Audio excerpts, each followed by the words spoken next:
มีอยู่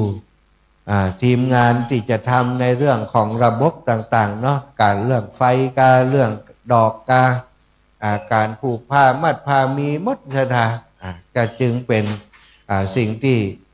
พอทำออกมาแล้วก็สวยงามสะดวกนะตอนนี้ศรัทธาบางส่วนเนาะก็แจ้งมาแต่กี้ได้เดินทางมาแล้วนะแม่โยมแม่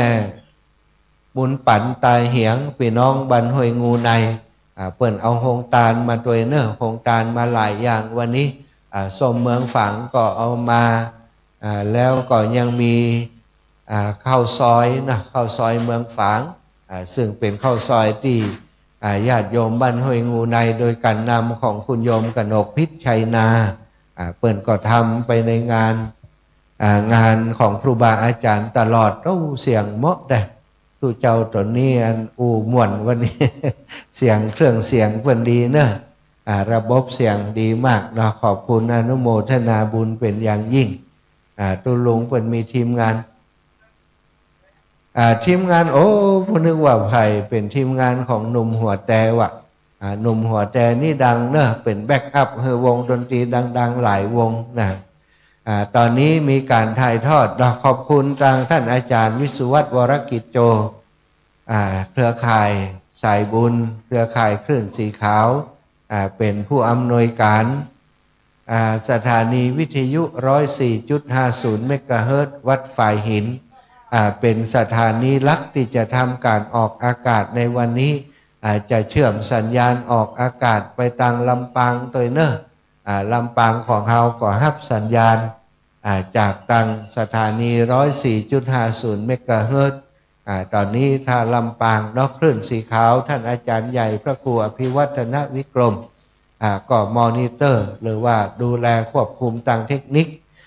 อยู่ที่วัดปากทางเจริญอำเภอดอยหล่อจังหวัดเชียงใหม่ขออ่านลำดับขั้นตอนพิธีการเนื้อการทำบุญหล่อเตียนพรรษาปี 2518 นี้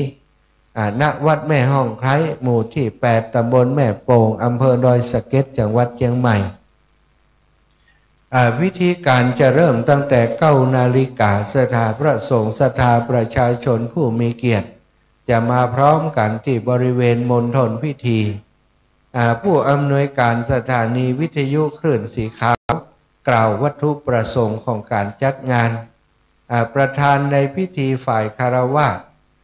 กล่าวความรู้สึกที่มีต่อการจัดกิจกรรมครั้งนี้ประธานในพิธีจุดเทียนธูปบูชาพระรัตนตรัย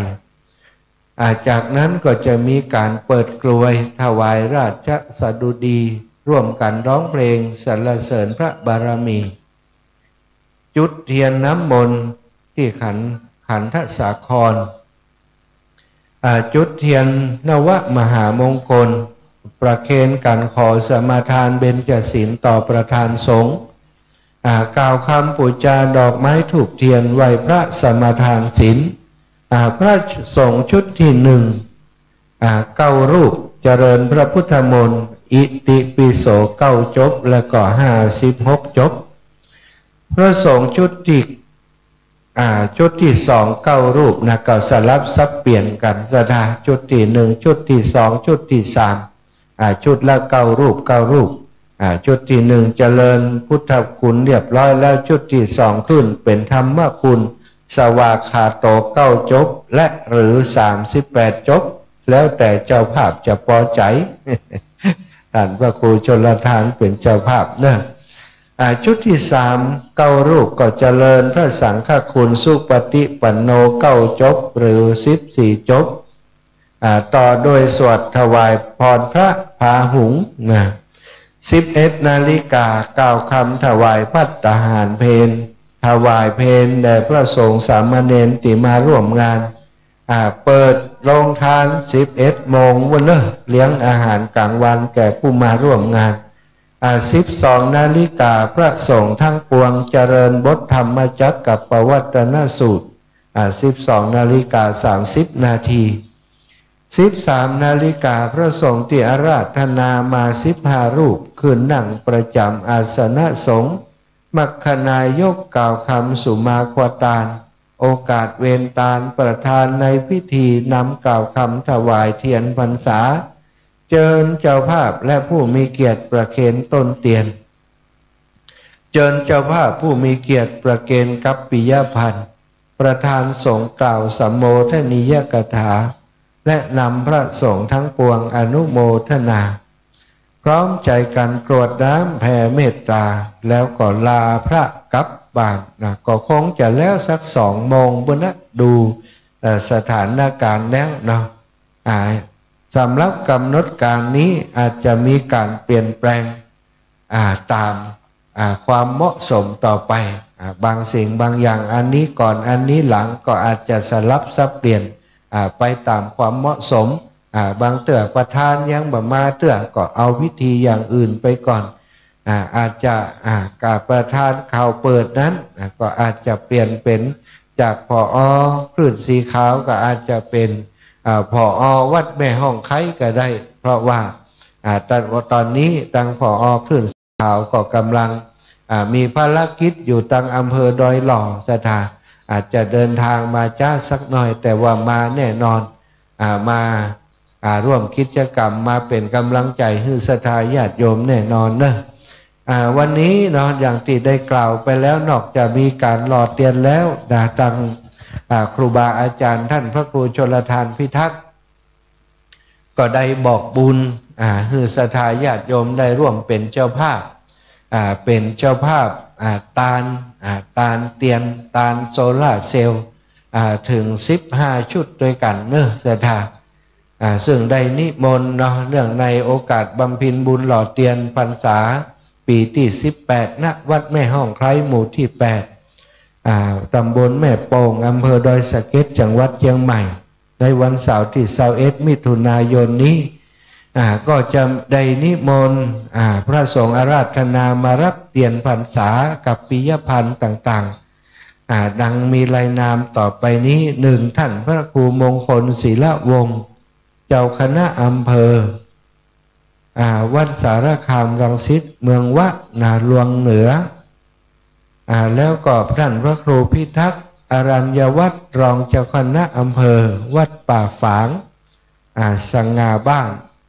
แล้วก็ท่านพระครูอัมพะวนานุรักษ์รองเจ้าคณะอำเภอวัดสันต้นม่วงเหนือ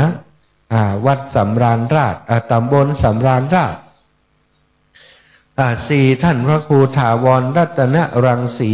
วัดถาวรรังสีวัดม่วงโตนแม่ห้อยเงิน5. ท่านพระครูพระอธิการท่านนัน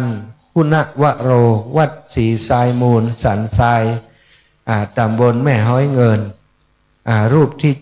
7ท่านพระอธิการบุญตันรัตนธรรมโมวัดหิรัญญาวาสแม่ห้อยเงินเหนือตำบลแม่ห้อยเงินรูปที่8ท่านพระครูมานิตพัทรคุณวัดแม่โป่งตำบลแม่โป่งรูปที่9พระมหาทิติวุฒิญาณวีโรรองเจ้าคณะตำบลวัดดอยปล่อยนกตำบลแม่โป่งรูปที่10พระธนพัฒญาณเมธีสำนักสงฆ์บ้านต้นพึ่งตำบลแม่โป่งรูปที่11ท่านพระครูชลทานพิทักษ์วัดแม่ห้องไคร้ตำบลแม่โป่งรูปที่12ท่านพระครูบรรพตศาสนกิจวัดดอยจอมแจ้งตำบลแม่โป่งรูปที่13ท่านพระครูพุทธิธรรมรักษ์ทปจตเนาะวัดกันจะนิทยารามป่าไผ่แม่โป่งทปจตนี่แปลว่าอย่างที่ปรึกษาแล้วนี่ที่ปรึกษาเจ้าคณะตำบล14พระอธิการนิพนธ์เตชะธรรมโมวัดใหม่มงคลห้วยบอนตำบลแม่โป่งรูปที่15ท่านพระอาจารย์มานิตภาวโรสำนักสงฆ์หอมบุญตำบลแม่โป่งนี่ศรัทธาก็จะได้มาเป็นตนบุญเป็นเนื้อนาบุญ ศรัทธาญาติโยมทั้งหลายได้ถวายเทียนพรรษาได้ถวายกัปปิยพันธ์ถวายบำรุงวัดวาอารามที่ได้นิมนต์เบิ่นมาเป็นเนื้อนาบุญกับหมู่เฮาทั้งหลายในวันนี้เนอะศรัทธาอีป่ออีแม่ทั้งหลายที่อยู่ต่างบ้านต่างจองได้ยินเสียงนี้แล้วอีแม่จะไปแล้วนะ บอกลูกบอกหลานให้มาส่งเนอะอยู่ใกล้ชิดติดเคียงตำบลแม่โป่งก็ดีตำบลแม่โป่งลวงเหนือสง่าบ้านสำราญราชแม่ห้อยเงินแม่ห้อยเงินนี่ก็เข้าใจเนอะเตรียมตัวแล้วก็มาเขาเป็นเจ้าภาพด้วยกันดอยสะเก็ดปีนี้เชียงใหม่ดอยสะเก็ดเป็นเจ้าภาพอำเภอดอยสะเก็ดเป็นเจ้าภาพแทนตึงโมตึงมวลของเจ้าเชียงใหม่เฮาปีนี้ถือว่ารอเตียนในพื้นที่ของจังหวัดเชียงใหม่โดยมีวัดแม่ห้องไคร้ตำบลแม่โป่งอำเภอดอยสะเก็ดรับภาระธุระในการจัดกิจกรรมในครั้งนี้ก็ต้องขออนุโมทนาบุญขอบคุณกับทีมงานลูกศิษย์ลูกหาศรัทธาญาติโยมบ้านแม่ห้องไคร้แล้วก็ตำบลบ้านแม่โป่งเนาะในพื้นที่ใกล้เคียงตลอดถึงทางผู้บริหารของโรงโม่หินที่อยู่ในพื้นที่ได้ส่งทีมงานศาลาช่างผู้มีฝีมือมาช่วยการจัดกิจกรรมในครั้งนี้มาช่วยเตรียมสถานที่ก่อร่างสร้างแปลงต่างๆศาลาหลังใหญ่นี้ก็ใช้เวลาเนรมิตแค่วัน2 วันศาลาที่ใจสำหรับการหล่อเตียนในครั้งนี้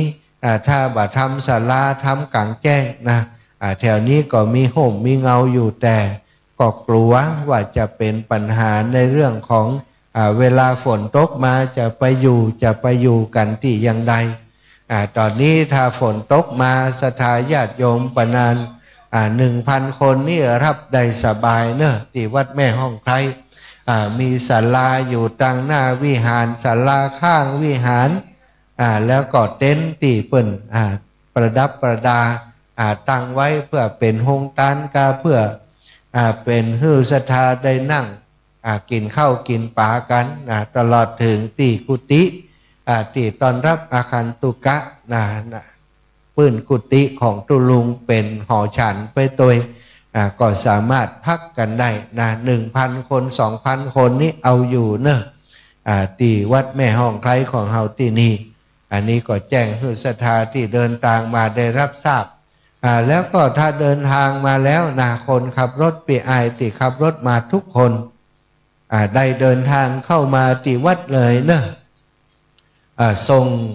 มาส่งคนเฒ่าคนแก่ลงถึงในวัดเลยจากนั้นก็วนรถออกไปที่จอดถ้าไผ่มาก่อนก็ได้จอดใกล้หน่อยในพื้นที่ในหมู่บ้านนี้มีที่จอดที่เป็นขวางบ้านเปิ้นรถที่เปิ้นมีอยู่เปิ้นก็เอาแอบเรียบร้อยในขวางบ้านไผ่ว่างเอาเข้าไปจอดได้เลยในขวางบ้านในลานที่สาธารณะวันนี้ตุลุงจองงดเนอะตุลุงได้แจ้งให้กับทางกรรมการหมู่บ้านขอความอนุเคราะห์จากพี่น้องเจ้าบ้านที่มีที่ดินเป็นที่รกร้างว่างเปล่าแล้วมันบั่นลมมายังติดถนนเปิ้นก็ขอกันไว้ได้เพียวได้พัดสำหรับที่จะให้ศรัทธาไปจอดรถใดถ้ามาถึ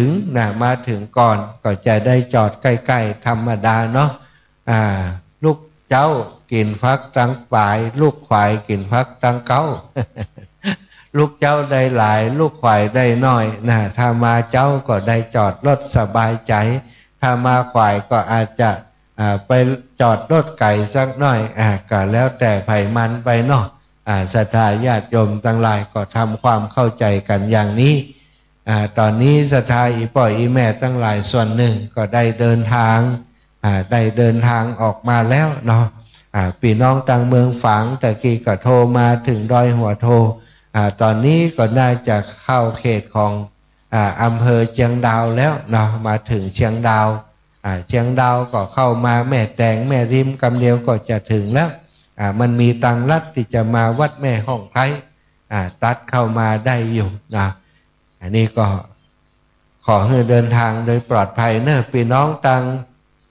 อำเภอพานอำเภอพานนี่จะมากันหล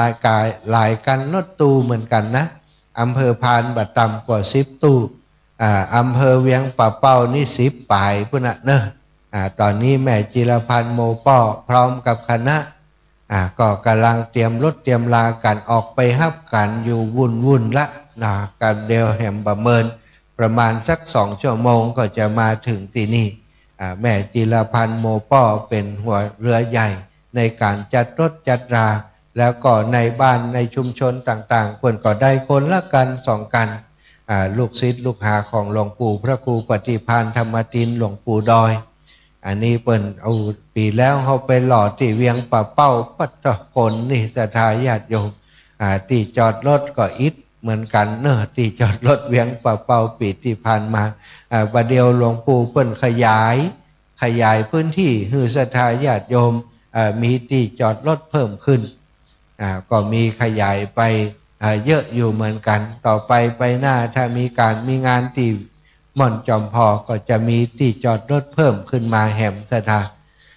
วันนี้ที่วัดแม่ห้องไคร้เนาะก็จะมีที่จอดรถในพื้นที่ของหมู่บ้านนะแล้วก็ถ้าตรงนี้เต็มแล้วนะทางคณะกรรมการ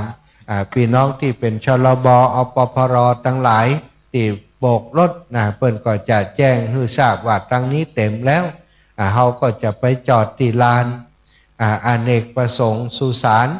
ป่าจ้าตีหน้าปากทางเข้ามาสู่วัดแม่ห้องไคร้ก็ห่างจากนี้ไปประมาณสัก300 เมตรอันนี้ทีมงานท่านอาจารย์พระครูสมุวิสุวัตรวรกิจโจนายถิ่นกำลังตื่นเนอะครับเนอะรายงานตัวมารายงานตัวกำลังโผล่นะกำลังตื่น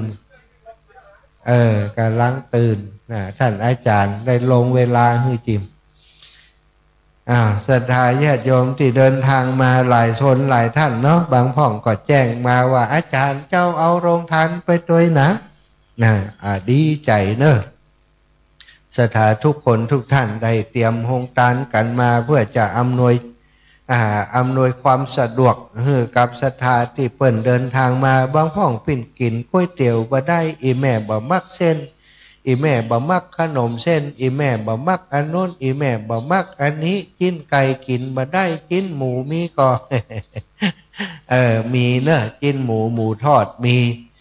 หมูทอดมีโยมน้องสมจิตอินทรวิจิตรจากตังบ้านฟ่อนตำบลชมพูอำเภอเมืองจังหวัดลำปางเอาจินทอดจินหมูทอดมา100 ชุด100 ชุดแล้วก็เอาอันของหวานกระท้อนเชื่อมแหม100 ชุดก็คงแหมหลายอย่างแม่น้อยอินยาสีแม่ถนอมน้ำวงพี่น้องจากตัง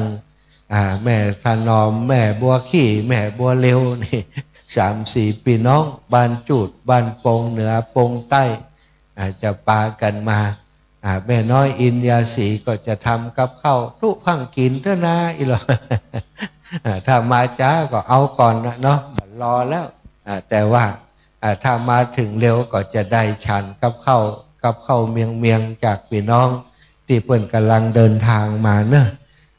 ได้ข่าวว่าวันนี้มีแผวยำเตาพุ่นนะเนาะเอามาเลี้ยงครูบาอาจารย์ตุลุงท่านอาจารย์ชัยวัฒนาคเสโนหรือว่าตุลุงยองโฆษกประจำงานของเครื่องสีขาวก็กำลังเดินทางมาสถานแต่ว่าคงจะถึงจ้าสักหน่อยเพราะว่าจะไปฮับญาติโยมอยู่โยมแม่จันเดือนใสโยมแม่เดือนเพ็ญทิมหวัง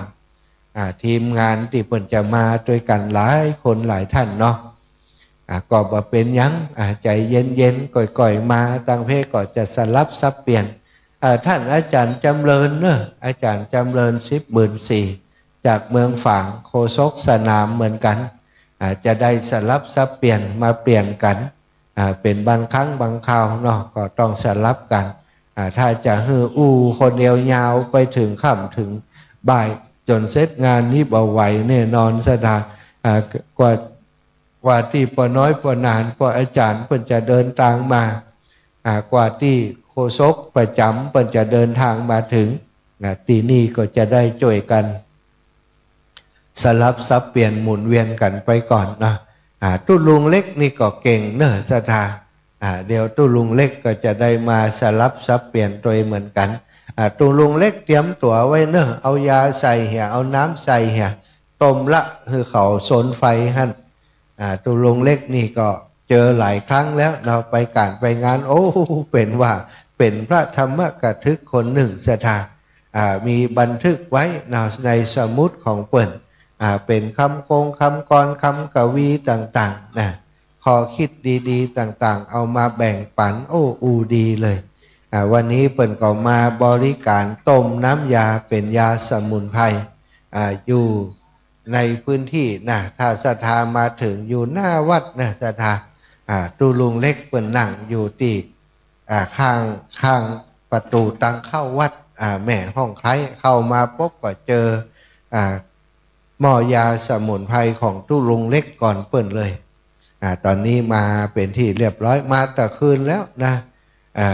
กางเต็นท์นอนที่บริเวณใกล้ๆกับหม้อต้มยาเปิ่นกว่าหม้อต้มยาหาย บอกไปนอนกุฏิกำไปจะเอาเตียงมาฮื้อก็มาเอาตู้ลุงแดงว่าเปิ่นยังเอี้ยนะเปิ่นหุ่มนอนแบบนี้เป็นคนเรียบง่ายเป็นคนสมถะนี่ก็ทีมงานนะจิตอาสานะศรัทธาบัดได้จ้างบัดได้วานอย่างสักอย่างพอฮู้ว่าที่วัดแม่ห้องใครมีงานตู้ลุงเล็กนี่จะปล่อยโอกาสเลยที่จะมาเอาบุญโดยตู้ลุงแดงมาทุกครั้งนะว่าจะเป็นงานเข้ากรรมเข้าปริวาสอย่างเที่ยวนี้ก็จะคงจะบ่เอามอกับนะอาจจะลวดส่งน้ำพระธาตุไปเลยเพิ่นจะมีงานต่อจากนี้ไปคืองานส่งน้ำพระธาตุในวันที่25ที่จะถึงนี้เนอะสถาปัตย์การส่งน้ำพระธาตุดีไซน์ออกแบบอย่างอลังการเลยเนอะมี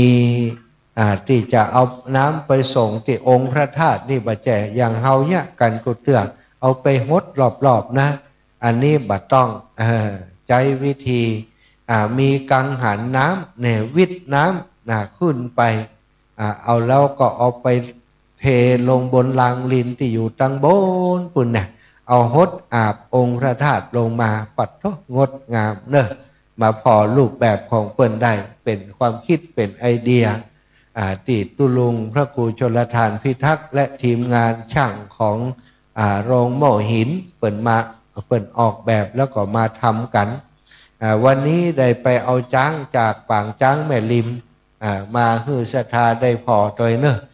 จ้าง2 ตัวดีว่ามันบ่หบกินหญ้าศรัทธายืนตอนรับศรัทธาญาติโยมอยู่ในวัดข้างเจดีย์นี่มาแอวมาพอกันได้เนอะป้าลูกป้าหลานมาได้งานนี้มีโรงทานตลอดวันโรงทานก๋วยเตี๋ยว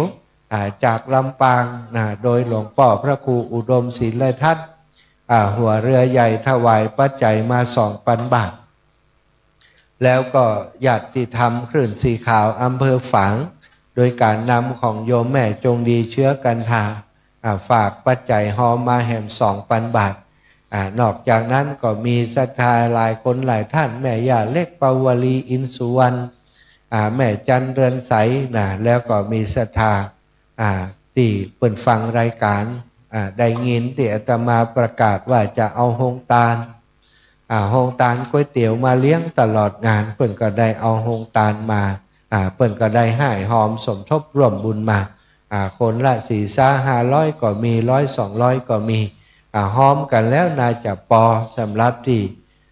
จะได้มอบให้กับเจ้าของลูกศิษย์ลูกหาที่เปิ่นทำก๋วยเตี๋ยวฮื้อก็ถ้าเหลือสักหน่อยก็ได้เป็นการน้ำมันกลับไป ตอนนี้การน้ำมันยังมีฮื้อจะบอกเขาว่าเอาบุญเอากำให้เป็นบุญไปก่อน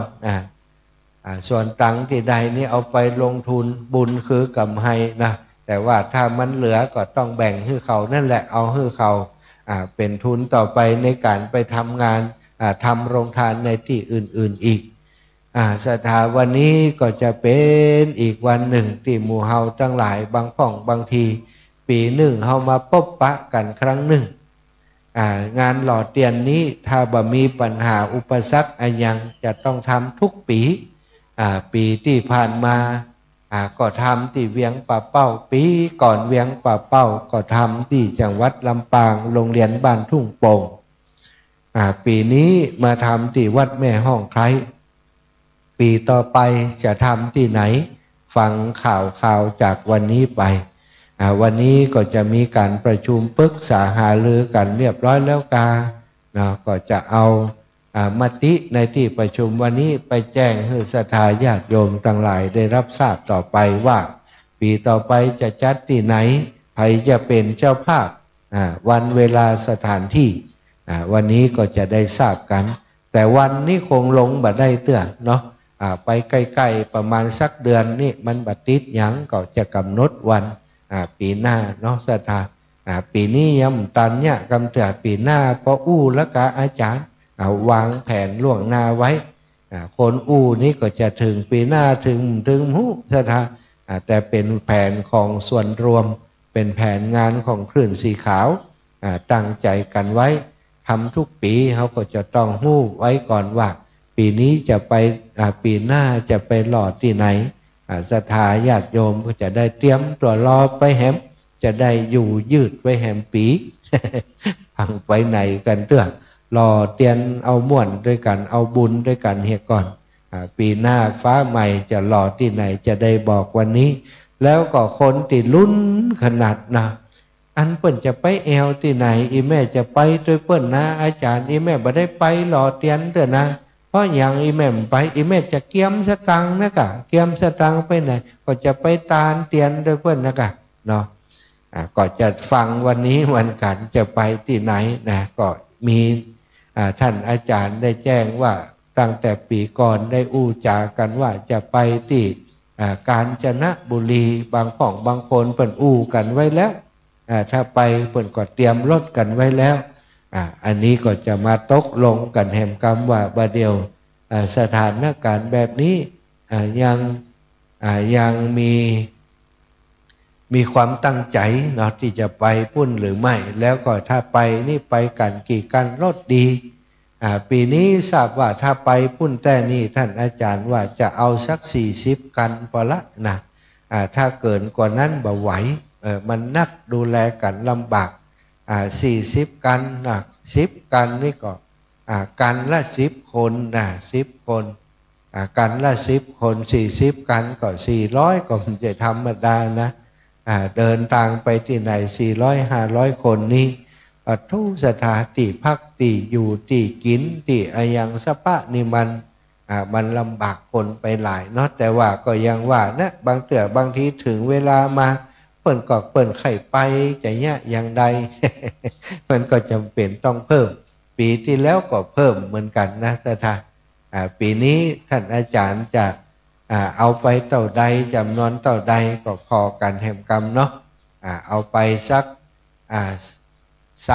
30-40นี่ถ้าจะพอดีอยู่แต่ถ้าเกินนั้นไปก็อย่างที่บอกนั้นมันจะลำบากการบริหารจัดการลำบากกับศรัทธาญาติโยมที่เดินทางไปยิ่งเดินทางไกลถ้าเป็นผู้สูงอายุเดินทางลำบากก็จะเป็นห่วงเปิ้นแฮมอกเนาะไปก็แทนที่จะม่วนกับกลายเป็นบอกค่อยม่วน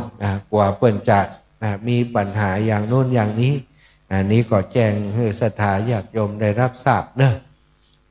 วันนี้เราได้แบ่งหน้าที่กันกรรมการแต่ละฝ่ายก็แบ่งหน้าที่กันเนาะวันนี้กรรมการฝ่ายการเงินก็จะประกอบไปด้วยนายสายฝนเทศนำพระวรวัตรวรขันโทพระครูสังฆลักษณ์สุเมธสิทธิวรยาโนสิทธิวรยาโนนะก็เป็นกรรมการฝ่ายการเงินมีหน้าที่เก็บและตรวจนับเงินที่ผู้บริจาคเสียบต้นกล้วยรักษาเงินที่ฝ่ายรับบริจาคส่งมอบเป็นรายการมีหลักฐานต่างๆและก็กรรมการฝ่ายรับบริจาคฝ่ายจำหน่ายขี้ผึ้ง ประกอบไปด้วยนางสิรินทิพย์ผาเจริญนางนาตยาวรรณพินนางอัมพรมโนนันท์นางมาลินีน้อยไทยนางนิตยาไทยใจอุ่นนางนพรัตน์ชุลีนางวันนีทลาบุญนางธีรารัตน์ทนันชัยนางเจนจิราธรรมขันแข็งอันนี้คือเจ้าหน้าที่ส่วนนี้ตอนนี้ขอตั้งฝ่ายรายการเนอะเปิดเพลงมีเพลงธรรมะก็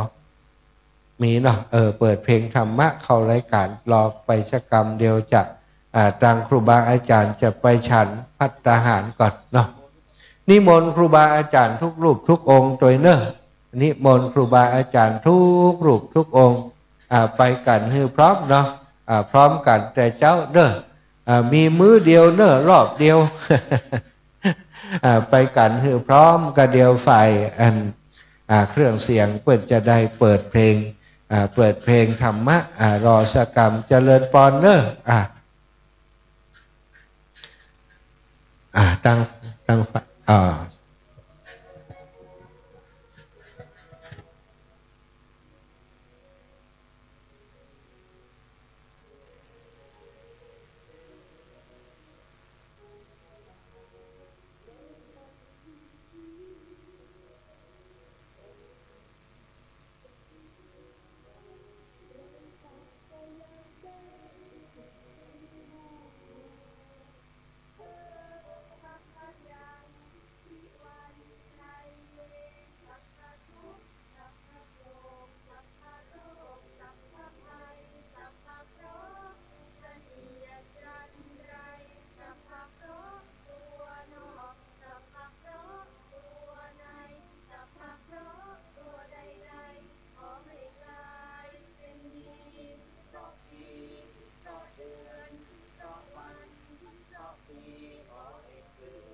นาทีมาคุมบาทตื่นไว้ห่มผ้าลังกาดอกสบายบาดตกติดหลังย้อนว่าอยู่กลางดงดำวัดซ้ำเป็นคำกลางป่า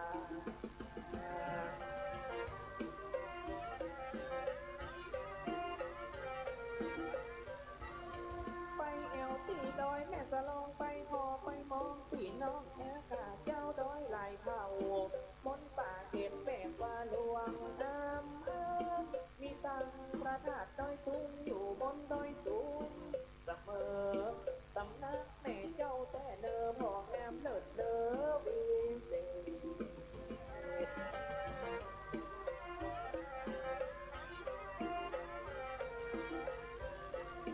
เมื่อสุดที่ด่านแม่สายเป็นกาดชายแดนสุดเขตห้อยต่อของสอง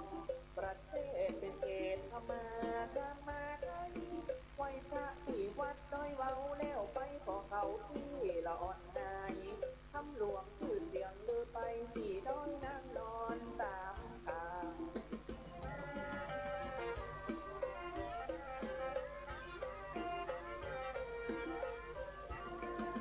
ขึ้นอำเภอเชียงแสนมันเป็นเขตแดนเมืองเก่ามีคนหลากหลายคนเก่าพม่าไทยลาวเข้าว่ากันน้ำสายมาจุน้ำโป่งเป็นดอนเป็นพวงเป็นนาสันห้องว่าสามเหลี่ยมทองคำห่อแล้วงดงามเสียงอย่าง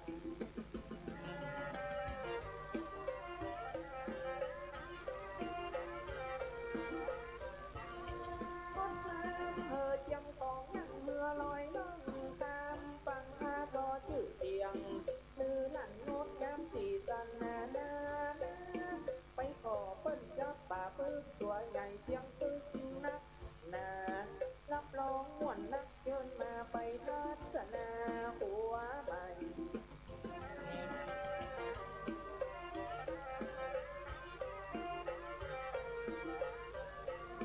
พอสิ้นนะคุณครูจูลิงคู่กองแผ่นดินยิ่งใหญ่ชื่อแนมหากดไปไฟอยู่ที่ดอยหลวงบ้านเขาน้ำของที่เมืองเวียงแก่นเป็นเขตพรมแดนกับสันเก่า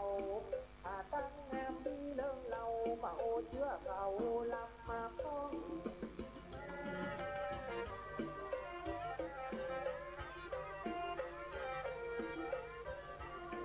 ลงมาอำเภอขุนตาลเขตอุทยานภาคผ่อนพญาพิพัฒน์ตามนั้นแต่ก่อนเป็นที่พักผ่อนนาชม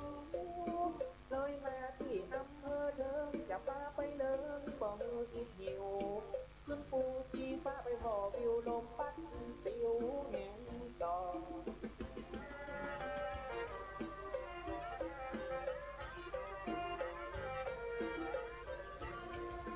เขตพญามิงลายตั้งชื่อเมืองไว้ตามพ่อกษัตริย์ผู้เป็นเก้าก่อปฐมแหลกตั้งนาเชียงให้แล้วเข้าไปเลียงเชียงลุงตามที่ได้มุ่งไปตามจุดหมายทะลุไปแถวเวียงชัยอยู่ท่านกันไปยายยา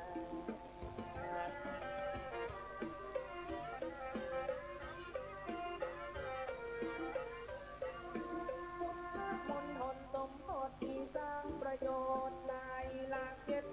750ปีท่านเป็นอนุสรณ์ตามต้อยอยู่ที่อำเภอแม่ลาวลวดเลยไปถึงแม่สวยไปห่วมสร้างบุญที่โตยที่วัดแสงแก้วงามเด่น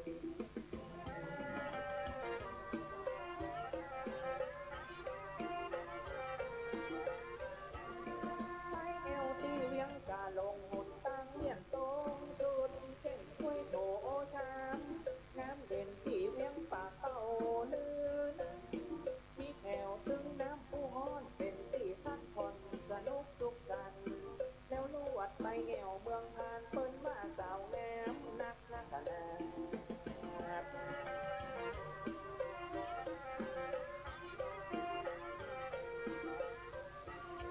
แห่มที่อำเภอป่าแดดเล่ามาจนแปดเกือบขาดรวมหมดมันนักขนาดนับได้18นำมาเพิ่มบ้านเฮาเชียงรายใหญ่กว้างมาเล่าให้ฟั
เขาเย็นจำหอนพะเยาแห่งนี้มีมาเหมือนนักหนาแต่ก่อนเดิมมาห้องหูกำยาวหวานมีเจ้าพญาปกครองหลายด้านบ้านเมืองตั้งมันถิ่นฐานล้านนา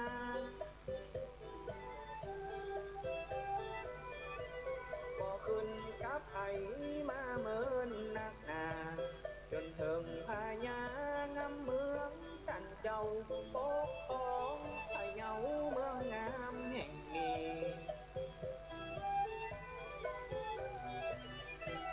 พะเยาเมืองงามสมนามแต่จริงงามน้ำแม่อิงใส่งามเป่งปอยมีกว้านน้ำใสป่าใหญ่ป่าน้อยมีภูมีดอยงามเด่นยามแลงเปิงใจเจนล้ำธรรมชาติสร้างแปลงยำตาวันแลงดอยนอกที่หันเหมือนได้ขึ้นสวรรค์วิมานฟ้าป่า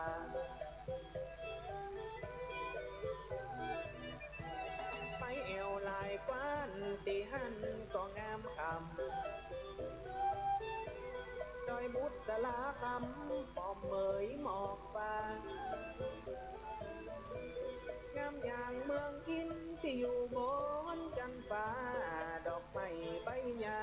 เปิ้นก็ห้องตึงดี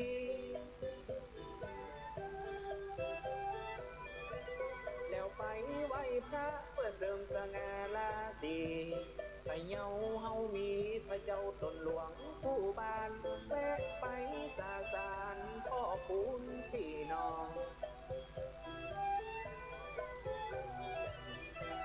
ที่ว่ามาแล้วยังบ่แน่นหนานำชวนไปแอวเชียงคำเมืองงามบ่น้อยพระเจ้านั่งดินดอยคำปีน้อยเจ้าจีดอกซอยดอกคำใจเมืองงามไปแอวเชียงม้วนเมืองจูนตอยกันเมืองปงแหมกำภูลังกาก็ได้ตรวจมาแม่ใจลิ้นจีหวานลำ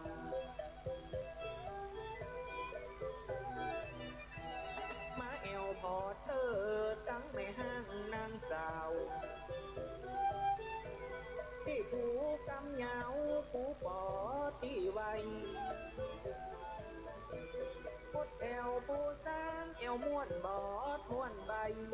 ใบสากับใบประกาศเจ้าผู้สร้างนำโต๊ะอุ่นผู้ไปพอฮือหันกับนักผู้สร้างไทยลาวที่หันเชิญไปแอวกันเมืองพะเยาพี่น้อง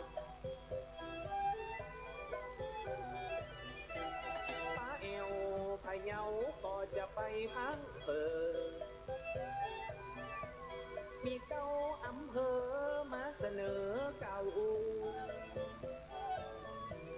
ไม่เอามาเล่าเฮือหมู่เฮาได้หูเดินไปแอวดูเฮือม่วนใจผู้คนหล่อนมากำใดที่พลาดไหลลงตัวผมผู้โดนขออภัยเจ้าค่ะรวดขอสู่มาอ้าวอาพี่น้อง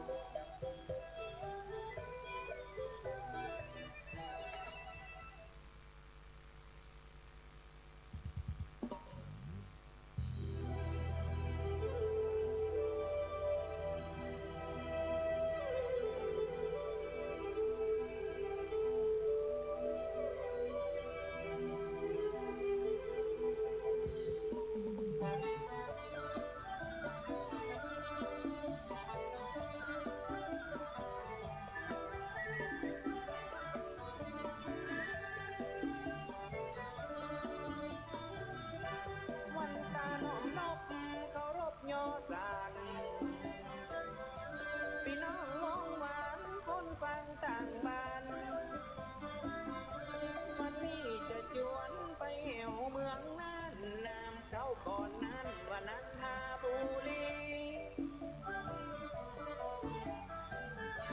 ใหญ่เงือลือเรื่องเมืองแดนสุขี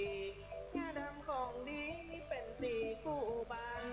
กระซิบลือน้ำดังไฟทั่วฟ้าเมืองแดนเมืองล้านเมืองงามฟ้าใสจังพากันไปแอวแล้วมวนเล่นเมืองมรดกโลกลงชื่อลงเส้นประกาศถือเป็นเมืองที่สำคัญอย่าปาปีน้องเฮาไปแอวต้อยกันเดินตาลัดดอยลอยหุยเหมือนกันน้ำโบยมันไหลโตยแม่น้ำที่อำเภอเมืองลุ่งเรืองนักแน่ผ้าใบไว้สาวัดฟ้าบ่อน้อยพระธาตุจางกันงามดีเรียบร้อยจากเลี้ยงเป็นถ้อยล้อมเจดีย์ที่วัดภูมินงามดีนักแน่ถ้าปากงามตาลือกาทั่วบ้านเป็นจิตรกรรมงดงามชื่นจอยแล้วเข้าไปเอวยังควงคุ้มเจ้าหลวงที่ดอกลาพวงพิพิธภัณฑ์บ้านมีงานจากดำตั้งอยู่ที่นั่นสิ่งของสำคัญก็อยู่มากมายวันจันทร์แสดงตั้งไว้จากไหนแล้วลวดเลยไปวัดเขาน้อยโดยตัง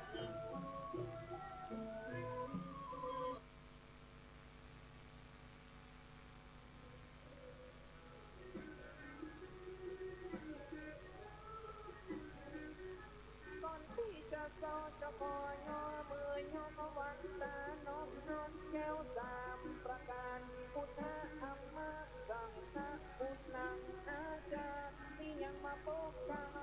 เกตตั้งคุณปิตาคุณแม่มารดาก่อเชิญเข้ามาเป็นของพิเศษยกมือวันสาหัสน้อมเกตสิ่งศักดิ์สิทธิ์ในเกตเสียง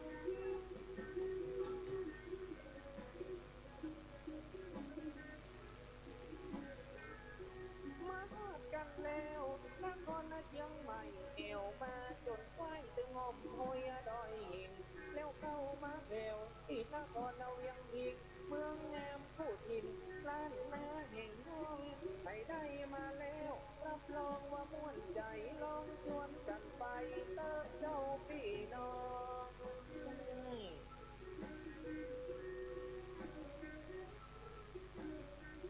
ดอยสุเทพเป็นสีประเพณีเป็นสง่าบุคชาติงามตาตามว่ากำควันนครเชียงใหม่เมืองใหญ่เมืองงามอดีตการผ่านมา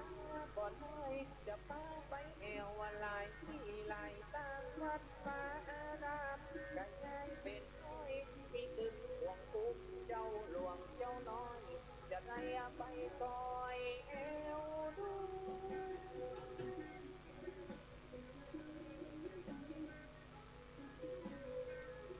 เข้ามาในเวียงวัดเลียงกระดึ๊บเดียวไปมองคืบออกจากประตูวัดนั้นก็งามนะวัดนี้ก็น่าดูผมจะเล่าคือฟังอย่าสักน้อยถ้าว่าจนหมดรับรองว่าไปไหนต่างที่ออกไปถึงบ่ได้หันบ่ฮู้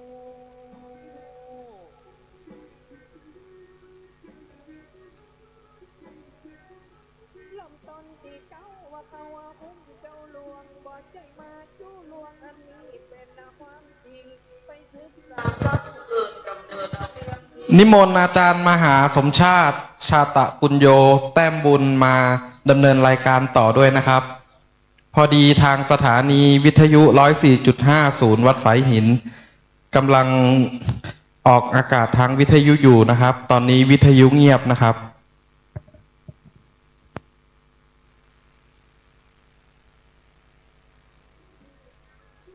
ไว้เสา ที่ไหน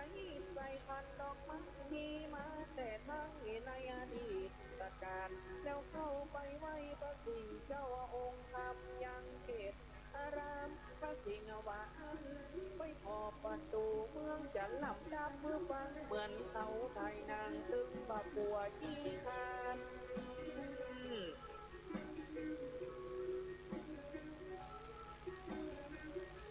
ประตูที่หนึ่งประตูหัวเวียงเป็นเจ้ายืนตามมาเกาว่าเล่ามาแต่หลังบัดเดียวเปลี่ยนชื่อเป็นช้างเผือกแหมกำมาอยู่ตั้งเหนือห้างของเวียงดังที่พัดนั้นมาเป็นประตูตาแปรพ้นในมาเลกะว่าแอมเต็มที่อยู่ตั้งวันออกกะเวียงใจแห่งนี้เลยลวดไปทีตั้งยาว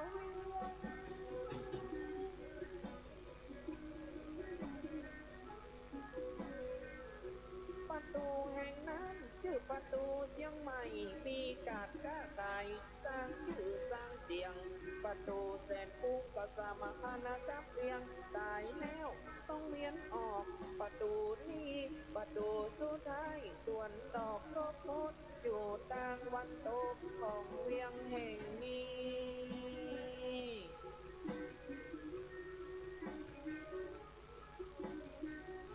ใครได้ของฝากไปพอกัดต้นลำใหญ่มีของจัดลายห้องกะห้องกัดลวงมีผลละไม้หลากหลายส่วนรวมตั้งดอกตั้งดวงกับมีไผ่อยู่หันเสื้อผ้าอาภรณ์ศาสตร์หมอนเจ็ดน้ำต้นกระต้วงดอกต้วงตุงจ้อของกินอาหารนโยกไก่หม้อหม้อลองเอาไปพอมีหลายอย่างหลาย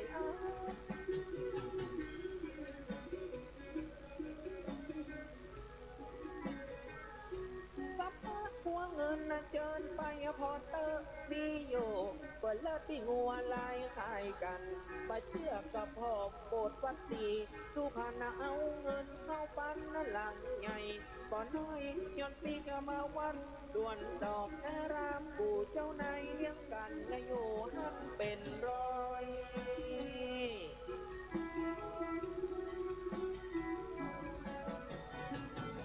แล้ว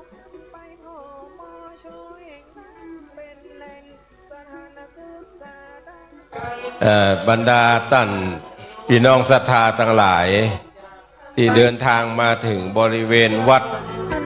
แม่ห้องไคเรียบร้อยแล้วก็พอช่วยกันดูแลเรื่องขยะตัวเองเรื่องรถเรื่องลา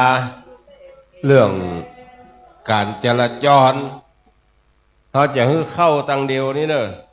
เข้าตังหน้าวัดนี่ตรงวันออกประตูวันออกแล้วตู้รถตู้กันใดมีคนก็บอกเปิ้นแอบ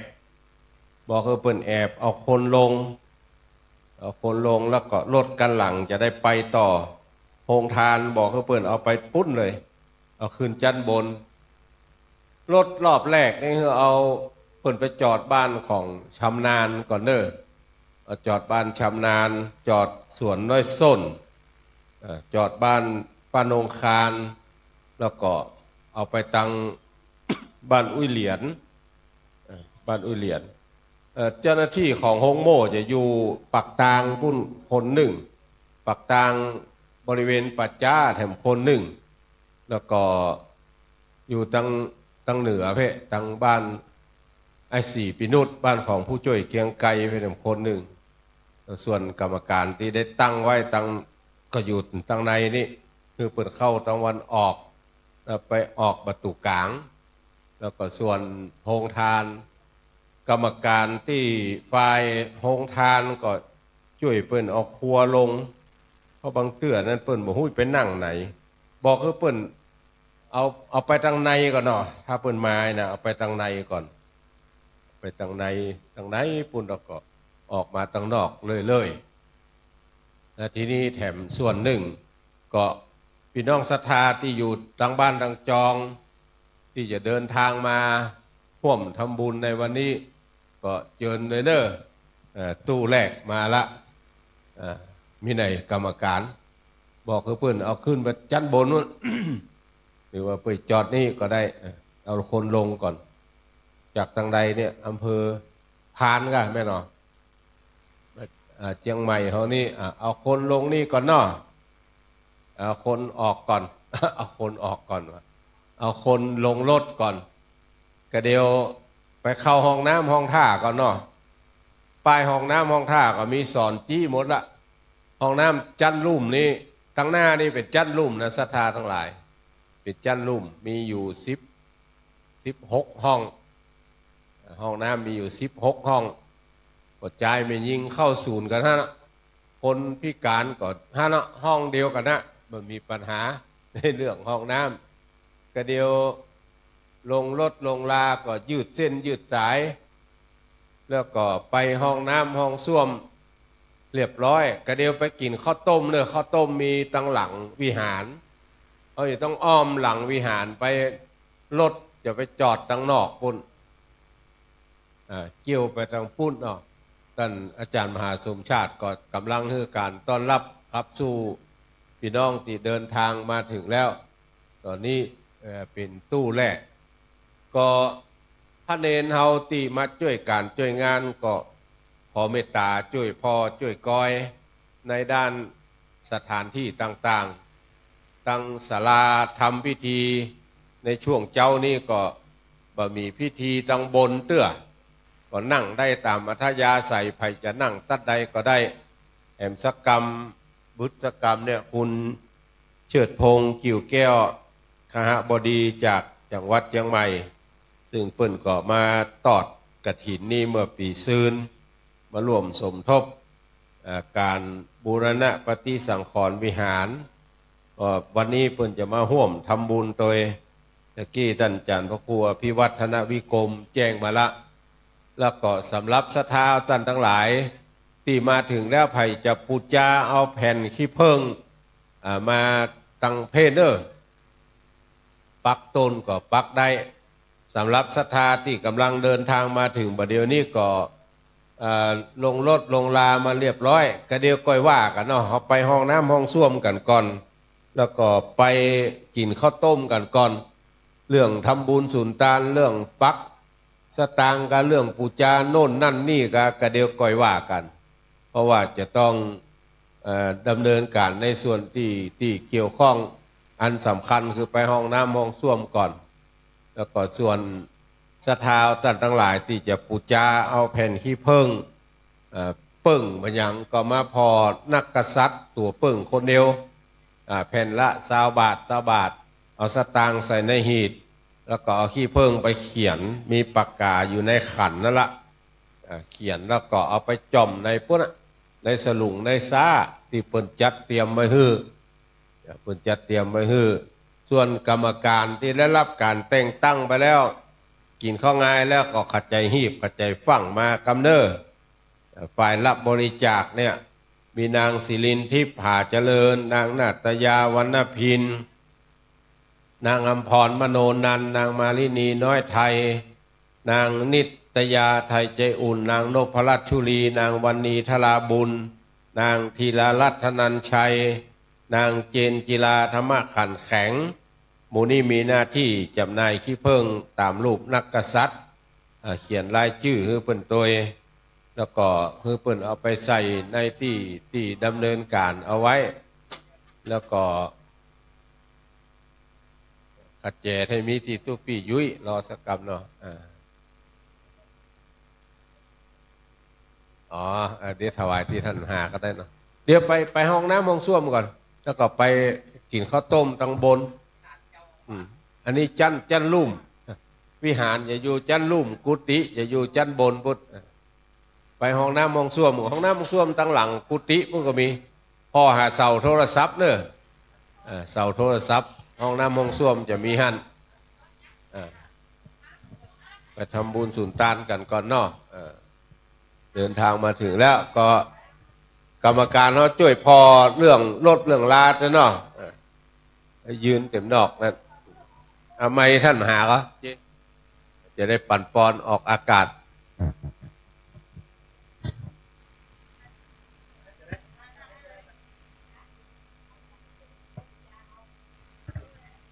ศรัทธาญาติโยมคณะแรกนะอันเดี๋ยวมอบรางวัล มอบรางวัลให้สำหรับคนที่มาถึงก่อน เอาผ้าให้องค์หนึ่งแล้วปั่นกันนะอีแม่ว่านั่นมาได้สักคำอย่างเดี๋ยวจะเอาให้สถาหับปอนนะสาธุชัยยาสิทธิดิลิจะในวันนี้มูลศรัทธาคณะสายบุญจากจังหวัดเชียงใหม่โดยแม่ครูเกษณีชัยเทพและครอบครัวยาติกาวงวานญาติธรรมทุกคนทุกท่านได้ร่วมบุญร่วมกุศลถวายปัจจัยร่วมบุญลงทานก๋วยเตี๋ยวและได้นำเข้ากล่องเข้าอย่างไรนี่เข้าอย่าง เข้ากล่องหมูเนาะเอาวุ้นเส้นและก็น้ำดื่มมาถวายในวันนี้เพื่อจะร่วมบุญในลงทานอาตมาภาพเป็นตัวแทนครูบาอาจารย์คลื่นสีข่าวได้ปฏิฆาหารับเอาแล้วก็ขออำนวยใจให้มูลศรัทธาท่านเจ้าทุกคนทุกท่านได้อยู่ดีมีสุขได้มีอายุมันขวัญยืนอีแม่จักฮีกอบปันมาจักหากอบปันใดแม่นจักเดินทางขึ้นเหนือล่องไตก็ขอให้ได้ปลอดภัยในทุกเส้นทางยะถาวาริวหาปุราปาริปุเรนติสาครังเอวะเมวะอิโตทินังเปตานังอุปกัปปติอิชิตังปฏิตังตุมหังคิปะเมวะสมิจตุสัพเพปุเรนตุสังกปาจันโทปนะระโสยถามณิโชติระโสยถาสัพปิติโยวิวัชชันตุสัพพะโรโควินัสตุมาเตภวัตวันตรายโยสุขีทีขายุโกภวะอภิวาทนาสีริสนิจังวุฒาปจายโนจัตตารโอธรรมาวทันติอายุวโนสุขังพระลาแม่ไปกินข้าวต้มนะกินข้าวแล้วยังกินข้าวต้มบนไปเลยทำบุญก่อนก็กินแหละเอาก่อนก็ได้เอาก่อนนี่ความตันเขาศรัทธาญาติโยมจากแม่บ้านเนอะเอาลงทานนี่ไปไว้บนกำเอาเปิดเอากับเข้ามาถวายก็เดี๋ยวเขาก็เอาไปรวมกันพุ่นก่อนแล้วก็เดี๋ยวจะได้เอาหมอบเพื่อตั้งแม่บ้านได้เปิดได้จัดการเขียนได้เลยเนอะคณะศรัทธาถ้ามาเจ้าก็สบายหน่อยเนาะคนบันนักบันลายเขาจะให้จะหอมจดจื่อเสียงเลี้ยงน้ำก็ง่ายขอบคุณแม่ครูเนอะทุกงานบุญงานกุศลของครอบครัวขึ้นสีขาวบัดละบัดทิ้งกันนะวันนั้นก็ไปวางศิลาฤกษ์นะเจ้าจัดกันจัดตอนตีห้าอันนั้นมันนอนดึกแต่คืนจัดนะถ้าจัดตอนตีสามถึงตีห้านี่มันจะเมาหัวอีไหมมันเท่าเห็นลำเดียวเท่าอย่างแม่ครูไปเห็นแล้วมันเท่าอย่างแม่ครูเกษณีไปเห็นแล้วสถานเนอพี่น้องหมู่เฮาเนาะแม่บ้านแม่บ้านเก็บอันนี้ออกไปแล้วเนาะเก็บอันหงตันไปแล้วเนาะเอาไปรวมกันที่ปุ่นเนอะเอาไปรวมกันแล้วก็กระเดียวถ้าเกิดแขกเรือที่เปิ้นมาเปิ้นบักกินข้าวต้มก็เอาหงตันอันนี้คือเปิ้นก็ได้เนาะ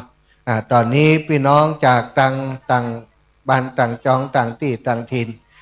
สังเกตให้ดีเนอะแม่เนอะพอกล้องมันให้ดีเขาว่าปีจอกับม้ากับหมามันเหมือนกันวะ แต่ว่าตุลุงว่าม้ากับหมามันเหมือนกันแต่งต่างแต่กระหางอย่างเดียว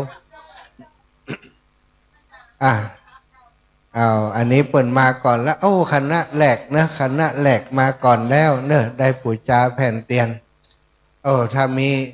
มีกล้องส่องตั้งเพ่แหมอันถ้าอย่าเหมาะเนาะโทรศัพท์มากะหอมอย่างจ้าถามตีถามตังจ้าแม่สวัสดิ์กันทวงแม่สวัสดิ์กันทวงฟังรายการอยู่ก่อน ขอตุลุงแรงอ่านลายกรรมตุลุงแดงอ่านลายกรรมเนอะครับเนอะตุลุงแดงเมตตาอ่านลายกรรมเมความตักมาเนาะครูบาอาจารย์จะตักอย่างมาสักอย่างเนอะตุลุงแดงช่วยอ่านลายกรรมเนอะของท่านอาจารย์ใหญ่พระครูอภิวัฒนวิกรมคงจะมีข้อความอย่างฝากมาสักอย่างหนึ่งตอนนี้คณะศรัทธาจากเชียงใหม่เนอะโยมแม่ครูเกษณีชัยเทพทุกการทุกงานนะปะกันตลอดงานเล็กงานใหญ่บัดสำคัญแต่โยมแม่นั้นเนาะถือว่าเป็นคนที่หันความสำคัญของกิจกรรมในเครือข่ายคลื่นสีขาวของเราไปทุกงานวันนั้นเปิ่น วางศิลาฤกษ์นะวางศิลาฤกษ์ที่อันอันนี้ท่านอาจารย์จำเริญเป็นสายบุญสะพานบุญกับพี่น้องบ้านหัวฝ่ายฝั่งทำบุญหล่อเตียนมีพระอาจารย์วรพลวายาโมร่วมบุญมา100 บาทแม่จันทราแม่นุ่ม200 บาทแม่บัวพันธ์เอกากัน100 บาทแม่นวลสุขใจบุญ100 บาทแม่แสงคำนายสิทธิศักดิ์มุกศรีมา200 บาทแม่บัวชุม100 บาทแม่หอมพงจาม100 บาทแม่นงคราน100 บาทแม่คำเกื้อการุณวงศ์100 บาทแม่นัทกมลแท่กุย100 บาทบัดนี้ปัจจัยที่ศรัทธาญาติโยมได้ให้หอมผ่านท่านอาจารย์จำเริญมาทั้งหมดได้ถึงมือของครูบาอาจารย์คณะกรรมการได้ปฏิฆาหรับเอาแล้วอาตมาภาพเป็นตัวแทนครูบาอาจารย์คลื่นสีขาวก็ขออำนวยพรให้สมณสัตตาครูบาอาจารย์ท่านอาจารย์จำเริญท่านอาจารย์วรพลและสนะสัตตาทุกคนทุกท่านที่ร่วมบุญหล่อเทียนในคราวครั้งนี้มาให้ท่านเจ้าทั้งหลายอยู่ดีมีสุขเจริญในธรรมของพระสัมมาสัมพุทธเจ้าสุขภาพพรรณนามัยให้ได้สมบูรณ์แข็งแรงให้ปันมาหาปันใดแม่นจากเดินทางขึ้นเหนือล่องไตให้ได้ปลอดภัยในทุกเส้นทางอภิวาทนาสีลิสานิจังวุฒาปจายโนจัตตารโอธรรมาวัฏันติอายุวันโนสุขังพระลางเอาจอมตูเลยอาจารย์จอมหีบเลยเรียบร้อยเนอะศรัทธาญาติโยมตีมาแล้วเนอะรถลาอันนี้ลูกทางใดมาอาจารย์ลูกทางใดมาฉันเข้าแล้วยังอันทุกปีหนุ่มแล้วนี่ ครูบาหนุ่มศรัทธาวัดฝ่ายหินยายบัวจันนรสิงห์เนาะจินก็ยังมาชะอินยังมีนี่แม่บัวจินนะตะฮือบอกว่านอร้อยไปกันท่านอาจารย์เอาใส่เลยครับแกะนี่คือผมจิมมีศรัทธาญาติโยมวัดฝ่ายหินได้ห่วมบุญหอมบุญมาโยมบุญช่วยเป่งเสริมนะพร้อมครอบครัวร่วมบุญถวายเทียนพรรษามา1 ซองใส่ไปเลยอาจารย์มีแฮมก่อมดแล้วกะนั่นหลายจืดเนาะจ้ะขอบคุณอนุโมทนาบุญไผ่บ่ได้กินข้าวกินปลากับใจอีแม่ขึ้นทางบนแม่บ้านช่วยดูแลเจียมข้าวต้มตะกี้เนาะข้าวต้มตีมีโยมแม่ครูเกษณีมา1 ตู้10 กว่าคนมาถึงก่อนละได้ห่วมบุญหอมบุญเป็นที่เรียบร้อยไปทางบนพอข้าวต้มพอยังกินกันดูแลกันกรรมเนาะก็เดี๋ยวถ้าครูบาอาจารย์รูปอื่นๆมาช่วยกันตรงนี้อาตมาภาพก็จะได้ไปเป็นฝ่ายปฏิคมดูแลตอนรับศรัทธาญาติโยมที่เดินทางมาจากหลายที่หลายแห่งพี่น้องจากตังลำปางมากัน10 กว่าตู้20 กว่าตู้ศรัทธาญาติโยมพี่น้องตังอำเภอพานเนาะอำเภอเวียงป่าเป้าอำเภอแม่สวยจังหวัดเชียงรายหลายที่พี่น้องจากตังลำปางนี่ก็หลายคณะหลายคนบางพ่องก็แจ้งมาเตี่ยตมาบางพ่องก็ไม่ได้แจ้งเหมารถกันมาอันนี้ก็บ่เป็นปัญหาศรัทธาญาติโยมขอให้มาเตอะเนาะแจ้งก็ได้บ่อยบอกก็ได้ถ้าแจ้งมาก็จะได้รู้ว่าคนนั้นคนนี้เปิ่นมาส่วนศรัทธาที่ฟังอยู่ทางบ้านคณะนี้ถ้าเกิดหากว่าท่านเดินทางว่าเดียวนี้อีแม่ลงนะอาจารย์โทรมาบอกได้เนอะ วันนี้มีข่าวดีวันนี้จังซอก็จะมาเนอะจังซอน้อยน้องเจ้าขุนแม่สวัสดิ์วงกันทะบรรลุกโยมแม่สวัสดิ์มาพอดีอีแม่ถึงไหนแล้วแม่สวัสดิ์อีแม่ถึงไหนแล้วเจ้าแม่มานะคะขนาดนึงเนาะเจ้าแม่ถึงไหนแล้วถึงเดี๋ยวลำปูนกันดอนจันใกล้ถึงดอนจันใกล้จะถึงดอนจันอีแม่อันปักมุดมาทางเพศแหละมาทางอันดอยสะเก็ดไม่นอกมาทางซุปเปอร์มาทางนี้ก็ได้ตรงมาเลยเนอะแหมสักเกินชั่วโมงก็ถึงละแม่แล้วประเดี๋ยวนี้นะแม่จะอันนี้แหละของมันลงทานตัณหาเจ้าได้ปฏิญาณแล้วก็เขาจะเจอกันตรงไหนได้จะหอบเดี๋ยวนี้ก็มาในงานก็ตึงหันละโจโกอยู่ในงานนี้เนอะถ้าไม่ไปถึงไม่โทรหาเนาะ เจ้าบ่ต้องโทษตึงหันตึงหลู่อยู่ทำไมเขาเนี่ยเนาะเจ้าสาธุตรงที่เปิ่นปูชาแผ่นเตียนเนี่ยแม่เจ้าโอ้ดีใจเจ้าสาธุแม่สวัสดิ์บรรลุกนะโอ้โยมแม่อุปถัมภ์ทำอีกคนหนึ่งเนอะอยู่บรรลุกแม่ทะบ้านที่เปิ่นมีหัตถกรรมเนาะเป็นศิลปะหัตถกรรมไปแล้วแปลงจ้างเป็นอย่างนี้นะสถาบันลุกนี่ชื่อเสียงโด่งดังเนอะบรรลุกจังหวัดลำปางอำเภอแม่ทะจังหวัดลำปางเนาะศรัทธาญาติโยมทยอยกันมาแล้วพี่น้องที่เป็นคณะกรรมการคณะทำงานฝ่ายต่างๆเนื้อตีโฆษกตีตุลุงได้แจ้งไปตะกี้เนาะพี่น้องฝ่ายการเงินเจ้าบ้านกับหมู่เฮาจะแตกต่างกันน้อยหนึ่งเป็นกินข้าวกว่าจะแล้วกินข้าวแล้วกินข้าวกินน้ำดูแลบ้านช่องห้องหอกว่าจะออกจากบ้านใดก็อาจจะจ้าสักหน่อยครูบาอาจารย์พระสงฆ์องค์สังฆเจ้าที่อยู่ที่นี่มาช่วยกันพอก่อนเนาะแล้วก็ต้นสตังต้นพระป่านี้เนอะที่ต้นกล้วยติดตั้งอยู่นี้คือต้นพระป่าศรัทธาจะให้หอมร่วมบุญนะในการถวายเตียนพรรษา15 หัววัดในวันนี้ก็เจริญปอนไดเนอร์ศรัทธาเอามาปักติดต้นนี่ได้เลยเนาะ15 หัววัดถ้าวัดละ100ก็15 ต้นเนอะ15 ต้นโอ้อาจารย์อีแม่เหลือกับใบซาวก็เป็นยังปักต้น2 ต้นก็ว่าไปเถอะอันนี้จะถวายครูบาอาจารย์ที่นิมนต์มาเป็นเนื้อนาบุญที่เขาจะได้ถวายเตียนพรรษาในวันนี้อยู่ที่หน้ากองอำนวยการข้างกองอำนวยการนี่ศรัทธาสามารถมาร่วมปักได้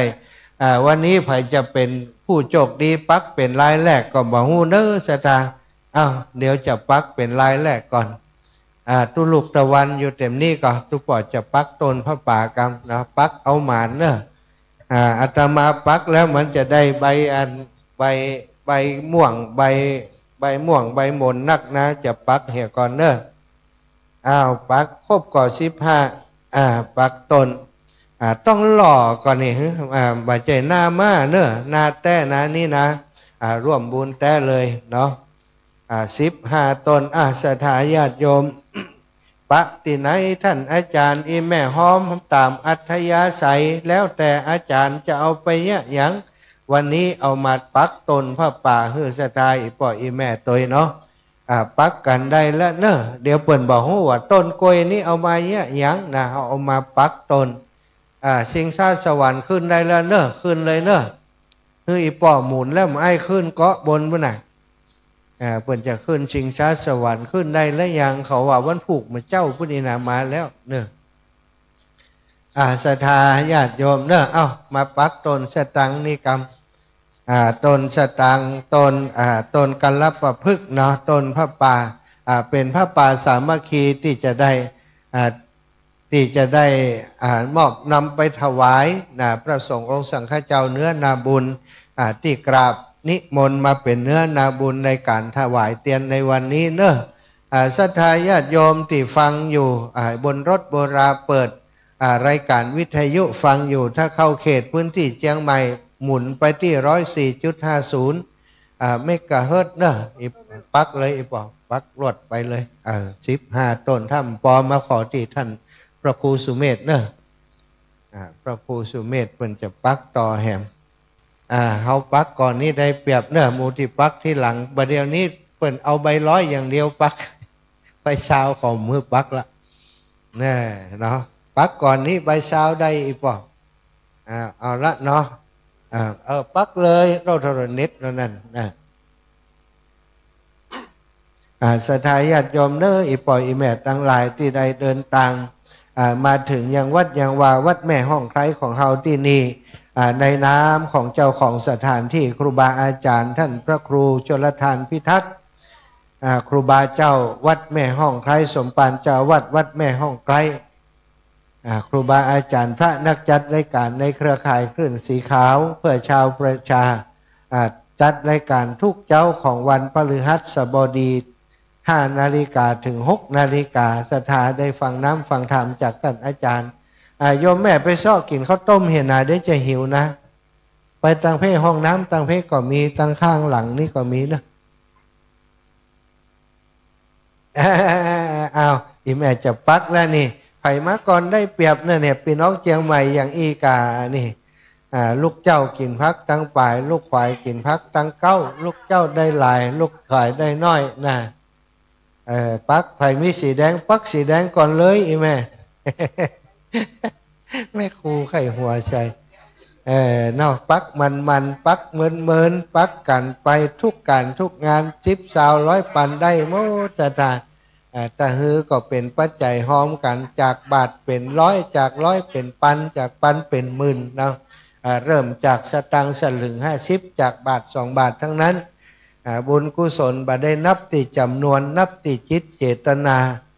อันบริสุทธิ์ติดตั้งไว้ดีแล้วเนาะศรัทธาถ้าจิตของเราตั้งไว้ดีแล้วคณะติฮือตานคณะติปักตนโอ้ปัจจัยนี้ผู้ค้าขอถวายกับเนื้อนาบุญพระสงฆ์องค์สังฆเจ้าที่กราบนิมนต์มาเป็นตนบุญในวันนี้มาฮับเตียนพรรษาของเครือข่ายคลื่นสีขาวอีกส่วนหนึ่งก็จะได้นำไปพัฒนานำไปช่วยเหลือกิจกรรมการงานบุญต่างๆของคลื่นสีขาวเอาไปช่วยเกี่ยวกับสถานีวิทยุบำรุงสถานีก่าไฟฟ้าก่าอินเทอร์เน็ตต่างๆก่าใช้จ่ายของวัดวาอารามของเฮาตัวเนอะศรัทธาญาติโยมอีพ่ออีแม่ทั้งหลายมาถึงแล้วเนอะเอาก่อนเขาบึดนี่ถ้าคนมานักหลายมันจะลำบากตรงที่ถ้าคนหลายแล้วโอ้มันลู่กันมันสุ่นกันเนาะเขาจะเอาอันนั้นเปิ่นจะเอาอันนี้เดินส่วนกันไปส่วนกันมาเหยียบเท้าเหยียบตีนกันอันนี้มาก่อนนี่เล่นก่อนเลยเนาะได้ปักก่อนตะกี้บอกอีแม่ไปกินเข้าห้องน้ำก่อนอีแม่จะปักตนก่อนอีลูกต้องขอบคุณมาแล้วคณะแรกวันนี้จดไว้ได้เลยแม่ครูมาจากเชียงใหม่ศรัทธาแม่ครูเกษินีชัยเทพมาจากเชียงใหม่เดินทางมาถึงแล้วได้เป็นเจ้าแรกกลุ่มแรกคณะแรกเนาะวันนี้ตีจอดรถกวางลึงอีหรอคนอื่นยังมาเตื้อมันก็เลยกว้างเนาะศรัทธาถ้าคนมาหลายๆก็จะแคบไปถนัดตาวันนี้จัดเก้าอี้ไว้ตี1,000 กว่าชุดนะบางพ่องถ้ามันเกินนั้นก็ต้องยืนกันพ่องละเนาะยืนพ่องนั่งในศาลานั่งตามศาสตร์ตามอย่างในวิหารเนอะวิหารตังบนนี่ก็ขึ้นไปกราบไปสาได้ตอนนี้เปิดแล้วก็วิหารตังบนท่านอาจารย์พระคุกเกิดแล้วยังวิหารตังบนอย่างลูกละวิหารตังบนเปิดแล้วเนอะเจริญปอนขึ้นไปกราบพระประธานในวิหารได้เนอะศรัทธาญาติโยมทั้งหลายตังบนเนอะตังหลังของกองอำนวยการนี่เนอะก็วันนี้นะคณะทำงานคณะกรรมการ ฝ่ายรับบริจาคก็คือฝ่ายการเงินนั้นก็มีคุณโยมสายฝนเทศนำท่านพระอาจารย์วรวัฒน์วรขันโทและท่านพระครูสังฆรักษ์สุเมธสิทธิวรยาโนนี่ประจำการอยู่ฝ่ายการเงินมีหน้าที่ในการตรวจนับเงินที่มีผู้บริจาคเสียบต้นกล้วยรักษาเงินที่ฝ่ายรับบริจาคส่งมอบเป็นรายการต่างๆและกรรมการฝ่ายรับบริจาคฝ่ายจำหน่ายแผ่นขี้ผึ้งประกอบไปด้วยคุณโยมสิรินทิพย์ผาเจริญคุณโยมนัจจยาวรรณพินนางอัมภัยนางอัมพรมโนนันท์นางมาลินีน้อยไทยนางนิตยาไทยใจอุ่นนางนพรัตน์ชุรีนางวันนีทลาบุญนางธีรารัตน์นันชัยนางเจนจิราธรรมขันแข็งจำหน่ายแผ่นขี้ผึ้งแผ่นตามรูปนักษัตริย์เขียนรายชื่อผู้เป็นเจ้าภาพนำใส่ในภาชนะติดเตรียมไว้นำเงินใส่ในตู้รับบริจาคเสร็จงานคือตรวจนับเงินแล้วสรุปยอดรับบริจาคส่งฝ่ายการเงินนี่ฝ่ายการเงินบ่มีหน้าที่มานับนะ ฝ่ายนี้9 คนนี้ต้องทำหน้าที่ดูแลทีมแล้วก็เป็นหน้าที่นับตรวจตาการเงินฝ่ายที่เป็นฝ่ายการเงินจะมีหน้าที่ในการรับเป็นชุดสุดท้าย ศรัทธาญาติโยมแม่อินถาป่ออินถานางจันฟองจันตะลาบ้านไหนจ๊ะบ้านเฮานี่ล่ะบ้านตุลุงแม่ห้อยเงินเนาะลูกหลานกันนี่ก็พี่สาวเนาะพี่สาวอันวันก่อนน้องสาวเพิ่นมาเท่าท่านอาจารย์เจ้าทำมาไว้จะลาออกจากน้องตุลุงอีหรอลาออกเลยยังหัวตุกลำตุกเหลือฮะเดือดร้อนเนาะก็บัดสบายด้วยนะเจ็บแข้งโดยตะวาก็มาอยู่อันนะขอบคุณเนอะครอบครัวญาติพี่น้องตุลุงนี่ก็เอาใจใส่ดูแลอุปถัมภ์ตุลุงนะตลอดเหมือนกันอันนี้คือฝ่าย2 ฝ่ายไปแล้วกรรมการรอเตียนประกอบไปโดยนายสมจิตน้อยไทยนายสง่าพรหมสานายบุญส่งธรรมขันแข็งมีหน้าที่เฝ้ามอขาง เฝ้ามอขางเนอะจำไว้นายสมจิตน้อยไทยป่อสง่าพรหมสาป่อบุญส่งธรรมขันแข็งเฝ้ามอขางย่ายขี้พึ่งเขียนชื่อวันเดือนปีเกิดแล้วเอามาต้มลงในหม้อขางแนะนำผู้หล่อเอากระบวยตักน้ำพึ่งตีต้มแล้วไปเทหล่อตีเบาหล่อเนาะอันนี้ยังบ่ได้ต้มกันเตือนเนอะสัทธาจักจำลำถ้าพร้อมแล้วก็จะเริ่มประถมมาเลิกแล้วนะไผ่มาก่อนก็จะได้ก่อนอย่างว่านั่นแหละอันนี้ฝ่ายหลอดเตียนกรรมการไฟจัดน้ำดื่มสายฝนเทศนำนี่ไปอยู่หลายตีจ้ะเป็นการเงินโดยเนี่ยดูแลน้ำดื่มโดยวรชาติเทศนำนายวสันต์สายปัญญานางสมทวินพรหมสาแล้วก็นางสิรินทิพย์ผาเจริญนางกมลพันธนันชัยนางระวิวันล่าคำมีนางฐานิยาธรรมปัญโยนางสาวไผ่ทองน้อยไทยนี่ทำหน้าที่ดูแลเรื่องน้ำรับรองพระสงฆ์และแขก VIP เวลาเปิ้นฉันเข้าเนอะจะไปกินข้าวต้มหรือยังไปเลยเนอะตังบนมีแม่บ้านอยู่จุยพอเจมเนอะมีคณะศรัทธาจากเชียงใหม่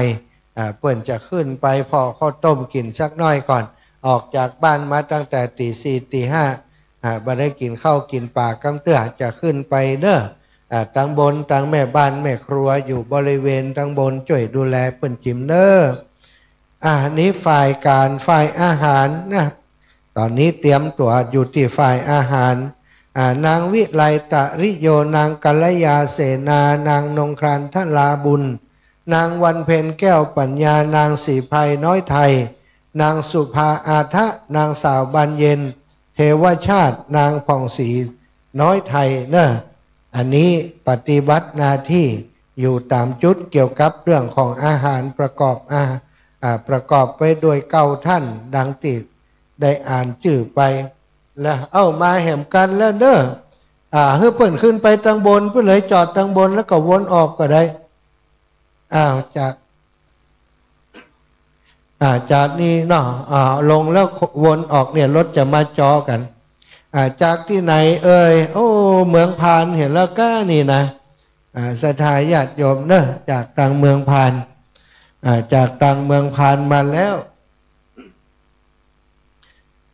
จากที่ไหนจากเมืองพานกายกมือขึ้นเมืองพานมาแล้วแม่ก้อมยอดเงินคนใดแม่ก้อมแม่ก้อมยอดเงินไหนข้าวต้มตายแล้วเพราะจะเป็นลมแล้วถ้าข้าวต้มแม่ก้อมหาว่าจะมาถึง6 โมงว่ะแม่ก้อมมาเลยเนอะปุ่งเข้าห้องน้ำก่อนก็ได้แม่ห้องน้ำไปทางหน้าห้องน้ำไปทางหน้าแล้วก็รถนี่วนไปจอดทางปุ่นเนอะอันปีเอาปพลพี่น้องที่มีนกหวีดมาแจ้งเปิ่นมาประจำการอยู่ตรงนี้คนหนึ่งไหนข้างนี้6 กันกะทุกปีเลินไปบอกเปิ่นเลยวนออกนี่ไปเลยไปจอดไว้ก่อนไผ่มาก่อนฮื้อซิดนั้นเดี๋ยวนี้วนออกแล้วไปจอดหน้านี่ก่อนเลยแม่เข้าห้องน้ำก่อนเลยตรงไปห้องน้ำก่อนเดี๋ยวมาหอมเหมือนอยู่เขียนจื่อเสียงเลี้ยงน้ำข้าวต้มวนไปจอดตั้งบนเนอะข้าวต้มไปเตียนหอฉันเลยแม่ถ้าข้าวต้มมา แม่ก้อมยอดเงิน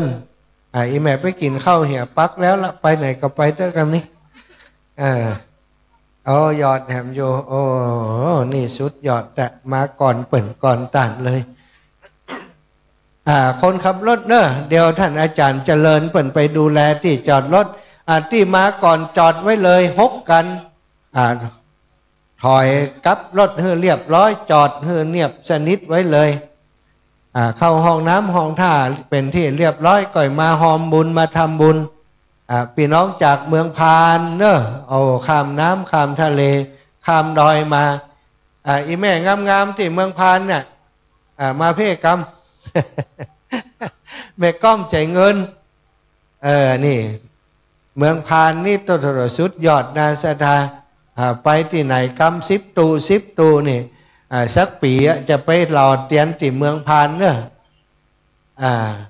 เขาต้มไปทางบนอีแม่เขาต้มไปพุ่นไปตีไปห้องไปหอฉันทางบนเนอะห้องหอฉันอยู่ทางบนเอารถไปจอดเนอะวนก่อนเนอะวนออกไปทางประตู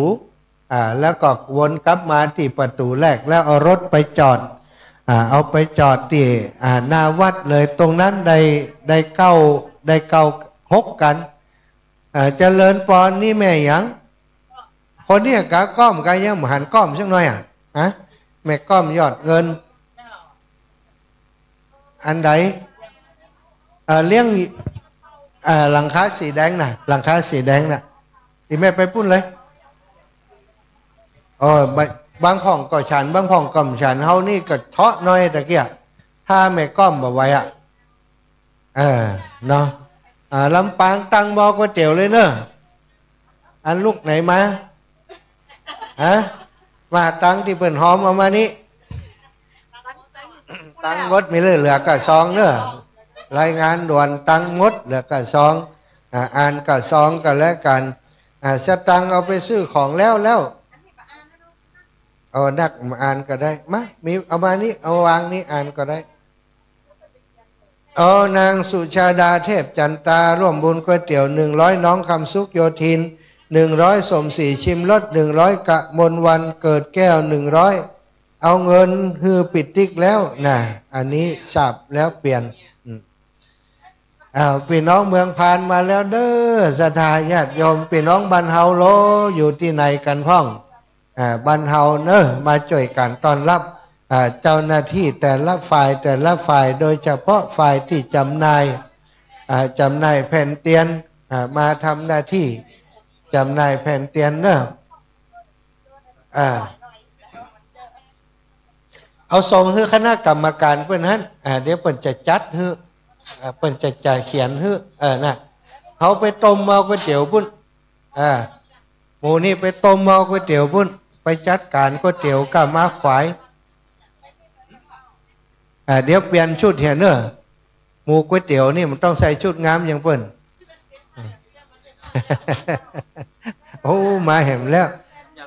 โอ้น้ำยาตู้ลงเล็กตู้ลงเล็กนะตู้ลงเล็กมาโชว์ตู้ลงเล็กไปบิณฑบาตมาแล้วยังน่ะมาแล้วมาเนอะตู้ลงเล็กนี่นะกำกรมีหลายเนอะสาธุเนอะโยมหอมตังเพศเลยเนอะเดี๋ยวเอาชื่อมาประกาศเพศไปหอมตังปุ้นเอาชื่อมาเพศเนาะ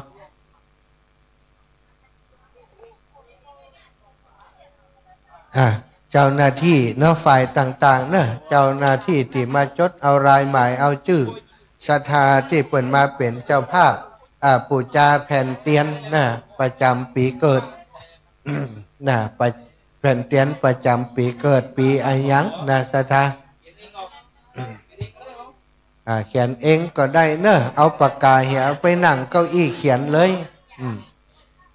ช่วยกันพอเนาะถ้าตอนนี้ถ้าตั้งคณะกรรมการฝ่ายที่ดูแลเรื่องรถเปิ่นยังมาบัดถึงเตื้อครูบาอาจารย์เนอะประสงค์องค์สังฆเจ้าหมู่เฮาเนี่ยช่วยกันพอจุดที่เปิ่นรถเข้ามาตอนนี้เข้ามาแล้ว3 ตู้3 ตู้เปิ่นมีอย่างเอาชื่อมาให้เปิ่นประกาศอนุโมทนาบุญกับแม่คำมุนพึ่งอินตะนายบุญลินพึ่งอินตะนาง น้อยสิริพรพึ่งอินตะนายประกิตพดุงเมืองนางวาทินีณลำปางร่วมบุญมา100 บาทคุณโยมพัชรินวงมานิตนะแล้วก็นายอนุสรณ์วงมานิตนายชูศักดิ์บุญสว่างนางสาวเพชรรันดงสอนนะร่วมบุญมา100 บาทนะปู่จาแผ่นเตียงนางกะมลวันเกิดแก้วนายคเนศเกิดแก้วน้องชายกะมลวันเกิดแก้วร่วมทำบุญลงทานก๋วยเตี๋ยว100 บาทหล่อเตียน100 บาทแล้วก็นายเชิงชิงชัยชิมรสนางสมศรีชิมรสนางสาวพันชิตาชิมรสร่วมบุญมา3 แผ่น60 บาทนางบัวเขียวสุติวงศ์นายอนันต์สุติวงศ์ร่วมบุญมาคนละแผ่นเป็น40 บาท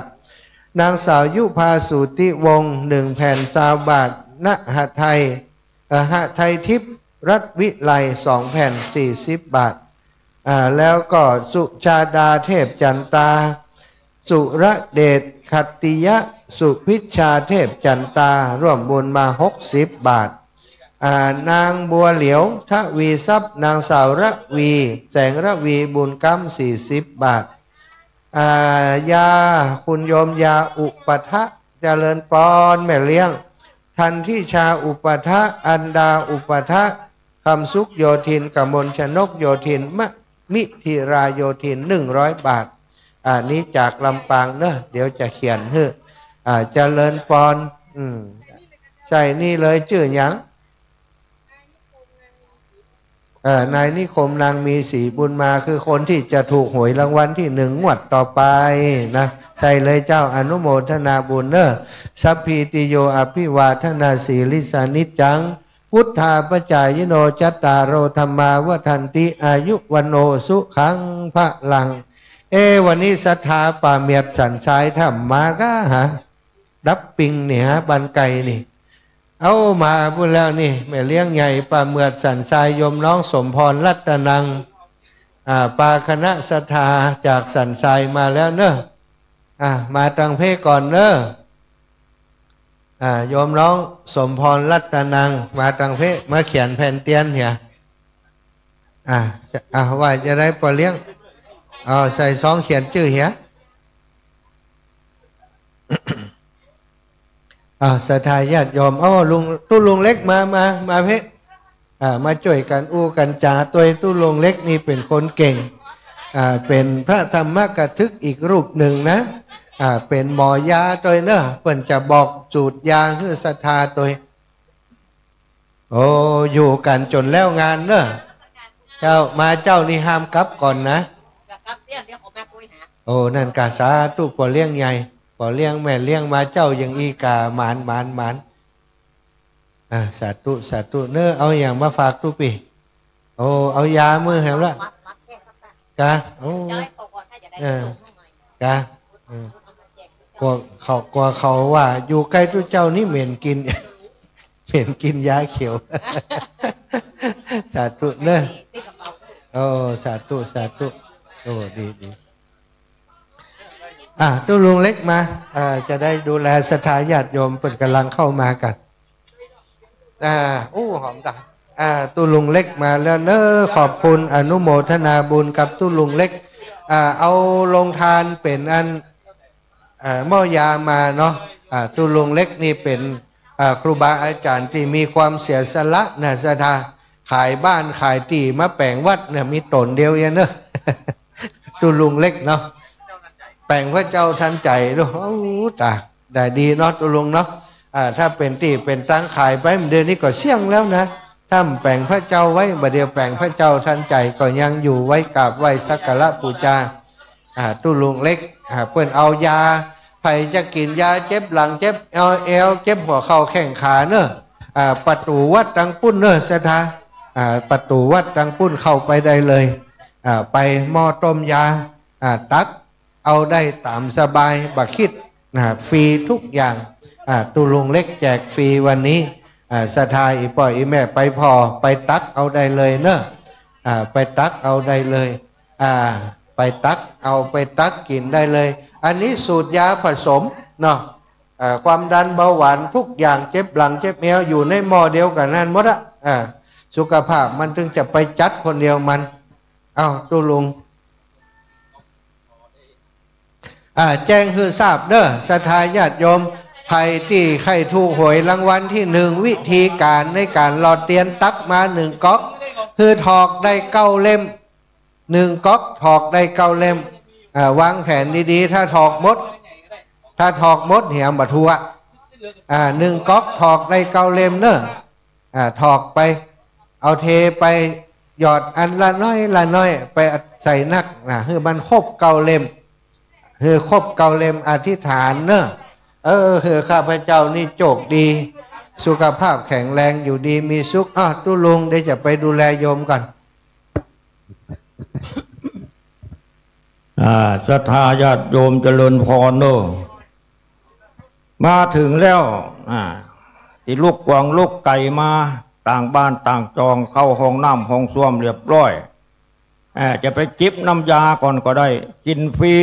ก็มียาแจกโดยลม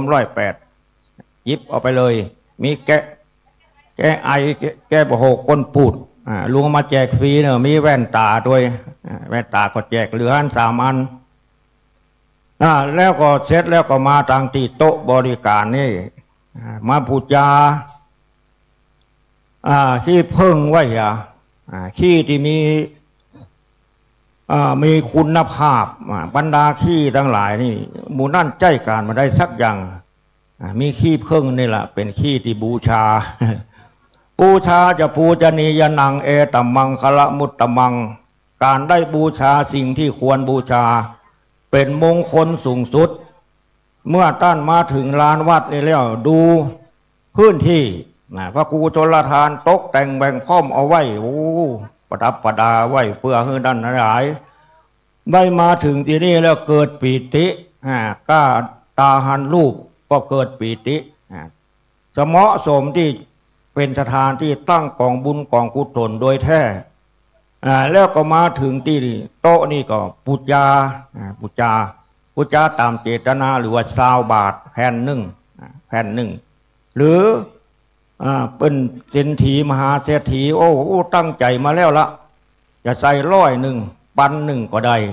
แล้วแต่กำลังทรัพย์เป็นว่าทำบุญนี่บ่ให้เดือดร้อนตนและคนอื่นการเขาได้สละทำบุญแต่ละครั้งปุญญานิปะละโลกัสสมิงปฏิฐาโหติปานินันติบุญเป็นที่อยู่อาศัยของเราสรรพสัตว์ทั้งโลกนี้และโลกหน้านะใจการโลกนี้จะเป็นสุขถ้าเขาบ่ได้ทำเลยก็เขาก็บ่ได้มีความหวังอันมนุษย์เขาเกิดมาเนี่ยมีความหวังอยู่2 อย่างอันดับ1เลยหวังชีวิตยืนยาวอายุยั่งยืนยาวตราบสิ้นสัตตวัฏการถึง70 80 90ว่จน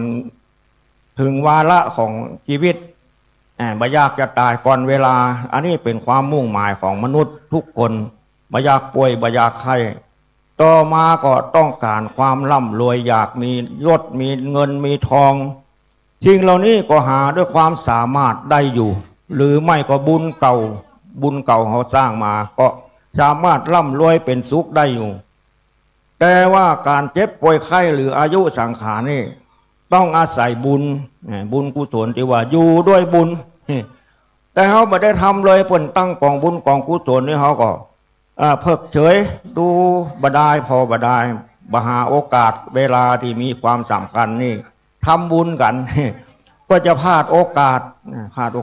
เชิญชวนได้เลยเนอะกูจะคีบเครื่องไว้เปิ้นตั้งหม้อขางฮะละไปเพียก็เอาไปเฮือติกับคณะกรรมการเปิ้นจะได้เอาใส่ในหม้อขางเขาบ่ต้องเอาไปจงคนเดียวผู้เปลี่ยนนะบ่ต้องเอาไปจงใส่ในนั้นเดี๋ยวจะเสด็จใส่คนนั้นคนนี้มันห้อนเฮือไปมอบคณะกรรมการเปิ้นจะยิบใส่ต้มบดทมันในเต็มที่แล้วก็ถึงเวลาเทก็จะต้องได้เทกัน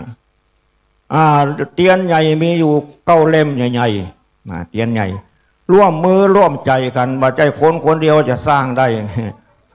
พระครูชลทานนี่มีจิตใจเหมือนน้ำเหมือนว่าพระชลทานก็คือแม่น้ำเหมือนน้ำเลยแล้วก็เผยแผ่แบ่งปันคำว่าน้ำนี่เขาเรียกว่าน้ำใจน้ำใจอันประเสริฐ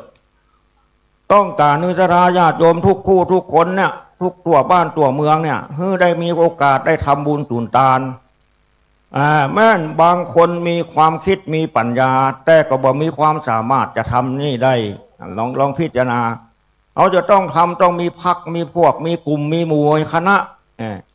อย่างตุลุงนี่ก็มาเสริมบารมีให้เปิ้นมาหม้อยาคณะเปิ้นวิทยุชุมชนอย่างเพื่อก็มาช่วยอย่างเขาบักกว้างบักขวางนี่ก็แสนยากที่จะทำได้งานเช่นนี้ดังนั้นเมื่อมันเกิดขึ้นแล้วเขาก็บอกควรจะให้มันเสียเวลารีบทำกันเถอะเปิ้นว่าวันเวลาทุกนาทีล้วนมีกาโบราณว่าน้ำขึ้นใสให้รีบตักมัวพัดวันประกันพุ่งมุ่งช่านักจะเสียซักเพราะเวลาบ่คอยไผ่เสกชีวิตก็ล่วงไปบ่เคยหยุดพร้อมกับชุดสังขารพานหมนไม่คิดจะประกอบกรรมทำสิ่งใดเร่งทำในวันนี้จะดีอันนี้เนี่ยบอกมาตัวนาอยากแค่ล้ม108นะล้มปิววุ่น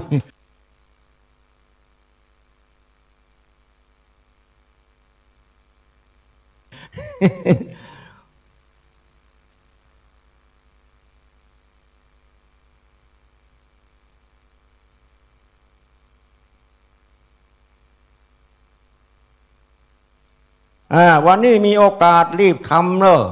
ถ้ามันป้นวันนี้ได้มาร่วมข้างสุดท้ายแล้วผมว่าเพราะว่าอายุนักละแล้วนั่นมันเกิดขึ้นได้ยากนะโยมได้ยินกับเปิ้นว่าแต่เขาก็บอกเคยหันเปิ้นยะกันอันนั้นเมื่อโอกาสเปิดนี่รีบทำเด้อรีบทำเด้อมาปุจจามีเงินเพียง20 บาทตั้นก็ทำได้ละได้ขี้เพิ่งไป1 แว่นละ20 บาทหรือแว่นละ100 บาทถ้าว่าประหยัดของตาลแต่ว่าเขาใจเงินทองนี่แม่จะอยู่ในกระเป๋าเขามีความอุ่นใจก็จริงอยู่แต่ถ้าหากว่าเขาจักจ่ายบ่เป็นมันก็เกิดประโยชน์เฉพาะตัวเก่าเขาทั้งนั้นละซื้อลาบก็ได้กินลาบซื้อขนมก็กินขนมยา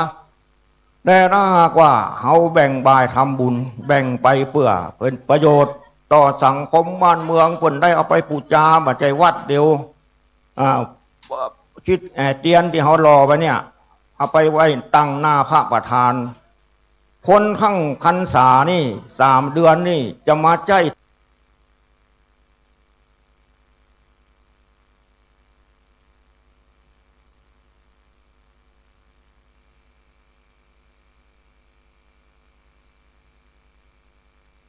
เย็นของเขานี่ล่ะตามทุกวันศ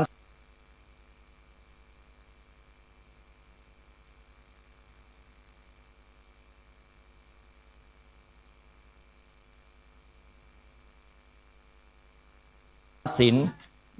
ฟังเทศฟังธรรมปุจจาพระพุทธเจ้าทุกวันดานไปใจมีความหวังแม่ซื้อหวยเขาก็อย่าหน้าบุญขอบุญจ่วยเถอะขอเลขออกที่ค่าซื้อนี่เถอะแต่ถ้าท่านซื้อเลขที่มันออกนั่นถูกแน่ๆเลขที่มันมาออกบัตรซื้ออันนั้นนอกเหนือจากนั้นเขายังอุ่นใจแถมยังว่าโอ้เวลาเจ็บป่วยไข้ข้าขอบุญกุศลที่ข้าทำมาได้หล่อเตียนก็ดีได้ทำบุญที่ไหนก็ดีทุกคนทุกแห่งที่ข้าได้ทำมาทุก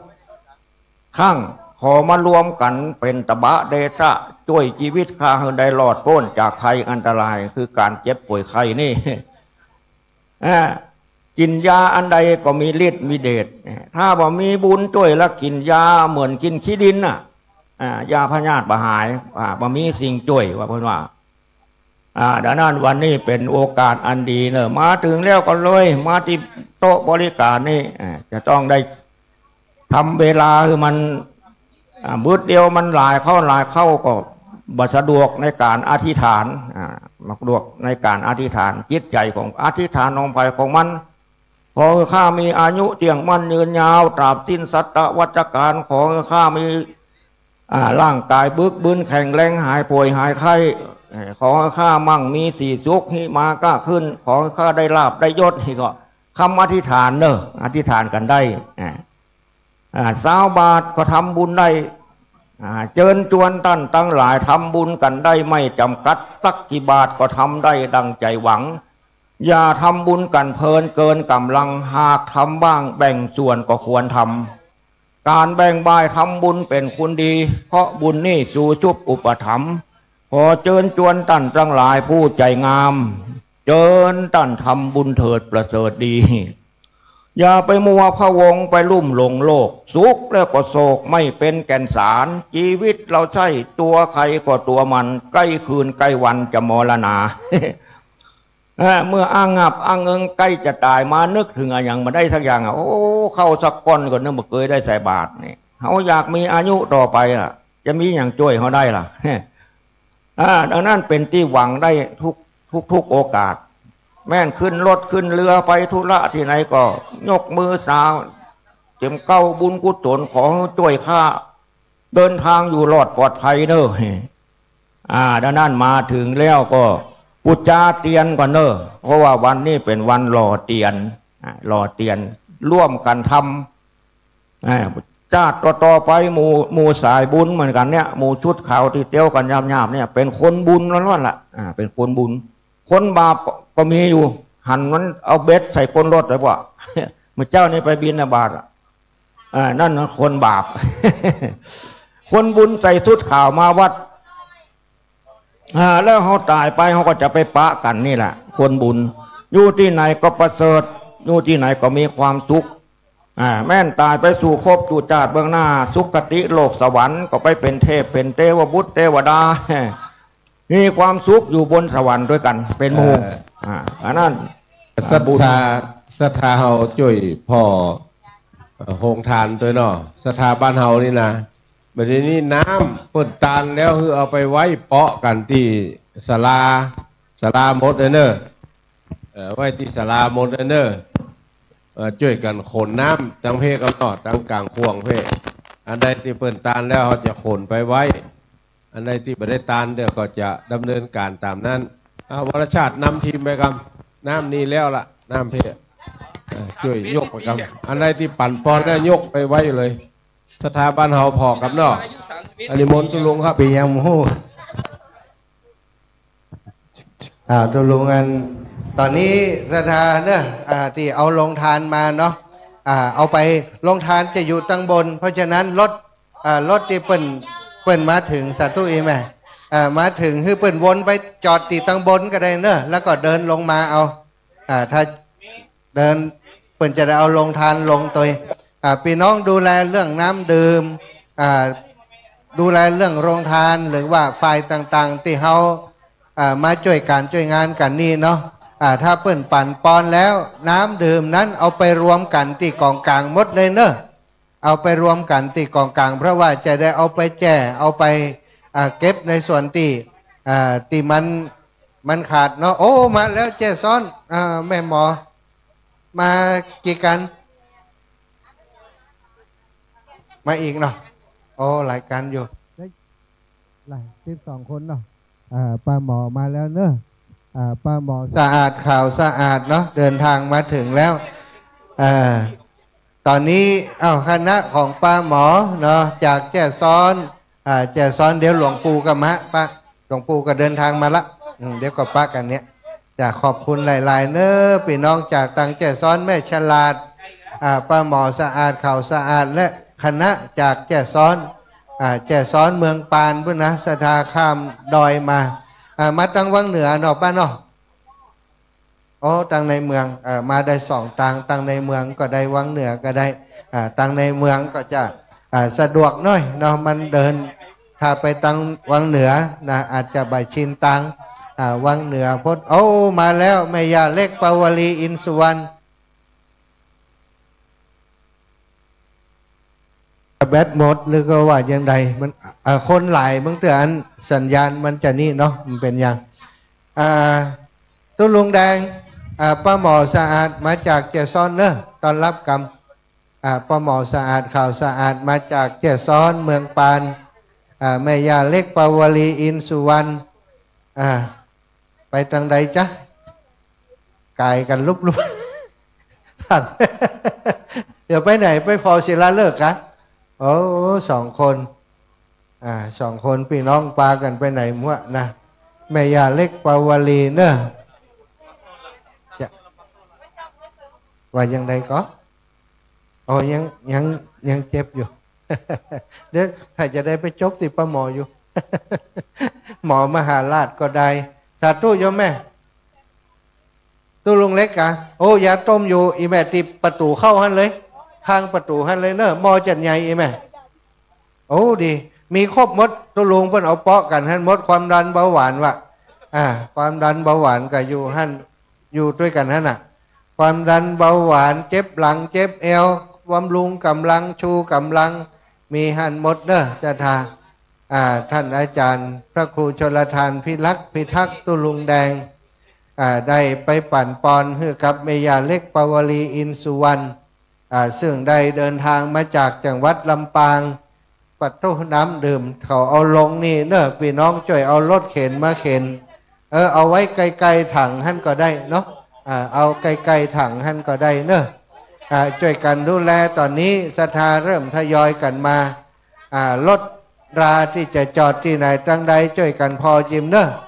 จี้ฮือเปิ่นไปจอดแล้วก็รถมันเต็มเหียมันจะทำให้คนเปิ่นลำบากเนาะคิปเมวสมินชันตุสเพปุรินตุสังกปาจันโทปนะระโสยถามณีโชติระโสยถาอิวังโหตุสัมปติสามิปัตนิมายมีแม่ยาเล็กอินสุวรรณพร้อมกับด้วยญาติพี่น้องผู้มีส่วนเกี่ยวข้องจุผู้ในคนในป่ากันสนุงโคงควายตกแต่งห้างตำดาเครื่องวิสีสนาตานทั้งหลายมวลฝูงนิมัทะปนาถวายเป็นตานเนื่องในงานทำบุญประเพณีหล่อเตียนพรรษาปีที่18กัมมะกัมภาธนาของท่านทั้งหลายมีโดยประการชันใดอันก็ดีสมินชันตุจุงเฮปานุดมสมสละวุธิจุเยี่ยงจุภการจุงจักมีตั้งแต่ดีๆสุขีตีคายุโกอายุวันโนสุขังปะลังทำความเข้าใจสำหรับแผ่นเตียนเนอะแผ่นเตียนจะตาปีเกิดเนอะศรัทธาแผ่นละซาวตะกี้มีคนเอามาจอมซาว1ยิบไป5 แผ่นได้กำไรไป4 แผ่น แผ่นละซาวนะแผ่นละซาวช่วยกันปูจาไปอีแม่เกิดปีหยังปีหนูอันนี้หนูปุกเนอะไม่ใช่หนูต้องขาวนะหนูตั้งเพศอ้วนนะปีเกิดปีหยังเนอะปูจาแผ่นละซาว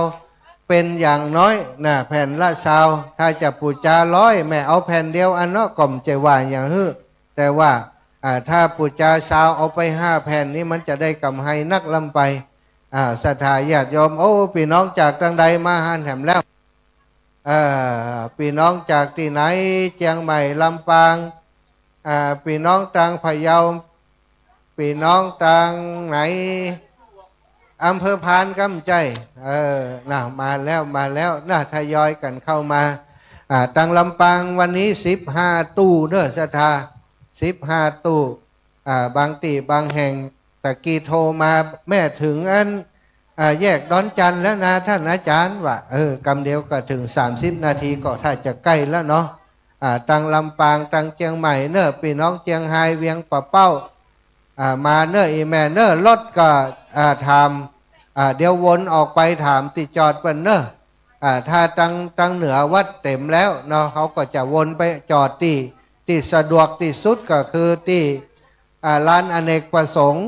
ที่ตั้งหน้าวัดพุ่นเนอะหน้าวัดมีร้านอเนกประสงค์อยู่แต่ตอนนี้ไล่จอดแถวในวัดใกล้วัดนี่คือเต็มก่อนโอ้ขยมจ่อยตุ้ลุง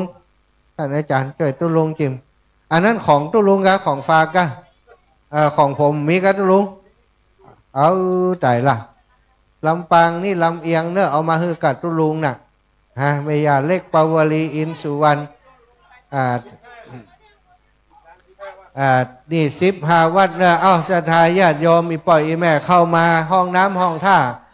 อยู่ข้างวิหารเนอะ ห้องน้ำห้องท่าตรงไปน้อยเดียวเข้าห้องน้ำห้องท่าก่อนห้องน้ำมีอยู่หลายจุดมีป้ายประกาศอยู่ตลอดมีป้ายสำหรับโรงทานเขาจะเปิดเวลา11 นาฬิกาแต่สำหรับก๋วยเตี๋ยวถ้าห้อนแล้วเอาได้เลยเนอะก๋วยเตี๋ยวได้บอกเปิ้นว่าตลอดงานถ้าอย่างอื่นเปิ้นยังแบบเปิดเปิด11 โมงเนอะโรงทานจะได้กินพร้อมกันจะได้กินพร้อมกันได้บางทีโอ้กว่าจะแล้วงานแบบมีแล้วโรงทานหมดเสียก่อนบอกคือกับพี่น้องที่เอาโรงทานมาเนาะเอาว่าโรงทานนั้นขอเป็นว่าอันเปิด11 โมงเนอะตุลุงเปิ่นบอกมาว่า11 โมงยกเว้นเฉพาะก๋วยเตี๋ยวและน้ำดื่ม น้ำดื่มหิวบะได้ดื่มได้เลยกระหายบะได้ก็เอาได้เลยแล้วก๋วยเตี๋ยวนี่ได้บอกไว้เนาะว่าถ้ามาบะมีอย่างกินเตื้อเปิ่นบะเปิดโรงทานเตื้อก๋วยเตี๋ยวที่อาตมาภาพและคลื่นสีขาวได้ร่วมบุญด้วยกันให้หอมกันมาเปิดให้ศรัทธาญาติโยมได้ไปกินก๋วยเตี๋ยวอีแม่ถามเพิ่นเลยอีแม่เกิดปีหยังปีหยังไปพอได้เลยเนอะเอาศรัทธาพี่น้องจากตั้งใดอาจารย์เจริญยังใหม่กะโอ้ฝางมาแหมแล้วโอ้แม่บุญเรืองใช้เงินมาแล้วยังโอ้ยังมาเดี๋ยวอันนี้คณะใดสันมะเฟืองโอ้สันมะเฟืองแม่ศูนย์น้อยแม่ศูนย์ใหญ่โอ้น้องเจ้าขุนกำลังเดินทางมาเนอะวันนี้มันเอาแขนมาต้วยนะ แขนเจ้าขุนเอาแขนมาต้วยจะมาหันเจ้าขุนแบบมีแขนแล้ววันนี้เจ้าขุนจะมาซอให้ฟังตัวเนอะเจ้าขุนกำลังเดินทางพี่น้องต่างเมืองฝั่งแม่ศูนย์น้อยนะหัวฝ่ายแม่ศูนย์น้อยเดินทางมาถึงแล้วเดินทางมาถึงแล้วเนอะเข้าห้องน้ำห้องท่าตามอัธยาศัยถ้าหิวเข้าเนาะยังบ่ได้กินข้าวกำเตื้อขึ้นไปตั้งโรงทานตั้งบนเนอะอีแม่เป็นโรงทานของส่วนกลางก่อนของวัดก่อนจะมีข้าวต้มอาหารเบาๆแล้วก็โรงทานของอาตมาภาพนี้ก็จะเป็นโรงทานของอาตมาภาพและก็คลื่นสีขาวจะเป็นก๋วยเตี๋ยวเนอะศรัทธาญาติโยมอันนี้เปิ่นหอมไออย่างมาอ๋อแม่สีวันกลางต้งเปิ่นหอมก๋วยเตี๋ยวมาเนอะอันนี้ของก๋วยเตี๋ยวเก็บไว้ก่อนศรัทธาญาติโยมพี่น้องต่างเมืองฝั่งเดินทางมาถึงแล้วน่ายินดีต้อนรับสู่สถานลานธรรมวัดแม่ห้องไคร้ร่วมบุญร่วมกุศลปูจาแผ่นเตียนแผ่นละ20 บาทเนอะใครจะแผ่นละ100ก็เป็นอย่างสาธุอีแม่คนนี้บอกหู้จัก แต่งลืมแล้วกายไปแล้วเนาะ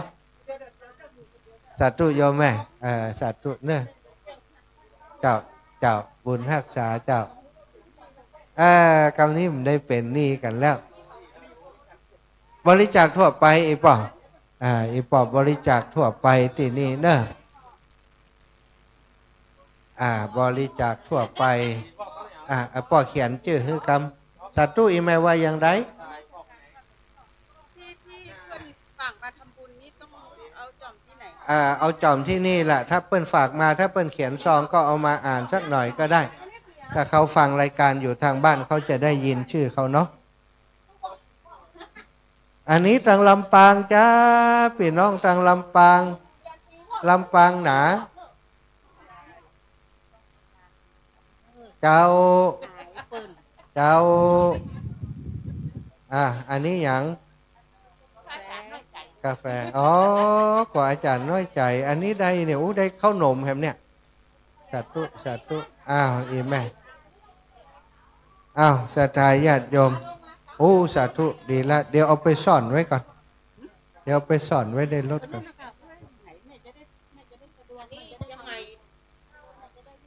เชียงใหม่โดยลำปางโดยหลักวัดชัยสถานชัยสถานมา1 ตู้เนาะนันทารามกะสาธุเนอะ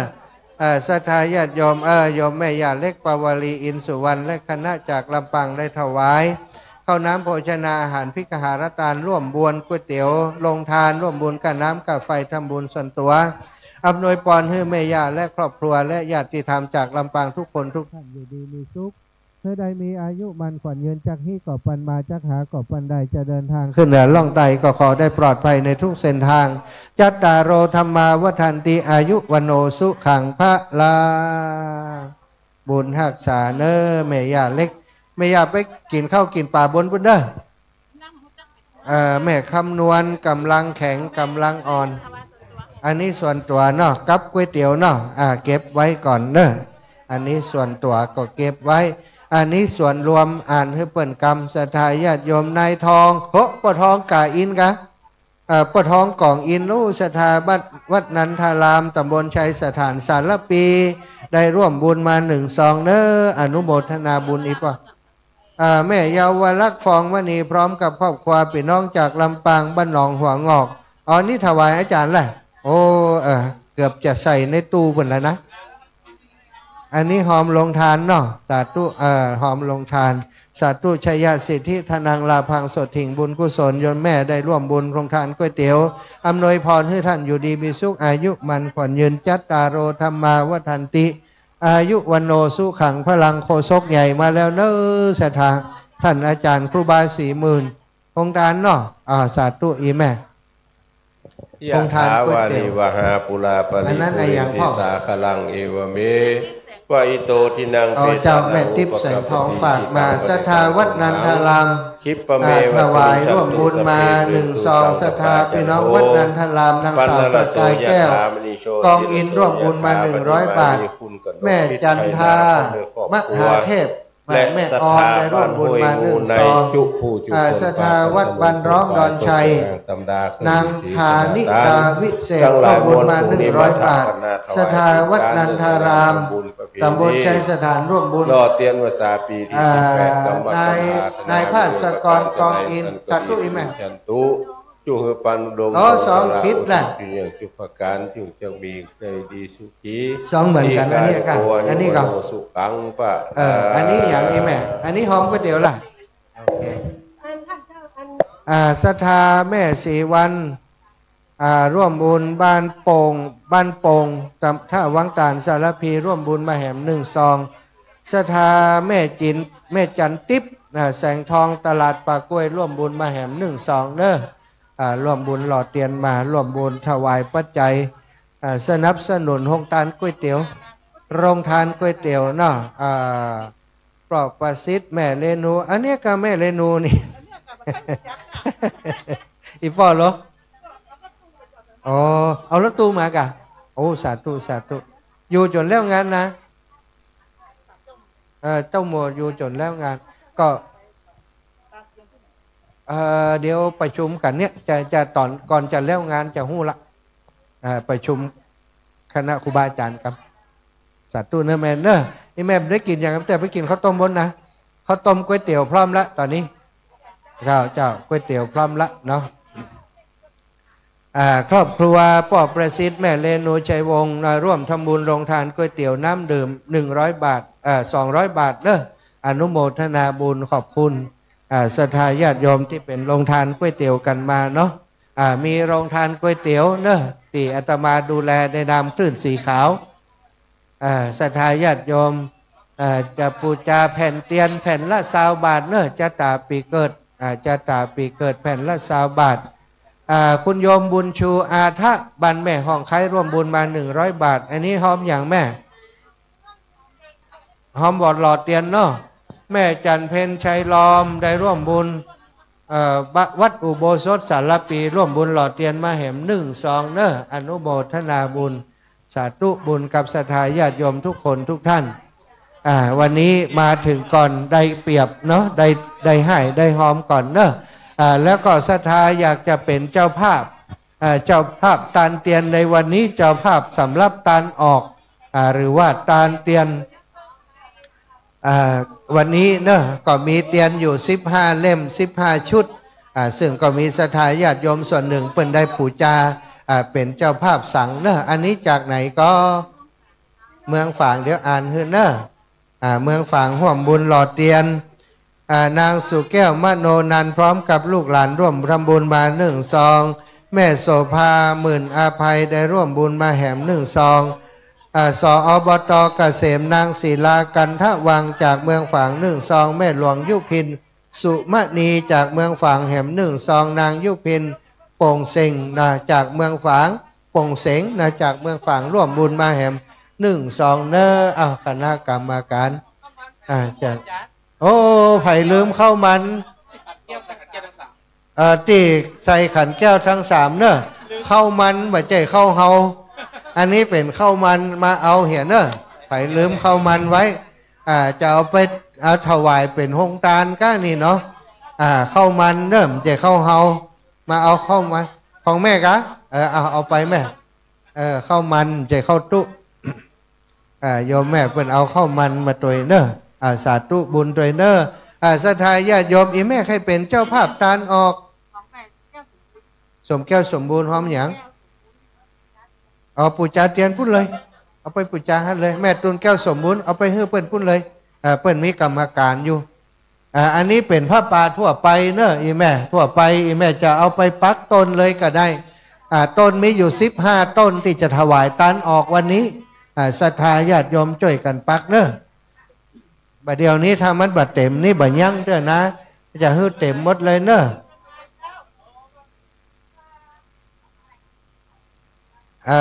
เจียงไฮ้สมานมิตรเมืองพานมากับแม่ก้อมเขาก้าแม่ก้อมเนอะแม่ก้อมนี่เป็นสายบุญที่แข็งแรงคนหนึ่งอยู่อำเภอพานปาคณะศรัทธาจากอำเภอพานมา2 ตู้เนอะกันอื่นๆก็ตยมาอยู่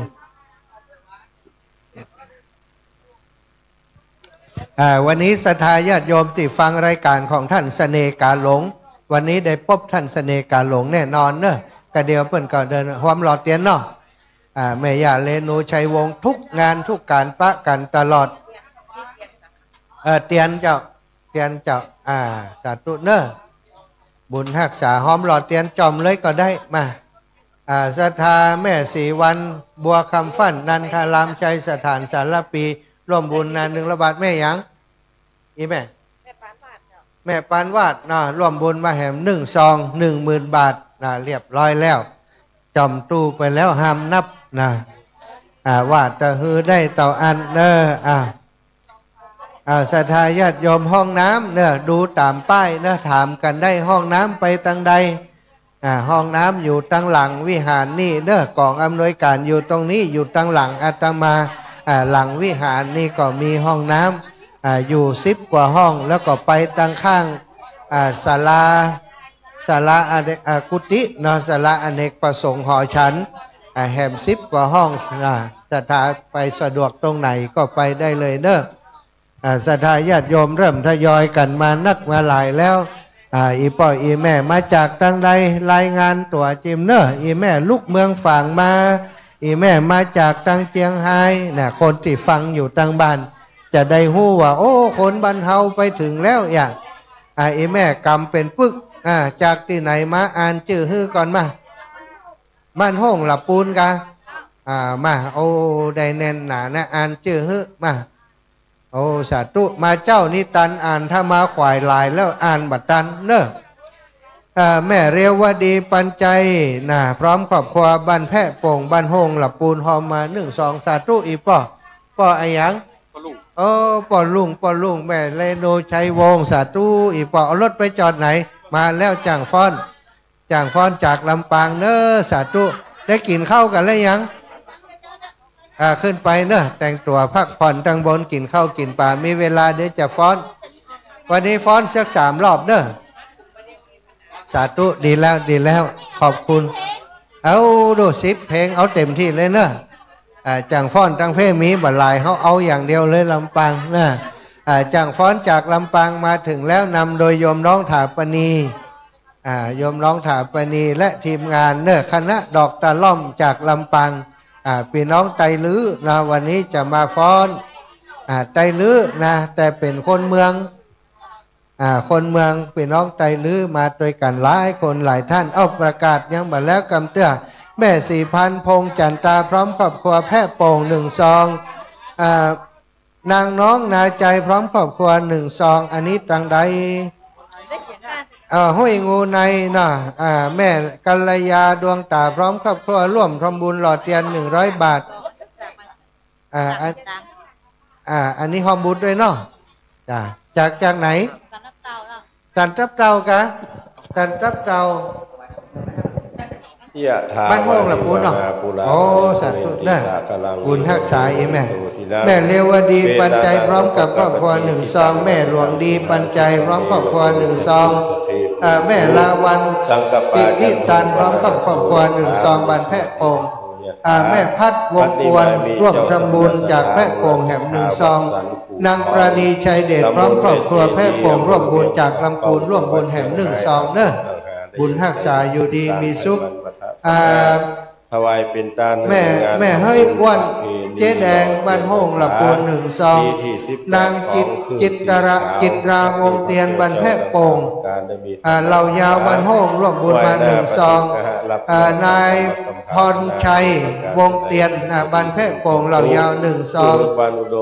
นายอภิชัยวงเตียนแพะโป่งเหล่ายาวร่วมบุญมา1 ซองแล้วก็บุญราชธาแม่อัมภัยชัยนาบ้านห้วยงูในร่วมบุญมา1 ซองมูลราชธานางยุพินเซนแก้วร่วมบุญมาแหม1 ซองมูลราชธาทิติโชตอย่างสังทองกะสัตรองอีเนาะสัตรองก็สัตรองอีนะนางสาวภาคชัยเดช1 ซองเนอะสัตว์ตู้เจ้าแม่นางนิตยาร่วมบุญมาแหม1 ซองนายวสันต์บังคมเนตรร่วมบุญมาแหม1 ซองมูลสถานางฟองนวลชัยสมพานแห่งบุญมาแหม1 ซองนายพัฒนันฟั่นเอกร่วมบุญมาแหม1 ซองนางฟองนวลเซนแก้วร่วมบุญมาแหม1 ซองนางจันฟองบุญศิษย์ร่วมบุญมาแหม1 ซองเอาท่านอาจารย์พี่น้องห้วยงูในแม่บุญปานตาเหียงอำเภอฝางร่วมทำบุญมาแหม1 ซองแม่สุนีสุรินร่วมบุญมาแหม1 ซองมูลราชธาแม่เอ้ยตาน้อยนาบ้านแพะโป่ง1 ซองแม่บัวเลียวพร้อมครอบครัวพี่น้องชัยลังกาแพะโป่ง1 ซองเรียบร้อยแล้วก็นายพัฒพงศ์เพชรภูวิทย์พงศ์น้องนางอิงละไมพรร่วมบุญมาแหม1 ซองอันนี้เปิ้นเขียนแล้วละกันที่ลำปางเจ้าเนี่ยอันนี้ของโรงทานก๋วยเตี๋ยว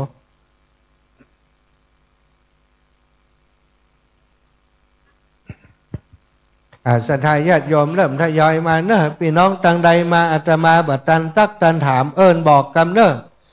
ตังเชียงใหม่ตังลำพูนรถแดงจากตังใดมาถึงแล้วนะพี่น้องมารถแดงฮอดกะปากกาฟังเป็นฮอดปากกาบ่ออกนะ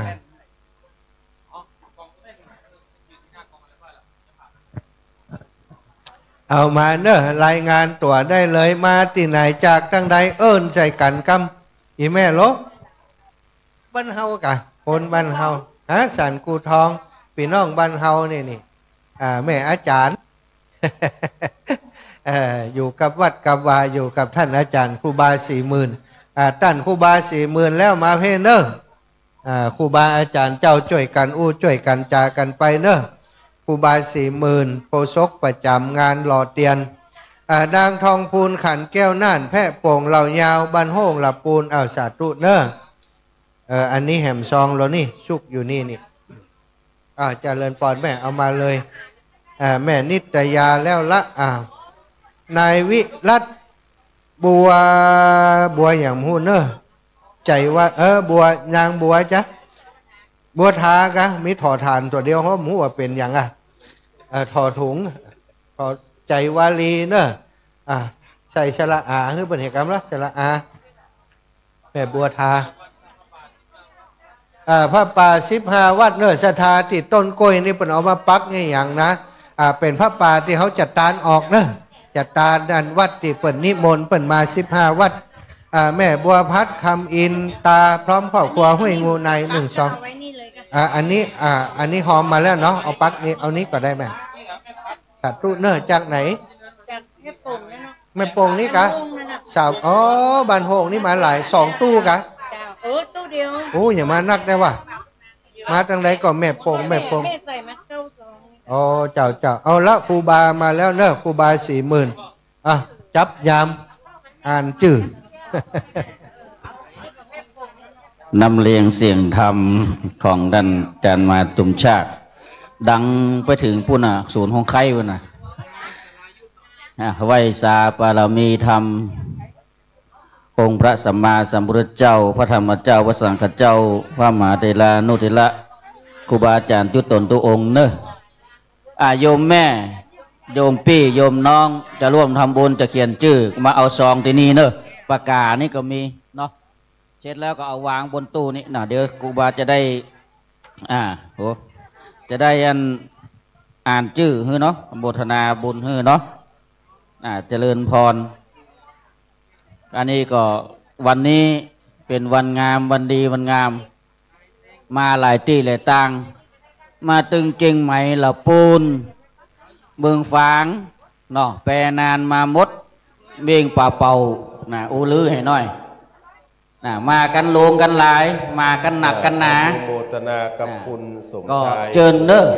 ใครที่จะมาบูชาเอาเป็นเจ้าภาพที่เพิ่งตัวเพิ่งเนอะถ้าทายาทโยมบอกเจ้าหน้าที่ที่บนนั่งได้นี่ชวดหนูฉลูวัวการเสือท้อกระตายมะโลงมะสิง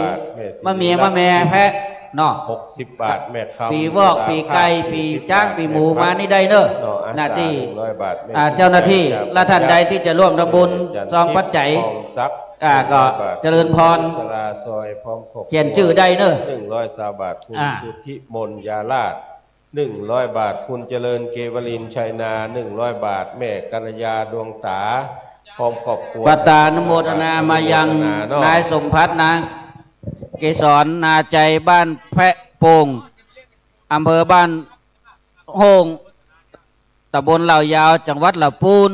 ตำโมทนาสาธุเนอ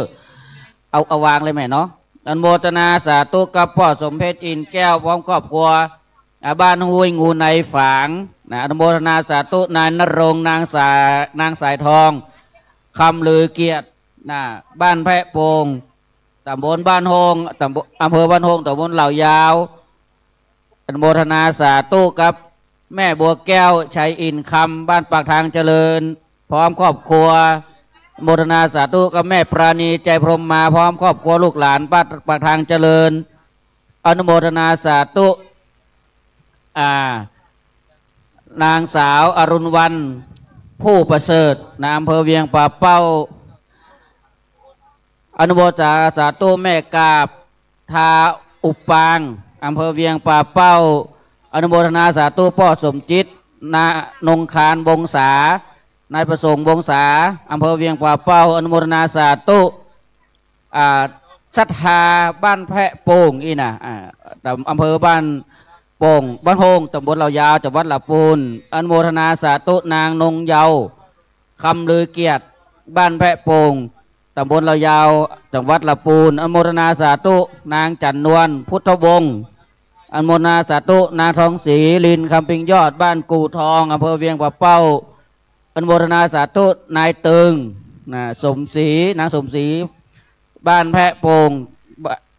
จังหวัดลำพูนอนุโมทนาสาธุนางเติงนางสมศรีแพะโป่งบ้านโฮงอนุโมทนาสาธุกับ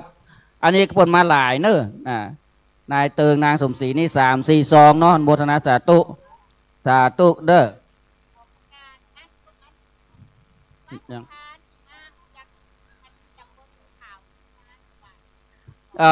ลงทานที่มาจากตำบลเชียงขาวเนอโยมบอกคือมาถวาย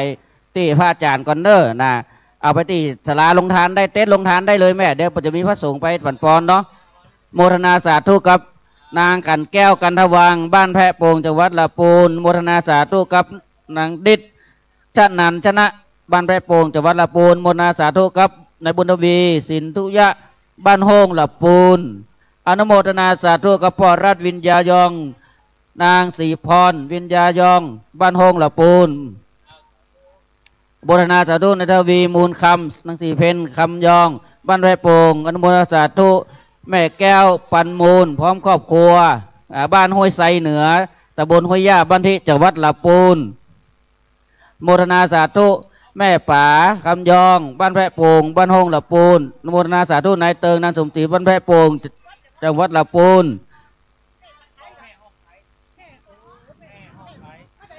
อนุโมทนาสาธุแม่คำมาถูกงามบ้านสันกูทองบ้านกูทองอำเภอเวียงเป้าจังหวัดละจังหวัดเชียงรายตอนนี้จะทาญาติโยมที่จะมาบูชาเรียนขี้เพิ่งตัวเพิ่งเอาไปอธิษฐานยอดลงกระทะตัวเพิ่งเฮาเพิ่งหยังชวดหนูฉลูวัวขานเสือเทาะกระต่ายเนาะแจ้งเขาจัดนุงเจ้าที่มีน้องๆลูกหลานนั่งให้บริการอยู่นี่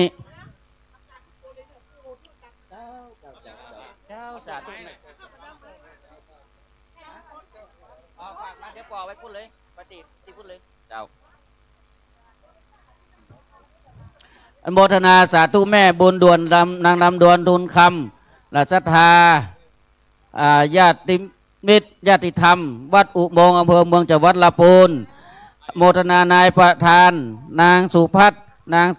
สาวกุลธิดานางสาวจันทิดาเทวติษนี่การอ่านวัดแม่ของขาย200 บาทเนิ่นอนุโมทนาสาธุแม่ปราณีวังกำพูอุโมงค์บ้านโฮงละปูนโมทนาสาธุนางสาวพานิชบุญสดพร้อมครอบครัวอนุโมทนาสาธุนางยุพาพันธ์ปันเจริญนางนงยุทธพันธ์ที่แก้วบ้านอุโมงค์อนุโมทนาสาธุนางกัลยาเกษรก็เนี่ยอุโมงค์จังหวัดลำพูนโมทนาสาธุแม่สมพลชัยยาคำโมทนาสาธุแม่ทองใบมณีสอนบ้านอุโมงค์จังหวัดลำพูนโมทนาสาธุนางแสงทองคำเจริญบ้านปากกองจังหวัดเชียงใหม่โมทนาสาธุนางมุ้ยแดงสมมนุษย์อุโมงค์ลำพูนอนุโมทนาสาธุอาจารย์กนกพรประพันธ์ศรีอนุโมทนาสาธุนางจันศรีปารีห้วยไซห้วยยาบจังหวัดลำพูนโมทนาสาธุนดงติบสมเจริญอุโมงค์จังหวัดลำพูนอนุโมทนาสาธุนายปันแก้วปาลีนางวันนาปาลีพร้อมครอบครัวบ้านห้วยไซห้วยยาบจังหวัดลำพูนสาธุสาธุชรายาโยมเขียนแล้ววางบนพานแล้วเดี๋ยวจะมาจะปตานุโมทนาญาติโยมทั้งหลายอันบุญทานการกุศลทำไปเตอะบาเสียหลายจักสุขสบายในภายภาคหน้าสุขแหล่งละอมตะมหาเนรปานวันนี้เรามาร่วมกันสร้างประทีปแสงทองแสงเทียนส่องน้ำตาเฮาขึ้นสวรรค์นิพพานในงานหล่อเทียนวัดแม่ของไควัดท่านพระครูจรทานพิทักษ์พระนักวัฒนาเจริญพรวางเลยแม่เนาะเขียนชื่อให้เรียบร้อยท่านใดที่จะร่วมบูชาตัวเปิ้งเอาเลยลูกเอาเลยแม่เอาเลยพ่อเนาะเขามีครอบครัวเขาหัวเขาเกิดเปิ้งปีอย่างก็บอกเจ้าหน้าที่เนาะคนหนึ่งมาทำให้30ตัวเปิ้งก็ได้แล้วก็เอาไปอธิษฐานยอดลงกระทะก้อยใส่ลงไปแม่เนอะเสร็จแล้วแม่เขาก็ลวดกันตักเตียนรอเลยลวดรอทำแล้วเลยอธิษฐานรอเอาคนน้อยได้มีส่วนร่วมเหมือนกันหมดทุกผู้ทุกคนได้มีส่วนร่วมหมดกันผู้ทุกคน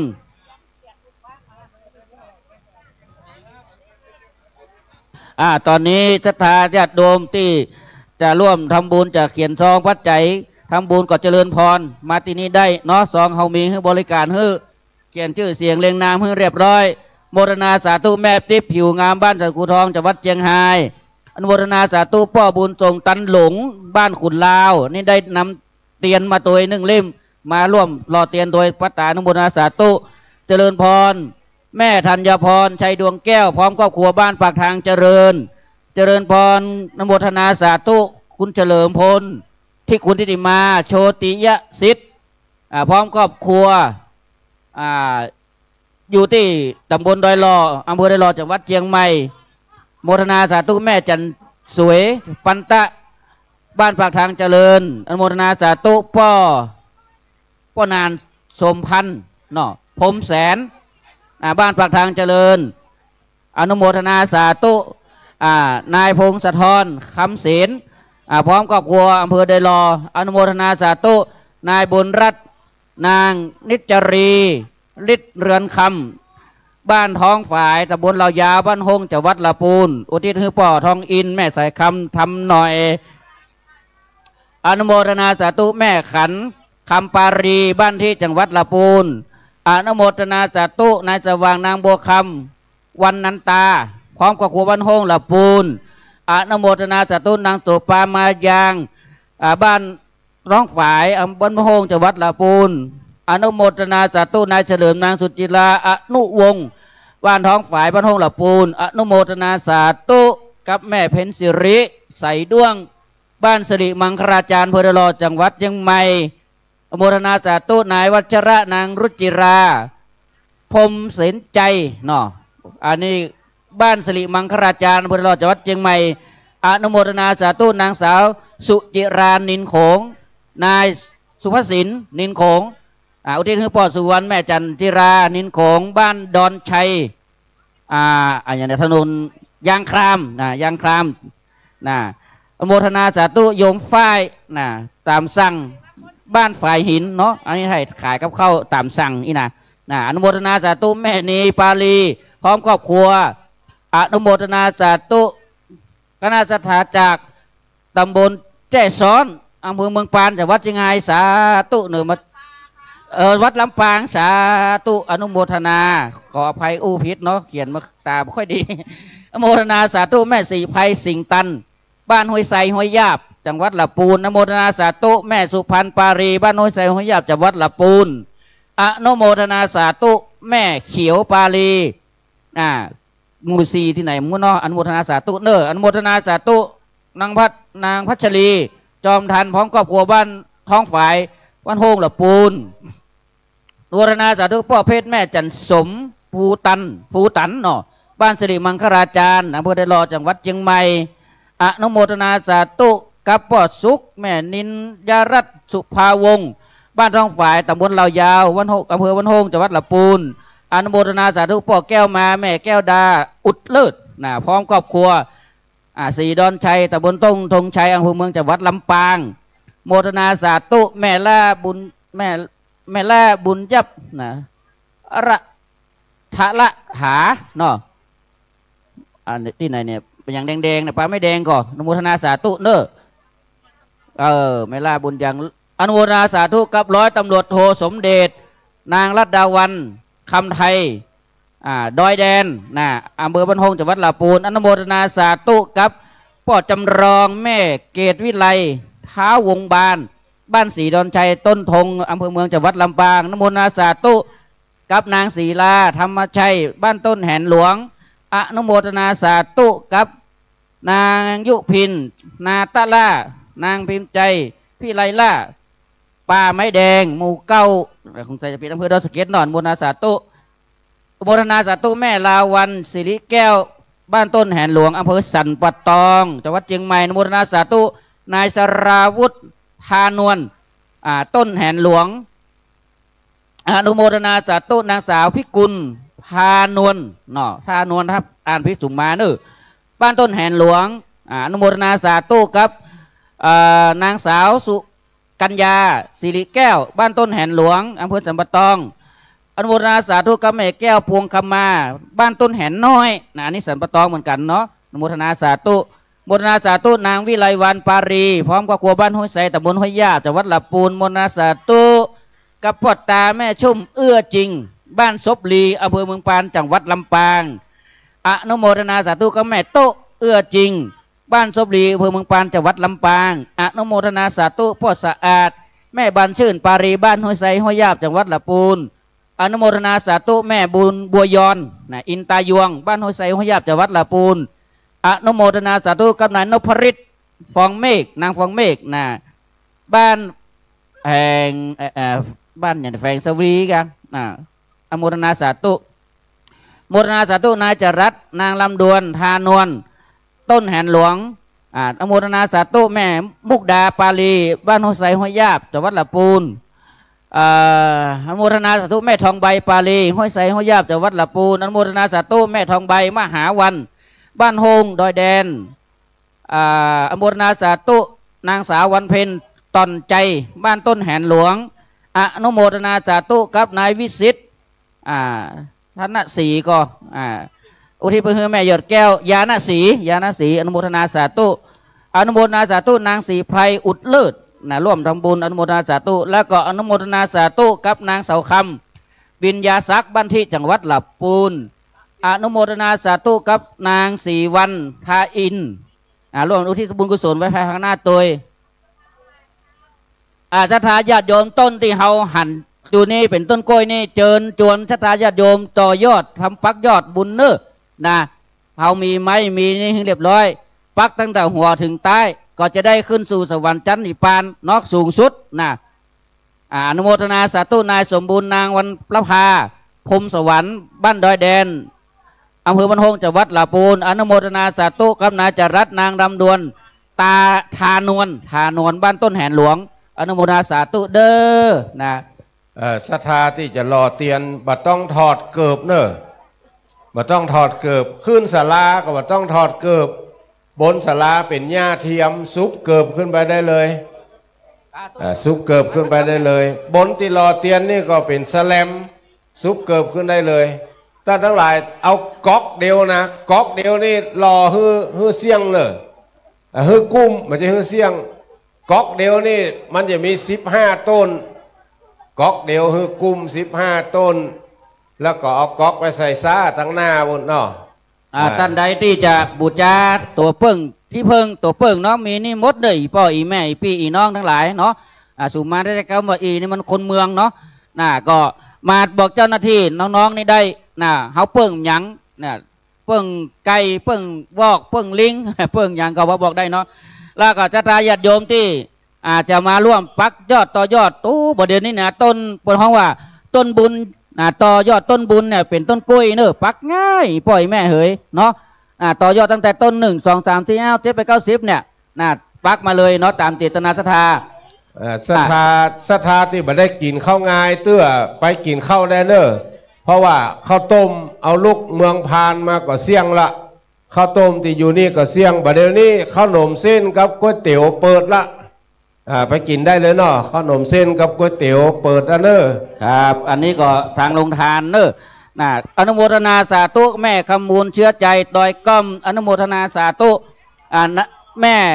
กันนพรแท่นงามบ้านโฮงลำพูนดอยก้อมอนุโมทนาสาธุแม่บานเย็นเทพแดง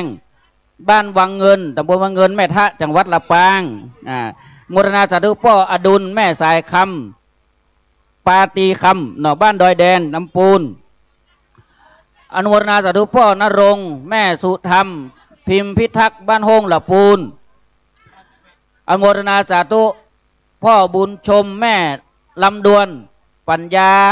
อย่างนั้นปัญญาบุญกับปัญญายนเนี่ยเนาะปัญญายศเนาะทุ่งรวงทองแม่วางอนุโมทนาสาธุโมทนาสาธุกับคุณทองศรีทองใบบ้านห้วยห้าบ้านโฮงอำเภอบ้านโฮงจังหวัดลำพูนอนุโมทนาสาธุกับนางละเอียดพวงคำน้อยก็พวงคำป้อบ้านวังเงินตำบลวังเงินแม่ทะจังหวัดลำปางอนุโมทนาสาธุกับคุณวัฒนามาปานอำเภอฝางอันนี้มาจากฝางจังหวัดเชียงใหม่เนื้อปัตตาอนุโมทนาสาธุอนุโมทนาสาธุกับแม่อัมพรแสนอ้ายบ้านต้นแหนหลวงสัมปตอง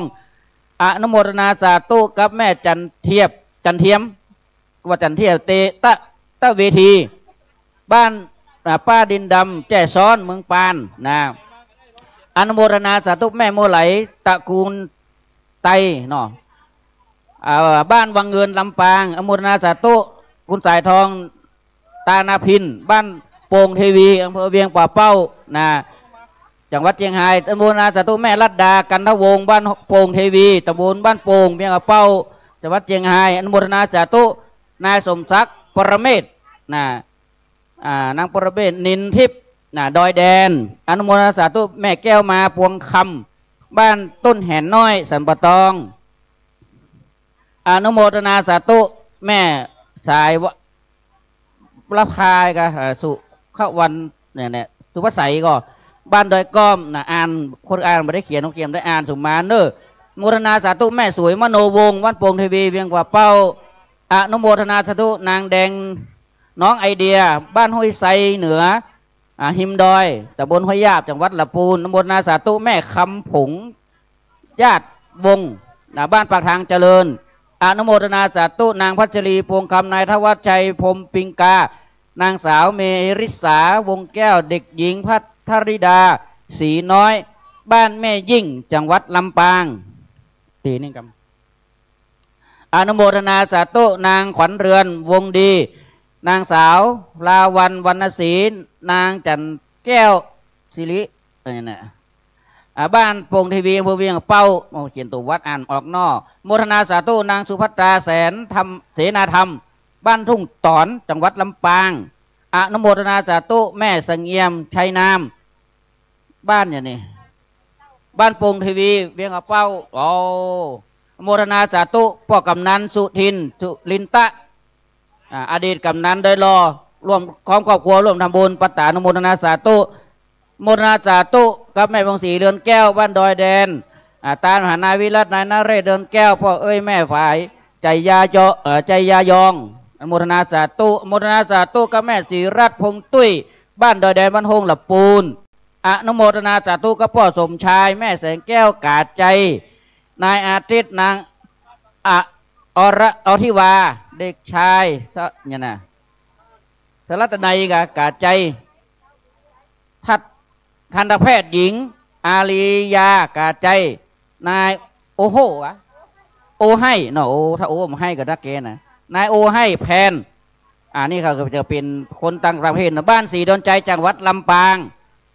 อนุโมทนาสาธุนายพิบุญนางบัวบานเล็กรอ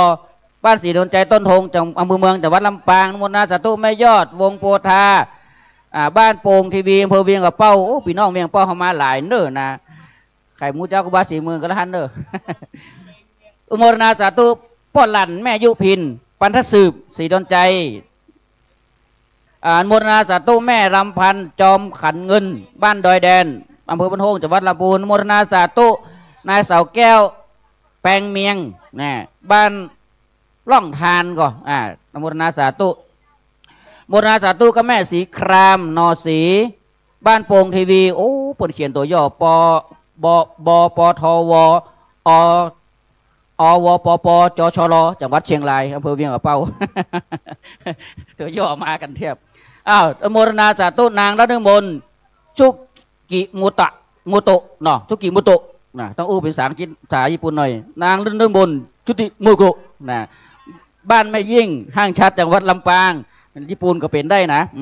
นุโมทนาสาธุนางอุไรภูตาสืบจังหวัดลำปางอนุโมทนาสาธุนาย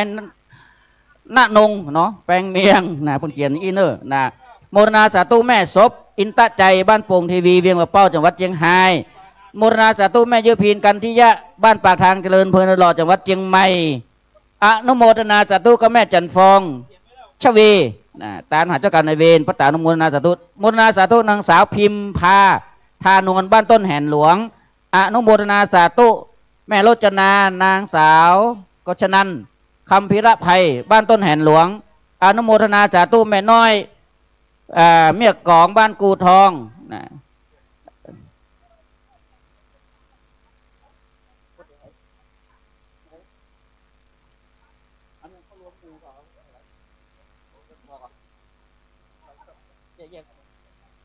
ได้ที่แยกส่วนตัวก็บอกกำเนิดถ้าทายาทโยมนี่ก็ขอประกาศให้เข้าใจกรรม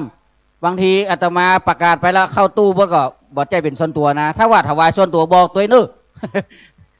อนุโมทนาแม่พูนศรีสุริยพรบ้านหงจังหวัดลำพูนอนุโมทนาพ่อวันลบแม่แก้วเขมราชบ้านขุนลาวอำเภอเวียงเป้าจังหวัดเชียงรายครอบครัวแม่น้อยขาวน้อยพร้อมลูกเต้าบ้านขุนลาวอนุโมทนาสาธุแม่อุ้ยคำปัน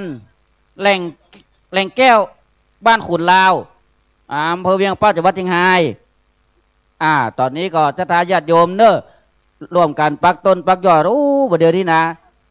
ทยอยหลั่งไหลกันมารถตู้รถปิกอัพรถเก๋งรถเมล์เนาะร่วมกันทำบุญเนอะนะ อันบุญทานการกุศลทำไปเตอร์บาเสลายจากสุขสบายนาภัยภาคหน้าสุขแรงล่าอมตะมหาในหลับปานสุขสดชื่นบานทุกมื้อทุกวันก็เพราะบุญเนี่ยจะถาญาติโยมท่านทั้งหลายเนาะอนุโมทนาสาธุแม่ชื่นผ่านทองรัตบ้านศรีดวงใจจังหวัดลำปางนะอันนี้ก็เป็นบุญกุศลต่อยอดไปถึงสวรรค์นิพพานเงินทองนั้นเฮาหามาได้ก็พุทธเจ้าบอกว่าเอาทิ้งลงหิวพ่องเอาใจนี่เก่าพ่องนะเอาแทนคุณพ่อแม่พ่องทำบุญพ่องอย่างอีนะทาญาติโยมทั้งหลายเนาะท่านใดที่บ่มีซองก็มาซองประกาศนี้ได้นื้อนะจดอะไรใหม่เอาชื่อสนำจำชื่อไว้ในสวรรณปัตตารับเงินราคำนะอาศัยพานนี่เลยแม่ได้ประกาศเนาะตอนนี้ครูบาอาจารย์ก็ทยอยมากันแล้วเนาะเดินทางมากันนะครับ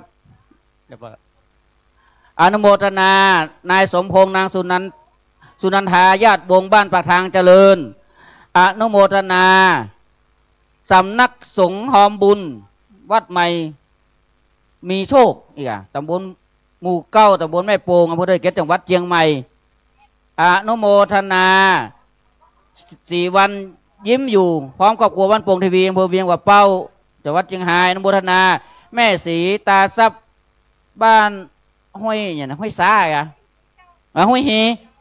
เจ้าฮีที่ไหนอยู่ห้วยฮีอยู่ไหนห้วยฮีไหนห้วยฮีลำปางเนาะอนุโมทนาแม่มณีสมบูรณ์บ้านห้วยฮีลำปางอนุโมทนาแม่ศรีตาซับบ้านห้วยฮีลำปางโมทนาสาธุแม่มณี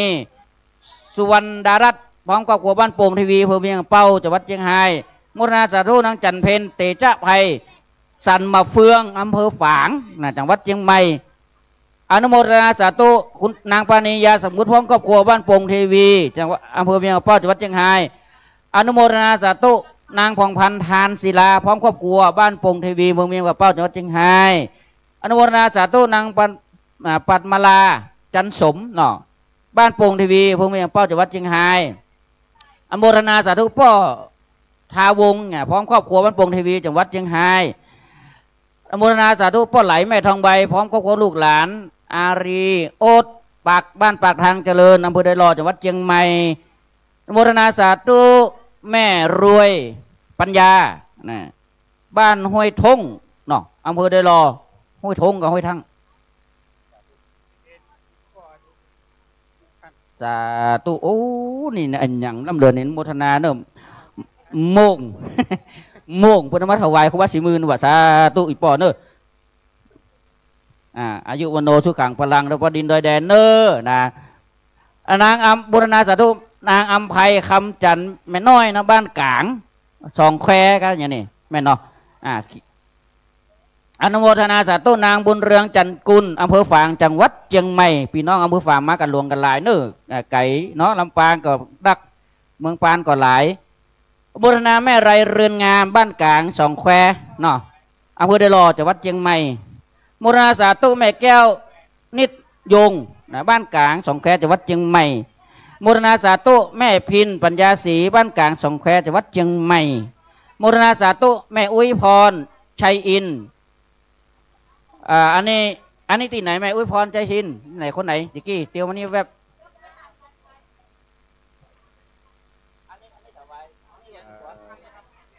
เวลาในขณะนี้8 โมงกับ59 นาทีท่านอาจารย์มหาสมชาติจังฟ้อนมาหลายคณะ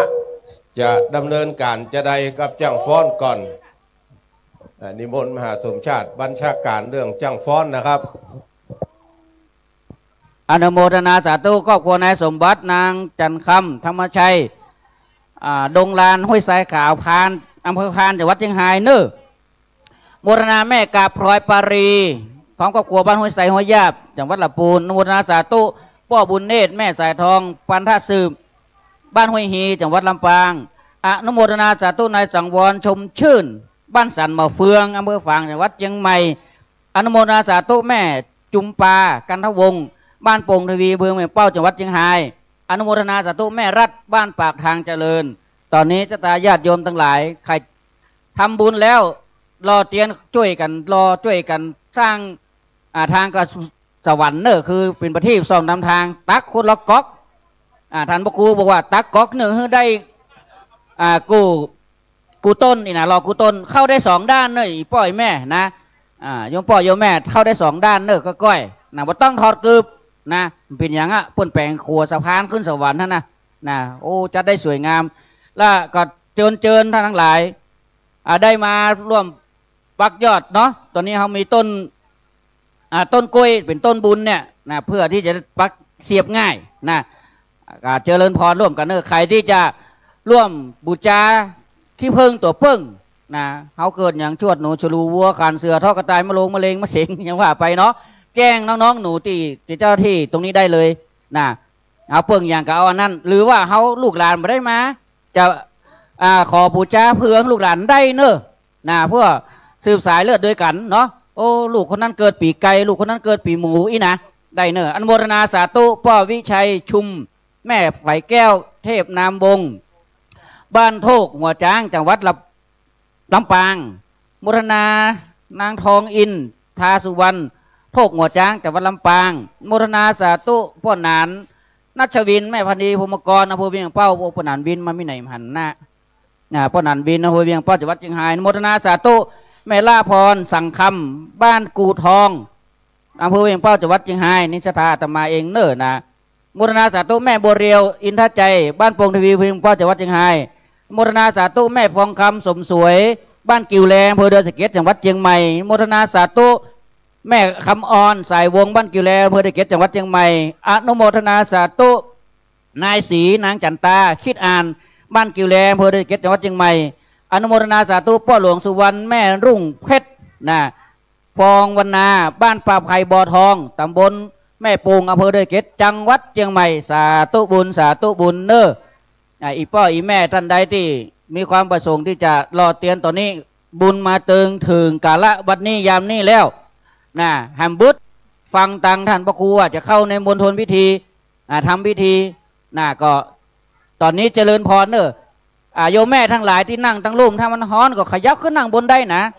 ยักขึ้นนั่งบนได้บนศาลาได้เนอะบนมณฑลพิธีเนาะเพราะว่าในตอนนี้ก็วันนี้บนห้องว่าฟ้าเปิดฟ้าเป็นใจเนาะโอ้ชื่นบานเนาะเอานี่ก็ได้เนาะปืนวิหารนี่ก็ได้เนอะปืนวิหารเนี่ยได้ในศาลามันก็ได้เพราะว่าปู่ศาสตร์ไว้เรียบร้อยละ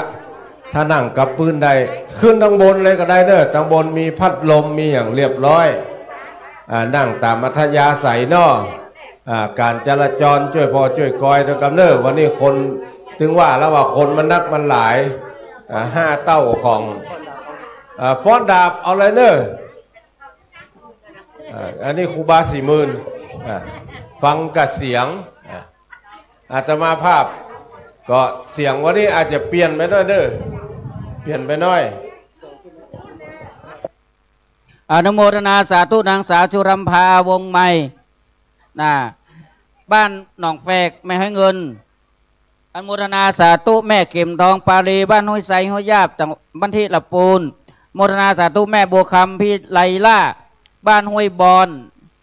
อนุโมทนาสาธุแม่บุญเพียรไทยกรบ้านห้วยบอนอนุโมทนาสาธุคุณสมถาฟังกันบ้านศรีปรีดาลำปาง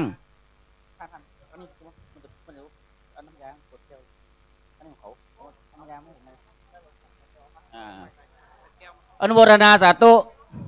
นายบุญรัตน์นางศรีไพรดาวเวียงกันบ้านป่าไม้แดงอำเภอดอยสะเก็ดจังหวัดเชียงใหม่อนุโมทนาสาธุแม่สุพินพิจักโนบ้านป่าไม้แดงตำบลแม่ปูงอำเภอดอยสะเก็ดจังหวัดเชียงใหม่อนุโมทนาสาธุนางวันเพ็ญพุทธโยธาศรัทธาวัดฝ่ายหินนี่ในเมืองเนอะจังหวัดเชียงใหม่อำเภอเมืองเนาะอนุโมทนาสาธุตอนนี้ญาติโยมที่มายังไม่ได้กินข้าวเจ้าก็เชิญเนอะ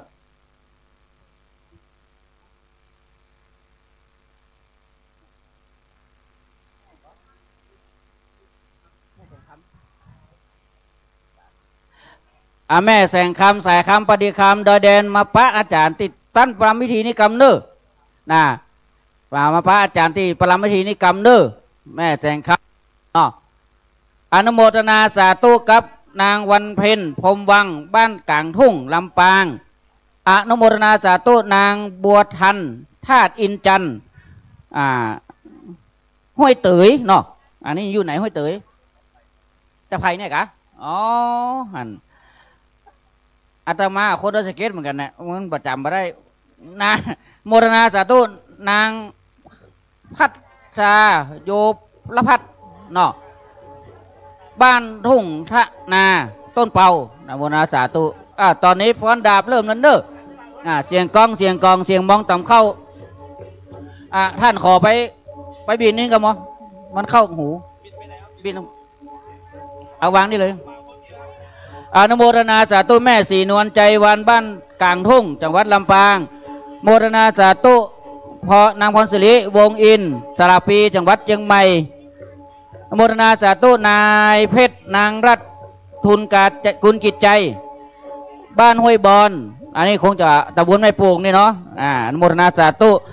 โมทนาสาธุพ่อชัยรัตน์นางบัวเลขเหลืองไตรรัตน์ห้วยเตยนะดอยสะเก็ดโมทนาสาธุแม่อมพรพินชัยบ้านห้วยบ่อทองโมทนาสาธุศรัทธาแม่ครูเกศรมาน้อยบ้านบวกกลางได้จัดทำผ้าทำความสะอาดเช็ดมือผ้าเช็ดมือไปถวายวัดติตานไปถวายวัดติตานเตียนจากน้ำพรรษา37 ผืนวัดละ2 ผืนที่เหลืองถวายวัดวังแม่หองไข่เนออนุโมทนาสาธุครับแม่ครูกีสอนมาน้อยเนอท่านพระครูสมเพชรปัญญาโนวัดพระไผ่บ่อทองรองเจ้าวัดพระไผ่บ่อทองตาลเตียน2 เล่ม 1,000 บาทแล้วก็แม่บัวพวงเพชรทุนผลงามบ้านพระไผ่บ่อทองตาลเตียม2 เล่ม 1,000 บาทพระตานุโมทนาสาธุเนออนุโมทนาสาธุนะครับท่านอาจารย์ครับนายโมทนาสาธุนายศิรพัฒน์กาดกำแหงเทพจากลางทุ่งจังหวัดลำปางโมทนาสาธุกับแม่เลขว่าพ่อเลขแม่ไหลมาแม่ไหลมาแม่ไหลยาแม่ไหลมาแม่ไหลมาเนาะได้ไหลไปไหนไหลมาเนาะแม่ไหลมาจุมพูบ้านล่องทานอำเภอพานจังหวัดเชียงรายโอ้นี่มาจากอำเภอพานเนาะโมทนาสาธุแม่อุทุมพรใจกันทะบ้านห้วยบ่อทองอนุโมทนาสาธุกับพ่อพี่บูลแม่ฟองจันทร์อ้ายเสาบ้านบกกลางจังกำแพงเชียงใหม่อนุโมทนาสาธุกับพ่อสมพงษ์นางพิมพ์พี่นันจันนิธิบ้านบวกกลางจังกำแพงจังหวัดเชียงใหม่สาธุบุญเด้อ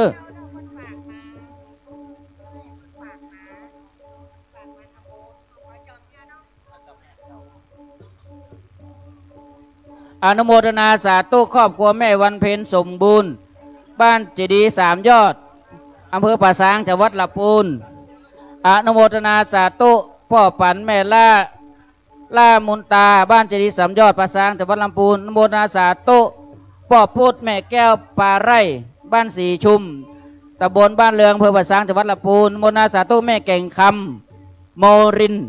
บ้านเจดีย์3 ยอดป่าซางจังหวัดลำพูนอนุโมทนาสาธุกับพ่อบุญชูแม่อนงมุนตาบ้านเจดีย์3 ยอดป่าซางจังหวัดลำพูนอนุโมทนาสาธุแม่แก้วเอกเรื่องบ้านสีชุมตำบลบ้านเรือนอำเภอป่าซางจังหวัดลำพูนพระตาอนุโมทนาสาธุบุญเนอ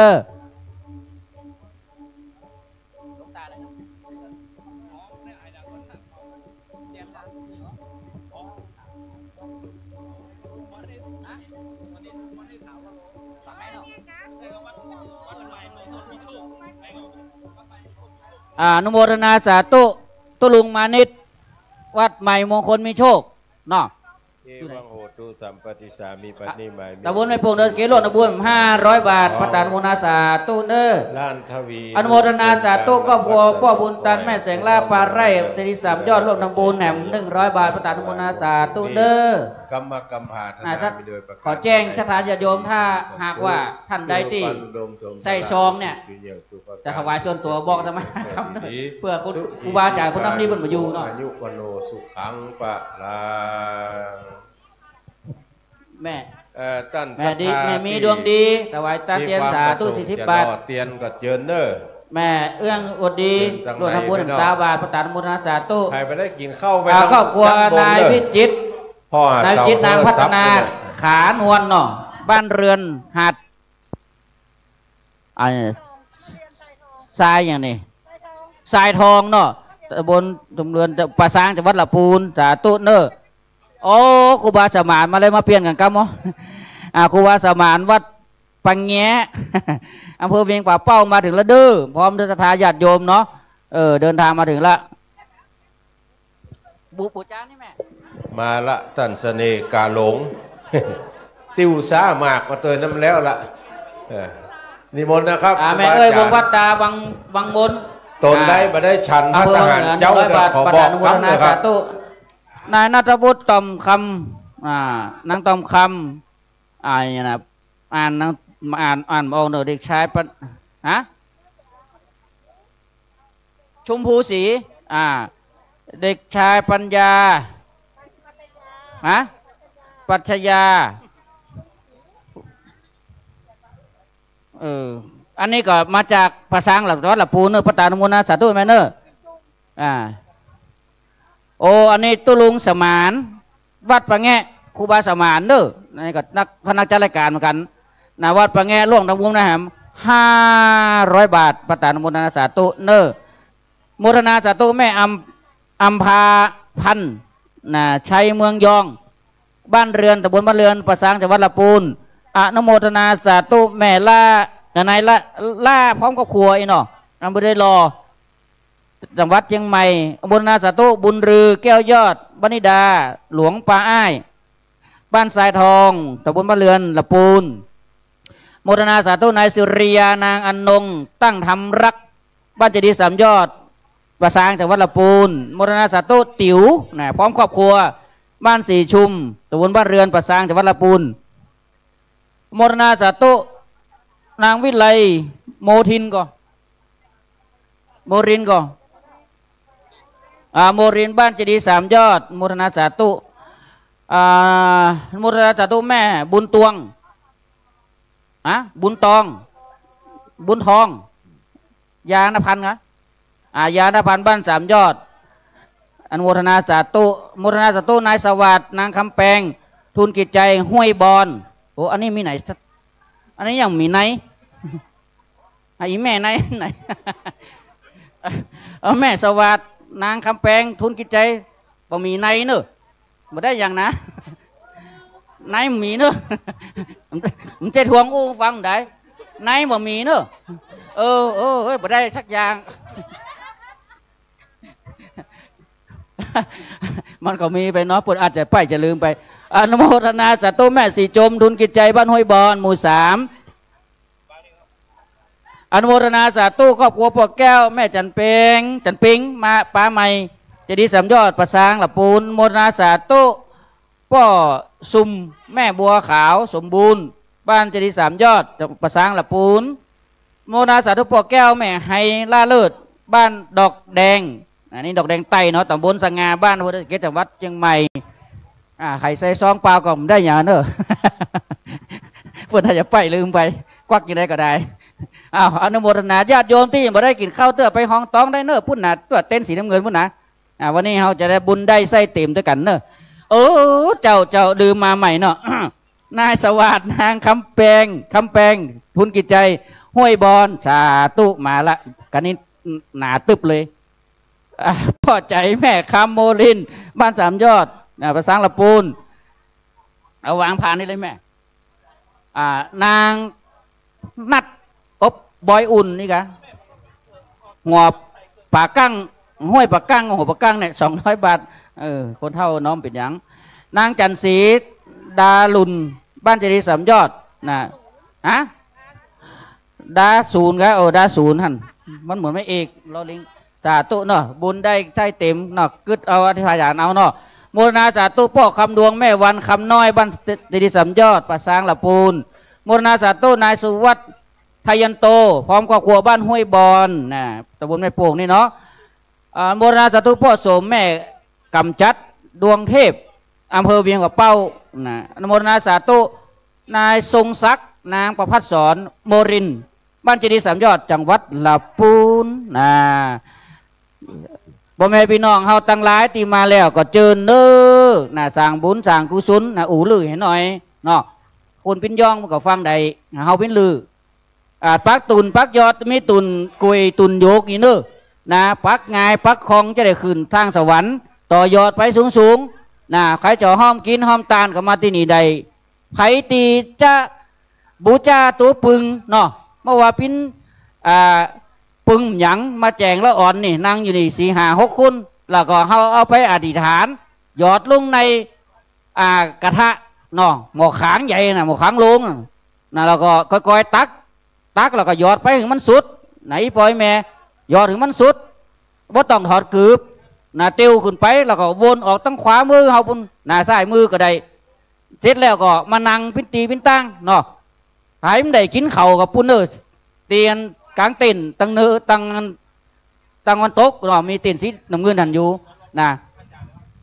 ก็ถ้าญาติโยมตันใดตีจะห้อมกินห้อมตานก็เอามาตีครูบาศรีหมื่นตัตมาดีใดเดี๋ยวจะได้ปตาอนุโมทนาเตวุฒิเตดาเพิ่นได้อนุโมทนาบุญกับเฮาดื้อนะตอนนี้เป็นภาษาเชียงใหม่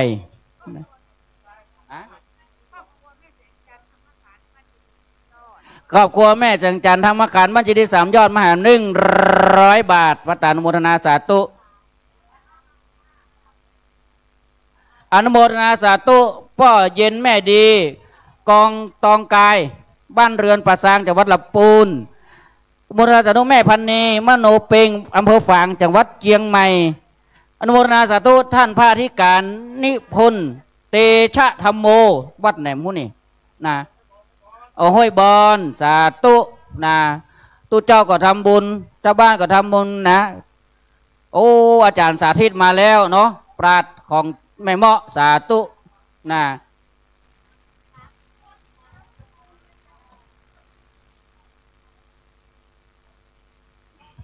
โอ้น้ำยานี่ลำเลยใครขอมาสักแก้ววะน้ำต้มเนี่ยน้ำยาต้มเนี่ย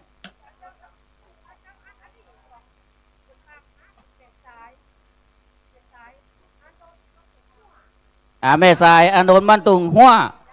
วังเหนือเนื้อ100 บาทสาธุนะอนุโมทนากับแม่ตัวนะ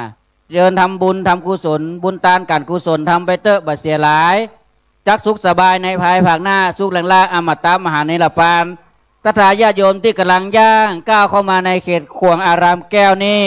ก็เชิญเนอะจะมาบูชาตัวเปิ้งปวดห้องว่าขี้พึ่งตัวเปิ้งก็มาแจ้งน้องๆหนูนี่ได้เอากี่อันก็เพื่อลูกหลานฐานเต้าก็ได้มดนะแล้วก็ฐานประโยชน์ลงได้หม้อขางหลวงเนาะท่านใดที่จะต่อยอดปักต้นปักยอดอยากจะต่อยอดการมาค้าขายให้มันสูงขึ้นไปมีเงินมีคำสาธุอาจารย์สาธิตกราบอนุโมทนาสาธุท่านพระอาจารย์สาธิตธีระปัญโยที่พักเจ้าสำนักที่พักสงฆ์สถานธรรมาภิวัตรอำเภอแม่เมาะจังหวัดลำปางร่วมทำบุญมาตัวได้มุ่งแงะหอยก็เนาะโอ้2,200,000 บาทสาธุนะอนุโมทนาสาธุนางจำเนียนกันดาทองบ้านแม่ห้องไก่เนาะโลดโอ้ยังเขียนนี่ทำบุญแม่ห้องไข่ลำปางเนาะสาธุเขียนมันชัดเนอะคนอ่านได้เขียนเขาเขียนได้อ่านนายสนันนางวรรณากันอย่างเนี้ยกันตะมูลกันตีมูลบ้านแม่ห้องไข่โมทนาสาธุผมจะคนบ้านนี้เนาะโมทนาสาธุแม่4,000ตัดแก้วบ้านป่าไม้แดงพุทธสกิจนี่พระเจ้าหูอยู่โมทนาสาธุแม่โบลีอินแก้วบ้านท่าโป่งตำบลบ้านแม่อำเภอสะบักดองจังหวัดเชียงราย100 บาทปัตตานุโมทนาสาธุขอน้ำยาหน้านี่หมดเอาวางได้ไหมเขียนทุกปีเขียนเถอะทุกปีเขียนเถอะเอา2 ทุกปีโมทนาสาธุนาย3นางอำไพไทยสมุทร100 บาทสาธุนะอนุโมทนาสาธุแม่จันทร์ศรีเนาะล่าอย่างล่าป้อมโอ้แม่จันทร์ศรีล่าป้อมอยู่บ้านท่าโป่งตำบลตองจังหวัดเชียงใหม่สาธุนะ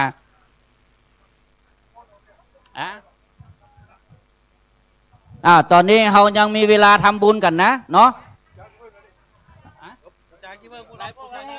บูชาขี้เพิ่งน้องขวามือครูบาเพ่หน้าที่น้องๆนี่เลยเอาตัวเพิ่งอย่างพ่อมรณาสาธุนายทูบนางอุไรวันพันฤทธิ์บ้านแม่พริกวังเหนือจังหวัดลำปางมรณาสาธุนายสมบูรณ์นางจันกาสันอำเภอวังเหนือจังหวัดลำปางอนุโมทนาสาธุนายสมอาจนางประภัยยิ่งเปียง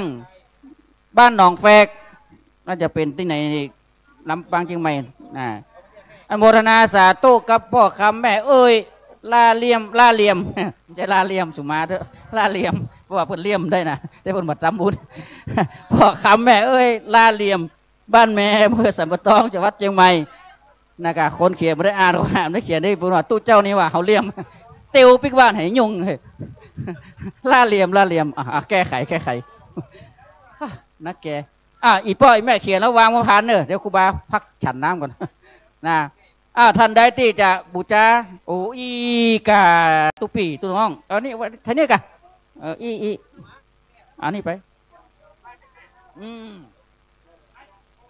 เอาวางมาผ่านเลยแม่ท่านใดที่จะต่อยอดปักต้นปักยอดเนอะนะตอนนี้ต้นเขามีกี่ต้นตุปี18 ต้น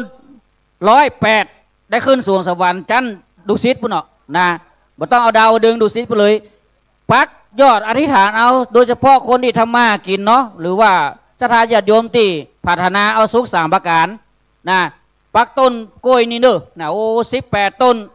นะแล้วก็ตันใดที่จะบูชาขี้เพิ่งตัวเพิ่งเนาะชวดหนูฉลูวัวขานเสือทอกระต่ายมะโลงมะสิงมะเมียมะเมนะวอกไก่ลิงอย่างเนี้ยนะเจริญพรเนอะตอนไหนมึงโห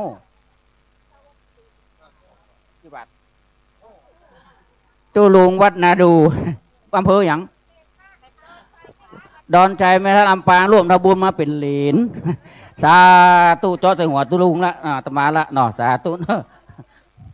อนุโมทนาสาธุพ่อดวงคำหวานหอมบ้านปังแงะอำเภอเวียงเป้าโมทนาสาธุกับนายสุภาพนางทัศนีแสงพิงกันเนาะนายจรินจีบจำปาภาวินีจีบจำปาบ้านอุโมงค์จังหวัดลำพูนโมทนาสาธุแม่เอ้ยสุขประเสริฐบ้านปังแงะแบบเมียกับเปาโมทนาสาธุพ่อทวีแม่ลำดวนจอมทันเวียงหนองล่องลำพูนเนาะโมทนาสาธุพ่อตะดูแม่แสงไรทำว่องบ้านป่าซางพัฒนาอำเภอเวียงเป้าจังหวัดเชียงรายโมทนาสาธุแม่ยอดศรีวิชัยป่าซางพัฒนาเวียงเป้าจังหวัดเชียงรายโมทนาสาธุนายจำนงนางสายฝนพรมคำทิพย์เนาะอนุโมทนาสาธุกับนางจันยาศรีจันอุ้ยตีอุ้ยจันเทศเนี่ยอุ้ยยืนแม่ปาสงโตและนายชัยยานางรัตนมนและเด็กชายทัตวัฒน์ตามหาอุ้ยคำนายแดงดอยแดนเนาะอนุโมทนาสาธุเนอะคนอ่านได้เขียนได้อ่านโมทนาสาธุกาบแก้วอินสว่างพร้อมครอบครัวบรรลุอันนี้บรรลุเวียงกับเป่าเนอะนะโมทนาสาธุนายสุทัศน์นางสุพรจำหมายตลาดขี้เหล็กอันนี้ที่ไหนที่แม่โป่งแม่โป่งนี่เนาะแม่แสงเอ้ยพิธารัตน์พร้อมกับครัวบรรลุเวียงกับเป่าโมทนาสาธุทองกองคำพรมมินนะริมปิงหนองยำใต้กะหนองผาใต้อำเภออย่างมู้นเนาะลำพูนเนาะโมทนาสาธุครอบครัวบุญทองแก้วสุรินทร์บ้านป่ายางริมปิงลำพูนโมทนาสาธุแม่อารีคำพิรบุรีพร้อมครอบครัวหนองหนึ่งแก่หนองก่อนหนองขำจังหวัดลำพูนโมทนาสาธุแม่จันทาทิพย์พรมพิงกะบ้านกลางทุ่งเนาะโมทนาสาธุริมปิงโมทนาสาธุแม่อัมพันธ์ตุมะแก้วบ้านจริงเกี่ยวหนองล่องนะโมทนาสาธุมีหลายบ้านหลายจองเนาะอ่านกับใครถูกโมทนาสาธุแม่สนทีภูดอนอย่างดองเนาะตอดบ้านต้นพึ่งหมู่8 โมนาสาธุกับนางจรัสศรีบุญเรืองบ้านป่ายางลิมปิงจังหวัดลำพูนอันโมนาสาธุนายอินทร์นางกุลสุพางต้นพึ่งเบียงหนองล่องจังหวัดลำพูนโมนาสาธุนายอินทร์นางสุนสุภาวงศ์บ้านต้นพึ่งหนองล่องจังหวัดลำพูนมาจากเจ้านี่แม่เจ้ามาเจ้านี่โมนาสาธุพ่อศรีชัยแม่อัมพาโพธาพันธ์บ้านต้นพึ่งเบียงหนองจังหวัดลำพูนแม่อยู่วะแม่เมียนาติ๋มโอ้เจียมน้ำกลุ่มได้แม่เมียนาติ๋มเวียงกับเป้าลงทะบุญแหม100 บาทพระตานุโมทนาสาธุโมนาสาธุแม่มูลแก้วแม่อำเภอพานจังหวัดเชียงรายเนาะโมนาสาธุครอบครัวนางบางออนสารอินบ้านต้นพึ่งหนองล่องจังหวัดเชียงใหม่โมนาสาธุแม่พัดจันดีร่องทานอำเภอพานจังหวัดเชียงรายมาจากร่องทานไก่เหมือนกันเนอะอำเภอพานเนาะโมทนาบุญเนอะบูรณาสาธุแม่คำดิบกันนวงศ์อันนี้บ้านสีเวียงทองอำเภอวปปจชรจังหวัดเชียงราย วปปคือเวียงป่าเป้านะอันนี้ญาติธรรมบนไปกันทุกที่เนาะตอนนี้แม่รัตนาพ่อบุญธรรมเนาะบ้านปูงหนองมาร่วมทำบุญตัวโมทนาสาธุแม่นงยาวพรรษาบ้านปูงหนองอนุโมทนาสาธุแม่พาทาอุปัฏลงบ้านในเวียงตำบลเวียงอำเภอวปปจังหวัดเชียงรายเวียงป่าเป้าโมรณาสาธุอย่างนี้เดี๋ยวบันดลนี่ค่ะปัญญาเล็กนางก็นายนางบันดลนายสังวานต้องเขียนตัวอันเดียวเราหัวเป็ดกระเทยยุ่งนะโมรณาสาธุนางบันดลปัญญาเล็กนายสังวานปัญญาเล็กบ้านต้นพึ่งตำบลได้รออโมทนาสาธุกับแม่บุญตาคำบ้านต้นพึ่งเบียงหนองล่องจังหวัดลำพูนอโมทนาสาธุแม่ถนอมสีคำฟั่นบ้านสลีเวียงเป้าจังหวัดเชียงรายโมทนาสาธุแม่จันสวยทานศิลาบ้านเวียงอำเภอวปปจังหวัดเชียงรายคือเวียงป่าเป้านาสาธุพ่อเตืองแม่เรือนแก้วตะฟันบ้านโป่งหนองอำเภอเวียงป่าเป้าโมทนาสาธุแม่นาสาธุแม่สุขพรมสะอาดบ้านโลตำบลสัตสลีอำเภอเวียงป่าเป้าอนุโมทนาสาธุกับพ่ออุ้ยสิงแก้วแม่อุ้ยกุยพรรษาบ้านโป่งหนองอำเภอเป้าจังหวัดเชียงรายโมทนาสาธุแม่เอ้ยกำแก้วคำบ้านโลตำบลสัตสลีอำเภอเวียงเป้าจังหวัดเชียงรายโมทนาสาธุแม่สีจันทร์กันทับปันบ้านห้วยส้มแม่สวยอันนี้ห้วยส้มแม่สวยเนอะจังหวัดเชียงรายอำเภอแม่สวยนะอนุโมทนาสาธุแม่แจงจันทร์สมรูปนางสาวพระดาวดีสุภาคำบ้านป่าคาอำเภอเดชกิจจังหวัดเชียงใหม่นะบ้านป่าคาเหนือคาใต้มูเนาะโมทนาสาธุนายประสิทธิ์นางสุริยพรอุปรังบ้านกาดใหม่อำเภอเดชกิจจังหวัดเชียงใหม่อนุโมทนาสาธุพ่อสมไหมแม่พิมพานางสาวพิมพันธ์ไม่เขียวบ้านดงป่าซางทำบุญ300 บาทโมทนาสาธุศรัทธาญาติโยมเด้ออีป่ออีแม่ทั้งหลายตอนนี้ก็เดินทางมาถึงกันนักแล้วเนาะเจ้าพระมหาสมชาติชาตปัญโยเนอะท่านอาจารย์สาธิตธีระปัญโยครูบา40,000วันนี้ได้มาช่วยกันอู้กันจ้าครูบาบ้านป่าแงะเนอะก็เดินทางมาถึงกันแล้วเนาะตอนนี้ตั้งคณะจังฟ้อนตีเตรียมเนื้อเตรียมตัวจะฮือฟ้อนจังลุ่มที่คนเปิ้นหันหลายๆก็จะเกิกหนตางเปิ้นขออนุญาตว่าจะฮือฟ้อนตรงที่อันบนเวทีเนอะหน้าชิงซาสวรรค์เนอะบนเวทีได้เอาแผ่นได้เอาอันแฟลชไดร์เนาะไปส่งฮือกับตังเจ้าหน้าที่เครื่องเสียงเปิ้นเลยแล้วเปิ้นจะได้เปิดฮือตอนนี้มีจ้างฟ้อนจากทางจังหวัดลำปางพี่น้องคณะดอกตะล่อมพี่น้องไตเลือพี่น้องเจ้าเมืองของเฮาซึ่งเป็นจ้างฟ้อนจิตอาสามีงานที่ลำปางเพิ่นก็ไปช่วยตลอดแล้วก็เป็นจ้างฟ้อนของจังหวัดลำปาง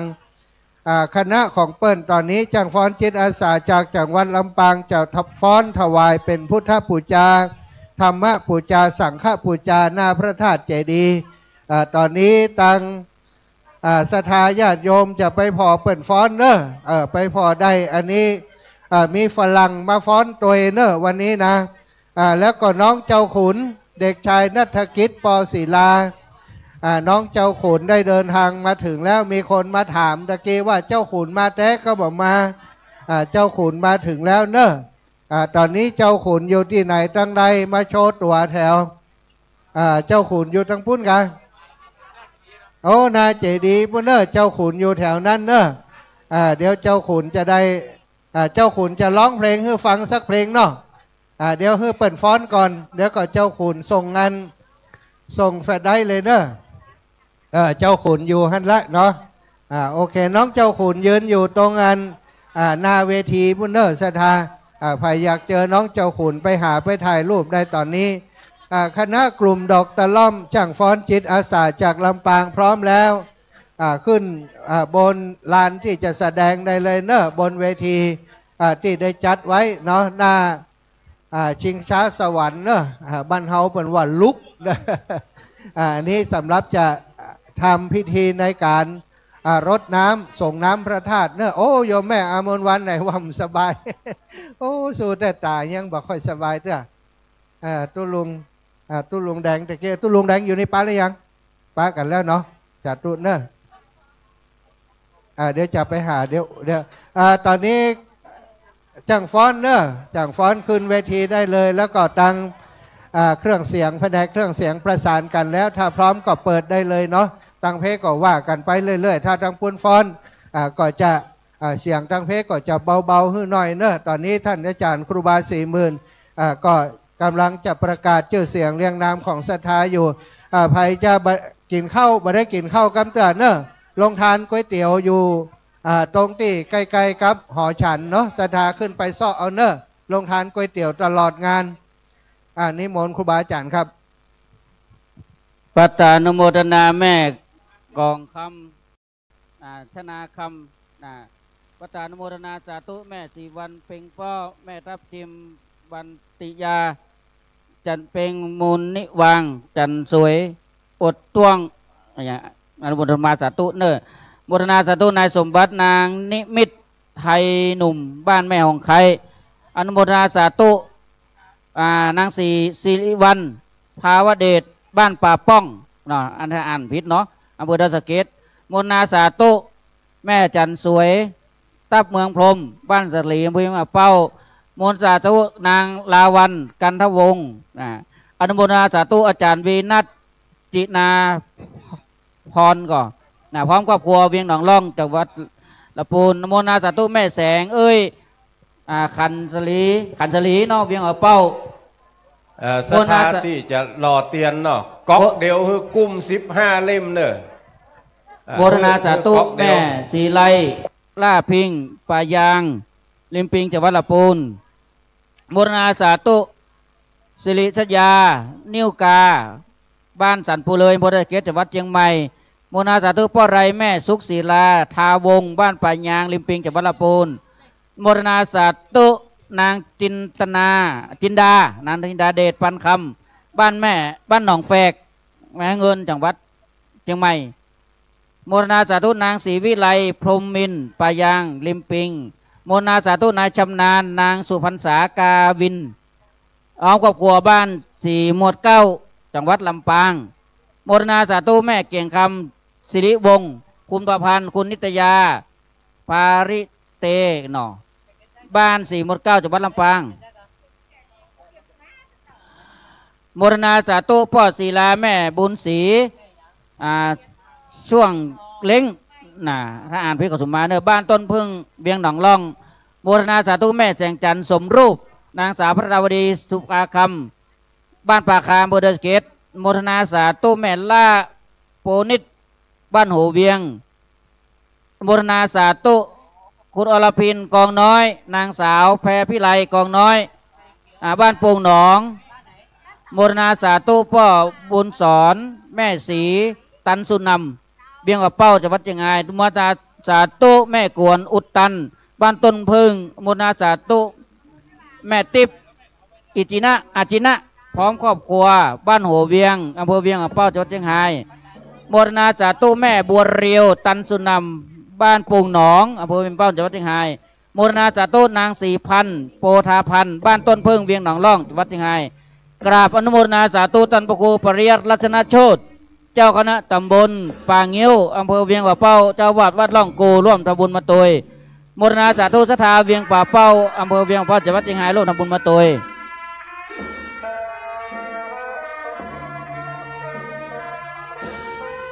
อนุโมทนาสาธุกับแม่นงคาร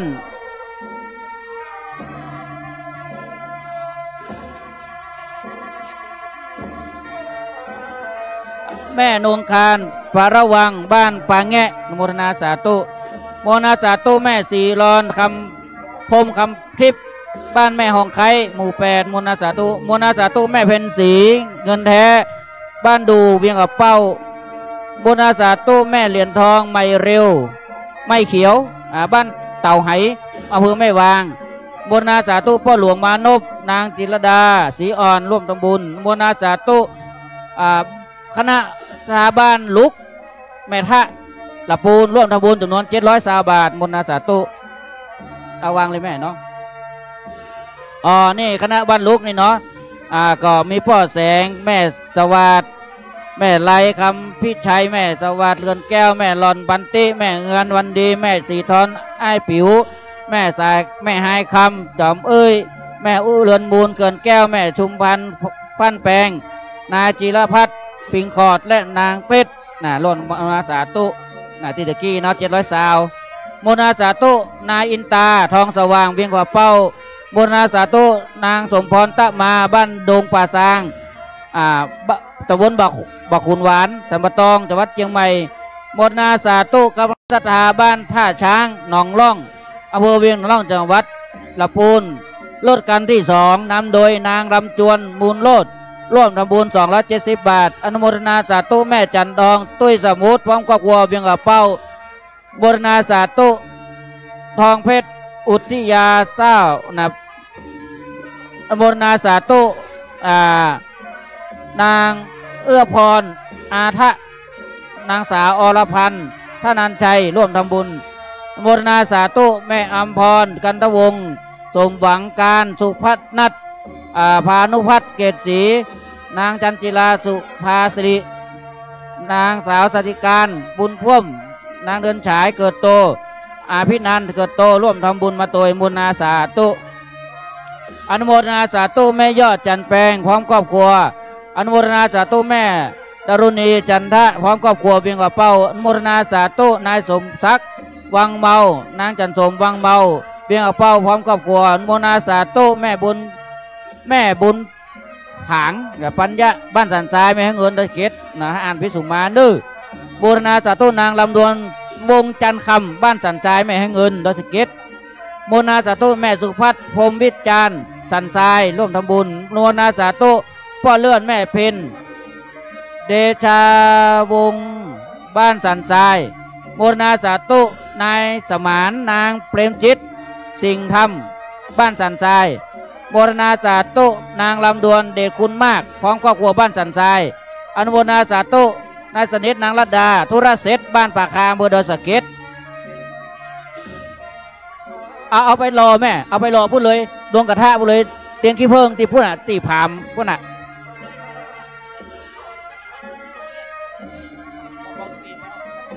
ใส่ถุง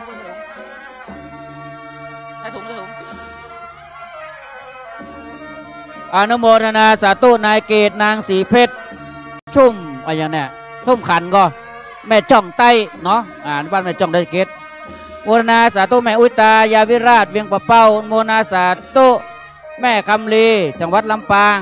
โมทนาสาธุสถาแม่จ่องใต้มีนายเกตชุ่มขันนางสีเพชรชุ่มขันนางสัญญาชุ่มกันนางคารพลชุ่มกันนางสาวสุกัญญาประยุนทองนายบอสประยุนทองร่วมทำบุญโดยอนุโมทนาสาธุกับนายสุวรรณนางเอี่ยมสะอาดปาเขื่อนตะเวียงเป้าโมทนาสาธุแม่แสงวันจันตะอำเภอเวียงเป้า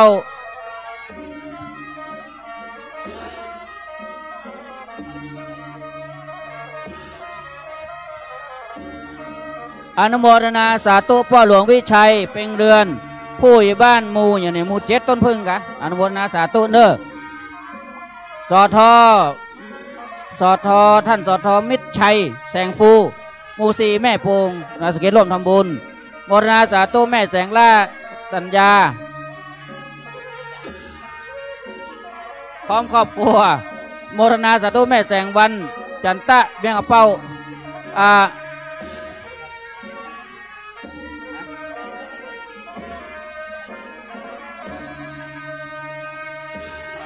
ยิ่งมาตัวกันนี่นะเอาใส่เอานี่ใส่นี่เอานี่ใส่นี่แก้ใส่นี่เจอ2เปล่าไปเปล่าเปลวตอนนี้ตังพูนก็แห่ฟ้อนเนาะงามเนอะท่านที่ขอแจ้งให้ผมกันว่าท่านที่มาบูชาตัวเพิ่งแล้วเนี่ยเอาไปรอลงงันกระทะหลวงพุ่นเนอะที่ผามคานี่นะซุ้มเนี่ยเนาะไอ้สาขาบ้านสาภาคมาหอม100 กว่าบาทสาธุมาแม่ไรปราบติจ้าบ้านบ่อสันทรายเวียงเป้าโลดทำบุญ100 บาทนางสาวเพนกาบวังพร้อมน้องๆบ้านแรงสีปรีดาลำปางร่วมทำบุญนางคำนวลคำดีพร้อมครอบครัวเวียงเป้าร่วมทำบุญสาธุเนอตราญาติโยมที่บูชามาจุตุลุงใจบดีเนอะที่ไ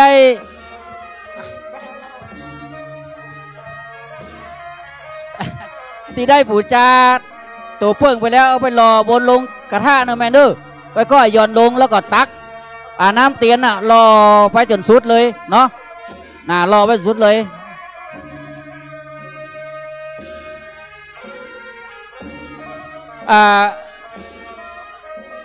ถ้าทายาทโยมที่จะให้จะหอมตอนนี้ก็เจริญพรได้เนอะตอนนี้เขาอยู่ในระหว่างที่ทำบุญกันอยู่หลังจากให้หอมทำบุญบูชาเตียนตัวเพิ่งแล้วเนี่ยก็อธิษฐานลงกระทะแล้วก็มันก็จะล้อมลายตักน้ำเตียนไปรอเป็นต้นเตียนเนอะวันนี้เรามาร่วมกันทำตามหีบสืบตามหอยงานหล่อเทียนพรรษาของกลุ่มขึ้นสีขาวเพื่อชาวประชา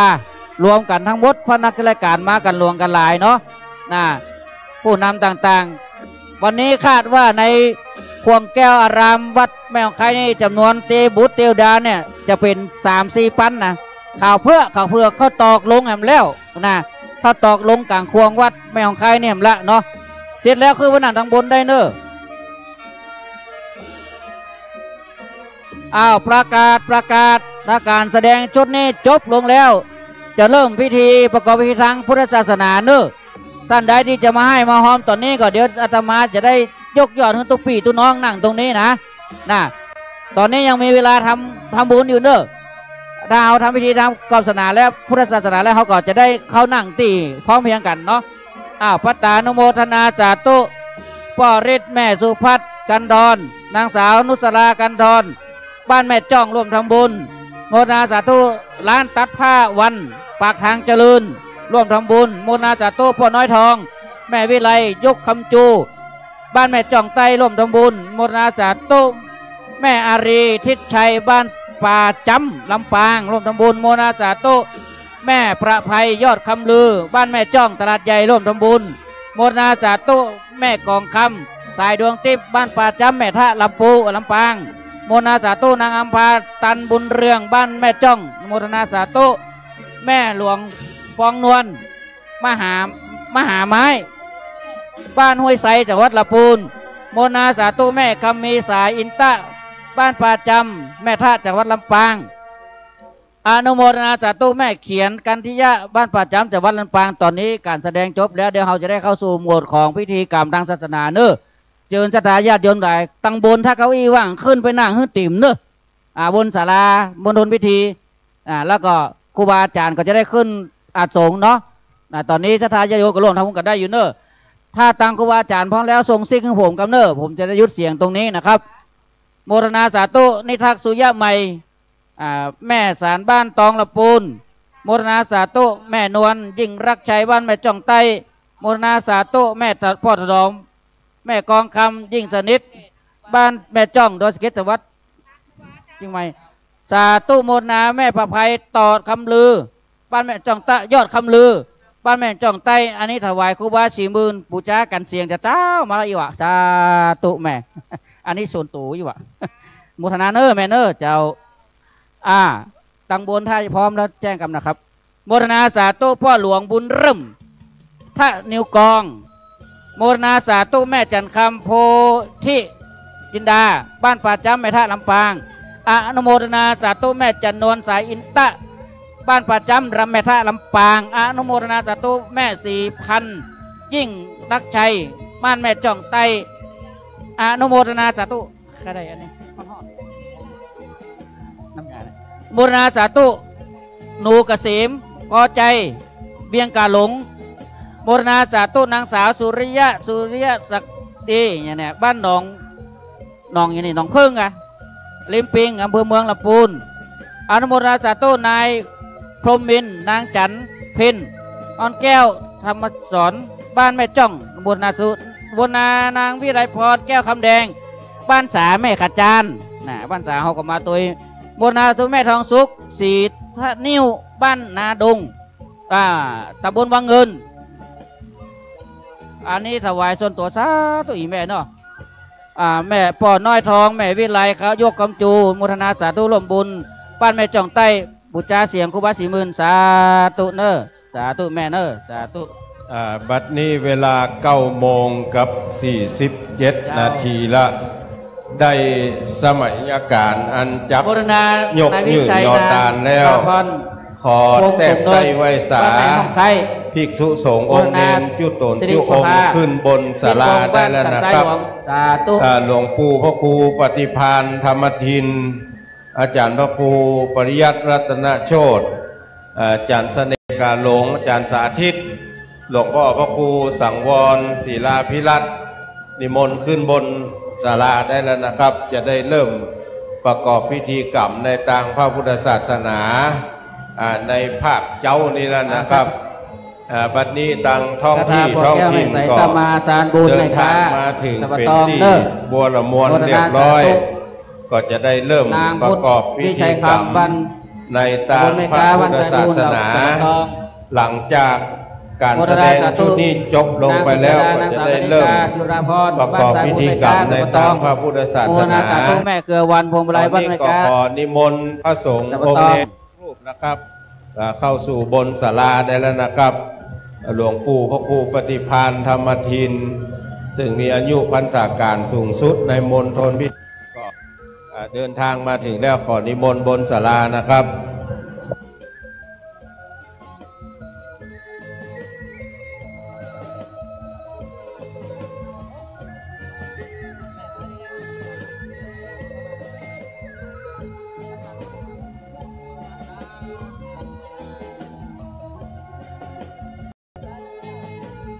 พ่อพายับปานิชแม่จันพลอยไข่ปัญญานำขี้พึ่ง10 แผ่นและจำนวนเงิน100 บาทร่วมทำบุญสาธุเนอ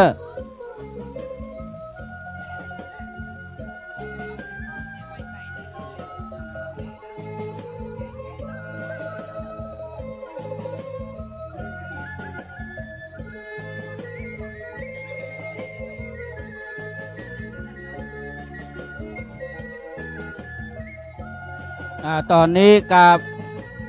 นมัสการไหว้สาครูบาอาจารย์ตุองค์เจ้าคณะพระสังฆาธิการขึ้นสู่บนศาลาพิธีได้นะครับไหว้สาพระครูบาพระครูบวรธรรมวิรามเจ้าคณะตำบลแม่จิริไมเขต2นิมนต์นะครับครูบาอาจารย์ทุกตนทุกองค์ครับ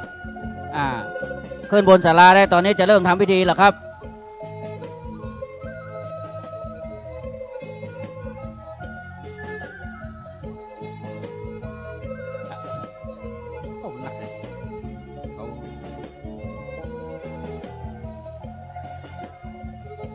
โมทนาสาธุแม่วันชาติ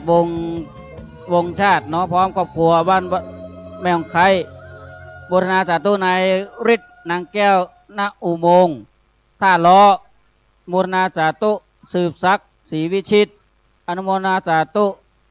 ปียุพาศรีวิชิตบ้านแม่เจดีย์ใหม่อนุโมทนาสาธุแม่สุพินศรีวิชิตบ้านแม่เจดีย์ใหม่โมทนาสาธุแม่น้อยหลวงติบบ้านแม่เจดีย์ใหม่โมทนาสาธุแม่สุวรสใจโตบ้านป่าซักหลวงสำนักราชตำบลเกษจังหวัดเชียงใหม่อันนี้โอ้แม่ถนอมสี่คำฟั่นสันสลีอันนี้ถวายโซนโตครูบาสีมื่นสาธุนะแม่เนอนะอนุโมทนาสาธุแม่ยอดเรือนช่างขายบ้านแม่คืออำเภอดอยสะเก็ดโมทนาสาธุแม่เนียนวงปันติปาจำแม่ทะลำปางโมทนาสาธุนายประทวนธรรมใจบ้านแม่ของไข่ร่วมทำบุญโมทนาสาธุแม่วันเพ็ญไทยสุริยวงศ์โมทนาสาธุนางสาวคนหนึ่งนิดใจดีโมทนาสาธุนายอภิสิทธิ์นางนิดาโมทนาสาธุนายแก้วนางแดงต้อยอนุโมทนาสาธุนายนัทพงศ์นันทพงศ์บัวพัดอนุโมทนาสาธุนายอินปันกอบแก้วนิมนต์จัดก้อนหลวงปู่ครูบาดอยนะครับโมทนาสาธุนายบุญรัตน์นางอาลีนางนิจรีฤทธิ์เดือนคำบ้านท้องฝ่ายเหล่ายาวบ้านหงหลวงปูนอุทิศให้ปรราชแม่สมเรียนฤทธิ์เดือนคำสาธุโมทนาแม่เอ้ยส่วนศรัทธาของท่านทั้งหลายที่อยู่ปื้นกุฏิสงฆ์ท่านจะเป็นการจัดภัตตาหารเพลขอท่านทั้งหลายยกย้ายค้ายที่นั่งมาตั้งศาลาพี่น้องกระเดียวเจ้าหน้าที่จะจัดภัตตาหารเพลที่หั่นตอนนี้นิมนต์นะครับพระสงฆ์ชุดแรกที่จะได้เจริญอิติปิโส9 จบนะครับอันประกอบไปด้วยหลวงปู่ครูบาดอยหลวงปู่พระครูปฏิภาณธรรมทินท่านพระครูสังวรศรีลาภิรัตน์ท่านพระครูโสพลบุญยวัฒน์ท่านพระครูปริยัติรัตนโชติท่านเสน่ห์กาหลงท่านอาจารย์สาธิตนิมนต์ประจำอาสนะได้นะครับ9 รูปนิมนต์นะครับจะได้สวดอิติปิโสรอบแรกนี่นะครับในเมตตาปารมีธรรมของครูบาอาจารย์ที่ได้ปฏิบัติกันมากูปีนะครับก็จะได้นิมนต์ชุดละ9 รูปก็เอาหมู่ขึ้นสีขาวตึงหมู่ตึงมวลนะครับพระเจ้าประสงค์พระนักจัดรายการนิมนต์หลวงพ่อพระครูสังวรนะครับหลวงปู่ครูบาดอยอยู่ไหนเอ่ยคิดว่าเสียงนี้ได้ยินแผ่วปุ้นนะพายุใกล้ตุลุงดอยนิมนต์ท่านพระครูอย่างก็วัดดอนชัน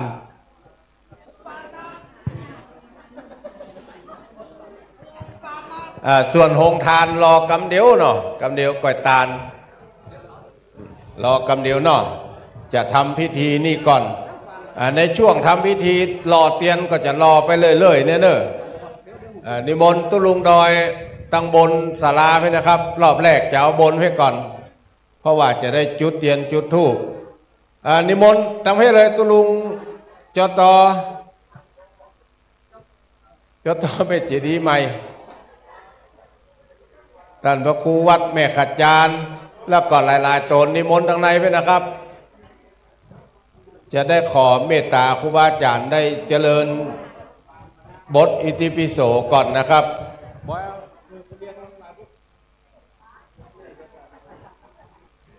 เรียนถามตั้งลูกนี้จะใช้เสียงได้ก็ครับ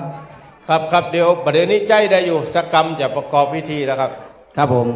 โมทนาสาธุแม่คำกุยแก้วบ้านดอยหล่ออำเภอหล่อจังหวัดเชียงใหม่อนุโมทนาสาธุพ่อหลวงเดชแม่หลวงนงอนงแก้ว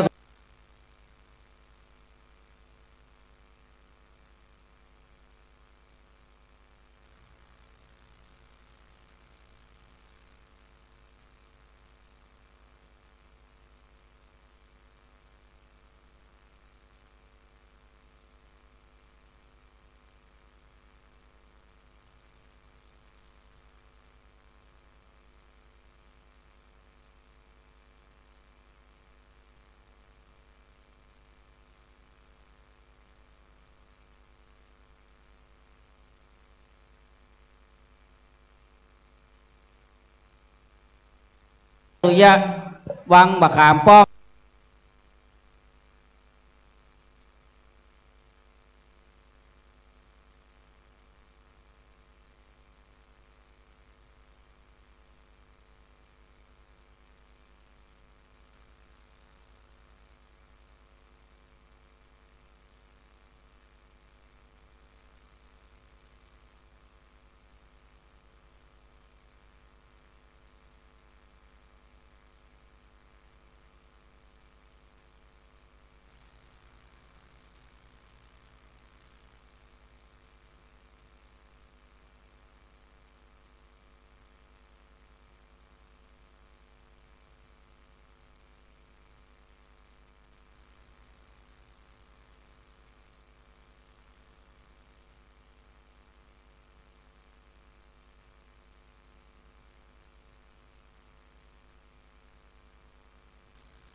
อนุโมทนาสาธุแม่สีจันทร์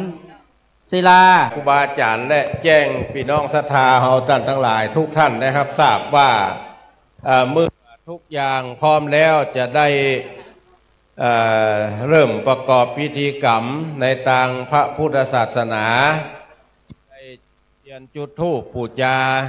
พระแก้วเจ้าตังสามประการเราจะได้ไหว้พระสมาทานเบญจศีลเราจะได้จุดเตียนมหามงคลต่างๆเนาะสุขีตีคายุโกอายุวโนสุขังปะลัง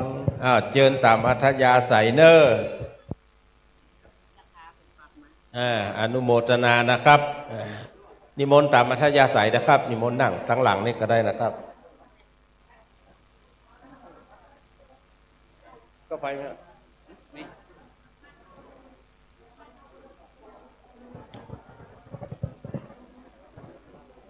บัดนี้พระเจ้าประสงค์อันมีสมณะเมตตาได้ขึ้นนั่งบนอาสงฆ์อันประกอบไปด้วย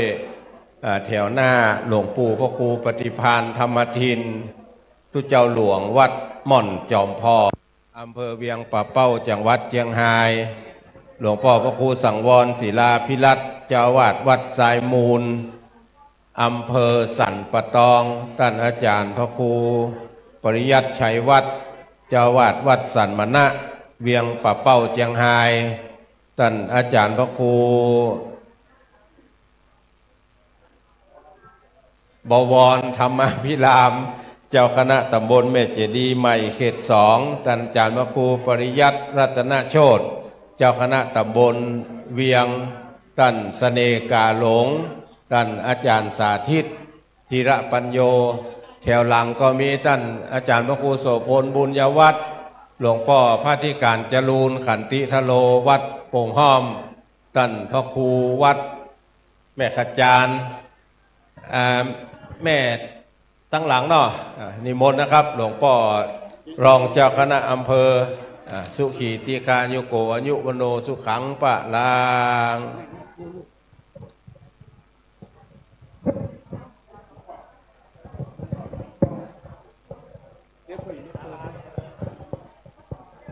แม่ไปนั่งเก้าอี้เนาะจะได้สบายกาย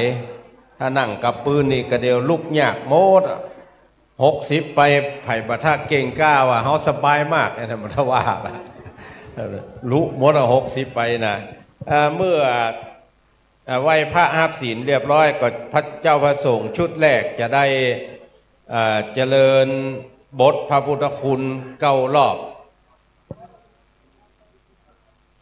นิมนต์หลวงปู่พระครูอุดมศิริทัตน์นะครับนิมนต์ทางในนะครับวัดศรีภูมิมา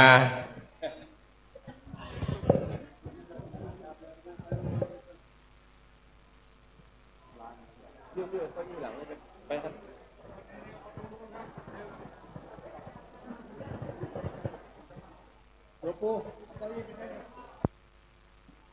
เก้าอี้แท่งเก้าอี้แท่งละอย่าทำรถกัน หลวงปู่มีสมณเมตตาสูงสุดแต่ว่ามายื้อกรรมละหลวงปู่พระครูอุดมศิริทัตน์78 ปีนี้ละหลวงปู่พระครูปฏิภาณธรรมทินก็78ละเป็นผู้สหชาติกันตัวหนึ่งอยู่เวียงปะเป้าตัวหนึ่งอยู่ลำปางก็ได้มีสมณเมตตามาร่วมประกอบพิธีกรรมในวันนี้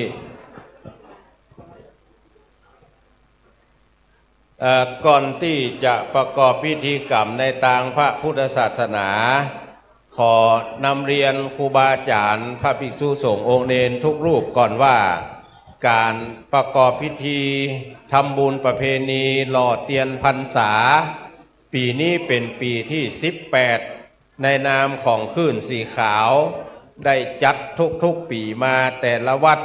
แล้วนำไปตาลวัดในถิ่นธุรกันดารปีนี้ปีที่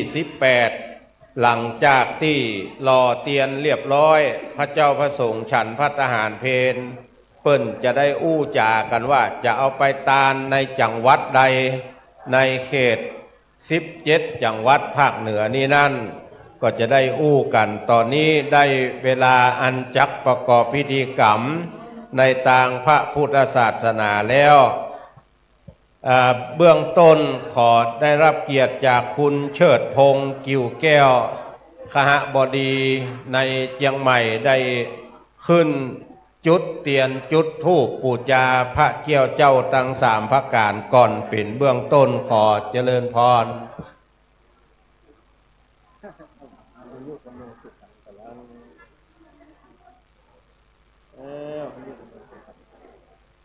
ศรัทธาเราท่านทั้งหลายประนมมือขึ้นพร้อมกันเน้อตึงบนตึงลุ่มศาลานิมนต์ตุลุงทั้งหลังนี่เก้าอี้นี่ครับตอนนี้คุณเชิดพงษ์กิ่วแก้วคหบดีที่ช่วยพระพุทธศาสนาปกสร้างห้างแปลงเจดีย์บัดเดี๋ยวนี้ได้ตึงมดกันอยู่เกือบ30องค์ละคนเนี้ยที่เป็นคนออกสตางค์แปลงเจดีย์42เมืองที่ม่อนดอยนางแก้วแต่ว่าวันซืนนี้วางศิลาฤกษ์ที่วัดดับภัยในเวียงจะแปลงธาตุกวมอันเก่าแถมเป็นศิษย์ในหลวงปู่พระพรหมมงคลหลวงปู่ทองได้สืบสานเจตนาของหลวงปู่มาโดยตลอดต่อไปจะได้จุดเทียนนวะมหามงคลขอได้รับเกียรติจากคุณชนทิชาคีรีพาเจริญกุลพัฒนาการอำเภอดอยสะเก็ดได้เฮือเกียรติจุดเทียนนวะมหามงคลเล่มบนสุดเล่มที่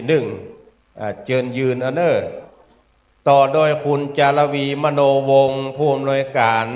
ส่งเสริมการเรียนรู้ระดับอำเภอดอยสะเก็ดต่อไปขอได้รับเกียรติจากท่านนายกประยูนตริโยนายกเทศมนตรีเทศบาลตำบลแม่โป่งต่อไปขอได้รับเกียรติจากคุณหมอสุพนัทอินธรรมผู้อำนวยการโรงพยาบาลส่งเสริมสุขภาพตำบลบ้านห้วยบ่อทองต่อไปขอได้รับเกียรติจากแม่ปวรีอินสุวรรณเดินทางมาจากจังหวัดลำปางต่อไปขอได้รับเกียรติจากคุณกนกพิษชัยนาจากบ้านห้วยงูในอำเภอฝางขึ้นนั่นก้อยนั่นเด้อมันเป็นคึกมันเป็นคึกต่อไปขอได้รับเกียรติจากป่อบุญธรรมสั่งคำฟั่นจากอำเภอเวียงปะเป้าต่อไปขอได้รับเกียรติจากแม่ครูอารีพันธ์ศรีวิริยะใหม่จากอำเภองาวจังหวัดลำปางขอเชิญขึ้นมาตำบลศาลานอกจะได้จุดเทียนนวะมหามงคล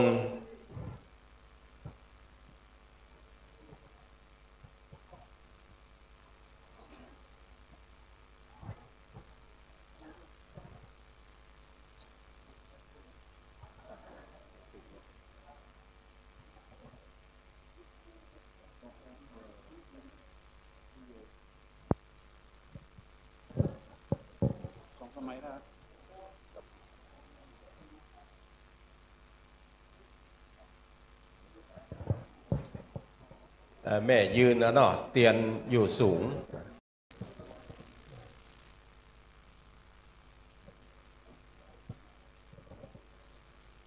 ป่อบุญธรรมสั่งคำฟันมาแล้วยัง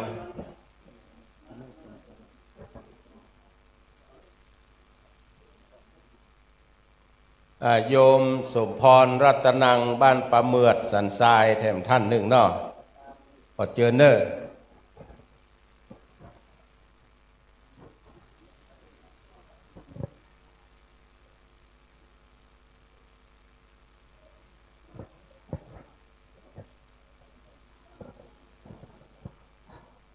เจิญตันกำนันพันศักดิ์คำใสกำนันตำบลแม่โป่งแถมท่านหนึ่ง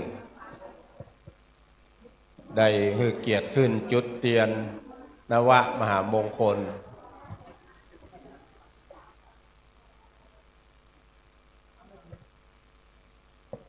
โฮงทาน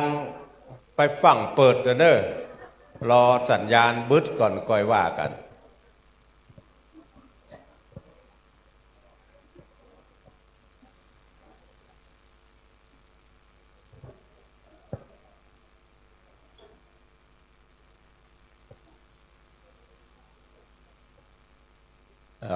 ขอเชิญอดีตกำนันศรีนวลไทยตันอดีตนายกสมาคมชมรมกำนันผู้ใหญ่บ้านอำเภอดอยสะเก็ดแถมท่านหนึ่งได้คือเกียรติจุดเตียนนวะมหามงคล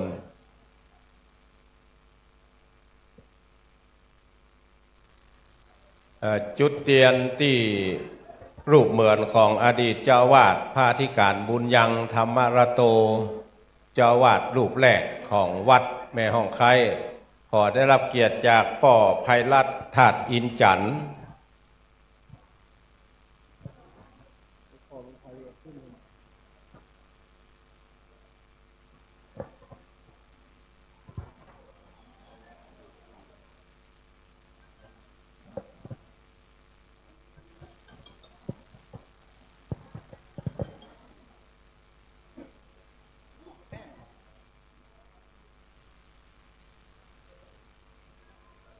ขอได้รับเกียรติจากอดีตกำนันสมยศตริโย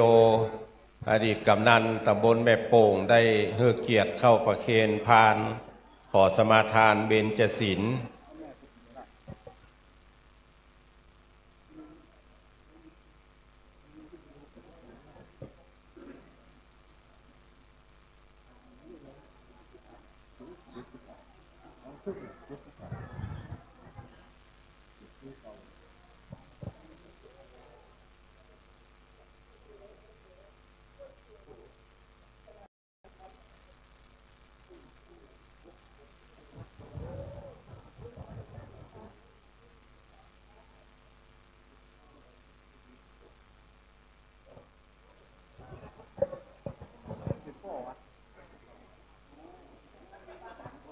ต่อไปเขาจะได้ประกอบพิธีกรรมในทางพระพุทธศาสนาก่อนเป็นเบื้องต้นขอเชิญทุกท่านกล่าวกรรมปูชาดอกไม้ธูปเทียนละไหว้พระพร้อมกันก่อนหลังจากนั้นสมาทานเบญจศีลแล้วก็หับศีลเสร็จแล้วก็จะได้เปิดโกยถวายพระพรตามลำดับสืบไปอิมินาสกาเลนะพุทธังอภิปูชยามะอิมินาสกาเลนะธัมมังอภิปูชยามะอิ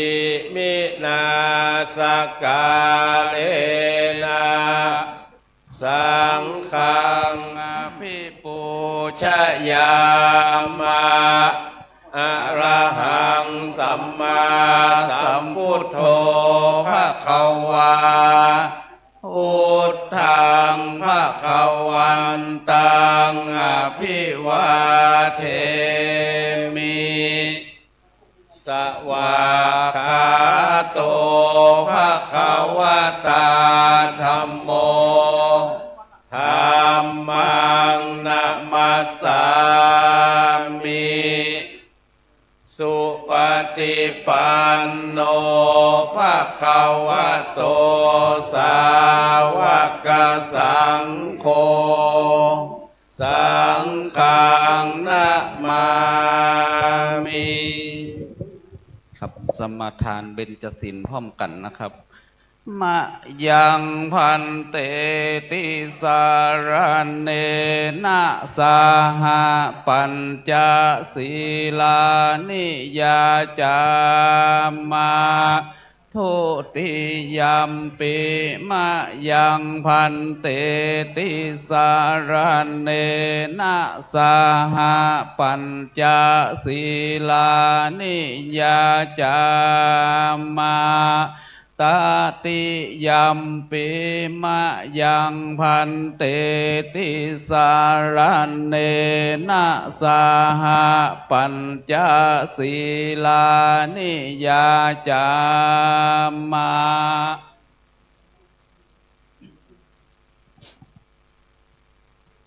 นะโมตัสสะภะคะวะโตอะระหะโตสัมมา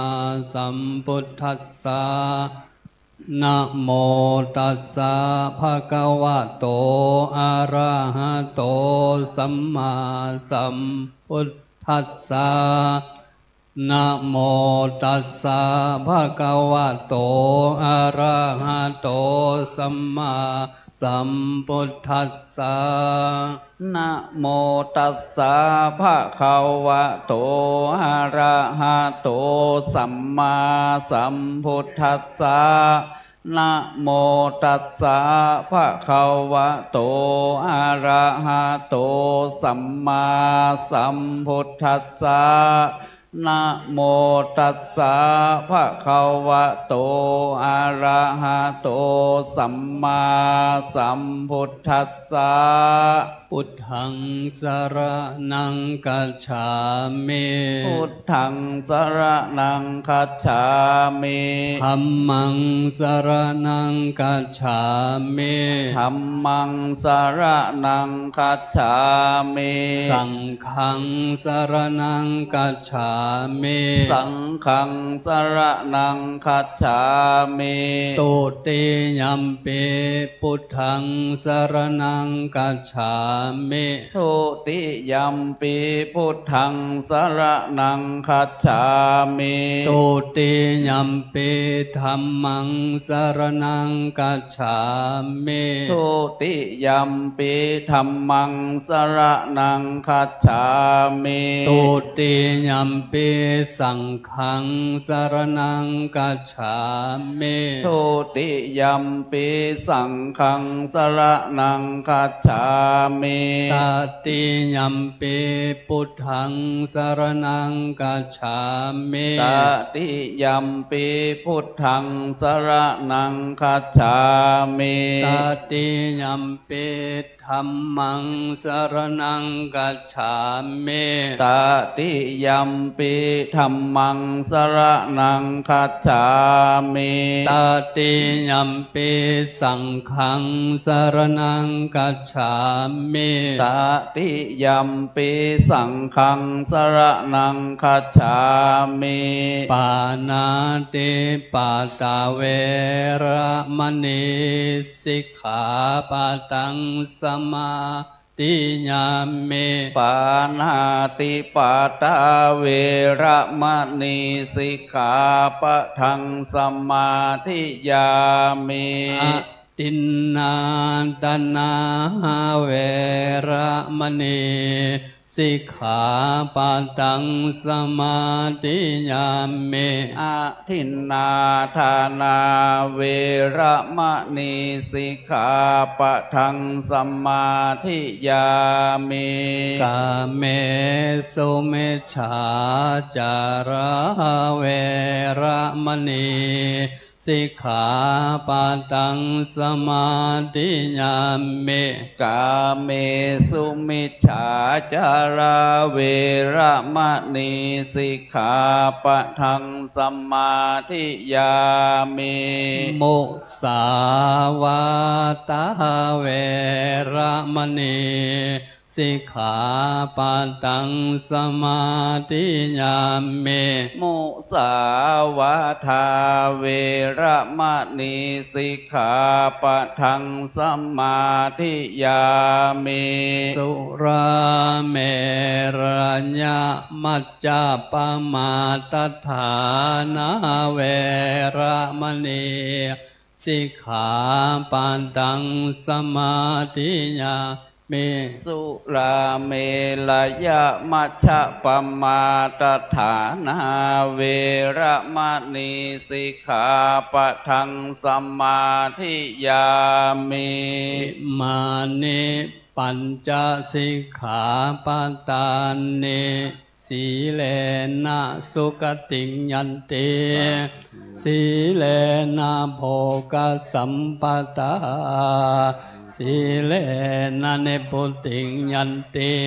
ตัสสมาสีลังวิโสตะเยสาธุบัดนี้เฮาท่านทั้งหลายไหว้พระสมาทานเบญจศีลเรียบร้อยละต่อไปจะได้ประกอบพิธีกรรมในการถวายความจงรักภักดีต่อในหลวงเจ้าหน้าที่เตรียมเพลงสรรเสริญพระบารมีเนอขอเชิญทุกท่านยืนขึ้นเพื่อถวายความเคารพพระบาทสมเด็จพระเจ้าอยู่หัวเนาะขอได้รับเกียรติจากพัฒนาการอำเภอดอยสะเก็ดได้ให้เกียรติเข้าเปิดโปรยต่อหน้าพระบรมฉายาลักษณ์พระบาทสมเด็จพระเจ้าอยู่หัวหลังจากนั้นเจ้าหน้าที่จะได้เปิดเพลงสรรเสริญพระบารมีตามลำดับสืบไป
ขอบคุณทุกท่านเนาะ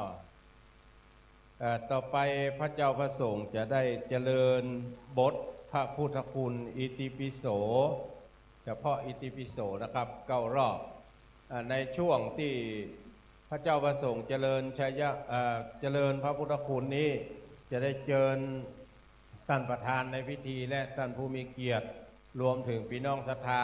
เวียนเข้าหล่อเตียนตามลำดับนะครับขอนิมนต์พระเจ้าพระสงฆ์ทุกรูปนะครับ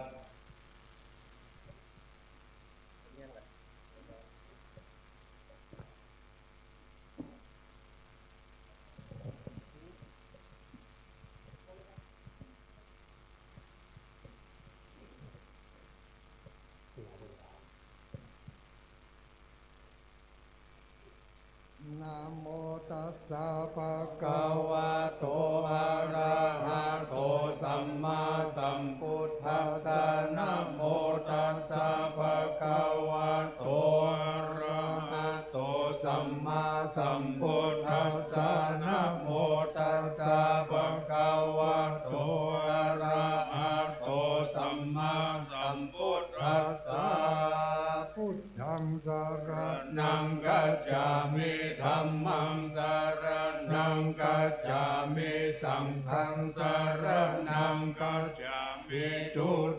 ยัมปิพุทธังสรณังกัจฉามิทุติยัมปิธัมมังสรณังกัจฉามิทุติยัมปิสังฆังสรณังกัจฉามิตติยัมปิพุทธังสรณังกัจฉามิตติยัมปิธัมมังสรณังกัจฉามิตติยัมปิสังฆังสรณังกัจฉามิอิติปิโสภะคะวะอะระหังสัมมาสัมพุทโธวิชชาจารณะสัมปันโนสุขโตโลกวิทูอนุตตโรปุริสธรรมสารติสัทธาเทวมนุสสานังพุทโธภะคะวะติอิติปิโสภะคะวะอะระหังสัมมาสัมพุทโธวิชชาจารณะสัมปันโนสุขโตโลกวิทูอนุตตโรปุริสธรรมสารติสัทธาเทวมนุสสานังพุทโธภะคะวะติอิติปิโสภะคะวะอะระหังสัมมาสัมพุทโธวิชชาจารณะสัมปันโนสุขโตโลกวิทูอนุตตโรปุริสธรรมสารติสัทธาเทวมนุสสานังพุทโธภะคะวะติอิติปิโสภะคะวะอะระหังสัมมาสัมพุทโธวิชชาจารณะสัมปันโนสุขโตโลกวิทูอนุตตโรปุริสธรรมสารติสัทธาเทวมนุสสานังพุทโธภะคะวะติอิติปิโสภะคะวะอะระหังสัมมาสัมพุทโธวิชชาจารณะสัมปันโนสุขโตโลกวิทูอนุตตโรปุริสธรรมสารติสัทธาเทวมนุสสานังพุทโธภะคะวะติอิติปิโสภะคะวะอะระหังสัมมาสัมพุทโธวิชชาจารณะสัมปันโนสุขโตโลกวิทูอนุตตโรปุริสธรรมสารติสัทธาเทวมนุสสานังพุทโธภะคะวะติอิติปิโสภะคะวะอะระหังสัมมาสัมพุทโธวิชชาจารณะสัมปันโนสุขโตโลกวิทูอนุตตโรปุริสธรรมสารติสัทธาเทวมนุสสานังพุทโธภะคะวะติอิติปิโสภะคะวะอะระหังสัมมาสัมพุทโธวิชชาจารณะสัมปันโนสุขโตโลกวิทูอนุตตโรปุริสธรรมสารติสัทธาเทวมนุสสานังพุทโธภะคะวะติอิติปิโสภะคะวะอะระหังสัมมาสัมพุทโธวิชชาจารณะสัมปันโนสุขโตโลกวิทูอนุตตโรปุริสธรรมสารติสัทธาเทวมนุสสานังพุทโธภะคะวะติสัพเพพุทธาภรัพพัตตาปัจเจกานัญจยังพลังอรหันตานัญจเจเจนะลักขังปันตามิสัพพโสอโรค ขยาปารมาลาปาสันตุทิปารมังคะนังวิสาสะปารมายาตินิพพานังปารมังสุขังสาธุต่อไปขอนิมนต์พระสงฆ์ชุดที่สองนะครับอันประกอบไปด้วยอาจารย์สมเพชรปัญญาโนวัดป่าไผ่ตุลุงมณิษฐาวโลสำนักสงฆ์หอมบุญท่านพระธิการนิพนธ์เตชะธรรมโมวัดห้วยบอนหลวงพ่อพระครูอัมพวนานุรักษ์รองเจ้าคณะอำเภอดอยสะเก็ดวัดสันต้นม่วงเหนือท่านอาจารย์พระสมุสมานชนะวโรตุลุงเจริญท่านพระครูสังฆลักษณ์วัดปัจจันทร์พระปลัดจำนันสุธีโลท่านอาจารย์สงวนประภาโสนิมนต์ตั้งถามให้เลยนะครับเมื่อพระเจ้าประสงค์ขึ้นพร้อมแล้วจะได้นิมนต์พระสงฆ์ชุดแรกมาหล่อเตียนนะครับตะกี้เปิดโอกาสให้ประธานในพิธีกับท่านผู้มีเกียรติได้หล่อก่อนนิมนต์ประจำอาสนะตั้งลุ่มให้นะครับลุ่มตั้งหน้าผามให้นะครับจะได้หันศรัทธาหล่อเตียนตัวนิมนต์ตุลุงสงวนประภาโสพระปลัดจำนันสุธีโลพระครูสังฆลักษณ์วัดปัจจันทร์ท่านตุลุงเจริญอำเภอฝางท่านพระสมุสมานชนะวโรชาณวโรวัดป่าเงะแล้วก็ท่านหลวงพ่อพระครูอัมพวนานุรักษ์ท่านพระธิการนิพนธ์ท่านตุลุงมานิตท่านอาจารย์สมเพชรนะครับใส่เกิบขึ้นไปเลยนะครับใส่เกิบขึ้นเลยขยับเข้ามาขอเจ้าหน้าที่ขยับเก้าอี้ตัวสุดท้ายเข้ามาเนาะมันแดดนิมนต์นะครับนิมนต์แถวบนนี่เลยนะครับจะได้หันใส่เกิบขึ้นไปเลยนะครับเกิบมันต้องถอดสักตีเลยเพราะมันเป็นแสลมกับหญ้าเทียมนะครับใส่เกิบขึ้นไปเลยเนาะศรัทธาก็เหมือนกันขึ้นศาลามันต้องถอดเกิบเนอะก็เดี๋ยวจะได้สวดเฉพาะสวากขาโตนะครับสวากขาโตอย่างเดียวนะครับเก้าจบนิมนต์ขยับไหลขึ้นมานะครับ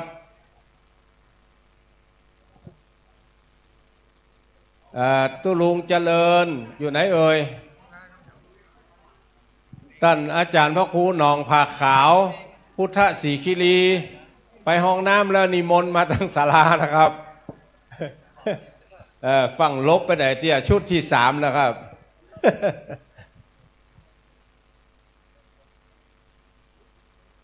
แห่มสองรูปตุลุงเจริญตุลุงเจริญมาละยังท่านพระครูวัดปัจจันทร์อยู่ไหนเอ่ยท่านพระครูวัดปัจจันทร์อำเภอเวียงป่าเป้าไปห้องเปิดพระครูสังฆลักษณ์ว่ะเขาไปปลดยศประโลท่านพระครูปัตนัทพงศ์พุทธิศิริเปิ่นบ่ขึ้นในห้องสังฆลักษณ์เปิ่นเป็นปลัดตุลุงเจริญครับนิมนต์ขึ้นเลยครับสวากขาโตอย่างเดียวนะครับ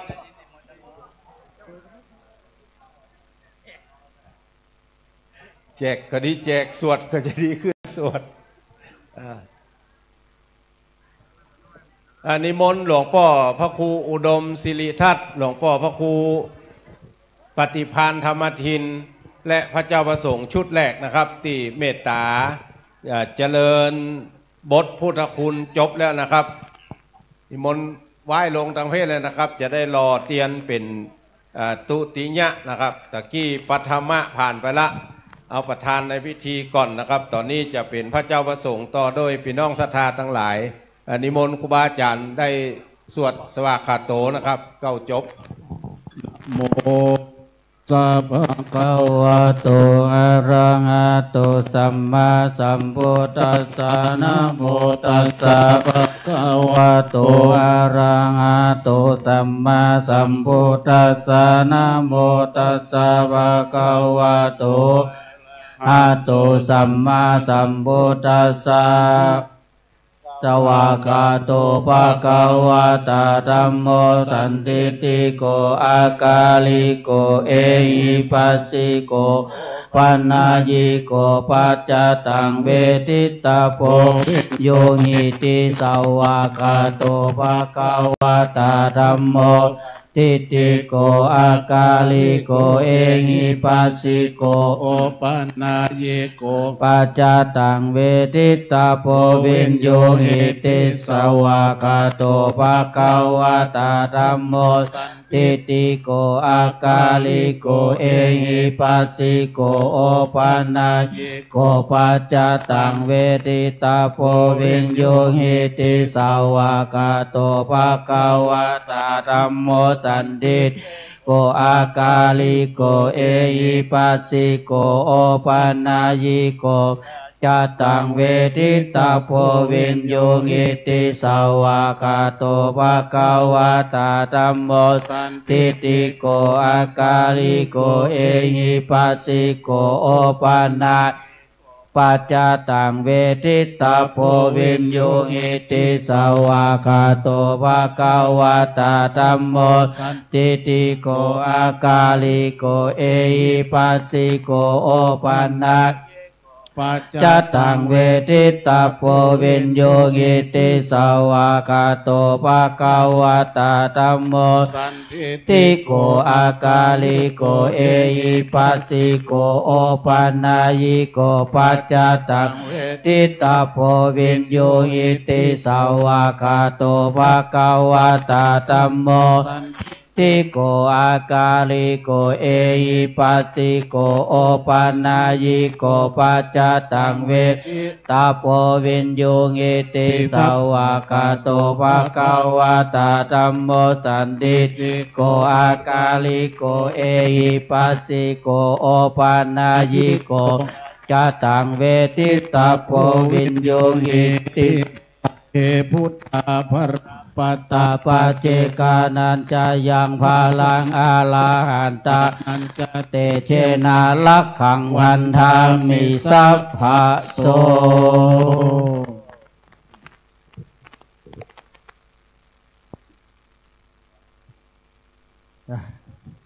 จบแล้วกะ สาธุฮะโอ้กำไฮอันนี้ปอมขนาดนี้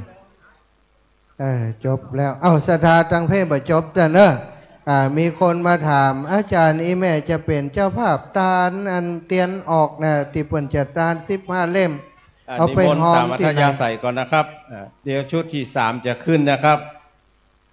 ชุดที่3จะขึ้นเอาศรัทธาเอาไผ่ไปได้รอเตียนมาเนอะไผ่ไปได้รอเตียนมาเลยเนอะแต่เจ้าไผ่ไปได้รอเตื้อมาเลยเนาะถ้าย้อยกันเข้ามารอเลยเนอะศรัทธาเอาที่เอาหงทานมาเมากับเฝ้าของกินเมากับเฝ้าน้ำมารอเตียนก่อนเนาะพ่อครัวแม่ครัวรอเตียนก่อนเนาะเจิญเลยเนอะศรัทธาท่านทั้งหลายรอเตียนด้วยกันก็เนาะคนละโบยคนละก๊อกแต่ต้องฮือครบ15 เล่มนะก๊อกกาแฟนะกึ่งก๊อกฮือครบ15 เล่มซึ่งได้รับความอนุเคราะห์จากหลวงพ่อพระครูสังวรศิลาภิรัตน์เจ้าวาดวัดทรายมูลอำเภอสันปะตองได้อนุเคราะห์แบบหล่อมาอยู่15 ต้น15 เล่ม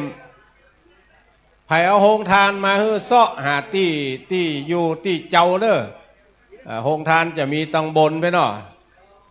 ที่เขาทำพิธีหล่อเตียนนี่เป็นจันลุ่มเป็นจันลุ่มจันบนมีแถมจันหนึ่งพอหาเสาโทรศัพท์เสาโทรศัพท์ในวัดสูงที่หันจะเป็นจันบนโรงทานจะอยู่ปุ้นมดเลยเนอะแล้วก่อนหน้าวิหารไปแถม2-3 ที่ตอนนี้เก้าอี้ปันกวดตัวบะหมี่ละเสี่ยงมดลึ่งบะหมี่ที่นั่งที่เจ้าแต่ปีแล้วนี่ที่วัดม่อนจอมพ่อเขาก็ว่าคนหลายนะปีนี้ซ้ำหลายเลยปีแล้ว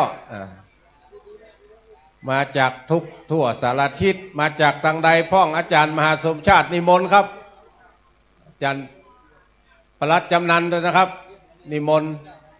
โฆษณาประชาสัมพันธ์ทั้งพุ่นนะครับก็เดี๋ยวจะได้นิมนต์พระเจ้าประสงค์ชุดที่3ขึ้นถ้าใกล้11 โมงนะครับ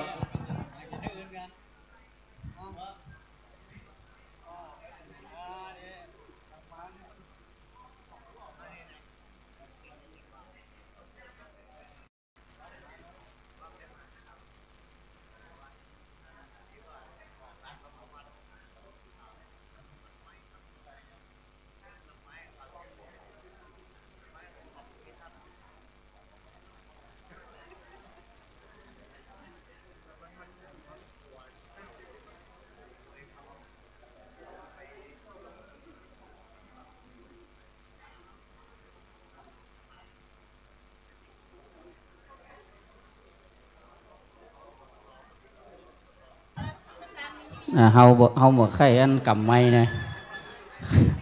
พ่อมากำไม้มาแล้วนี่นะอ้าว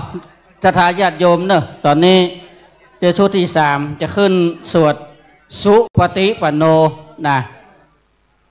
ก็รอสักครู่เนาะจะเย็นๆวันน้ำลวกไก่ตอนนี้สายทานศรัทธาหลั่งไหลมาแหมแล้วเจริญพรร่วมทำบุญใครจะบูชาตัวเปิ้งเนอะชวดหนูฉลูวัวขานเสือทอกกระต่ายมะโรงมะสิงมะเมงมะแม่ว่าโวยไปหน่อยมันได้นะไม่จะปลาดเจอเนอร์เสร็จแล้วก็เอาไปอธิษฐานย่อใส่หัวเอาตะก้อยย่อนลงในกระทะหม้อขางหลวงเขานะแล้วก็ช่วยกันตักรอเขาจะได้ร่วมกันสร้างเทียนเป็นเสียงเป็นแสงประทีปส่องนำทางเขาถ้าทายาติโยมใดที่จะมาร่วมปักต้นปักยอดต่อต้นต่อยอดนะโอ้นี่นะ18 ต้นนี่นะก็เอา1 ถึง 18นะ108นะเป็นขัวเป็นบันไดกายขึ้นสวงสวรรค์ตอนนี้น้องๆคณะกรรมการเพิ่นก็รอสถาญาติโยมถามได้โยมพ่อโยมแม่เนาะเจอวันนี้แม่มาคนเดียวจะให้ตึงลูกเต้าเราหลานได้หมดของจำตัวเปิ้งเขาเด้อตัวเปิ้งหยังนี่นะเปิ้งไก่เปิ้งสุมาเด้อเปิ้งหมาเปิ้งห้องหมาเนาะปีจอเปิ้งวอกแต่ถ้าว่าเปิ้งวอกจะไปเน้นเสียงเปิ้งหยังวอกอย่าใครแก่ไปมันได้นะวอกลิงนี่ก็ได้เนาะถ้ามันงามหน่อยอีกไม่ไหนเปิ้งหยังวอกนี่นะได้นะเนาะอ้าวตอนนี้กำลังรอครูบาอาจารย์ขึ้นสู่อาสงเข้าใจว่าถ้าพร้อมแล้วก็นิมนต์นะครับตั้งนี้ลุงก็จะใจเสียงไปเรื่อยๆเนาะวันนี้วันที่เขาได้มารวมกันวันนี้อาตมาพอแล้วเขาตอกตกกลางควงลานวัดแม่ของใครข่าวเพือกพอลุก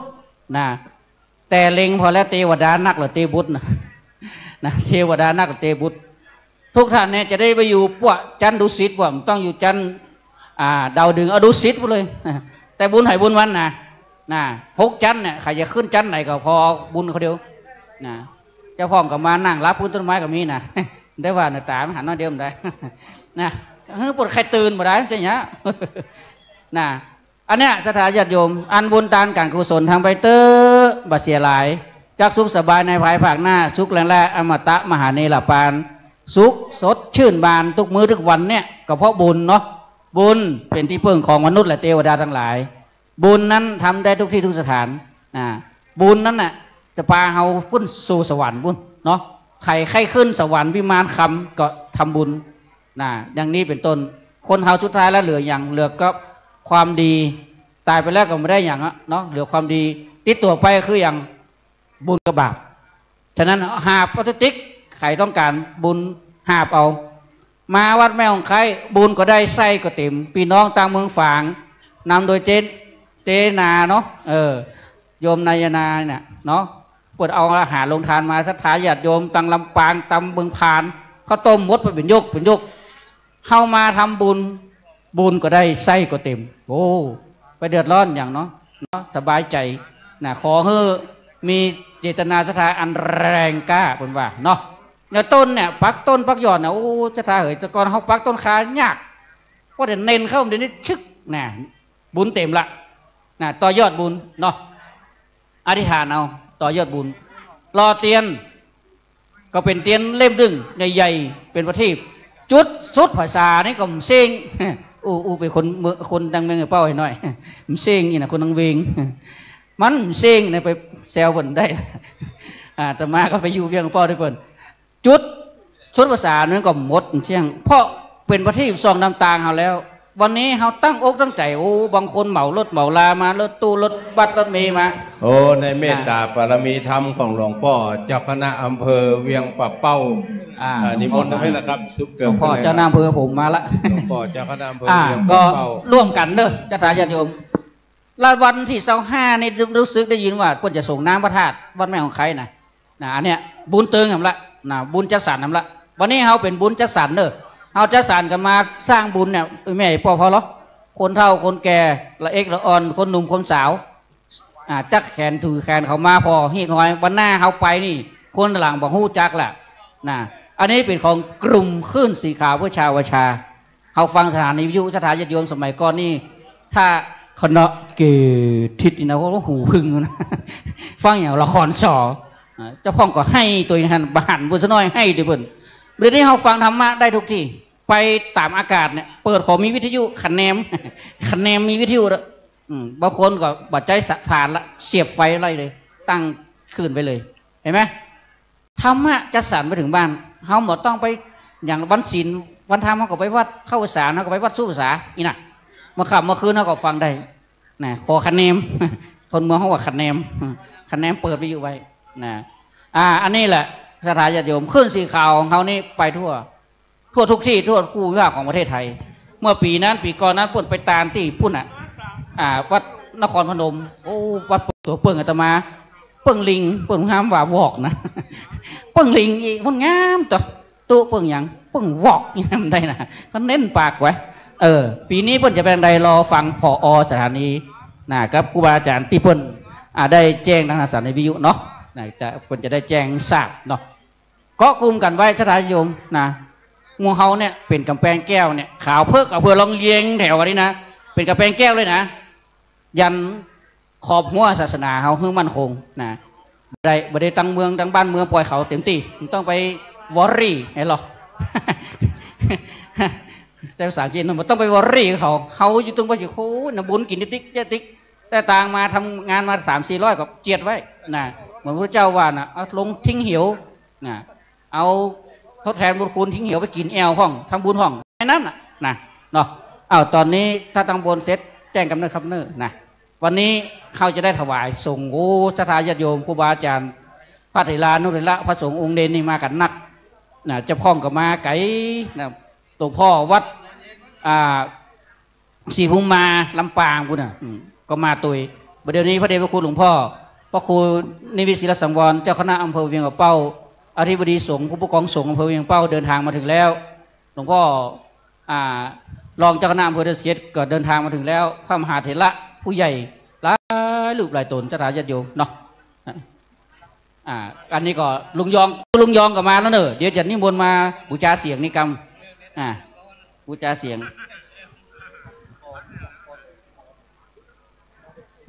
นิมนต์อาจารย์พระครูสถิตสารคุณอาจารย์วรรณชัยชยานันโทตุลุงยองนิมนต์อัศนะลุ่มแล้วครับจะได้สวดสุปฏิปันโนนะครับอาจารย์เสด็จกาหลงแหมล้อมนะครับตุลุงยองนิมนต์นะครับปักเลยอธิษฐานในแม่เนอปักต้นกล้วยน่ะปักสักตึ้งมดก็ได้หัวรถใต้ใน18นี่ถือว่า108นะ286 160ถ้าใบ100กับ100,800ก็ตามเจตนาศรัทธานี่ผมว่ากันศรัทธาญาติโยมที่จะรอเตียนไข่ยังได้รอก็รอเนอะวันนี้เขาได้ร่วมสร้างเทียนถวายสูงเนี่ยโอ้ศรัทธาโยมสมัยก่อนนี่ปุ่นมันมีไฟฟ้าเนาะพวกก็จะเตียนอาตมานี่ยังตันอยู่นะอายุ57ลำดีก็ยังตันอยู่ในตามโกมตามเตียนอยู่นะสมัยก่อนไฟฟ้ามีเนาะคนขับรถตุลุงยองคนขับรถตุลุงยองขอเชิญมาตั้งหลังประลัมพิธีนี่กับน้อคนขับรถตุลุงยอง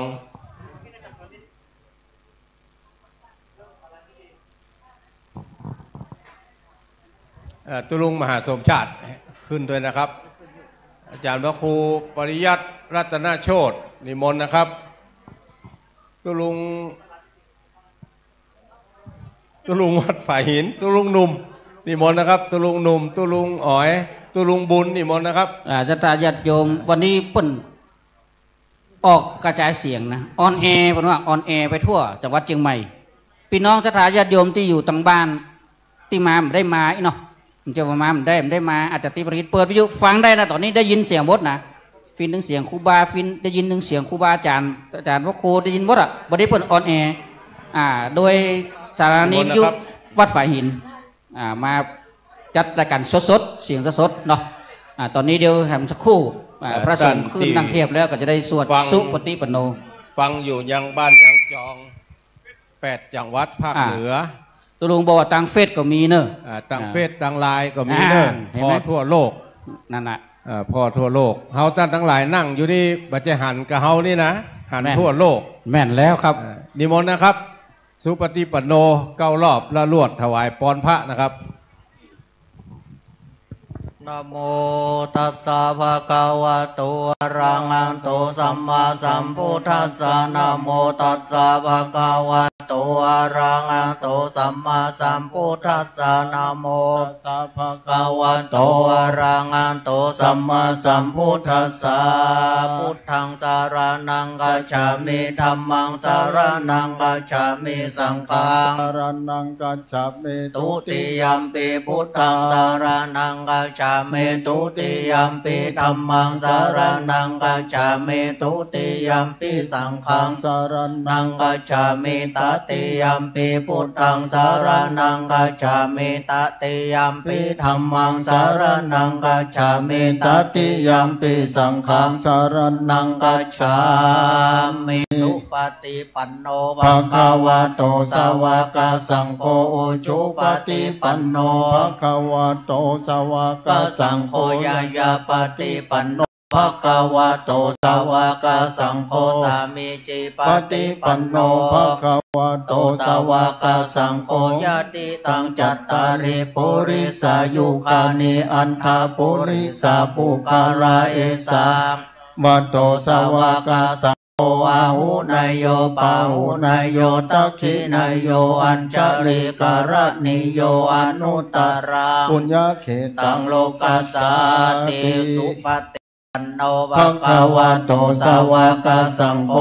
จุปฏิปันโนภะคะวะโตสาวกสังโฆยายาปฏิปันโนภะคะวะโตสาวกสังโฆสามีจิปฏิปันโนภะคะวะโตสาวกสังโฆญาติทังจัตตาริปุริสายุคานิอันทาปุริสาปุคาลาเอสาภะคะวะโตสาวกสังโฆอาหุนายโยปาหุนายโยตัคขินายโยอัญชลิการณิโยอนุตตรังปุญญเขตังโลกัสสา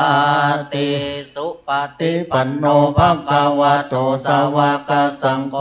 จุปฏิปันโนภะคะวะโตสาวกสังโฆยายาปฏิปันโนภะคะวะโตสาวกสังโฆสามีจิปฏิปันโนภะคะวะโตสาวกสังโฆญาติทังจัตตาริปุริสายุคานิอันทาปุริสาปุคาลาเอสาภะคะวะโตสาวกสังโฆอาหุนายโยปาหุนายโยตัคขินายโยอัญชลิการณิโยอนุตตรังปุญญเขตังโลกัสสาติสุปฏิปันโนภะคะวะโตสาวกสังโฆจุปฏิปันโนภะคะวะโตสาวกสังโฆยายาปฏิปันโนภะคะวะโตสาวกสังโฆสามีจิปฏิปันโนภะคะวะโตสาวกสังโฆญาติทางจัตตาริปุริสายุคานิอัฏฐปุริสาปุคาลาเอสะภะคะวะโตสาวกสังโฆอาหุนายโยปาหุนายโยตัคขินายโยอัญชลิการณิโยอนุตตราปุญญเขตังโลกัสสาติสุปฏิปันโนภะคะวะโตสาวกสังโฆจุปฏิปันโนภะคะวะโตสาวกสังโฆยายาปฏิปันโนภะคะวะโตสาวกสังโฆสามีจิ จิปฏิปันโนภะคะวะโตสาวกสังโฆญาติทังจัตตาริปุริสายุคานิอันตาปุริสาปุคาลาเอสาภะคะวะโตสาวกสังโฆอาหุนายโยปาหุนายโยตัคขินายโยอัญจลิการณิโยอนุตตรังปุญญเขตังโลกัสสาติสุปฏิปันโนภะคะวะโตสาวกสังโฆชุปฏิปันโนภะคะวะโตสาวกสังโฆยายาปฏิปันโนภะคะวะโตสาวกสังโฆสามิจิปฏิปันโนภะคะวะโตสาวกสังโฆญาติทังจัตตาริปุริสายุคานิอันทาปุริสาปุคาลาเอสาภะคะวะโตสาวกสังโฆอาหุนายโยปาหุนายโยตัคขินายโยอัญชลิการณิโยอนุตตรังปุญญเขตังโลกัสสาติสุปฏิปันโนภะคะวะโตสาวกสังโฆชุปฏิปันโนภะคะวะโตสาวกสังโฆญาญาปฏิปันโนภะคะวะโตสาวกสังโฆสามิจิปฏิปันโนภะคะวะโตสาวกสังโฆญาติตังจัตตาริปุริสายุคานิอันทาปุริสาปุคาลาเอสะภะคะวะโตสาวกสังโฆอาหุนายโยปาหุนายโยตัคขินายโยอัญชลิการณิโยอนุตตรังปุญญเขตังโลกัสสาติสุปฏิปันโนภะคะวะโตสาวกสังโฆ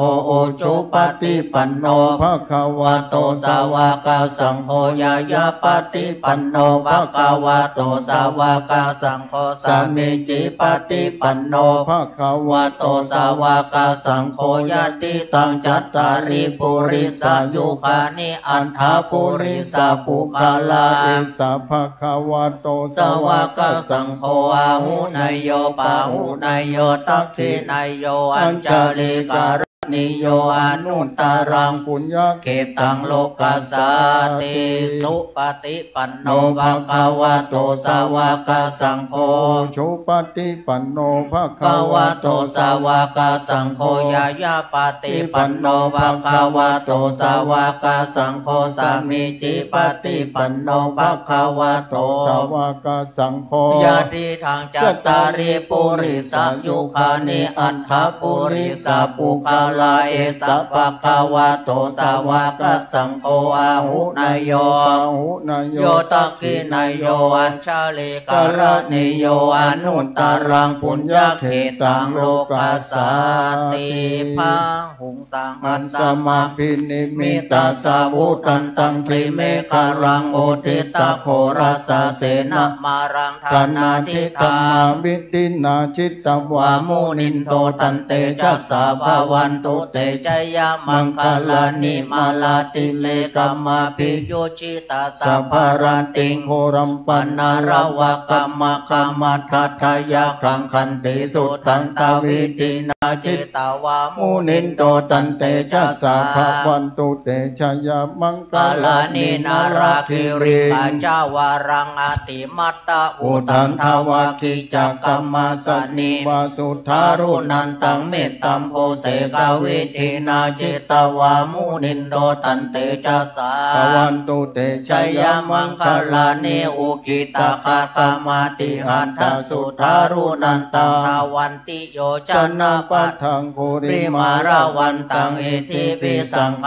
ตามโนชิตวามุนินโตตันเตจัสสะภวันตุเตชยามังคลานิกัตวานากัตถามุทารังเอวะคปินิยาจินจายาทุทวาจานังชนะกายามะเจสันเตนะโสมาวิตินาจิตตวามุนินโตตันเตจัสสะภาวันตุเตชยามังคลานิสัจจังวิหายามาติสัจจกวาทะเกตุงวาทาปิโรปิตามานังอติอันตาโวตังปัญญาปฏิปัจจาริโตจิตตวามุนินโตตันเตจัสสะภาวันตุเตชยามังคลานินันโทป ปันนันตปุจจกัง ปุตตังมาหินติง ปุตเตนะเทระปุจจเกนะธรรมปยันโตอิทุปเทตาวิธินาจิตวามุนินโต ตันเต จะสาวาวันตุเตจยามังคลานิ ทุกขา อาทิติปุช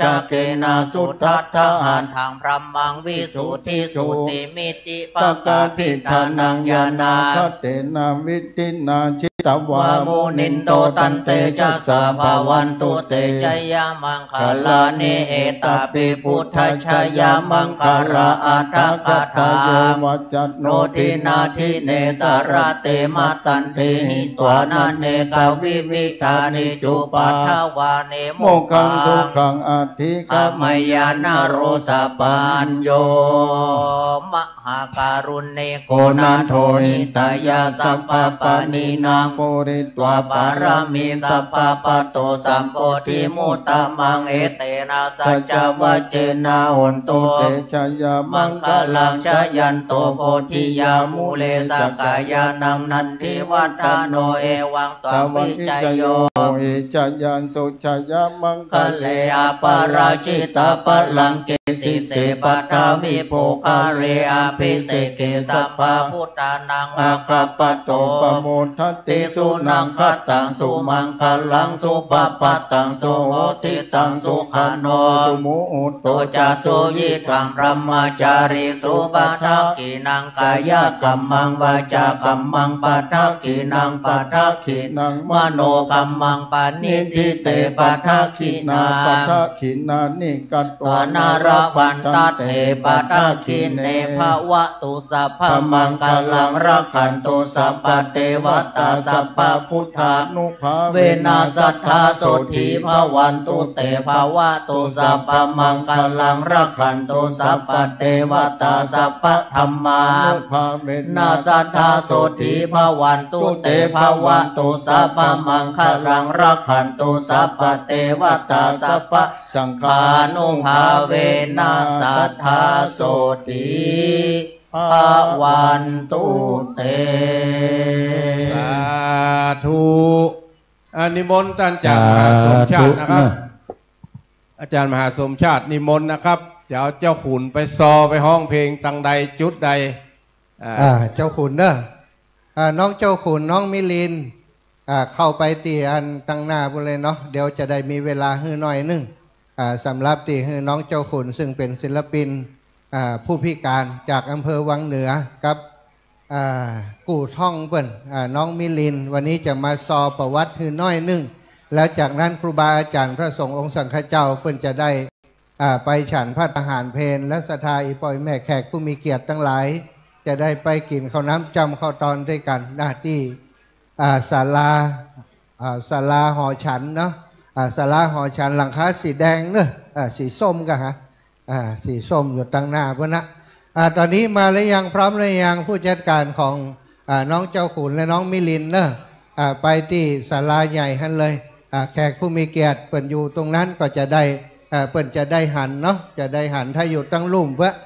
เปิ่นจะไว้ไปไว้มาแห่เหมาะเนาะเอาผามนี่กะ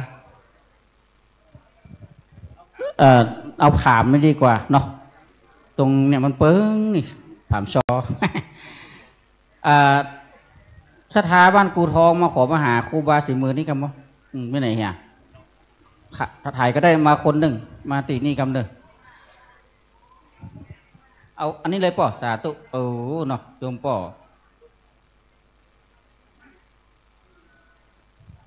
ไพวันแม่ถนอมพัทละอัครวินนะบ้านท่าการอำเภอสมตองเนาะเวียงท่าการเนาะโมทนาสาธุเนอตุลุงยองมาหานี่กำเนอตุลุงยองเจ้าเนี่ยเขายกนักเขาฮืออีแม่ไปนี่โม่งเปิดถวายโม่งเขานี่ตุ๊โม่งเส้นนั้นนี่นะขออนุญาตลูกหลานของแม่ละไมใจปัญญาบ้านบัวกลางขอมาหาตุลุงนี่คนหนึ่งลูกหลานของแม่วิละไมใจปัญญาบ้านบัวกลาง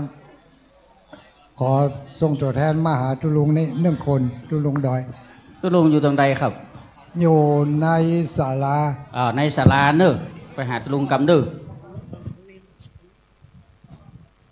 ใครที่ยังไม่ได้รอเตียนเจิญรอได้อยู่เนอะตอนนี้นะเนาะเจิญรอได้อยู่แล้วใครที่ยังได้บูชาตัวพึ่ง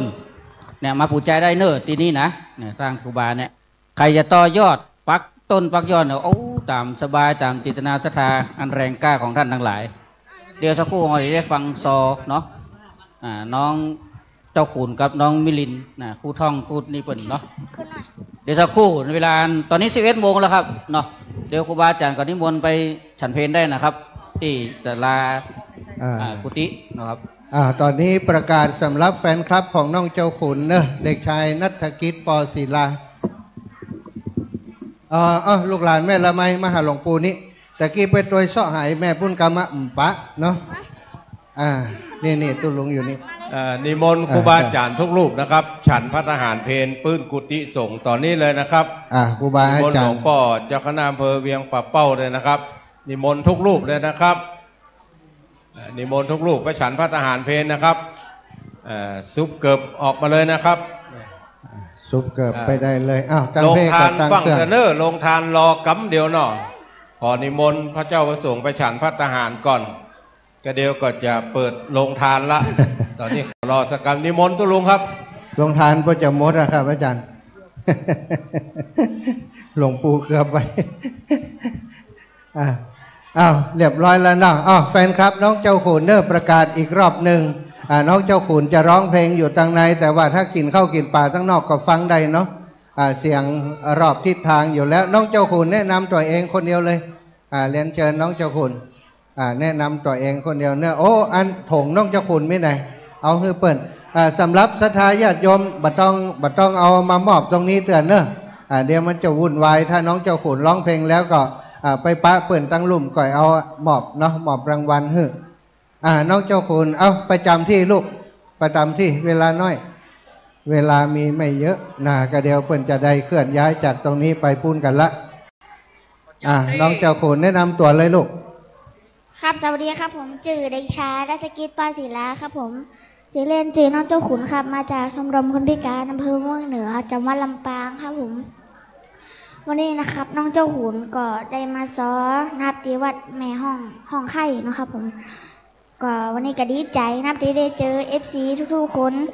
นะครับวันนี้มากับน้องมิลินนะครับผมน้องมิลินกู่ของน้องเจ้าขุนนะครับผมก็คนติดแดงบดซอให้น้องเจ้าขุนกับน้องมิลินนะครับก็คืออาจารย์เสน่ห์กาหลงนะครับผมตอนแรกจะเป็นซอของชีวิตน้องเจ้าขุนก่อนนะครับแล้วก็จะเป็นซอกู่น้องเจ้าขุนกับน้องมิลินนะครับผมวันนี้ก็เชิญติชมได้นะครับผมรับชมฟังกันได้นะครับ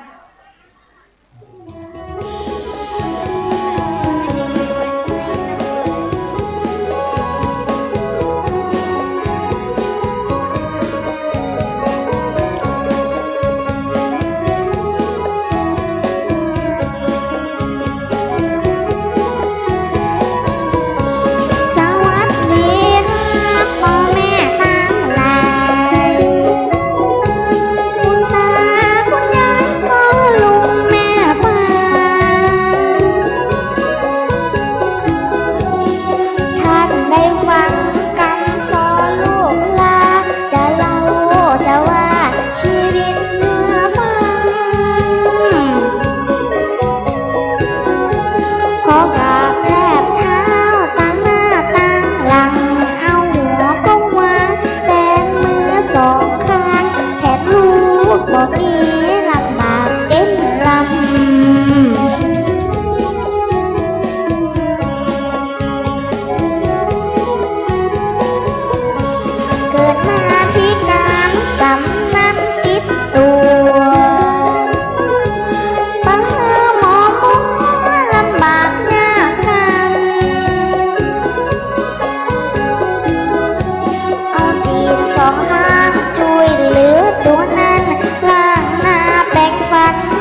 ำใดจากใดมาติดมาถือขาดแขนขาดมือบ่มีสักทางพระพรหมสวรรค์ได้ปั้นแต่งสร้างมันดินมันตางตั้งเมื่อเกิดมา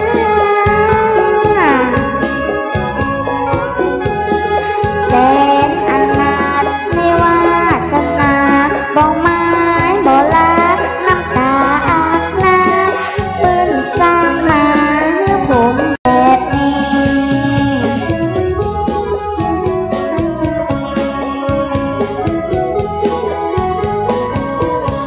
กำซ้ำกำซ้อนมาย้อนถึงตัว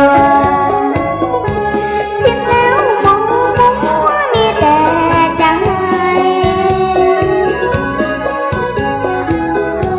ตัวแม่ของผมกำเนิดไว้ผลสุดท้ายเปิดก่อนละไปเป็นเด็กพิการเลยบ่สนใจเปิ้นท่าอายลูกเป็นแบบนี้พ่อแม่เลยหนีละเป็นกำพร้า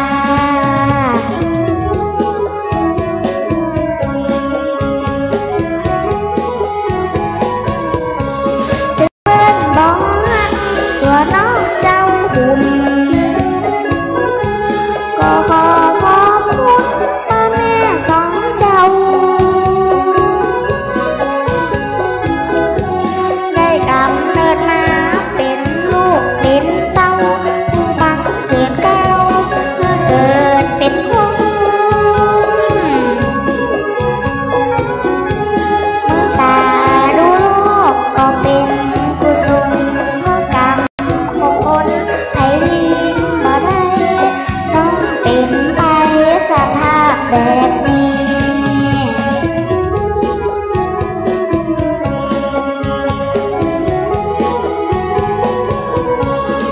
กำหาป้อเหมือนตอหาแขวนกำหาแม่แหมเหมือนแต่งหาหอยน้องเจ้าขุนกำหนุนเต็มร้อยเหมือนมัดไข่ห้อยแหวนลอยตัวที่บาดแต่ตึงแย่ทาทงพิการผสมพ่อแม่หนีหน้าไปอยู่ในจานลูกลาบ่ฮู้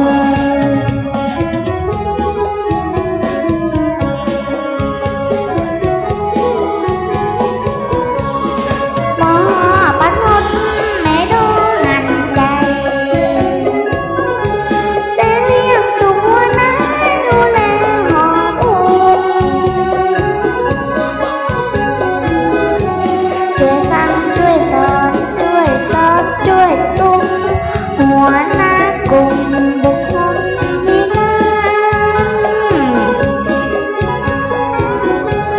ร ศรัทธาเขาตั้งทั้งหลายโรงทานเปิดได้เลยเด้อโรงทานเปิดได้เลยท่านกำนันผู้ใหญ่บ้าน เฝ้าขอ เจ้าหน้าที่พัฒนาชุมชน เจ้า เจ้าหน้าที่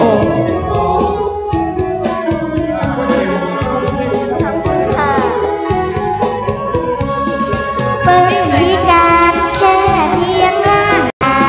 ยแต่ว่าหัวใจเหมือนหักเหมือนเจ้า เจ้าคุณขอบคุณที่พ่อลูกเต้าถ้าว่าแกเท่าผมจะเลี้ยงดูบางสองท่านลำบากอดสู้ที่มาอุ้มชูเลี้ยงผมใหญ่นะจะตอบแทนคุณไม่แห้งอ่อนแรง แม่บ้านขอย้อนกลางแล้วเนาะแม่บ้านย้อนกลางบะหมี่เด้อที่ทุกเจ้านี่ แม่จะไปให้แม่พบแต่มาหามากินน้ำตาของคนขี้ให้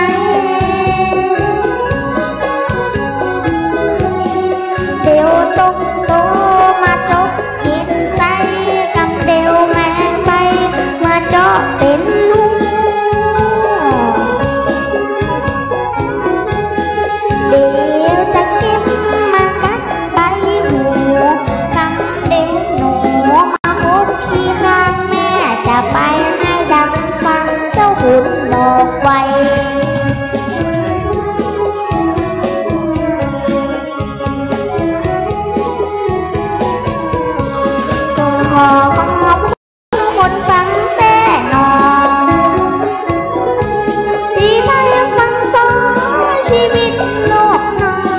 ยที่เปิ้นเอ็นดูน้ำตาป้อนย้อยชีวิตเด็กน้อยเกิดมาพิการถึงจะต่อสู้อยู่ตามความฝันอดทนกัดฟันเพื่อวันข้างหน้าจะเอาวิชาหามาเรื่องตองโอ้ละน้อละน้อยอกงามโอ้ละน้อละน้อยอกงามขอบคุณครับผมขอบคุณค่ะผมที่ควรที่ได้รับชมรับฟังนะครับผม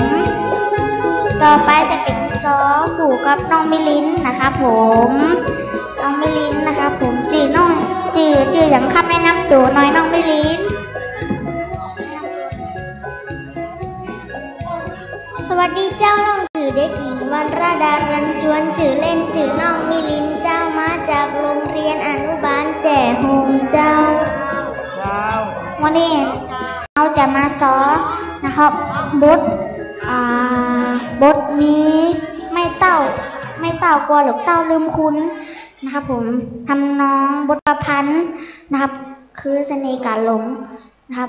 คำซอลองหนานะครับโอเคครับก็รับชมรับฟังกันได้เลยนะครับ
อบคุณครับขอบคุณเจ้า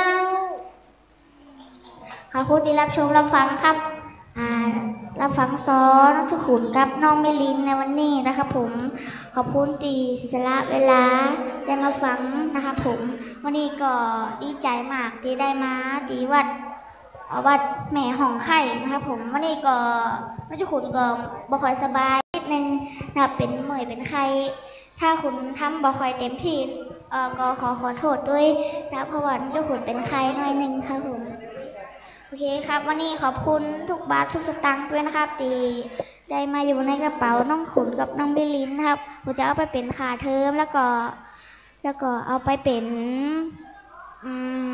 ไปซื้อข้าวสารอาหารแห้งให้คนพิการอะไรอย่างเงี้ยครับผมครับผมแล้วก็อย่าลืมไปติดตามเพจน้องเจ้าขุนได้นะครับผมมีของขายมีอย่างขายนะครับผมจะไล่ทุกวันพุธกับวันศุกร์นะครับแต่ว่าช่วงนี้บ่ขอจะไล่เนาะครับผมโอเคครับผมน้องเจ้าขุนกับน้องมิลินก็ขอลาไปก่อนนะครับผมขอบคุณครับ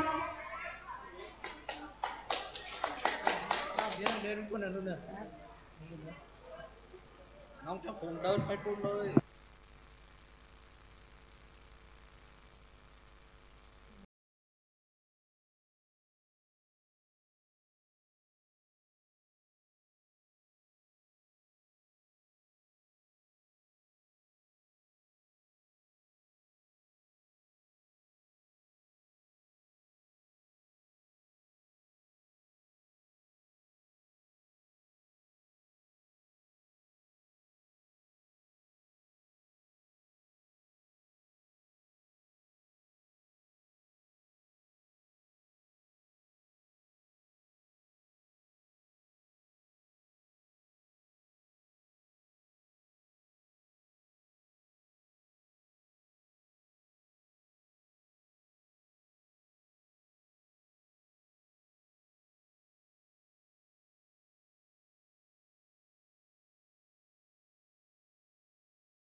แล้วก็เว้นสักหน่อยก็ได้จะฟ้อนคือคนเฒ่าคนแก่แต่นี่พอตอนนี้รอตอมเห็นสักหน่อยก็ได้เนอะเปิ่นกินข้าวกันละหารแล้วกันศรัทธาก๋วยเตี๋ยวลำปางเปิ่นว่าลำไม่ได้มดไป5 หม้อแล้วบัดเดียวโอ้ไปเอายังมีอยู่แหม3-4เข้าใจไปนอยังมีอยู่โอ้นี่กับก๋วยเตี๋ยวลำปางแล้วนี่ ก๋วยเตี๋ยวลำปางสาธุเจ้าโยมแม่นวลยอดคำปันนี่แฟนรายการประจำเนอะเอาแต่เนี่ยล่ะ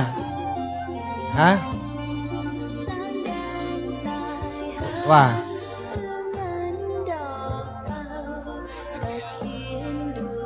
เพลงที่1กับเพลงที่3เนอะมาไออันดีเจ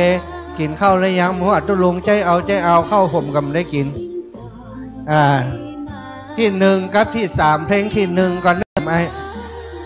เพลงที่1กับเพลงที่3เนาะโอ้จังฟ้อนพร้อมแล้วเอาตั้งแถวแล้วนี่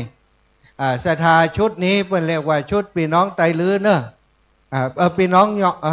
พี่น้องไตลื้อไม่น่ะไตลื้อบันกวยพี่น้องลื้อพี่น้องยองแต่งเหมือนกันนะอันนี้คณะดอกตะล่อมเป็นคณะจิตอาสารำถวายมือให้กับพุทธปูชาธรรมปูชาเอามาแล้วอาจารย์แอมโยมแม่ตัวของแม่ละไมกะแม่ละไมปัญญาบวกค้างเนอะตุลุงยองอยู่ลูกนี้เนอะที่จะ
ใครมาได้กินข้าวมาไม่เด้อมานังซุ่มพระเจ้าแวะข้าวหนมเส้นมีก๋วยเตี๋ยวมีเลี้ยงวันค่ำปืนโฮงนี่ก็มีอยู่เนอะที่เป็นคันนะใครมาได้กินข้าวเจิญทางบนโฮงปืนโฮงไว้เนอะ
2 3 4 5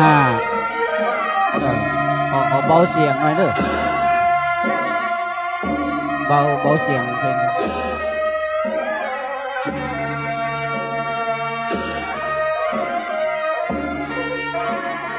1 2 3 4 5 6 7 8 9 0พี่น้องศรัทธาญาติโยมสาธุชนคนใจบุญท่านทั้งหลายณโอกาสเวลานี้ก็เป็นเวลาที่เรากินข้าวน้ำจำข้าวตอนเนาะโอ้เป็นภาษากำเมืองกินข้าวน้ำจำข้าวตอนก็ตอนนี้ก็ยายไม่เข้าเนอะ ยายไม่เข้าพักผ่อนตามอัธยาศัยปืนต้นไม้ห้องในศาลาปืนวิหารห้องนะใครอยากกินน้ำยาต้มพุ่นเนอลายตังลงทานพุ่นนะอาหารลงทานก็ยังมีอยู่เนาะช่วงเวลาที่เราใช้เวลาตอนนี้พักผ่อนเนาะพักผ่อนหลังจากกินข้าวน้ำจำข้าวตอนพระสงฆ์องค์ข้าเจ้าครูบาอาจารย์ฉันเพลกันเสร็จก็พักผ่อนให้กำก่อนเนาะบนห้องย่อยกำก่อนหลังจากนั้นพิธีกรรมภาคบ่ายตอนนี้หลายๆท่านถามหาผอ.สถานีคืออาจารย์พระครูอภิวัตรพัฒนาวิกรมรองเจ้าคณะอำเภอโดยหล่อเจ้าวัดปากทางเจริญเป็นผอ.สถานีวิทยุคลื่นสีขาวเนี่ยเดี๋ยวเพิ่นจะมาเนาะสักบ่ายเนาะเพราะว่าเพิ่นติดภารกิจนะเนี่ยศรัทธาญาติโยมหน้าที่ตำแหน่งการงานพระสงฆ์ก็มีอยู่นะก็รอสักครู่รวมทั้งพระอาจารย์วัดม่อนห้อยแก้วเจ้าคณะตำบลโดยหล่อเขต 1นะอันนี้ก็เดี๋ยวเราก็จะได้พบปะคนอยู่ช่วงเวลาที่เราพักผ่อนกันศรัทธาญาติโยมก็หมู่เฮาทั้งหลายเป็นญาติกันหมดเนอะนะญาติญาติธรรมนะเป็นญาติในสายธรรมก็ทักทายปราศัยกันเนาะอู้จ่าพาทีกันเนาะบ้านอยู่ไหนยังใดมาจากดังใดนะเฮาก็เกี่ยวเกาะกลุ่มกันเป็นกลุ่มเป็นก้อนนี่จะได้จำกันเนาะช่วงเวลาที่เฮาทำนี่ก็จะได้ร่วมกันไปตลอดเนาะนะ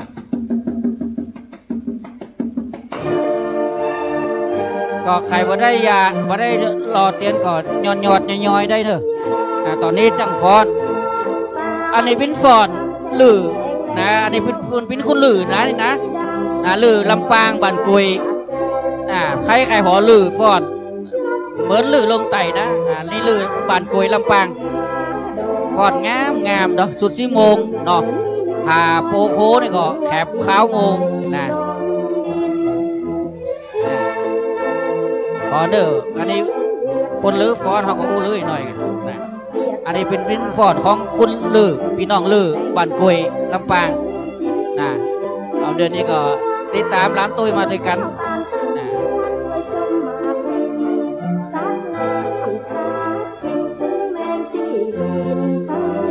โอ้ใครที่ได้มีถ่ายคลิปวิดีโอไว้จะเป็นสิ่งที่ดีเนอะนะสวยงามเนาะ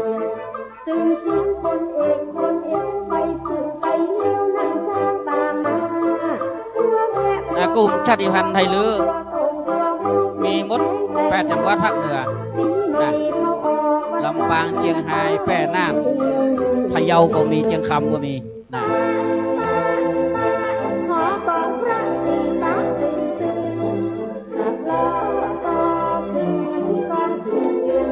ของอย่างนี้เขาไม่ได้หันกันง่ายๆเพราะว่าเป็นท้องถิ่นของเพิ่นนะเป็นประเพณีท้องถิ่นเพิ่นมาอู้อาตมาคิดว่าเพิ่นเป็นลือบ้านกุยลำปางนะโตอาตมาได้เป็นลือเมืองลงไต่ดอยสะเก็ดงามเนาะงดงามนะเอาจะหันลีลาการเต้นนะตั้ง12 บรรณาเพื่อเต้นประมาณนี้นะลือ12 บรรณา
งดง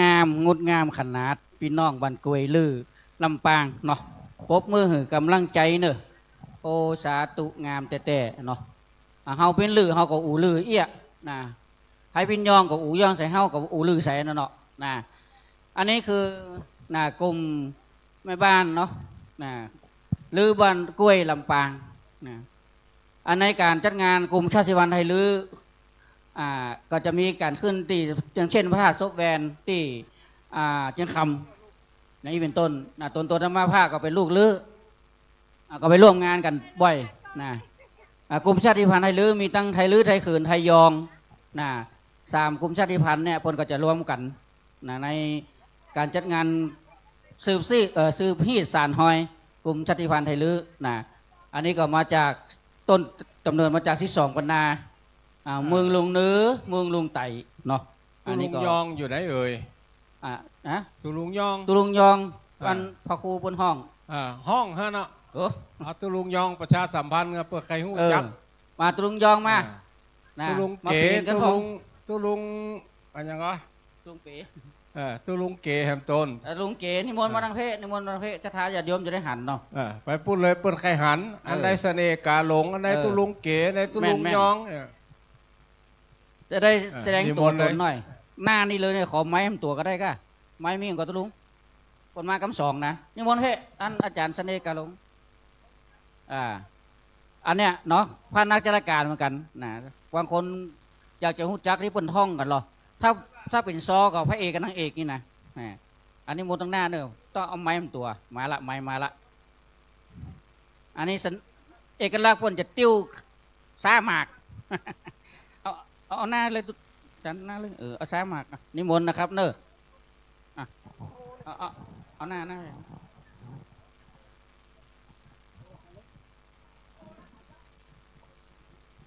ครับขอไว้สาครูบาสังฆะจุดโตนจุดเหล่าองค์นะครับเนอ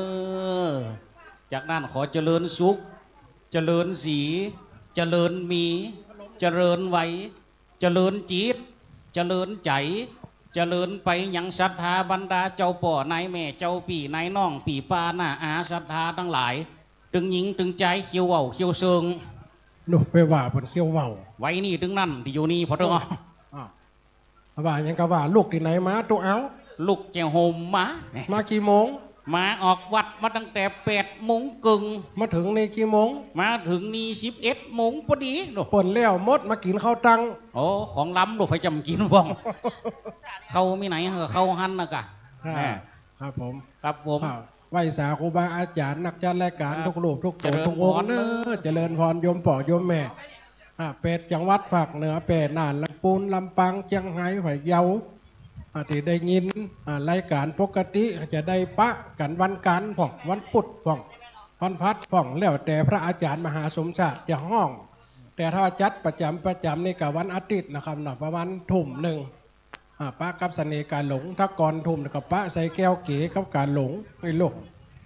เมื่อลำได้เข้ารายการด้วยกันเปิดเมาไปยังโหนะตุปิเก๋นี่นะครับฟังตั้งเพฝึกตั้งไส้นี่เสน่ห์การหลงเนอะบางคนปุ่นหันกำเตือมันจะได้ยินกระเสียงมันจะได้งามก็งามมาฟอรอก็รองามก็งามอันนี้ยังใช่ไหมเปิ่นฝากหอมเอาไปจะฝากหอมแหละประกาศรายชื่อยมแม่กันจะได้อ่านรายชื่อให้บุญกันเนอะอันนี้ชื่อเพิ่นแหละแม่ปันแก้วชัยยาบ้านล่องทานเนาะตำบลสายขาวเมียงพาเนี่ยก็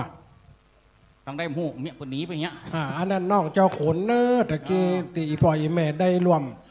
ปัจจัยตีว่าใส่ถุงเฮ้ยน้องเขาเจ้าขนกับน้องมีลิ้นเอามารวมทำบุญแหม500 บาทเนออนุโมทนาสาธุนี่18 ต้นตุปีปักกุดต้นละกะต้นเดียว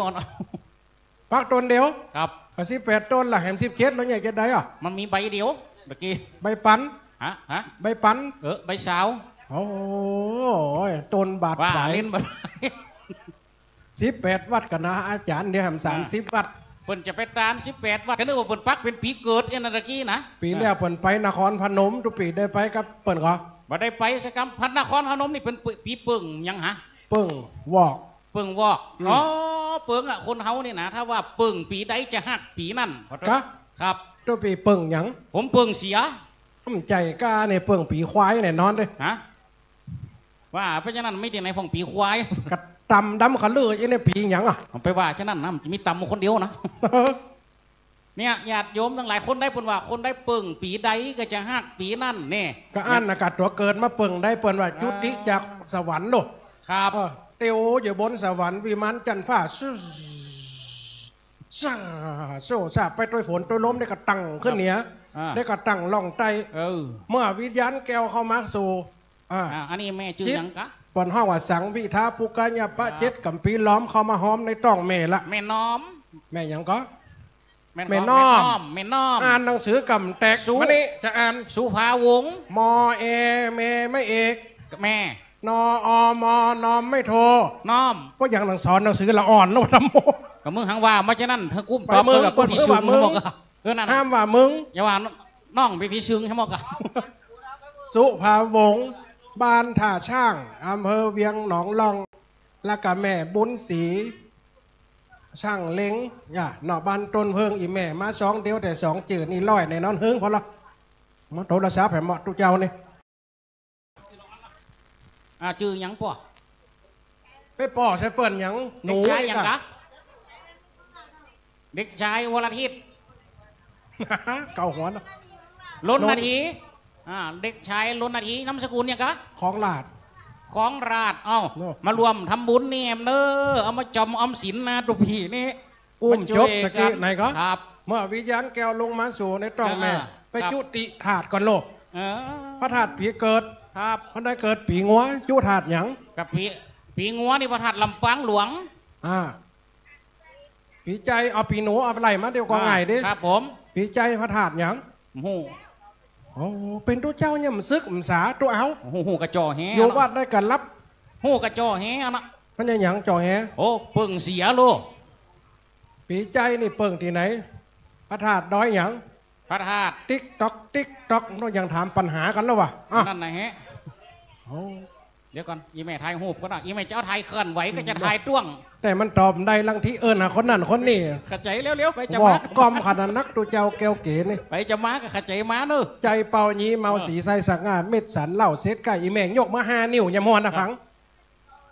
อีแม่จะตอบปีใจพระธาตุจอมตองแม่นละอีแม่เอาสาตุเนอนั่นรางวัลนะตุปิเกตอมได้จำเป็นยกตัวอีแม่ละโอ้กำลังจะมาเสียงรางวัลกับเนี่ยกะน่าคุณนึกว่าแล้วจะไปถามอันนี้มันจะของเฮากะฮะจะไปเพิ่นได้เลยพระถาตุจุปีตัวปีเข้าถาดไผ่ถาดมันเมื่อเข้าในสู่ขันมันดาครับลงมาเกิดเป็นคนในโลกมนุษย์บริสุทธิ์เกิดมาครบมด32อายตนะภายในภายนอกหูลิ้นตาจมูกกายใจครับโพธภะความสัมผัสหูมดนี่เกิดมาในโลกมนุษย์ปีเปิ่งไผ่เปิ่งมันเปิ่นว่าน้ำปีลูกแม่นครับผมมันดึงน้ำปีเกิดบนห้องว่าอย่างเป็นนักขสัตย์อยากโยมทั้งหลายเพราะต้องมันเจ้าว่าจะเอามาไปเลยก็นะสมัยตะเจ้าตะกอนเก่าเดิมตีได้วัดตุลุงวัดห่างตำมากัดตุลุงปรากฏตัวในรู้หลวงพ่อวัดห่างตำเนอะครับผมรัตนานิมนต์หลวงพ่อพระครูวัดห่างตำเนอะโยมแข่งหันนาครับตุลุงดอยเฮานะกะวัดห่างตำตรงไหนหมดนะนั่นตุลุงมาน่ะ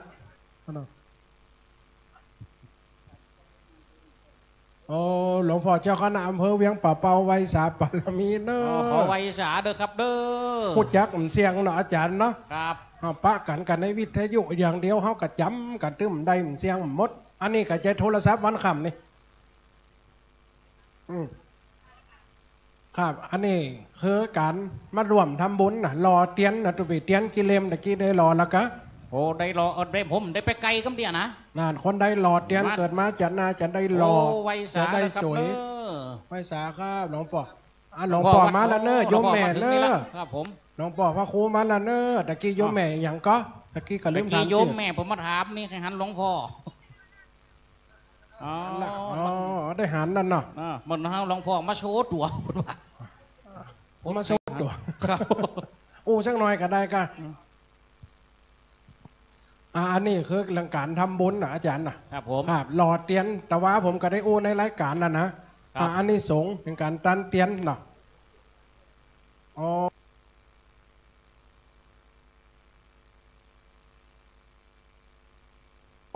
ขอประกาศเนอรถป้ายทะเบียนขอว4592เชียงใหม่เนอง่ายด่วนไหนปอนแหละครับทำง่ายย้างหัวแน่กับแหมพอตอ9156เชียงรายอันนี้ก็ง่ายด่วนเด้อ2กันเนอพอตอ9156เชียงหายง่ายด่วนขอว4592เชียงใหม่ง่ายด่วนครับถ้ามันง่ายรถตุปิเกว่าอย่างไรก็ผมได้ว่าอย่างนึงคือมันเลี้ยวมันเนี่ยวันนี้สถาบรรดาพ่อแม่พี่น้องเขาพักกันมาหล่อเตียนนะอธิษฐานเอาบุญไผ่บุญมันเหมือนว่าทำบุญห่วมจาตักบาตรห่วมขันบุญไผ่บุญมันปั่นกันได้หรอนั่นเพราะฉะนั้นการทำบุญนี่นะมันก็เป็นอานิสงส์ได้บังเกิดเกิดซึ่งความสุขตั้งกายและตั้งใจเหมือนว่าตั้งกายแล้วสุขจะได้ก็อยู่ดีมีสุขบ่มีโรคภัยไข้เจ็บมาเบียดอโลคายาปรมาลาภาคว่ำมีโรคเป็นลาภอันประเสริฐจะบังเกิดขึ้นกับตนกับตัวเขาก่อนโลกเปิ้นไปรอเตียนตีไหนปีไหนเป็นปีที่18แล้วดูตุปีครับผมแต่ละตีละตั้งจัดไก่อีปอยแม่ยังดันดนมาได้แข้งกำปวดขากำปวดหัวกำเจ็บไข้ห้อนหนาวปกติธาตุว่าไปเด้อกุ้มเจียทำไมนั่นยำเจียมันยังสวกเต้าอยู่แล้วนะกับเปิ้นยังมาได้หันก็แห่งศรัทธาหันก็โอ้นั่นเพราะว่ายังที่เปิ้นมาได้เพราะว่าใจเปิ้นถึงหรอครับเพราะบุญเปิ้นเต็มร้อยหรอใจเปิ้นเต็มร้อยหรออันนี้สุขทั้งกายนะลูกอันนี้สุขทั้งกายสุขทั้งใจสุขเต้ายังมาได้ถ้าสุขทั้งใจลูกถ้าสุขทั้งใจเนี่ยก็เป็นบุญเนี่ยเขาขึ้นหาสิ่งที่เขาได้ทำเนี่ยก็สถาบรรดาพ่อแม่พี่น้องครับหอมไปเช้าหนึ่งโอ้ขึ้นหาตีได้เช้าบาทหอมไปตะกี้ครับจื่นใจตัวพี่เหยเพราะมันเป็นการต้านติ่มเบียดเบียนตัวเก่าอย่างครับมีร้อยตานสักเช้าก็มันจะเป็นยังโลแม่ตานลำเสียได้อันนี้สงจะได้เต็มร้อยตานหมักเหลือหลายแต่ยังห่วงในการตานครับอันนี้สงกันย่อมจะบกบังไปครับเพราะว่าครับถ้าว่าเขาใครฮื้อตัวยังแห่งการตานนะสถานทั้งหลายฮื้อกึดถึงไผบุคคลนี่ฮื้อตานได้เก่งที่สุดนี่ไผกับพระเวสสันดรฮัลโหลโอ้ตานอันอย่างพ่องพระเวสสันดรโอ้โตกันตั้งแต่เกิดมาทุกพี่เหยครับผมตานเนาะจ้างร้อยมาร้อยขัวยังละสิ่งละอันละร้อยทรัพย์สินแก้วแหวนเงินทองฮือต้องฮือตานทุกวันทุกพี่เหยข้าวเปียกข้าวสารอาหารแห้งมาหม่าปลากระป๋องเอาจะหับกระหับอย่างโทรศัพท์ไผที่ไหนโทรมาหมดนี่หับเนี่ยเปิดทายุนเต็มไหนเนี่ยเปิดโทรหาผมได้อยู่เมเนอร์ยายพรเปิดมาตะวันละมาแล้วตะวันแล้วกันอันนี้เปิดฟังไลฟ์วิทยุในนอนตีโทรมานี่นะเดี๋ยวฟังกันเลยแม่เนอะโอ้ยเนอะได้ยินเนาะบางเตี่ยเขาจัดรายการอูไปบ่อยเปิดกะโทรมาบางเตี่ยมากะตัดไปเขากะกึดอันยังกำปะยันโดนตีเนาะเนี่ยสถานแต่ถ้าเขากึดหาตานเขากึดหาเวสสันดรมันเตอะครับตานละอันครับขนาดตานเพียงลูกตานเหี่ยวเมียก็ยังกึดสะได้สักหน่อยจิตใจเปล่งพลอยฮือกินฮือตาน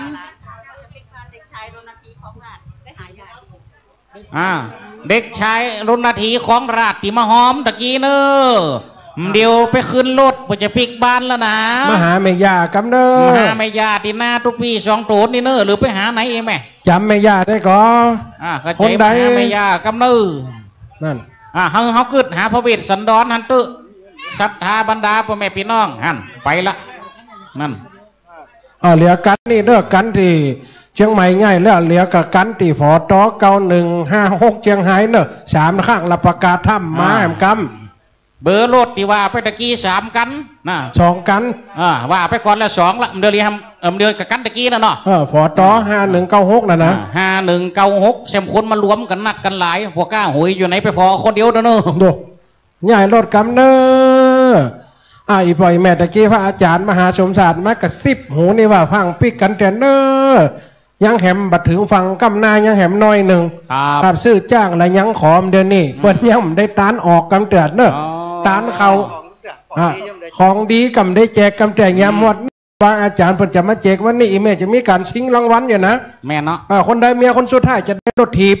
เปิ่นฮอตะกี้แบ่งกันคนฮอหยังฮอเมียงกะเมียงน่ะมันถ้าแจกเปิดถึงเอาตังค์แถวตะกี้บนโต๊ะพุ่นโดูต่างกินตุบิเกกับหูเฟิกไปกินข้าวกับเมียงว่ะเปิดวันน้ำเมียงน่ะเปิดใส่ข้าวคั่วอันนั้นเป็นเมียงเป็นอมน่ะเปิดเอาว่ากินเวลาหลังอาหารอันนี้ก็เอาไปกับข้าวอย่างของบรรลุต้องกันเถอะ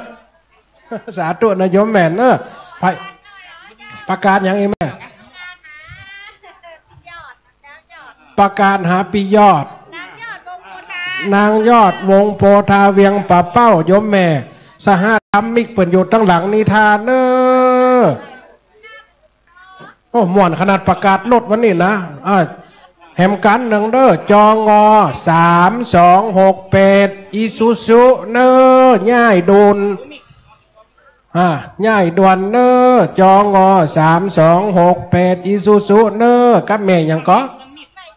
แม่ยอดวงบนท้าเวียงป่าเป่าสหธรรมิกจะเมียดจะปิกแล้วก็ยังหมอหูเนอะเปิดมาสาบนี่ถ้าว่าม้ามตันจะเป็นได้ควักรถเหลียงไปแล้วเนอะม้ามตันจะไปรถเหลืองละไอ้ปอยแม่เนอะยังแหมหยอดตานเนอะวันนี้เนอะสังฆทานหรือว่าทายทานยังตั้งอยู่บนอาจสูงอยู่นะยังมาได้ตานออกกำเตือนเนอะอีปอยแม่เนอะรอแล้วเตียนปนซื้อจ้างอะไรยังขอเนาะมันถึงฟังกำหน้าปนว่าดำหน้ามือหันใช้นอนหงายมือหันผ้าอย่าขอให้บุญนี่สำเร็จแก่กาเขาหับศีลละตะเกียเนาะหับศีลละลากยังตานเนาะครับ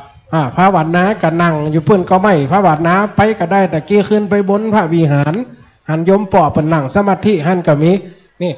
คนจะนักปันใดแต่ว่าใจเน่งก็ถือว่าร่มเย็นสบายฮูลาอย่านะเพราะฉะนั้นศรัทธาทั้งหลายได้กระล้อมันครบถึง3อย่างนะเนอะเขาแต่กระจัดฟังหักษาศีล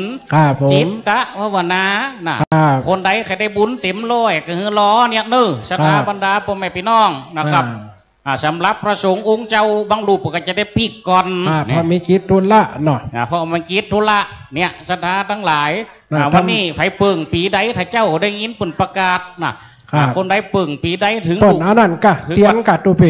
นั่นรอเตียนถึงว่าลูกหลานตันเต้ามั่มได้อีปุ่นว่าถ้าจำเสนมจำปีเกิดเขาไว้เตอะเนี่ยนะปุ่นว่าทำบุญไว้เตอะมันบ่สูญหายบ่ตกหายแต่ซ้ายบ่หายไกลแต่หญ้าอันนี้ยมแม่ยังก็อันนี้พวงมาลัยคือ2ตนนี่ก็ยมแม่ยังอ่านเจอยมแม่ลูกแม่ย่าเรียบเนาะครับเนาะแม่ย่าเรียบวงสมบัติวังสมบัติบันปุงแสนทองนี่ได้มารวมทำบุญอันนี้มาจากเมืองลำปางปะเนอะอันนี้เพ่อันนี้เป็นกาอันสถานีสาธุอีเมลเนอทุกปีฝันป้อนให้อีเมลยะฝันป้อนให้อีเมลเหรอขอให้แม่เฮียนหนังสือเก่งๆเนอะอยู่ดี80 70เราไปเฮียนหนังสือยำป่ะโรงเรียนผู้สูงอายุจะไปนั่งเฮียนรู้อยู่ดีมีสุขอายุมันยืนยาว120 ขวบเข้าว่าสาหิมากะคืนปันลำปันรวยฮือตานมา50ขอฮือได้คืนไป500,000นะบุญโปรแกนไหลแลเฟียแฟปุกปักรักษา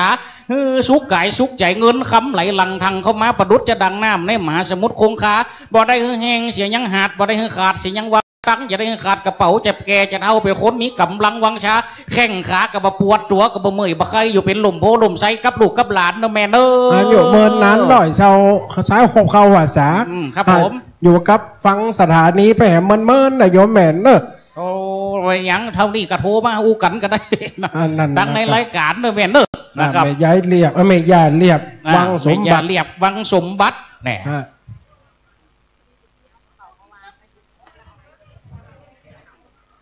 อีแม่กระเป๋าไว้นี่ไฟเอาของอีแม่ไปทางใดจ๊ะนั่น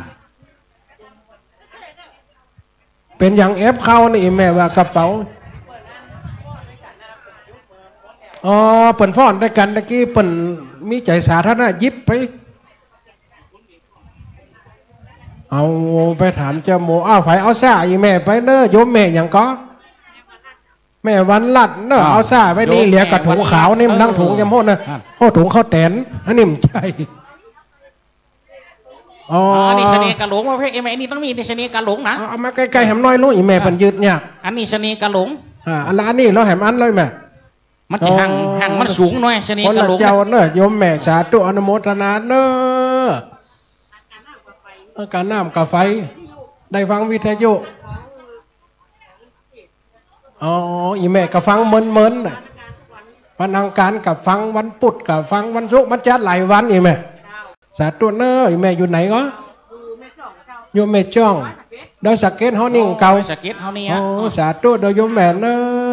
อนุโมทนาอีแม่สาธุเนอะ ถวายเมื่อท่านชนิดกระหลงฝึก เอา นี่เนอะฝึก มา นี่ ส ช อง นิด ท่าน กระหลงเอาดูปีปั่นป้อนเหมือนก่อนอีเมย์ไปนั่งให้ก่อนเนอะเดี๋ยวดูปีไปจะปั่นป้อนเฮ้อ อีปล่อยแม่ได้ช่วยการน้ำกับไฟขอเป็นปัจจัยน้ำส่งเนอะได้เฮือดานก็ขอให้เป็นมงคลกับชีวิตปัจจัยจากข้อปีเดือนวันยามข้ออุบัติทั้งหลายหมายมีไผญาที่96ลมไล่15ข้อจอเจ้า62ไผญา25ทั้งหลายจงหลังงับกับหายกายเป็นโสมะตัวได้กลายเป็นโสมะโจกจุกน้อมมันโจกปีโจกเดือนโจกวันโจกยามอายุปีอายุเดือนอายุวันอายุยามไปใจเฮือเป็นหล่มโพหล่มไซกับลูกกับหลานอายุเมินนานร้อยสาวขวบเผาภาษาอยู่ฟังสถานีวิทยุคลื่นสีขาวเพื่อชาวประชาฟังไปใจโจนสถานียุบปนเนอะยุบได้อีเมย์ก่อยเอาคนไว้เอาสถานียุบปุ่นเพราะมันปั่นป้อนเถอะ สาธุยมแม่เนอะกระเมากระเมากระเป๋ายมแม่อามอนใดไปโหยิบไปเฮ้ยอีแม่วันเนาะหมูปนเดียวกันถ้าจะยิบไปช่วยเฮือกัน ต้นไปเล่นมอนสอนฟ้าอยู่ตั้งหลังบนเอาสอนตั้งหลังลำเฮือบอกได้ละเนิ่มเดี๋ยวนี้ได้แล้วนะได้กับกระเป๋าตั้งไหนเอาไปเลยบอกไปกันยังมาเมิมพี่แต่ว่าไปเลยทุกปีว่าเรียนได้เนอะคืนถึงมดอาการเนาะอู้อมวนไหมฮะน่ะครับค่าเวลาหน่อยเดี๋ยวพระเจ้าประสงค์เร็วอีแม่มาพูดแล้วสาธุยมแม่สาธุรวมทำบุญกับสถานีก็ว่าการน้ำกับไฟการน้ำกับไฟนะสาธุเนอะโยมแม่บุญหยวงปัญญะนะแม่ลำดวนเดชคุณมากรวมทำบุญการน้ำกับไฟอยู่สันไซหน่อยแม่เนาะอันโมดไอแม่จะเพ่ไออายุอนุโมทนาอายุมันเย็นยาวนะแม่เนอะอายุวันโนสุขฝรั่งเนอะสาธุโอ้แกแต่แม่นี่แม่เทียนแก้วหนองยังแม่ท่าอีแม่ฟังตลอดห้องกะว่าเสียงยังกับ70 80เสน่ห์การหลงอายุ38อยู่อีแม่หนุ่มอยู่รุ่นหลานคนฟังอันนี้นะไปฟังกำมาเถอะปุ่นอ่ะนาง50ปุ่นอ่ะมาใส่ความกันนี่หลักฐานฟ้องชัดๆตัวปีย่ำพอนี่ยังสิ่งอยู่ตัวเจ้าหนุ่มอยู่อีปล่อยแม่น่ะบทประพันธ์ต่างๆเขียนขึ้นมาเองลิขิตขึ้นมาเองเจริญพรหน้าตาเป็นแต่มันหนุ่มอยู่หรอสาธุยมเอาปู่เจ้าเสียงนะยมแม่นะสาธุเนอะยมแม่ท่านแล้วเปิ่นเอาทำไปถวายอาจารย์อย่างก็เดี๋ยวอีแม่ขอทำอย่างก็จันทคาปู่จีจ้ะน่ะเอาไปถวายคือพระอาจารย์เป็นเตศอีแม่อยู่เวียงป่าเป้าสาธุได้จำหน้าได้แต่จำชื่อมได้นะแม่สีดาคนงามอันนี้มันอยู่เวียงป่าเป้าสาธุอีแม่เนอะคนก็เริ่มจะบังตาเก้าอี้ก็เริ่มห่างมาน่ะนะสักบึดเปิดกระจะตานนะกะฟ้องกาวีเย็บแล้วตัวเป้งั้นเนาะพระเจ้าประสงค์กำลังฉันเข้ากำลังแล้วอยู่ตัวเป้สักบึดหนึ่งเปิดกระจะได้ปั่นป้อนละโลกครับผมได้ถวายน้อมตานครับได้เป็นบุญกับตนกับตัวกับศรัทธาบรรดาพ่อแม่พี่น้องครับเวลาตานเฮาหยาดน้ำกำเป็นผาฐานะว่าจะได้ตัวพี่โอ้ถ้าว่าอย่างกับเมืองลำปางเฮานี่เปิดถึงมีกำของเปิ่นประมันหรอว่าจะได้ครับผมสาธุน้ำต้นน้อยข้าต้นนี้ขอเป็นน้ำหยาดหมายตาลทุกแผ่นดินดานพุทธวิเศษทุกสู่ต้องเต็บเมธรณีขอกรรมสัจจะบัญชีของข้ามันอย่าน้ำหยาดข้าทุกสุนสายอย่าน้ำหยาดข้าให้สุนยาขอเป็นนาบุญแก่กาสืบต่อไปนานั้นแล้วปุญญาอันว่าบุญตานางอันข้าไว้แลปูจาตานมาหลายสิ่งขอบุญนั้นยิ่งแผ่พายเพราะยั่งขันตั้งตึง ไม่เหี่ยวสะปะตัวเป็ดเปิดฟังกันแล้วมวนอีแม่เพิ่นรับตาตัว โอ้ครับอันนี้แม่อันนี้ทำบุญคณะกาแฟเนาะแม่สุพินน่ะศรีวิชิตอีเนาะแล้วก็แม่คำปันชัยศิษย์บ้านแม่เจดีใหม่โอ้ขอให้อยู่ดีมีสุขอายุมันยืนยาวร้อยเช้ากบเขาวาสาสลีตีขาวันนาอย่างเต้าโรคภัยไข้เจ็บอย่าได้มาไก่มาไก่ข้อ13น้ำ15ข้อตั้งหลังอย่าได้มาทาข้อตั้งนาอย่าได้มาจนตั้งข้อไปบนหนอากาศลาดไว้ลาดเท่านี้ขอให้ตกขอให้ป่ายขอให้กายขอให้หนีขอให้ห่างจากตัวอีเมนาบตีนี่สืบไปเมียนะอายุมันยืนยาวร้อยเช้ากบเขาวาสาจิมเตอจ้าว่าเมื่อแต่ได้อีเมเพิ่นยืนอันนี้เสน่ห์การลงอันนี้แก้วอันนี้แก้วเก๋ก็เสน่ห์การลงไอ้แม่เตดมาตรกันสมัยเป็นเน้นไอ้แม่มันได้สีจะแย่ขนาดละเนี่ยนะมันใครวาดด้วยกันละมันอยู่ใกล้กันสุมาเดิมกอไข่เงานักอะตัวปีเก๋เปิดธุรกิจหนักไอ้แม่เปิดใครได้เข้ารายการได้ยูมได้เปิดกล้าประสาทนี่นะเปิดตายในมันได้เอาก็เอาเบอร์โทรไปนี่มันตั้งปากดีแต่เดี๋ยวเขากอกวัดหัวก็ไปถามไปจะแม่ว่านะเจริญพรเนยมแม่เนอะโอ้มาจอมออมสินนี่ขออยู่ดีมีสุขเนอะแม่เนอะการอ๋อเฮือนได้เป็นนักกว่าเก่าร้อยเต่าปันปุ่นบนเนอะแม่เนอะแม่เป็นจอมตัวปักตัวแข็งแรงนั่นอันนั้นก็จะปักตัวเนี่ยต้นนี้มาอยู่หม้อหน่อยมันเลยตะกี้เขาแผ่เม็ดเปิ้นจะว่าแผ่เม็ดตาแล้วตัวเป็ดเปิ้นห้องว่าอย่างก็อันนั้นพวกห้องว่าเป็นการซัดยะยัดน้ำหรอก่อนจะยัดน้ำยกขึ้นเนี่ยหัวโลกำน้ำต้นไว้ถ้าลงลำปางหมู่เมืองหังชัดหมู่เมืองเกาะขาโมนี่พูดถึงว่าได้หรออำเภอเมืองกับบางโซนในโลกน่ะหมู่นี่พูดถึงว่าได้หมู่น่าเป็นซับปีซัดตาปุ่นครับนี่กันตั้งลำปางเขาถึงนั่นนี่โอ้หมู่นี่ลำปางเขาถึงนั่นแหละลำปางนี่โกนตังสาธุโยมแม่เนาะแม่เอ้ยสันปะตองแม่จันสีสันปะตองโอ้หมานเนาะวันนี้แม่เลิงอินตาเวียงปะเปา2 ปันแม่สุจินอภิวงเวียงปะเปาเจียงไฮ้รำบุญกับสถานีเนาะดังในอนุโมทนาอีเมได้อยู่เหล่าสดีอยู่ดีมีสุขขออายุมันยืนยาวพ้นจากเคาะกินเวียนไฟอันตรายจะระงับกับหายเตียงแต่ดีหลีเตออยู่ดีมีสุขกับนิมนต์ครูบาอาจารย์เนอะได้หันแล้วเนาะเสน่ห์การลงรูปรอก็งามกับเขี้ยวมันแดงผมได้จันนะแล้วก็ประเดี๋ยวนี้จัดรายการวันอังคาร2 ทุ่มถึง4 ทุ่มด้วยกันแต่ประเดี๋ยวนี้จะซอยเป็น3-4 คนนะเพราะว่าครูบาอาจารย์ศรัทธาญาติโยมเปิ่นขอมามีท่านอาจารย์เสน่ห์การลงหลวงพ่อท่านพระครูสังวรศิลาภิลักษ์ตุลุงพระครูชลทานพิทักษ์ที่จะเข้ารายการโดยอาตมาเวลาวันอังคารเนาะติดตามกันเนอะท่านอาจารย์เสน่ห์การลงนี่วันที่3ของเดือนทุกเดือน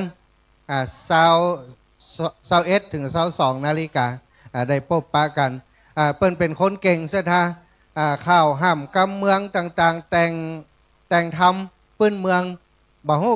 กี่ผูกแล้วนะแต่งก็ถวายเป็นวิทยาทานไปแล้วก็น้องเจ้าขุนตีมาซอวันนี้เปิ้นก็ฝึกฝนเอาบทซอที่น้องเจ้าขุนซอก็เป็นของท่านอาจารย์เสน่ห์การลงเนาะอันนี้นิ่มได้อย่างสักอย่างอาซาดา รับลูกควายเฮียนะ2 คนที่เปิ้นอยู่ด้วยกันมาตั้งแต่เป็นเน้นเพราะฉะนั้นเตด2 ธรรมาสก็ดีอู้กันอย่างอีนี่หันในใจกันหมดละเนาะเข้าใจกันกราบนิมนต์ท่านอาจารย์เดี๋ยวเมตตาเป็นประสงค์พิธีจิมครับกราบนิมนต์ครูบาอาจารย์เนอะครับเนอะก็เดี๋ยวจะสวดธรรมจักรแล้วก็สถานที่ยังอยู่ถือว่าโชคดีเนอะโชคดีเพราะว่าบัดเดียวจะเปิดโอกาสให้รอเป็นรอบที่2ตะกี้เตียนเสร็จตัวแล้วเดี๋ยวจะให้เริ่มรอรอบที่2พร้อมกับครูบาอาจารย์ที่เปิ้นสวดธรรมจักรสวดธรรมจักรเป็นเหมือนกับพุทธวิเศษเนาะจะทำให้เตียนนี้เป็นเตียนมงคลพอพระสงฆ์เปิ้นสวดปุ๊บเขาก็จะเริ่มหยอดเตียนไปให้เต็มถ้ำเต็มได้กับบ้านเดี๋ยวถ้าเปิ้นเริ่มพิธีแล้วจะปิดประตูทั้ง2 ฝั่งนี้เนาะเขาจะช่วยกันรอไปถ้าเปิ้นว่าหมดแล้วห้อมได้ไปให้เหมาะถ้าเปิ้นว่ายังแหมอยู่รอให้เต็มแล้วก็ปิกบ้านไผ่บ้านมันบ่ เปิ่นจะทำพิธีเดี๋ยวจะได้ตานเตียน15 เล่มพร้อมกันที่ปาร์คตนอยู่เนี่ยเดี๋ยวไปถวายครูบาอาจารย์ที่เปิ่นเขานิมนต์เปิ่นมา15 หัววัดมาฮับเตียนพรรษาวันนี้แล้วก็เดี๋ยวจะมีการแจ้งประกาศว่ายอดวันนี้จะเป็นตัวเลขตัวใดเนอะตีแน่ๆนี้มีคนรอจดอยู่นักอยู่เนาะยอดสำหรับพระป่าสามัคคีวันนี้ได้ต่อใดสรุปอาจจะบัดแน่นอนแต่ถ้าแน่นอนก็เป็นกลางคืนว่าจะสรุปให้ฟังแล้วก็จะไปแอลที่ไหนปีนี้จะไปตานเตียนที่ไหนโยมแม่จะปิกแล้วกะเดี๋ยวรอเตียนอยู่นะแถมรอบหนึ่งฟังไปเด้อไหนๆก็เสียน้ำมันรถมาถึงเพศแล้วเนาะสาธุโอ้บัดเดี๋ยวนี้ผอมลงล่ะแล้วก็อ้วนเนาะอย่างเดียวกันแล้วอันจะไปตานเตียนที่ไหนแล้วปีหน้าจะรอเตียนที่ไหนเดี๋ยวจะประกาศให้ทราบเนอะตอนนี้กราบนิมนต์ครูบาอาจารย์ได้เมตตาขึ้นสู่อาสนะสงฆ์เลยนะครับเนอะก็คงจะเหลือการสักการครูบาอาจารย์ที่ยังอยู่นี่กราบนิมนต์ครูบาอาจารย์ทุกรูปทุกองค์นะครับเนอะขึ้นสู่อาสนะสงฆ์พิธีเอาตรงนี้คือเต็มกันเนอะท่านอาจารย์ใส่เข้าไปเลยเนอะท่านอาจารย์เสน่ห์การลงทุปีต้อมทุปีเกนิมนต์เลยครับนิมนต์เป็นสงฆ์พิธีเดี๋ยวเขาจะสวดตั้งไหนก็จะสวดพร้อมกันเนอะนั่งนี่9 รูปแล้วก็ตั้งในพุ่นก็จะสวดโดยเป็นธรรมจักรเนอะสวดธรรมจักรแล้วก็สรรเสริญพุทธคุณธรรมคุณสังฆคุณแล้วก็ธรรมจักรเนาะสถาจากนั้นถ้าเขารอเสร็จปุ๊บเรียบร้อยตีจะตานเตียนเปิดมาฮับเตียนแล้วเขาก็จะได้ถวายเตียนพร้อมกันตอนนี้ครูบาอาจารย์ท่านอาจารย์วันนี้หลายคนก็ถามว่าท่านอาจารย์พระครูอภิวัตรไปไหนบาหันกำเดียวนะล่างน้อยใจหนีไปเหียก้าเสถามาบันักนี่นะ ท่านอาจารย์เปิ่นหันภาพว่าเพราะว่าถ่ายทอดสดไปทั่วโลกตังวิทยุวัดฝ่ายหินฮับสัญญาณถ่ายทอดสดตึงเสียงตึงภาพเปิ่นหันติดตามอยู่หันหน้าสถากันว่ากล้องติดอยู่แต่ละจุดตะกี้ไผ่บอกว่าหาวหันเล่นไก่อันเพ่นี่ กล้องเขาซูมไก่ไก่ว่าเพื่อนหาวนะที่จะลบเนาะเดี๋ยวก็จะเดินทางมาถึงสาเหตุที่ท่านอาจารย์บ่ได้เดินทางมาถึงตอนเจ้าเพราะว่ามีงานที่อำเภอดอยหล่อท่านอาจารย์เป็นรองเจ้าคณะอำเภอดอยหล่อก็มีงานที่วัดม่อนฤาษีเพื่อนจำเป็นต้องดูแลงานที่หันก็เลยมาตอนเจ้าบ่ได้ตอนนี้ก็เดินทางมาแล้วได้ข่าวว่าฉันเข้าในรถเนาะก็คงจะกินข้าวมาอิ่มกินในรถนี่นะฉันเข้าในรถก็เดียวก็จะมาถึงเนาะแต่ว่าตั้งนี้เขาจะทำพิธีไปก่อนเนอะครูบาอาจารย์กราบนิมนต์ครับส่งพิธีท่านอาจารย์พระครูปริยัติรัตนโชตินิมนต์ขึ้นเลยนะครับเนอะครูบาอาจารย์ตุลุงเขาไปไหนตะกี้ได้ข่าวว่ามีคนเป็นลมในห้องน้ำเป็นลมในห้องน้ำอย่างไรหมายว่าน้อยจะเป็นคนเฒ่าก็ว่าคนหนุ่มก็ว่าขี้เหล้าก็บ่แน่ใจขี้เหล้าบัดหามีก็หาบะหันกับเจ้านะวันนี้บะหันไผ่เมาเหล้ากับเจ้าแต่ว่าเขาเป็นลมในห้องน้ำตะกี้ไปพอกับตุลุงบัดตันถึงเชื่อกันว่าเขาเยื่องหลังกลับมาเหี่ยโยมไข่หันหน้าเห็นว่าอีหลับแต่เปิ่นไข่กลับบ้านหันหน้าแต่เจ้าละเปิ่นจะกลับบ้านเปิ่นบอกกราบนิมนต์ครูบาอาจารย์นะครับเนอะพิธีตรงนี้จะเป็นการรอรอบที่2เปิดไปรอบที่2ได้เลยยังท่านอาจารย์พระครูปริยัติรัตนโชติตอนนี้เอาก่อนบ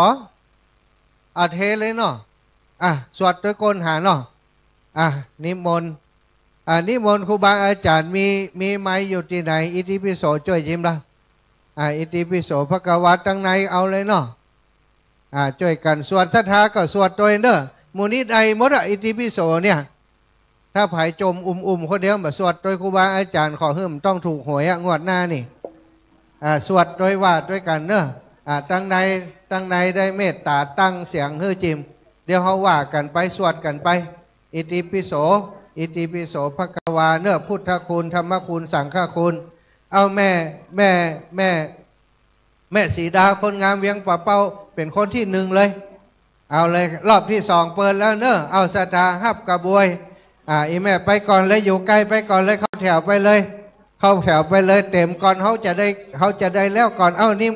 เจริญปอนลุกเลยช่างภาพช่อง7ช่อง8ช่อง9ช่อง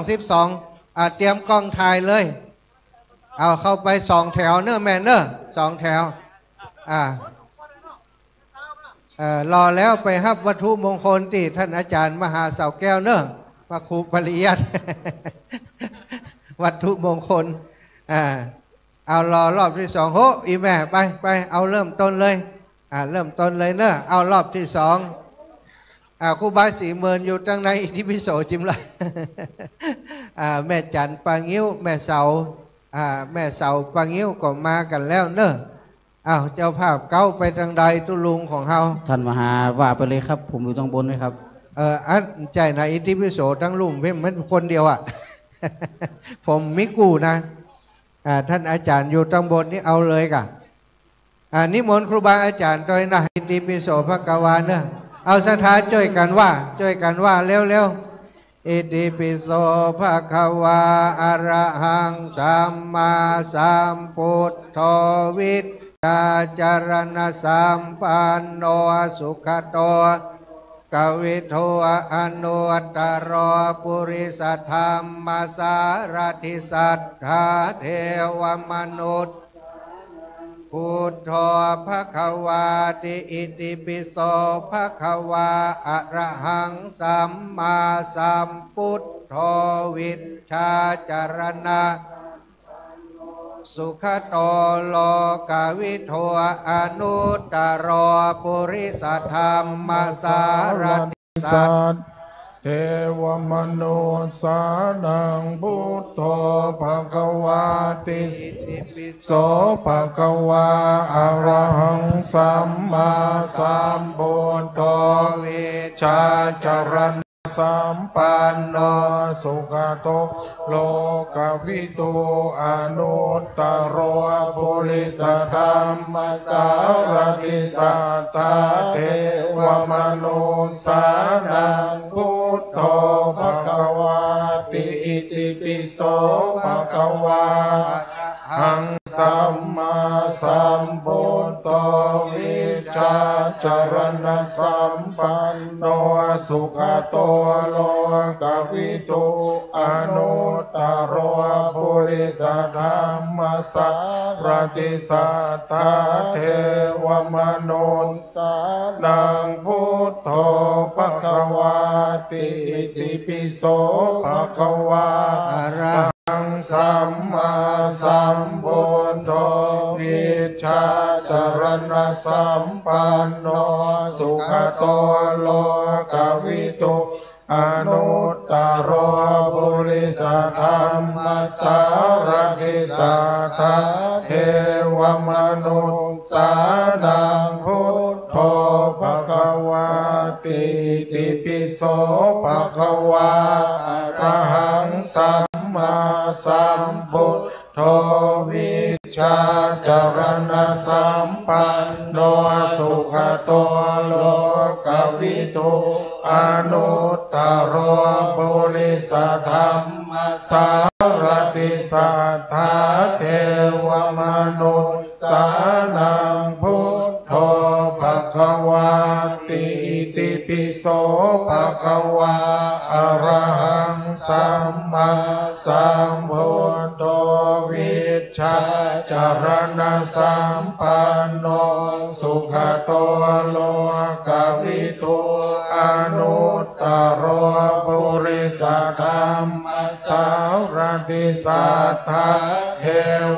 มนุษสา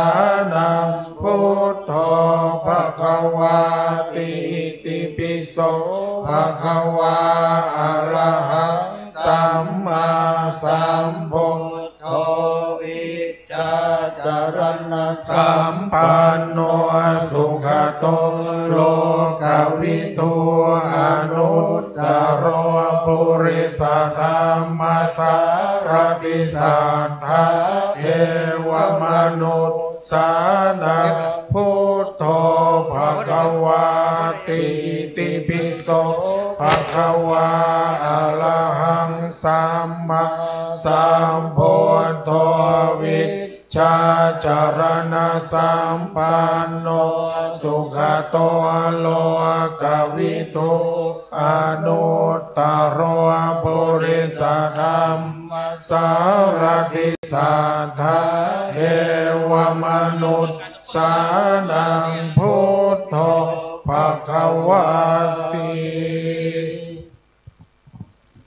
สวดปิริโสเข้าจบก็ที่บรมวลรอสักครู่นะตอนนี้พระมาเถรานุเถระเจ้าคณะสังฆาธิการก็ได้ขึ้นมานั่งที่รับรองพอสมควรเดี๋ยวสักครู่เราฟังตังทำพระครูชนประธานพิทักษ์นะก็จะจัดที่กรรมจะได้เนาะนิมนต์ท่านมหาชาตินะครับครับท่านพระครูชนประธานอยู่ไหนเนอะไปจ่วยเปิดน้ำเข้ามาจิมน้ำมันแห้งท่านพระครูชนประธานเปิดน้ำมาบนหลังคานี่จิมเนอะสตาจมห้อนให้มะก้อนมันกับเปิดให้ฝนตกเหี่ยก็ได้เถอะเปิดปักจะใครแล้วฝนมาตกไปได้เอ้าจะทาดอกก็ขอบคุณเนอะอีป่ออีแม่ตั้งหลายนั่งเป็นเพื่อนกันตั้งแต่เจ้าเรามาบางพ่องมาตั้งแต่6:30นะโอ้จะทาตัวเจ้ายังไม่ได้ฉันเจ้ากำจับพดมากันอีแม่มาถวายอันข้าวต้มวะเอาข้าวต้มมาถวายแม่ก้อมยอดเงินเนาะจากเมืองพานวะนะศรัทธาจากเมืองพานวันนี้มาหลายที่หลายแห่งเมืองพานพี่น้องเมืองฝางเนาะห้วยงูในเอาโรงทานมาวันนี้เป็นน้ำพริกผักนึ่งนะโรงทานจากของหลวงปู่มีกล้วยทอดกล้วยทอดกะหรี่ปั๊บกลายเป็นกล้วยทอดไปวันนี้นะกะหรี่ปั๊บปั้นบัตันกล้วยทอดยังแควนน้อยกล้วยทอดแล้วก็ข้าวจีแล้วก็ไออย่างก็อันนี้ของหลวงปู่นะนึกบ่ออกแหมยังกล้วยทอดกับข้าวจีแม่ก้อมคนใดก็นี่คนงามๆนี่เนอะแม่ก้อมบันโอ้ไปได้อย่างบ่ฮื้อเมื่อจ้ะเดี๋ยวเปิ้นจะแจกอันวัตถุมงคลอยู่นะโอ้ไผไปมันได้ฮื้อไผไปมันได้เนอะหลวงปู่จะปล่อยวัตถุมงคลหลุนแหลกอยู่หลวงพ่อจะแจกวัตถุมงคลเนอะศรัทธานะยังไม่ได้ผลิตกำเตือ จองก่อนแฮม2 ปีผลิตแน่นอนหลวงปู่ดอยนะแฮม2 ปีนะก็80หลวงปู่จัดพิธีปลุกเสกที่วัดหม่อนจอมพอเนอะจองไว้ก่อนได้ใครจะเอาก่อนก็ได้จะแจกก่อนก็ได้เนอะแจกใบจองนะวันนี้ตังครูบาอาจารย์ท่านพระครูชลทานพิทักษ์บอกว่าโอ้กึดเปิ่นปอมานักต่อใดนะเตรียมเก้าอี้ที่แรกว่าถามเขาว่าปอแล้วยังบอกอีในศาลาที่เปิ่นจัดไว้หันเขาว่าปดโทท่านอาจารย์วันผูกเมื่อเจ้าตั้งนี้ต้องเต็มเมื่อนี่เปิ้นเก้ามาลิ้นจีนี่อีว่ามันแตกคาว่ะบอกเอาเก้าอี้มาวางมาเตรียมไว้ต่อสถานธรรมเอามาเตรียมมดซิดนี่บางพ่องก็เอาเปรียบเปิ่นนั่งคนเดียวปอเอาซ่านั่งตัวแฮมตั้งบนเขาถามว่ามิที่นั่งเรือก็เหลือสักอันนะเอาเป็นว่าเอาซ่าไปนั่งว่ะเอาซ่าไปนั่งเป็นเปลี่ยนไข่กอกหัวเข่าเสกรรมว่าเล่นได้เนยแม่เป็นอย่างปล่อยมันนั่งขณะซ่ามันก็อิดเขาถ้าเขาติวมันก็อิดเจ็บแขนเขาเนาะแต่ถ้ามีคนมาก็ปั่นกันนั่งเนอะปั่นกันนั่งบางพ่องก็นั่งปื้นพุ่นก็มีอยู่นะมีตีนั่งเนาะอันใดที่เป็นความขาดตกบกพร่องในการต้อนรับเนื้อศรัทธาครูบาอาจารย์ท่านอาจารย์พระครูชลทานพิทักษ์อาตมาภาพและอาจารย์พระครูอภิวัฒนวิกรมและครูบาอาจารย์ขึ้นสีขาวทุกคนต้องขอสุมาอาภัยอันนี้ยังดีไปตรงโป่งนี่ปะโตคนไปปันป่ายมีเก้าอี้300 เป็นตาที่ม่วนนั่งกันเต็มสนามนั่นนะเนาะอินดูอาตมานี่กัดอกเปิ่นไปช่วยกันแต่กันว่าเก้าอี้ปอสถาโตเก้าอี้300ป่ายเขาว่าโตอาจารย์จะมาสักหมอฮือฮันเนี่ยกลางบอกฮือกลางเต้นสักซาวเนอะเข้ากลางฮือ10หลังปัดโตเต็มกันสถาญาติโยมอันนี้ถือว่าดีที่สุดในการจัดงานมาทุกครั้งเนาะการประดับประดาตกแต่งสถานที่นี่กลางวันเปิ่นไปเนี่ยการกัน กลางคืนเพิ่นก็มาตกแต่งสถานที่ต้องขอบคุณพี่น้องบ้านแม่ห้องไคร้ลูกศิษย์ลูกหาของหลวงท่านอาจารย์พระครูชลทานพิทักษ์เนอะอีแม่ลบตั้งแดดพ่องก็ได้แม่ปัดหางมาทางเพ่แม่ปัดหางมาหาห่มเพ่กะปัดหางมาหาห่มเพ่พ่องกระความได้นิดนะอยู่ตั้งห่มนี้จองคิวไว้ก่อนถ่ายงามถ่ายกับพอห้องมั่นใจสักหน่อยหมอเนี่ยตึ้มพอกำแล้วกดเอาน่ะเกิน150สุดยอดเนอะอันนี้คนติดตามหลวงพ่อเจ้าคณะจังหวัดสถาเป็นช่างภาพเนี่ยตัดคนงามๆนี่ถ่ายเอาขอแฮมเตื้อขอห้องงามก่อนมันหลูไทยเขาได้ ขอน้องงามก่อนสาธุภาพนี้จะเอาขึ้นกล้องเนอะเอาใส่หน้าเข้ากล้องมันจะได้ขึ้นกล้องศรัทธาตอนนี้ยังเหลือแหมนักก็ท่านอาจารย์พระครูปริยัติมาได้เรื่อยๆเนาะมาได้เรื่อยๆตั้งในพุ่นเหรอเอาตั้งในพุ่นก็ใครลุกนะแต่ลุกยากอยู่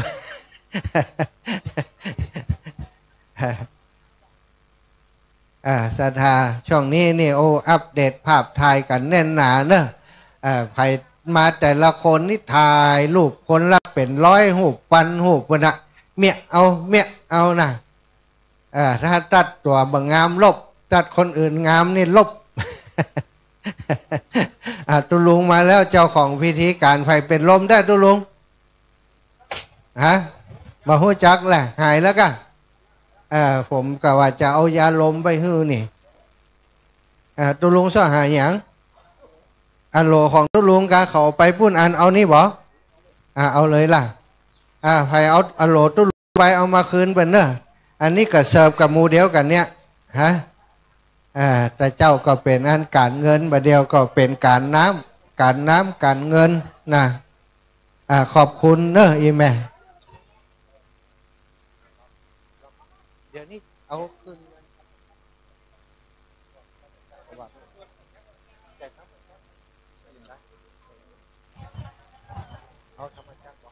ตอนนี้ก็รอสกรรมเนาะในส่วนของท่านพระครูพิวัตรพระนามวิกรมกำลังอยู่ในระหว่างเดินทางเนาะจะเย็นๆใจจุ่มๆสักครู่เนาะตอนนี้ก็จะทาที่รอเตียนก็ยอดกำน้อยเนอะให้เป็นแถวเป็นแนวงามๆเนาะ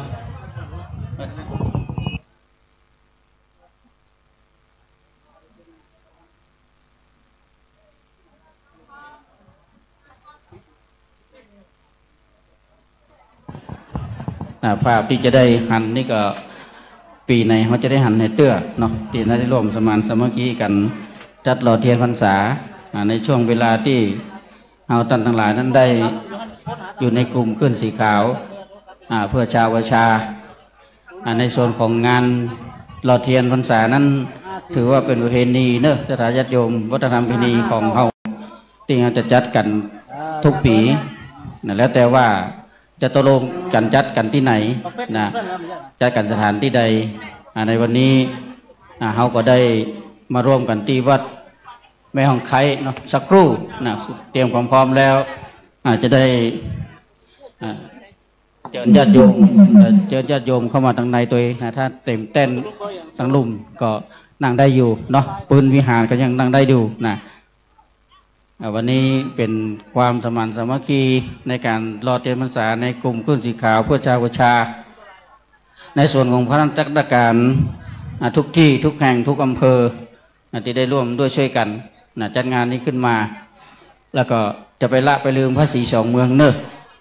เฮาร่วมกันสร้างโดยท่าน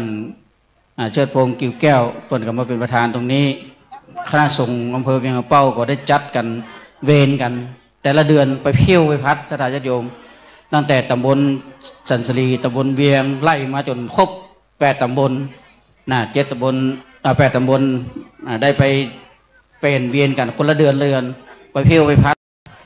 ตีพระศรีสองเมืองที่เขาร่วมกันสร้างกันขึ้นมาท่านได้ที่แวะเวียนไปกายไว้เนาะไปแวะไปพักก็ขอดูกรรมว่า สถานที่นั่นอย่างมันตกบนแห่พ้องกิ่งมงกิ่งไม้อย่างนะตอนนี้ก็สิ่งที่เราได้ร่วมด้วยช่วยกันสร้างกันมาจนถึงยุคปัจจุบันนี้พระธาตุสีสองเมืองก็เป็นที่เคารพสักการะบูชาเราอาตมายังห้อยเหรียญพระศรีสองเมืองอยู่ในถึงวันนี้นะเหรียญพระศรีสองเมืองใครลืมไปแล้วก็อาตมาห้อยถึง2 เหรียญประกบกันนี่ก็ถือว่าเราได้ร่วมกันก่อสร้างห้างแปลงโดยเศรษฐีผู้ใจบุญนายทุนผู้ใจดีคุณเชิดพงษ์กิ่วแก้วได้ร่วมสร้างเนาะเราก็ร่วมด้วยช่วยกันดูแลถ้าไปดังพุ่นตอนนี้เรามาร่วมกันรอเทียนพรรษาถือว่าเป็นฮีตเป็นห้อยเขาธรรมเนียมแผ่นนี้วัฒนธรรมที่ดีที่งามหลายๆท่านก็ลุกที่ไก่มาเมืองฝางก็ดีเมืองปานก็ดีอำเภอคานก็ดีอย่างพี่น้องอำเภอคานนี่ก็ได้ยินว่าเขาต้มมาเมืองฝางเจนาเพิ่งก็เอาของกินน้ำพริกโอ้ล้ำขนาดวันนี้นะหงมึงโปแดงแดงกับน้ำพริกก็ล้ำอยู่ของกินสัพยะหลายผู้หลายท่านมาแต่ไกลตั้งอกตั้งใจมากัน4-5 การรถตู้มากันรวมกันหลายถ้ามันฮ้อนมันยังก็โอ๊ตเอาเนาะบุญอันที่จะคุมดูแลปกป้องรักษาเราตอนนี้ก็ทยอยท่านใดที่ยังจะต้องการจะรอแหมก็ทยอยเนาะเราได้สร้างประทีป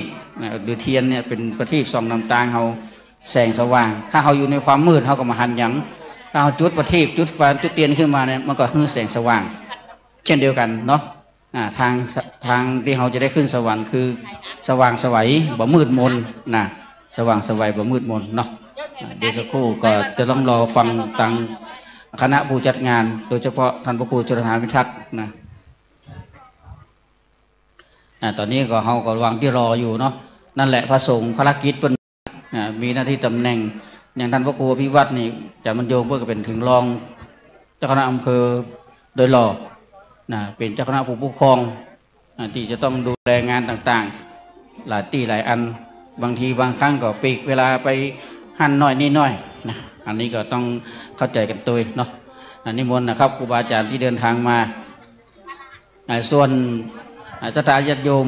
ที่ได้เอาโรงทานอาหารมาก็ต้องขอบคุณโมนาสาธุในกุศลเจตนาของท่านที่ได้เอามาเลี้ยงดูปู่เสือถวายส่งด้วยเลี้ยงดูสถาญาติโยมเขาขึ้นสีขาวเขาก็กลุ่มกันเป็นกลุ่มใหญ่อย่างนี้หันแล้วก็น่าดีใจข่าวเพือกเขาตอกดอกไม้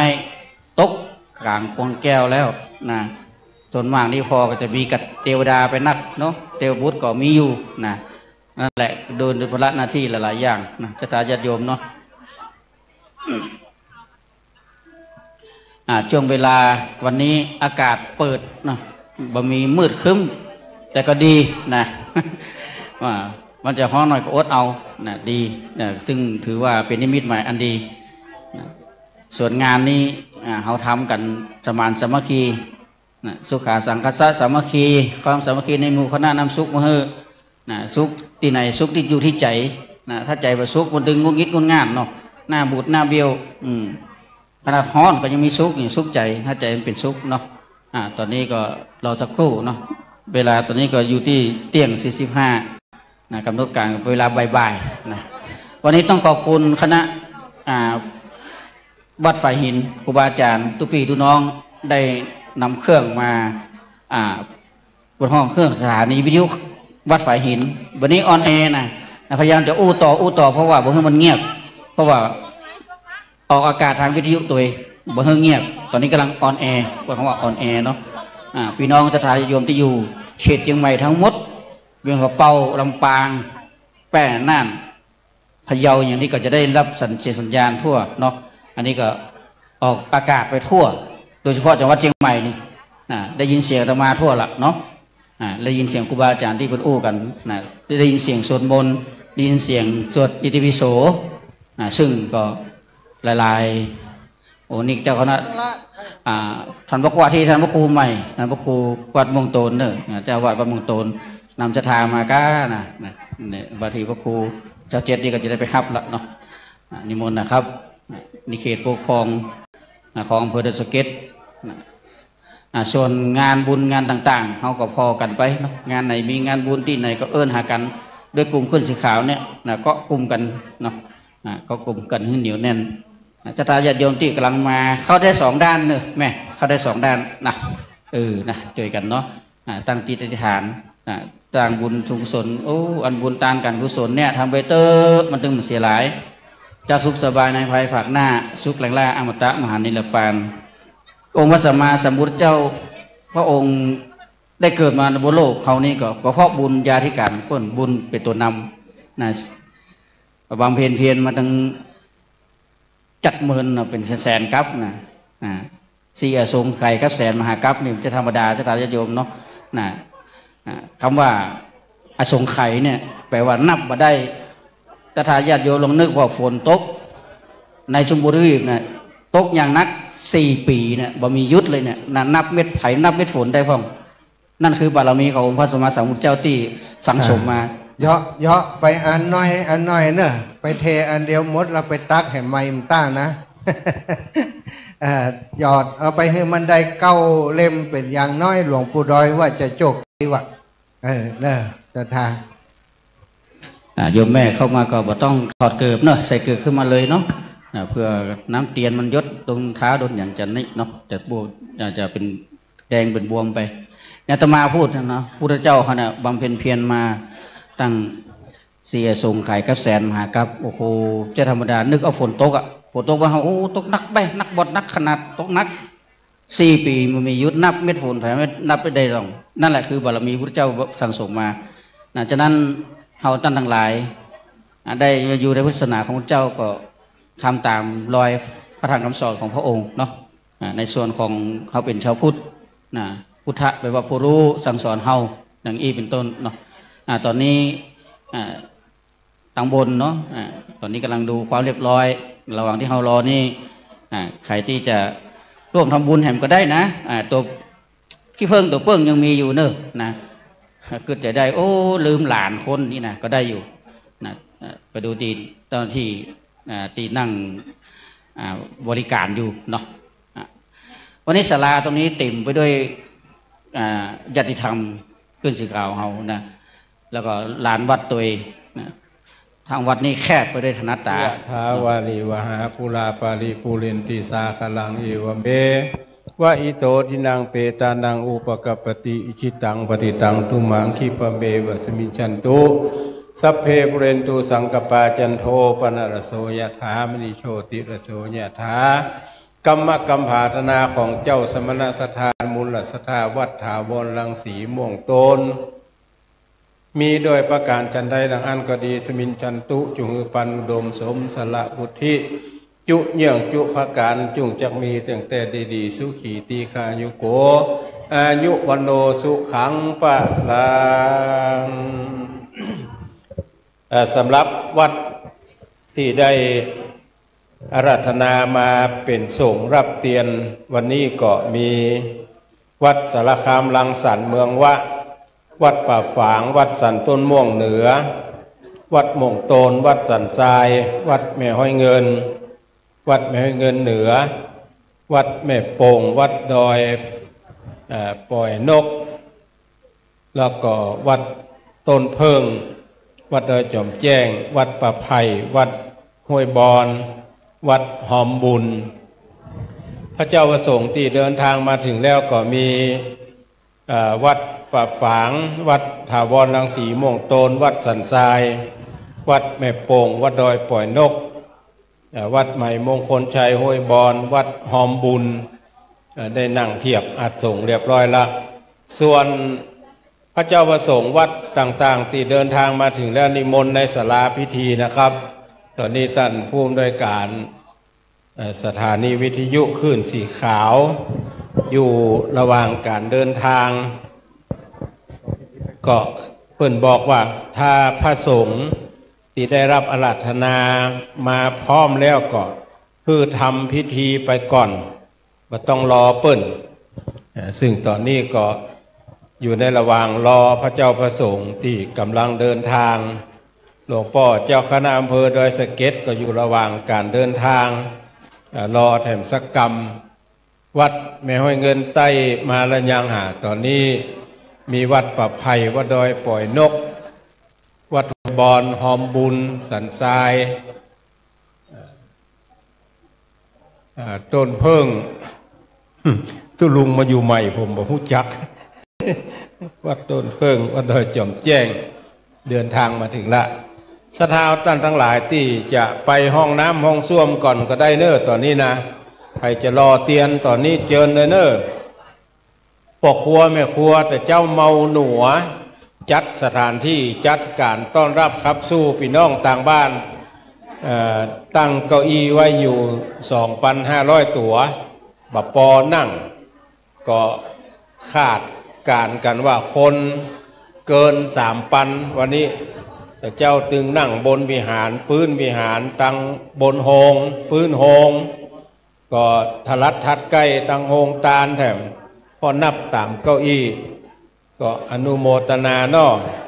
ก็ศรัทธาทั้งหลายที่เป็นเจ้าภาพเตียนก็ดีเจ้าภาพโซล่าเซลล์ก็ดีเจ้าภาพปัจจัยไตยตานก็ดีกำเดียวฮือเกียมตั๋วไว้เนอะให้หู้ตั๋วว่าเป็นเจ้าภาพยอดตาลชุดละ1,500นะกระเดียวเกียมตั๋วลูกมาเกณฑ์เกียมตั๋วลูกมาเกณฑ์ให้เป็นเจ้าภาพไฟโซล่าเซลล์ก็จะฮื้อลูกมาเกณฑ์ให้เป็นเจ้าภาพเตียนภาษาเนี่ยชุดละ500ก็จะฮื้อลูกมาเกณฑ์จะฮื้อเกณฑ์อยู่3เตื้อด้วยกัน3เตื้อนี่คือปัจจัยส่วนหนึ่งไตยตานั้นเป็นโซล่าเซลล์แถมยกหนึ่งแล้วก็เตียนแถมยกหนึ่งแล้วก็มีแม่อุ้ยน้อยร้องงัวแดงแม่พรร้องงัวแดงแม่อุ้ยน้อยปลาเหี่ยวได้เอาชุดยามาแถมถ้าตัวแทนมินี่ก็จะให้เปิ้นลูกมาเกณฑ์แล้วก็แถมส่วนหนึ่งเป็นผ้าอาบน้ำฝนแม่ยังก็ลืมชื่อไว้สุมาเถอะเอามาตานแต่เจ้าศรัทธาลูกไปห้องน้ำห้องส้วมก่อนก็ได้เนาะย้ายอิริยาบถก่อนเดี๋ยวปิ๊กมานั่งแถมไม่กลัวว่าจะนั่งเมินปวดแข้งปวดขาท่านเลขาตำบลขอเมตตาพ่อกาแฟสดกำเนิดถ้าจะได้ก็เอาแท่งตัวกำกาแฟสดเอาแท่งตัวกำนอกแล้วส่วนอื่นๆก็ช่วยกันพ่อช่วยกันก้อยตุลุงยองไปทางใดหามาได้ยินเสียงกำเตื้อเนี่ยนิมนต์ตุลุงยองครับมาทางบนศาลาไปมามาได้ยินเสียงตุลุงยองกำเตื้อวันนี้นะท่านเสน่กาลงครับท่านเก๋อยู่ลำปางขออู้ก่อนตะกี้เพราะว่าเปิ้นจะฟังไปตามภาษาบัดนี้ไปบุระผมจะเมื่อตังลัดไปตังเม็ดแจมไปตังใดเลยบอกหนทางเปิ้นเรียบร้อยจะลงมาลงมั่ว เพราะว่าหนทางเม็ดแจมเนี่ยมันเข้าไปผ่านหลายบ้านหลายจองนิมนต์ตุลุงยองนะครับนิมนต์ตุลุงยองนิมนต์ตุลุงยองตำบลนะครับตอนนี้วัดแม่ห้อยเงินใต้แม่ห้อยเงินเหนือออกมาถึงละยังคงข้างหลวงพ่อเจ้าคณะอำเภออยู่ระหว่างการเดินทางหลวงพ่อพระครูอำไปทางใดหาปะไผ่ก็มาละเนาะนิมนต์นะครับพระเจ้าประสงค์ที่ได้รับอาราธนานิมนต์มาเป็นสังฆะโปรดเมตตาฮับเตียนในวันนี้15วัดวัดแม่โป่งก็มาละนิมนต์ตุลุงยองนะครับสัพปีติโยวิวัจจันตุสัพพะโลโกวินาสันตุมาเตภวัตวันตรโยสุขีติคายุโกอายุวโนสุขังปะลาตุลุงยองหายแสบ หายแสบนิมนต์อาจารย์วรรณชัยก่อนคนทั้งหลายจะได้หูจักหันกันในทีวีหันกันในอันนะ YouTube เปิดถ่ายทอดสดนิมนต์ตั้งให้ครับ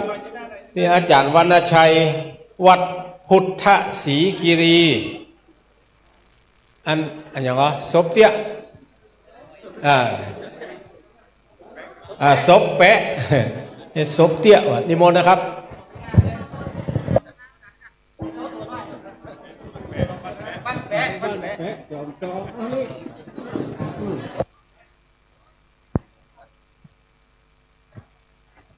กราบไหว้สาท่านพระครูเจ้าคณะอำเภอเวียงป่าเป้าท่านพระครูวิเศษและหลวงพ่อท่านพระครูวัดศรีพรหมาประมาเทระเจ้าผู้ตนโกองเป็นอย่างยิ่งเจริญพรคณะศรัทธาผู้ใจบุญ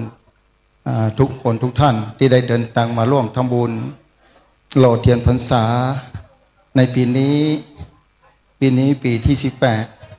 ของขึ้นสีเขาเพื่อชาวประชา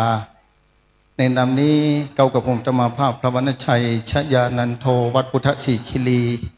ตำบลบ้านแปะอำเภอจำตองจังหวัดเชียงใหม่ก็ได้มาร่วมในงานนี้ก็ไปเกือบคู่ปีนี้ได้มีเมตตาธรรมจากพระมหาเถระเจ้าภายในตำบลแม่ปงอยู่ในอำเภอดอยสะเก็ดและคณะสงฆ์ครึ่งสีเขาเพื่อเจ้าประชาได้เดินทางมาได้ทำกิจกรรมนี้ปีที่18ไปตานกันหลายที่หลายพื้นที่18ปีที่มานี้ญาติโยมศรัทธาครึ่งสีเขาหลายคนที่อายุอานามนักแล้วที่ลาจาก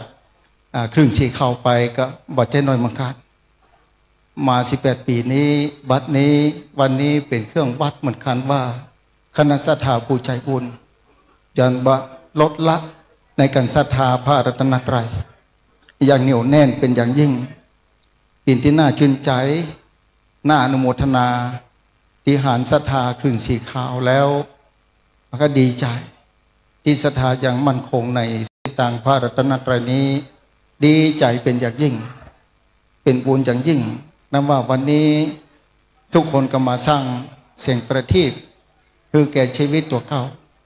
อย่างที่บอกทางสถานีวิทยุบางคนอาจจะเคยหันตมาโดยตลอดแล้วบางคนจะมาเคยหันกับเพื่อได้ยินกับเสียงนะในวันอาทิตย์จัดรายการภาคเจ้า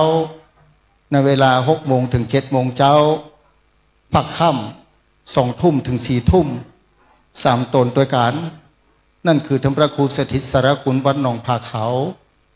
ตำบลน้ำดิบอำเภอป่าซางจังหวัดลำพูนกับมานั่งด้วยกันนี่แห่งตนหนึ่งนั้นท่านพระครูกระยาณประโมทวัดม่วนห้วยแก้วอำเภอดอยลอจังหวัดเชียงใหม่ก็หูเขาว่ากำลังเดินทางมากับท่านพระครูอภิวัฒนวิกรมนะติดธุระอย่างยิ่งเหมือนกันแต่พยายามมากำลังเดินทางมาแต่มาออกจากวัดมาตั้งแต่ตะวันแล้วกว่าจะมาประทานมากันนะมาพักที่วัดของผาเขาเจ้าวันนี้เดินทางมากับเจ้าได้มาวันนี้เหมือนกันสาธุอนุโมทนากับสถานที่ได้ร่วมกินร่วมทานสร้างบารมีในเส้นทางนี้อนุโมทนาเด้อคุณแม่คำติ๊บกันทวงศ์อนุโมทนาคำติ๊บอนุโมทนาเวียงป่าเป้านี่มาจากหลายจังหวัดหลายจังหวัดที่เดินทางมาเพื่อมาสร้างบารมีครับตัวเก่าเป็นที่หูข่าวแล้วว่าคลื่นสีขาวได้ประกาศตลอดเวลาวันที่21 เดือนมิถุนายนนี้คลื่นสีขาวคณะครูบาอาจารย์เจ้านาตีวัดนี้มีท่านพระครูชลทานพิทักษ์หรือครูบาเจ้าแดงทางสร้างปังเป็นปรมีที่นี่ได้มาหารแล้วประทับใจได้จัดสถานที่ต้อนรับครูบาอาจารย์คณะศรัทธาสาธุชนคลื่นสีขาวได้เดินทางมาวันนี้จัดได้ดีเป็นอย่างยิ่งใหญ่รับคนได้เป็นปันก็ต้องขออนุโมทนาเพราะฉะนั้นคณะศรัทธาทุกคนได้เกิดมาเจอพระพุทธศาสนาเจอพระรัตนตรัยได้สร้างบารมีในวันนี้เป็นบุญอย่างยิ่งได้มีโอกาสได้สร้าง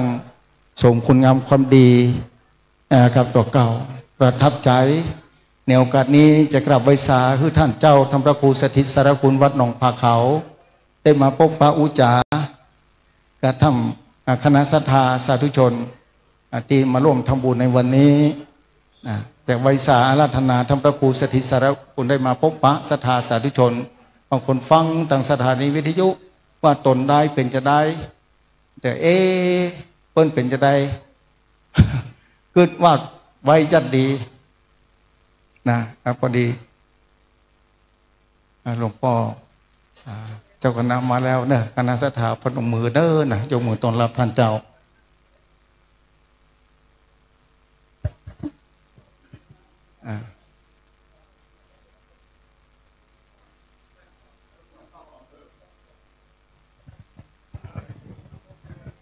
ตอนนี้หลวงพ่อพระครูมงคลศรีละวงศ์เจ้าคณะอำเภอดอยสะเก็ดในเมตตาเดินทางมาถึงละหลวงพ่อเจ้าคณะอำเภอเวียงปะเป้าก็ยังมีสมณะเมตตาอยู่รอตานตัวกันนี่เดี๋ยวเกณฑ์นี่ก็ได้เนาะเกณฑ์ตุลุงนี่ก็ได้ศรัทธาเฮาที่อยู่ตั้งลุ่มตั้งล่างตั้งนอกตั้งป้างเจิญในศาลาเนอจะได้เริ่มประกอบพิธีกรรมในทางพระพุทธศาสนาพร้อมกันละท่านมหาสมชาติอยู่ตั้งใดนิมนต์นะครับนิมนต์อูจ่าทั้งพุ่นกลัว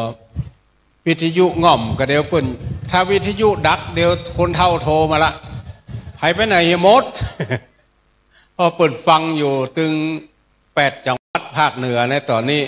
บางคนก็พอตั้ง YouTube พอตั้งไล่สดก็ไล่สดอยู่สองหมู่มีพี่ไอ้สีมูลเมืองมา1ก็เชิญชวนเนอตอนนี้ตุลุงยองนิมนต์ตำบลไหมครับหลายยองแล้วเนอ นิมนต์ตำบล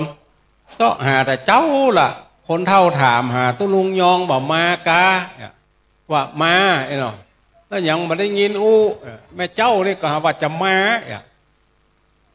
เดี๋ยวเปิดว่าจุศรัทธามาตุลุงยองบอกมาไอ้นะเดี๋ยว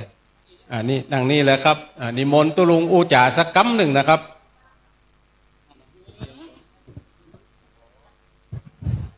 ขอไว้สา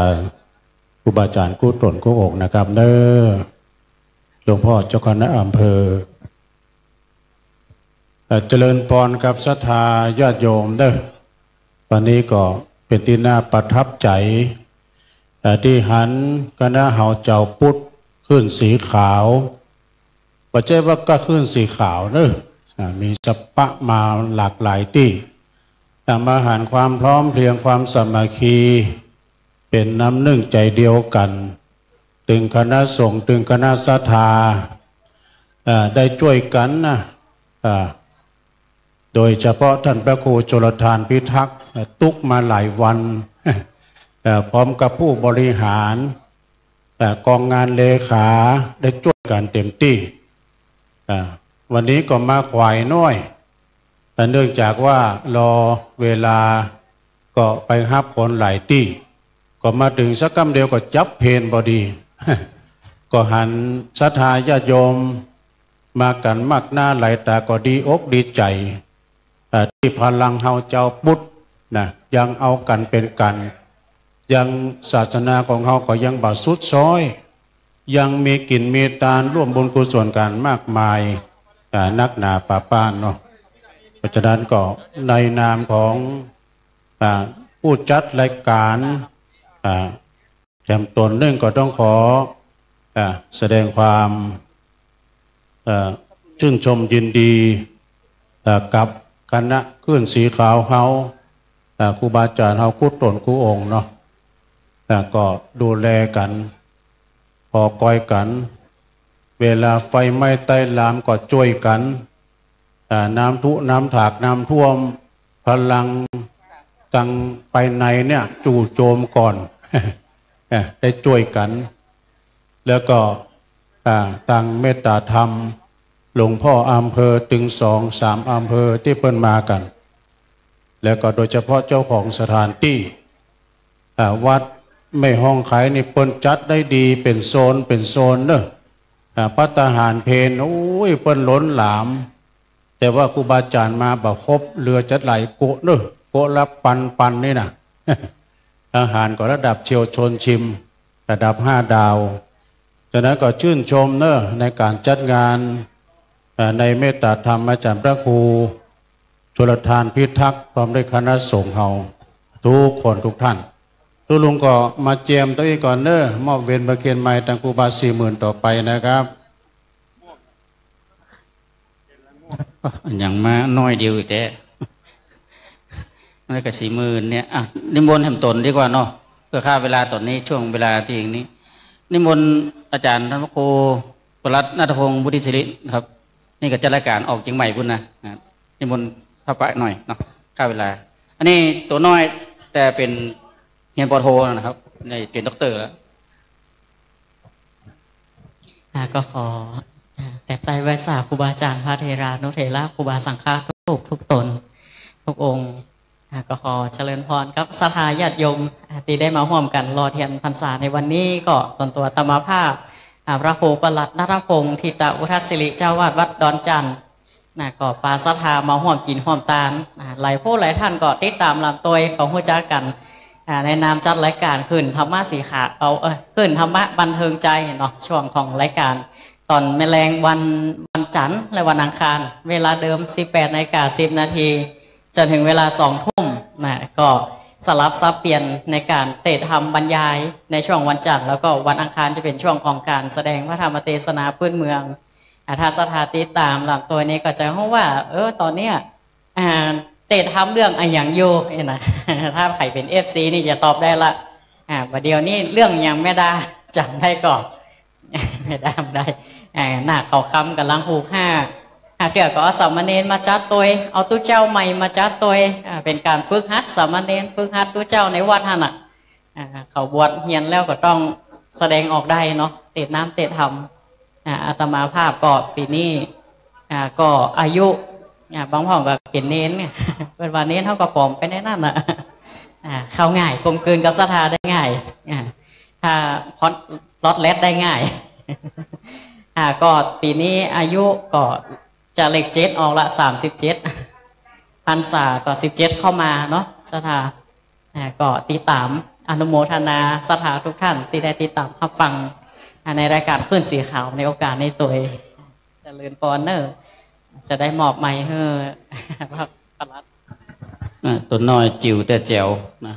วัดดอนจันทร์ต่อไปการนิมนต์ท่านพระครูศีลสังวรประมาพิรักษ์วัดไซมูลครับลุงพระครูนิมนต์ครับอันนี้ก็เสียงปล่อยเหมือนกันเนอะนิมนต์พระครูครับ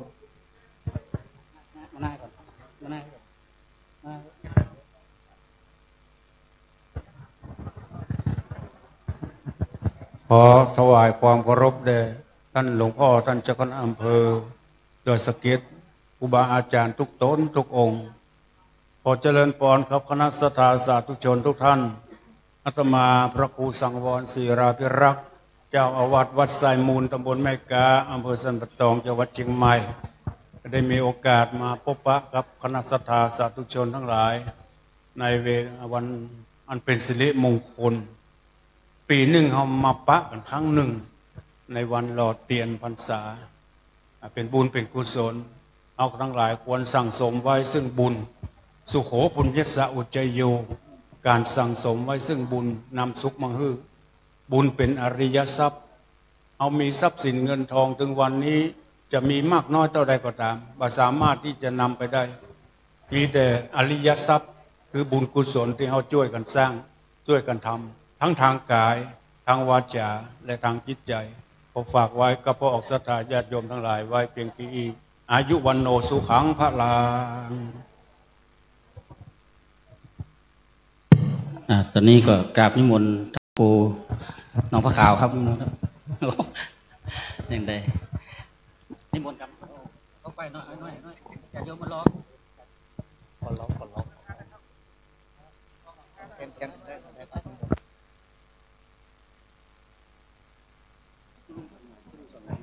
ลุงสงวน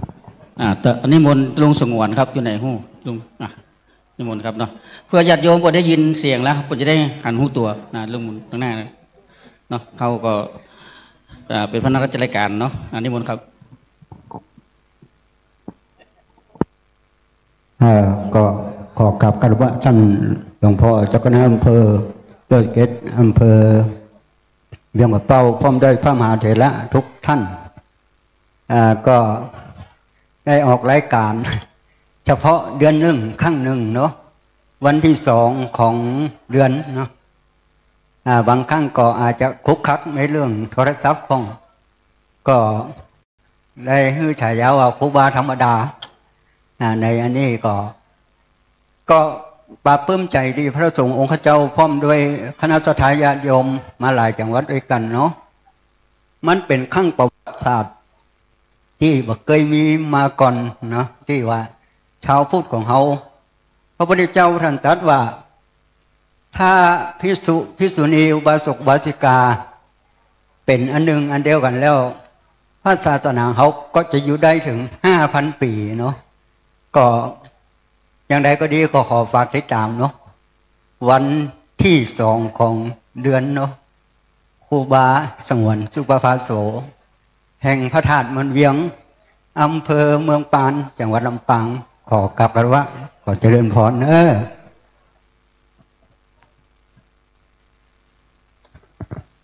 เดินใหม่ครูบาสมานที่ไหนนะครับนิมนต์ครูบาสมานกันครับจากเวียงเอาเป้าวัดปะแงะตัวลุงสมานไปไหนครูบาสมานญาติโยมเพิ่นรอเนาะเพิ่นก็ฟังอยากจะเห็นตัวบางครั้งก็บอกก็ได้ยินเสียงเนาะ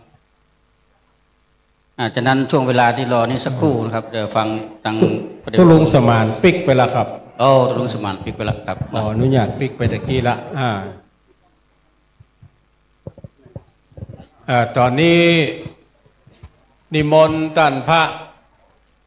ตุลุงบอยนะครับ วัดตันเหมยขึ้นบนศาลานะครับตุลุงบอยขึ้นบนศาลานะครับ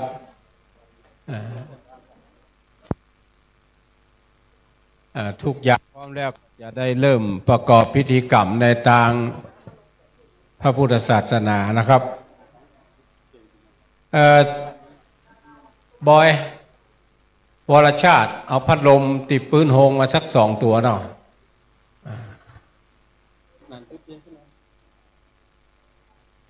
เจอเนอร์สถาวจันทั้งหลายเข้ามาทางในเนาะจะได้เริ่มประกอบพิธีกรรมใน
พระการ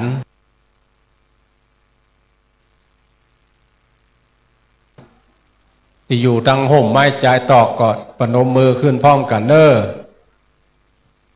กระเดียวจุดถูกจุดเทียนแล้ว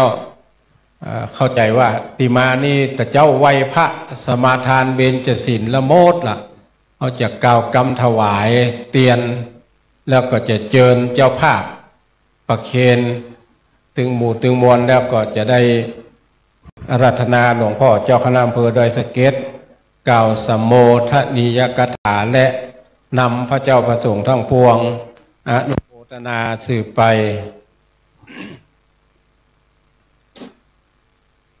ปุจจานมาทางนี้เนาะเดี๋ยวจะได้กล่าวนำ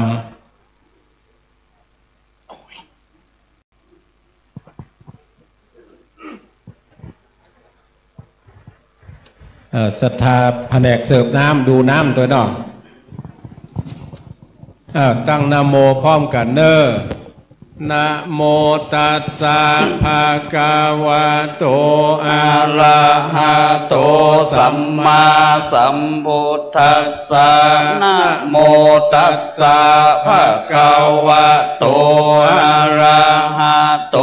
สัมมาสัมพุทธัสสะนะโมตัสสะภะคะวะโต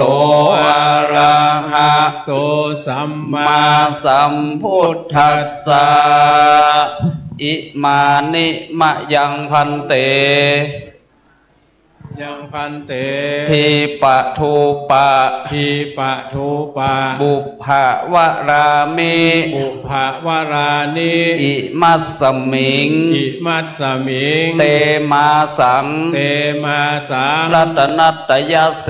วะรัตนัตยเสวะอภิปูชยามะอภิปูชยามะอัมหากังอัมหากังรัตนัตยสารัตนัตยัสสะปูชา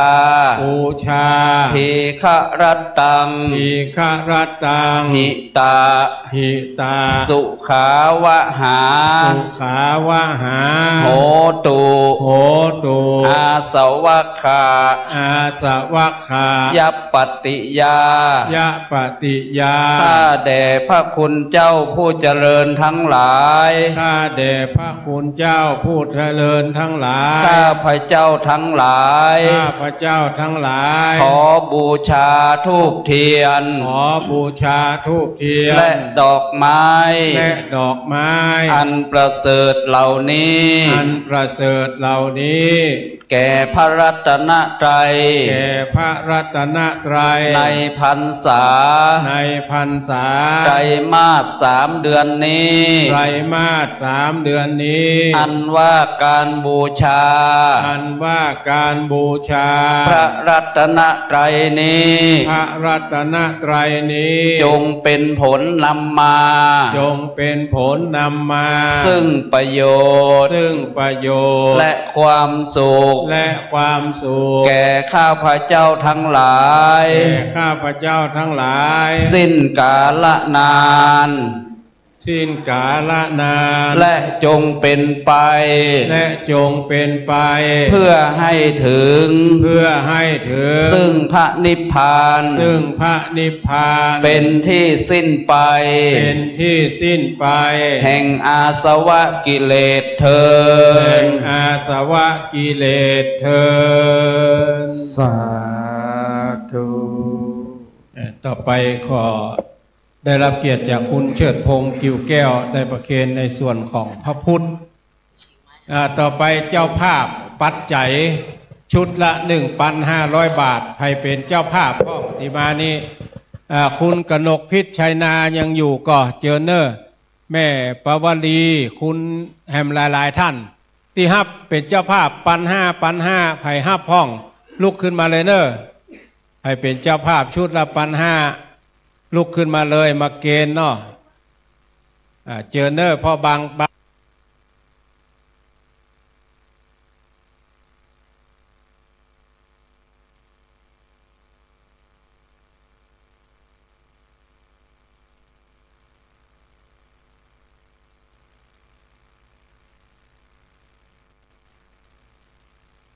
แถม1 2 3 4 5 6 7 8แถม8ท่านแม่เข้าไปทางไหนอยู่เลยมาต้องถอดเกือบซุปเข้ามาเถอะเป็นยังหญ้าเทียมแถม7 8ท่านเจอเนอร์เอาตัวแทนจากลำปางตัวแทนจากละปูนลำปางละปูนเมืองแป้เมืองน่านพะเยาเจียงไฮ้เจียงใหม่มีอยู่ก็แม่อมนวันมาเข้าทางไหนนี่โยมอมนวันเล่ากุลประเคนนี่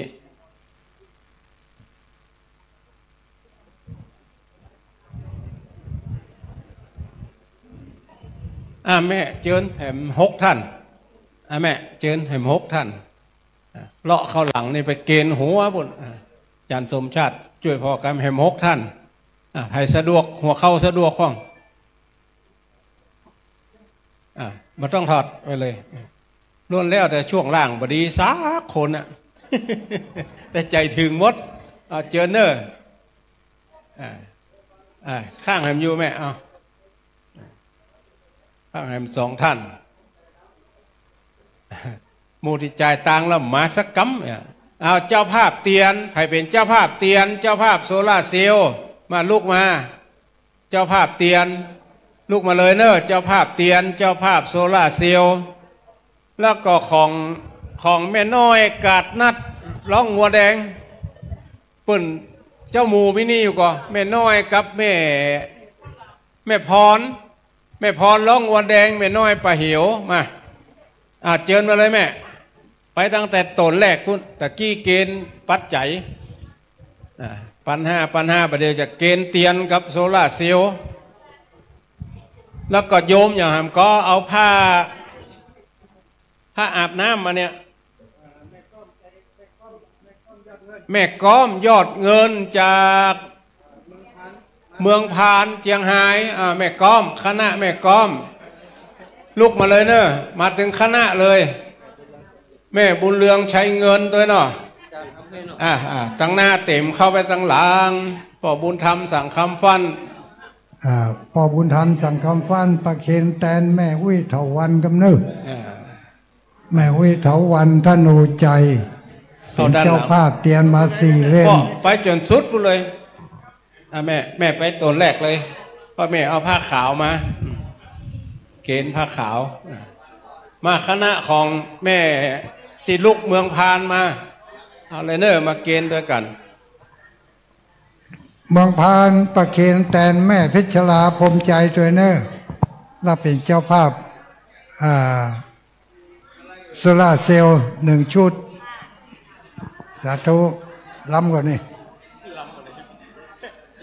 ยาดม ยาเขียวค่ะใช้ดีมากค่ะ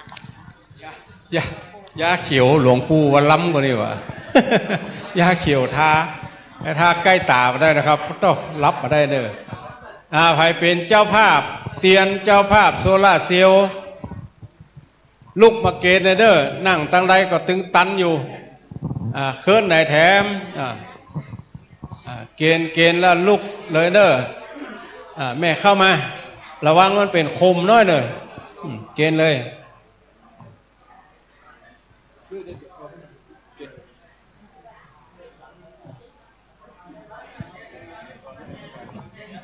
เจอเนอร์ประเคนแล้วก็ซ่อหาตีนั่งที่เจ้าของไผ่ของมันเนาะ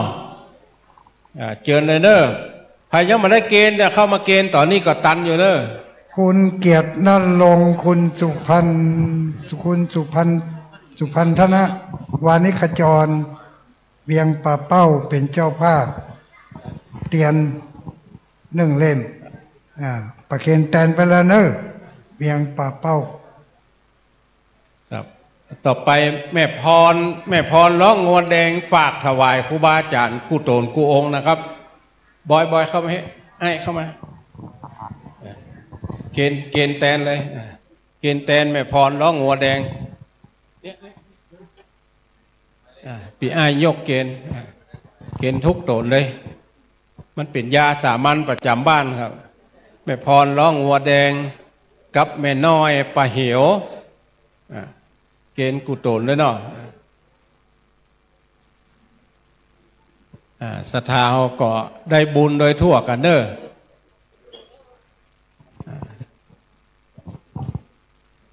พวกในวะเอาออกไหมท่านพระครูประหลัดพูดแห่งโตนนะช่วยกันเกณฑ์เอาเกณฑ์เฮือเสี่ยงแม่พรว่าไปเฮือของอุ้ยเหลือเด้อเดี๋ยวท่านในนี้เต็มเอาไปนอกครับไปกำตัวคนเกณฑ์ตัวคนท่านพระครูประหลัดณัฐพงศ์กับตุลุงมหาสมชาติในนี้อันที่ดีๆออกวิทยุนี่นะศรัทธาทั้งหลายสุขภาพสัก 60% 40% ไปหมดอะสุขภาพนะถึงสุขภาพหัวเข่าบัดดีพ่องอันยังพ่องมันไปตามเรื่องตามราวหลายท่านที่โทรหาตู้เจ้าที่ออกรายการทุกๆรายการเนี่ยก็จะได้หันตู้เจ้าวันเนี้ย แต่ว่ามา2 ลายอาตมาภาพกำลังกวาดขี้เหงื่ออยู่ตุลุงแดงโตนใดเจ้าเปิ้นอยู่ไหนเขาก็เลยว่าตะกี้ก็อยู่แต่เนี่ยเดี๋ยวให้ไปตั้งบนไปตั้งบนไปถามคนบ้างก็โตนกวาดขี้เหงื่อตะกี้นะก้าปีกมาหาให้ใหม่เปิ้นมาหุดชักฟังกับเสียงฟังถึงวันศุกร์วันศุกร์นี่ฟังกูเจ้าแต่บ่เคยหันตัวตัวเนี่ยก็นึกว่างามเสียงหันต่อไปก็จะได้ขอนิมนต์หลวงพ่อเจ้าคณะอำเภอได้มีสมณเมตตากล่าวสมโภชนียกถาและนำพระเจ้าประสงค์ทั้งปวงอนุโมทนากถาสืบไปครับขอนิมนต์นะครับขอถวายความเคารพนับถือหลวงพ่อท่านพระครูวินิจศีลสังวรเจ้าคณะอำเภอเวียงป่าเป้าหลวงพ่อพระครูปฏิภาณธรรมทินเจ้าอาวาสวัดดอยจอมพ่อท่านพระครูอุดมสิริพัฒน์และก็ท่านพระครูชลทานพิทักษ์เจ้าอาวาสวัดห้วยหองไคร่พระเถรานุเถระทุกรูปทุกองค์ขอเจริญพรคุณโยมเชิดพงษ์กิ่งแก้วกหบดีผู้อุปถัมภ์เครือข่ายคลื่นสีขาวและศรัทธาญาติโยมผู้ใจบุญใจกุศลทั้งหลายที่มาจากเชียงรายลำปูนลำปางแป่น่านพะเยาและแห่งหลายที่วันนี้งานทำบุญหล่อเทียนประจำปี 2568 ของเครือข่ายคลื่นสีขาวได้เวียนมาทำพิธีหล่อเทียนพรรษาที่จะถึงนิติวัดห้วยหองไคร่ของท่านพระครูชลทานพิทักษ์ทราบว่าในวันนี้มีศรัทธาญาติโยมมาหนักมาหลายเมื่อตะกี้นี่นักข่าวคุณโยมสิมูลอันนี้ข่าวฝีมือดีข่าวดีของเชียงใหม่นิวอันนี้ส่งไปทั่วภาคเหนือมาทำข่าวตัวข่าวของเขาวันนี้ก็จะกระจรกระจายไปข่าวบุญข่าวกุศลและนอกจากตะกี้นี่ก็มีพระเจ้าพระสงฆ์ตัวแทนที่ได้ไปออกขึ้นสีขาวมามาจ่าบางผู้บางท่านก็หูจักกะในนามทางคลื่นทางวิทยุและบหันตั๋วในวันนี้ได้หันตึงตั๋วได้ยินตึงกำกำจ๋าก็เป็นที่น่ายินดีอนุโมทนาท่านครูบาอาจารย์ของเราเหล่านี้ที่ได้เป็นปากเป็นเสียงได้นำเอาธรรมะมาขยายคือศรัทธาญาติโยมฟังในวันนี้ทราบมาการต้อนรับของท่านพระครูชลทานพิทักษ์ได้จัดเตรียมสถานที่อันนี้ก็ให้องค์หนึ่งรองเจ้าคณะอำเภอดอยหล่อก็กำลังมาบรรลุนอันนี้ก็เสียงดังฟังชัดศรัทธาญาติโยมก็หูจักว่าท่านพระครูชลทานพิทักษ์นั้นได้จัดเตรียมสถานที่ต้อนรับไว้เป็นอย่างดีเข้าป่าอาหารก็มีหลายอย่างหลายอันในวันนี้ศรัทธาญาติโยมก็ถือโอกาสได้มาทำบุญนอกจากนั้นก็คงจะไปแวะไปแอวบางที่บางแห่งก็ตามอัธยาศัยแต่ในวันนี้เรามีจิตเรามีใจเป็นหนึ่งเดียวกันก็คือมาหล่อเทียนพรรษาเพื่อบูชาพระรัตนตรัยในฐานะที่เราเป็นชาวพุทธนั่นก็ต้องยึดเอาหลักของพระรัตนตรัยนี่มาเป็นที่พึ่งมาเป็นที่จัง พุทธปูจามหาเตชะวันโตการได้ปูจาพระพุทธเจ้าของเฮานั่นมีฤทธิ์มีเดชมีอำนาจมีวาสนาคนเฮาถ้ามีฤทธิ์มีเดชมีอำนาจมีวาสนาอยู่ที่ไหนมันก็ม่วนอยู่ที่ไหนก็แคล้วคลาดปลอดภัยธรรมะปูจามหาปัญโยการได้ปูจาพระธรรมก็จะทำให้เฮานั้นได้รู้เท่ารู้ทันรู้แจ้งให้สัจธรรมขององค์สมเด็จพระสัมมาสัมพุทธเจ้านอกจากนั้นเฮาได้ปูจาพระสงฆ์สังฆบูชามหาโภควาโหได้ปูจาพระเจ้าพระสงฆ์ก็จะนำมาซึ่งโภคสมบัติปัจจุบันนี้เฮาก็ได้มนุษย์สมบัติได้ดูต่างขินดูดั่งตาลนอกจากนั้นก็มีโภคสมบัติเอาไว้ใจไว้จ่ายต่อไปเฮาก็พยายามจะต้องสร้างให้ได้สวรรค์สมบัตินิพพานสมบัติให้เป็นสมบัติที่จะทำให้เฮานั้นอยู่ลมเย็นเป็นสุขศรัทธาญาติโยมในวันนี้ต้องขออนุโมทนาในฐานะคณะสงฆ์ของอำเภอดอยสะเก็ดที่ท่านพระครูชลทานพิทักษ์ได้เป็นตัวแทนของคณะสงฆ์อำเภอดอยสะเก็ดของพี่น้องอำเภอดอยสะเก็ดก็ว่าได้จัดตอนรับคณะศรัทธาญาติโยมขึ้นสีขาวเพราะขึ้นสีขาวนี่ไปไกลคนก็ฟังหนักคนก็ฟังหลายอย่างในวันนี้เป็นต้นนี่เป็นมาบางส่วนมาบางส่วนก็คงจะเป็นที่ประทับใจของศรัทธาญาติโยมบันนักก็น้อยเอาไปเล่าขานกันต่อไปก็ขอให้โครงการนี้ยืนยาวคงทนต่อพระพุทธศาสนาของเราตลอดไปเป็นจึงบอกว่ากลางวันตะวันนั่นมาคือแสงตอนกลางวันตะวันพระอาทิตย์คือแสงส่องในตอนกลางวันส่วนพระจันทร์นั่นคือแสงสว่างตอนกลางคืนส่วนพระธรรมขององค์สมเด็จพระสัมมาสัมพุทธเจ้าของเขานั้นส่องสว่างตึงมาค่ำตึงมาคืนตึงตีลึกและตีตื้นเพราะฉะนั้นขอให้หมู่เฮานั้นใจหลักธรรมขององค์สมเด็จพระสัมมาสัมพุทธเจ้าไปดำเนินชีวิตนี้ก็จะมีความสุขชีวิตนี้ก็จะมีความหมาย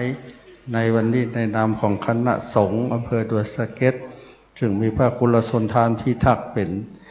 ตัวแทนในวันนี้ต้องขออนุโมทนากับพระเจ้าพระสงฆ์ที่ได้กล่าวมาตอนต้นขอพลังบุญพังกุศลอันเกิดจากการกระทำของหมู่เฮาท่านทั้งหลายตั้งแต่ต้นจนถึงคณะปัจจุบันนี้จงมาเป็นพลังขับเคลื่อนให้ชีวิตของเขานั้นอยู่เย็นเป็นสุขกำจูดูยังวรพุทธศาสนาและจงประกอบไปด้วยจตุรพิธพรชัย4ประการคืออายุวันนะสุขภละเหมือนกันทุกผู้ทุกท่านโดยเถิด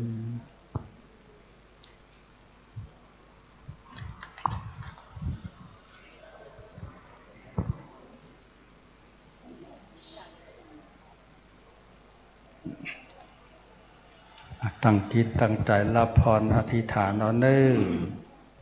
ยะถาวาริวังหาปุราปริปุเรนติสายขรังเอวะเมวะอิโตทินังเปตานังอุปกปติอิชิตังบดิตังตุมหังคิปะเมวัสมิจตุสัพเพปุเรนตุสังกปาจันโทปนะระโสยถามณิโชติระโสยถาสัพพิติโยวิวัจจันตุสัมปโลกเวนัสตุมาเตมปวันตุอันตรายโยสุขิเดคายโยโกภวสัพพิติโยเววัฏชันได้สัมปโลกเวนัสตุมาเตมปว สุขีเนกายโยโกภวัสสะเพียรติโยเววาจันโดยสัมปันโนโกเวนายสัตตุมาเตมภวะยันตรายโยสุขีเนกายโยโกภวะหาเบวันตันนาเสเรสเนจังวัฏฐานปัญจเยนาจัตตารธรรมวันจันติอายุวันโนสุขังอารันตันนันตยานุภาเวนรันตันนันตยันเตสัสสันตุกโรกัปยาเวราโสกาจันตจุมปันตวะอเนกาหันตรายามเปเวนะจันตุอาเสใส่โดยชัยสิทธิตานังราภังส่วนเดียมบากยังสุขังบารังสิริอายุจวันโนจะโอคังวนเทียนชัยสวายสัตวันสัจจะอายุจะเจวสิทธิภวันตุเตภวันตุสัมปมังการังรังขันตุสัมปันเตวตา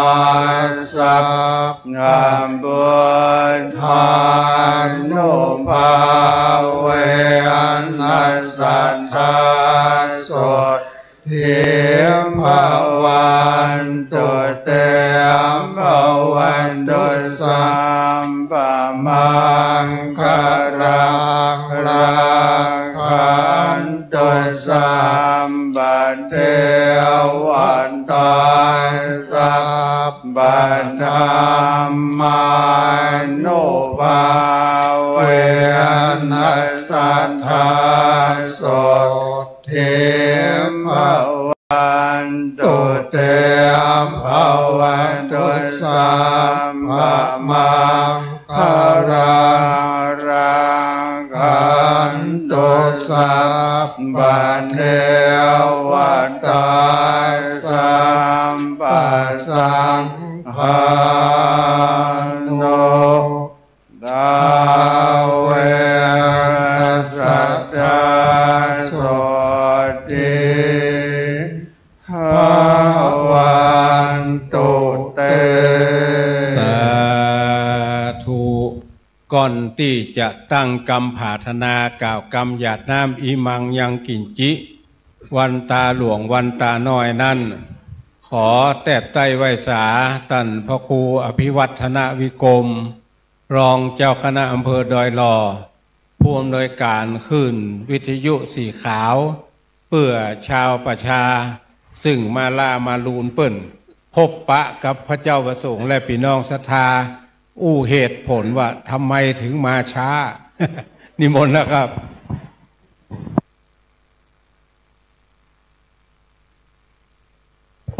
ขอถวายความเคารพ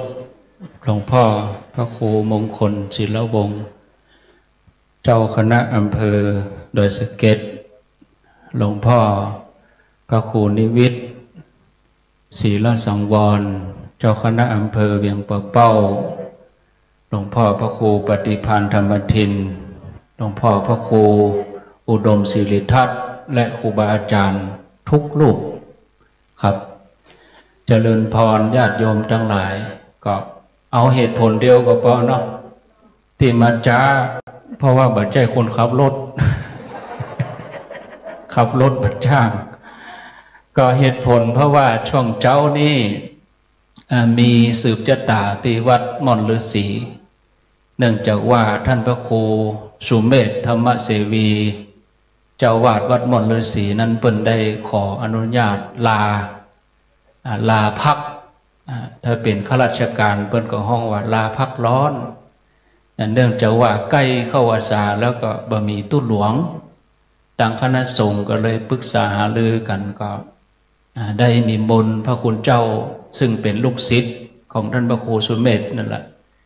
เป็นเนนอยู่ที่ม่อนฤาษีมาก่อนปีนี้เปิ้นสอบปรริญญาธรรม6 ประโยคได้แล้วก็สวดปฏิโมกข์ได้ตัวก็เลยนิมนต์เปิ้นมาอยู่วัดม่อนฤาษีเป็นกำลังใจให้ศรัทธาก็ที่มาจ้าก็มากับท่านพระครูกัลยาณปราโมทย์ซึ่งท่านก็เป็นเจ้าคณะตำบลในเขตปกครองที่วัดม่อนฤาษีนั่นก็เผื่อแล้วหั่นก็ฉันเพลเสร็จแล้วก็ใจเห่งมาก็อย่างที่ว่านะรถก็วิ่งได้ตึก90เนี่ยถ้าเลยกว่านั้นเพื่อก็จะปรับหมะวิ่งเร็วไปได้ก็ต้องขอกราบขอสุมาอภัยครูบาอาจารย์พระเจ้าประสงค์ตัวนะครับแล้วก็ขอสุมาอภัยศรัทธาตัวที่ฮือท่าท่านที่มาเมื่อไงมาได้ปะก็ไปปะกันในวิทยุเอาแล้วก็ที่เขาจะไปตานกันนี่ก็เขามี2 กรณีไปตานไก่ก็ไปตานไก่ครูบาอาจารย์ปรึกษากันวันนั้นว่าไปตานแบบฮื้อปิกได้วันเดียวอย่างใดนั้นศรัทธาตั้งแต่วันนี้ไปก็ฮื้อไปกึดว่าเขาจะไปตานไก่หรือไปตานไก่เอาสุขภาพตัวเก่าว่าถ้าเขาพอมีกำลัง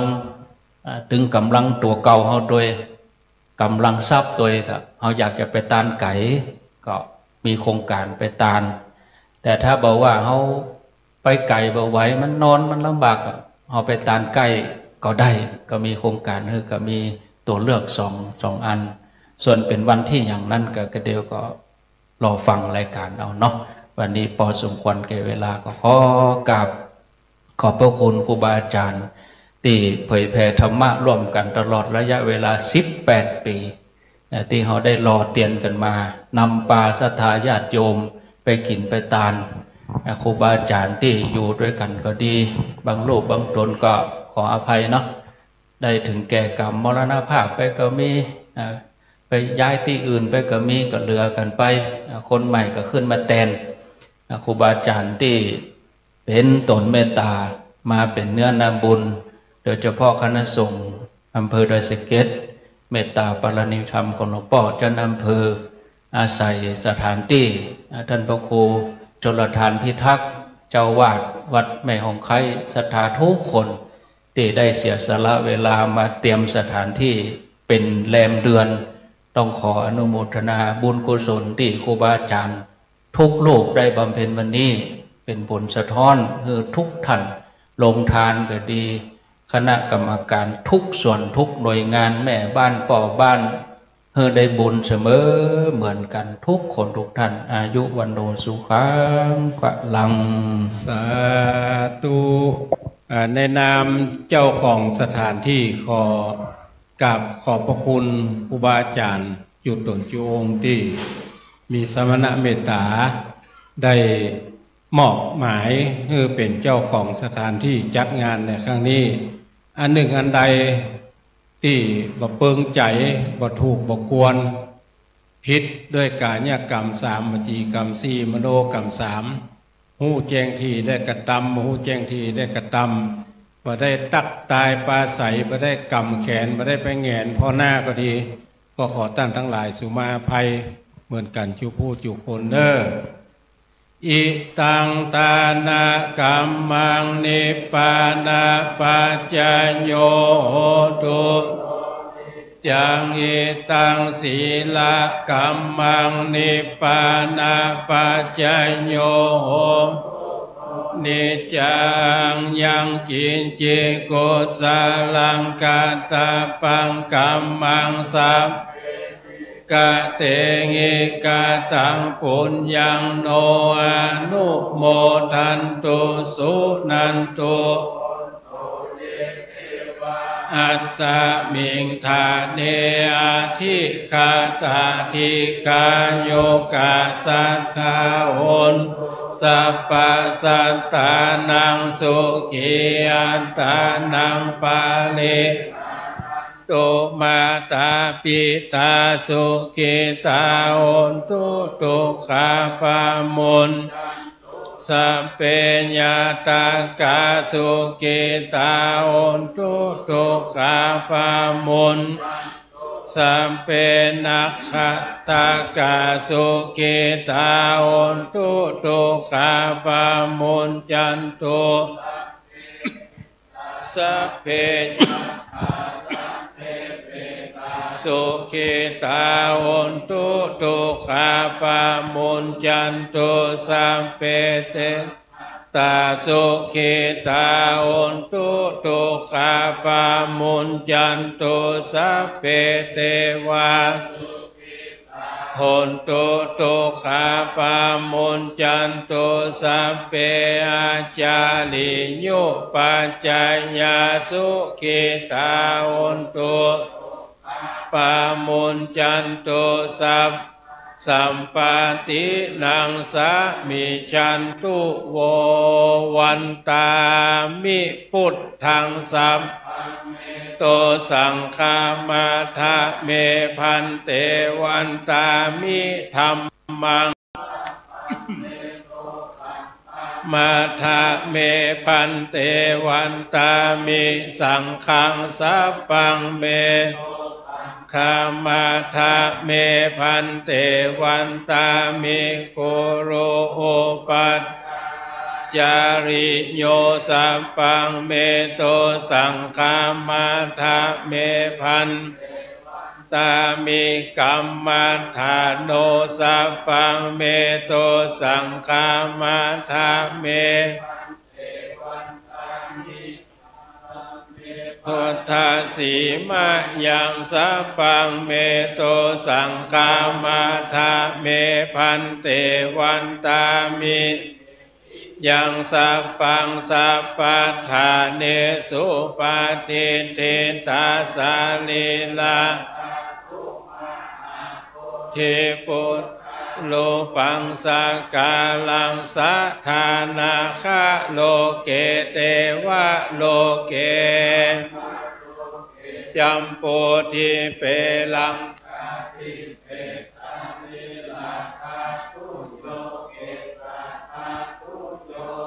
ระหันตาธาตุขันธะโกติงจตุลาสิติสานมาขันเตสัพเพสังปาทะเจยังอาหังวันตามิสัพพโสวันตาน้อยพระมหาเถระเนอวันตามิพันเตสัพพังอาปะคามาทะเมพันเตมะยากาตังปุญญังอนุโมติตาปังสามินาไมหังคาตัพพังสาธุสาธุอนุโมทามิอนุวันโนสุขังพะลังสาธุขอบคุณอนุโมทนาทุกท่านเด้อไปกินข้าวหนมเส้นไปกินก๋วยเตี๋ยวได้อยู่เด้อต้องลงละไปเลยหน้าโฮงเนาะหน้าโฮงหน้ากุฏิคนขับรถวัดต่าง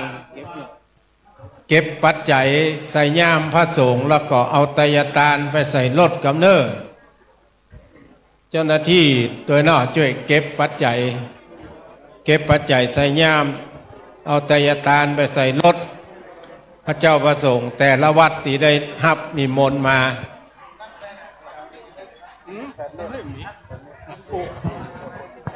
ศรัทธาญาติโยมเนอก็ขอบคุณ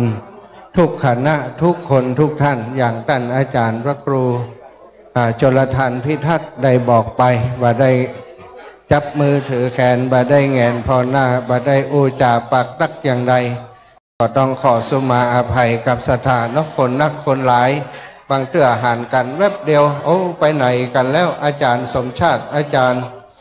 รูปนั้นรูปนี้นะก็เพราะว่ามันมีกิจที่จะต้องท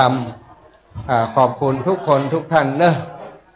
แม่เลี้ยงเอียงคำมาอยู่กันตั้งแต่เจ้าแล้วเนาะจนหดเวลานี้ก็ถือว่าศรัทธาทุกคนทุกท่านมีความตั้งมั่นมีความอดทนมีความเปลี่ยนจะกลับแล้วเนาะพี่น้องห้วยงูในจะกลับแล้วเนอะขอบคุณเป็นอย่างสูงคุณโยมกนกพิชัยนาพี่น้องตังห้วยงูในพี่น้องตังลำปางพี่น้องตังในเวียงเชียงใหม่แม่ครูเกษณีชัยเทพยังอยู่ก่อนแม่ครูเกษณีฟังไปเถอะเนอะแต่เจ้านัดหมายแม่ครูเกษณีมาเป็นการแรกวันนี้จะได้รางวัลเลข2 ตัว รางวัลเลข2 ตัวเนอะขอบคุณเนาะอันนี้ก็ช่วยเหลือกันเป็นเก็บเก้าอี้พร้อมเนาะสุดยอดพี่น้องเวียงป่าเป้าเอาโรงทานมา3 อย่าง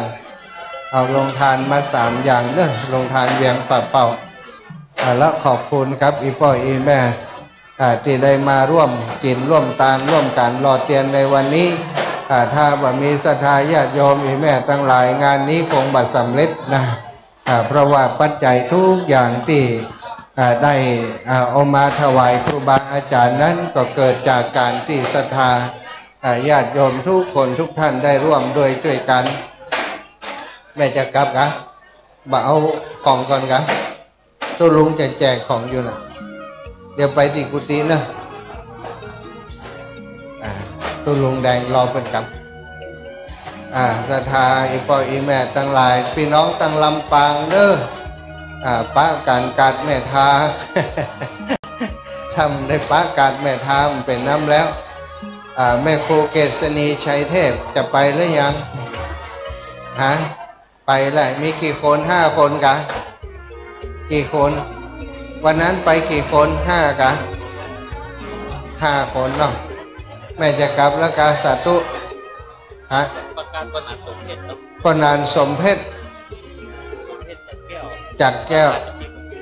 ศรัทธาจะปิกแล้วเนอปนานปะไหนปะตีรอเตียนนี่บ่ปนานสมเพชรเนอมาปะคณะกรรมมาปะคณะกรรมเนอปนานสมเพชรปนานสมเพชรเนาะตั้งคณะเปิ่นจะกลับกันแล้วเนอรอปนานคนเดียวปนานสมเพชรอยู่ตั้งใดปนานสมเพชรอยู่ตั้งใดเนอใดมาคณะที่จะเดินทางไปด้วยกันกับแม่ครูเกษณีชัยเทพมาเลยเนอะมาปะกันหน่อยแม่ครูเกษณีชัยเทพวันก่อนเพิ่นไปที่วัดรับภัยเนาะแล้วก็พอดีว่าวัตถุมงคลที่เพิ่นเอามาแจกนะมันบบปอก็เลยว่าถ้ามันเหลืออย่างใดก็จะได้เสาะหามาให้ตอนนี้ก็พอจะมีเหลือให้แม่ละกว่าละ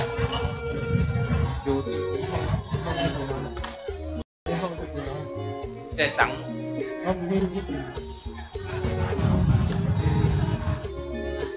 แม่โคเกษณี5 คน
ไปกินข้าวนมเส้นไปกินก๋วยเตี๋ยวกันก่อนเนาะมันบัดจะเหลือนะคือเกียมไว้นักเกียมไว้นักคนถึง3 ปันป่ายก่อนวันนี้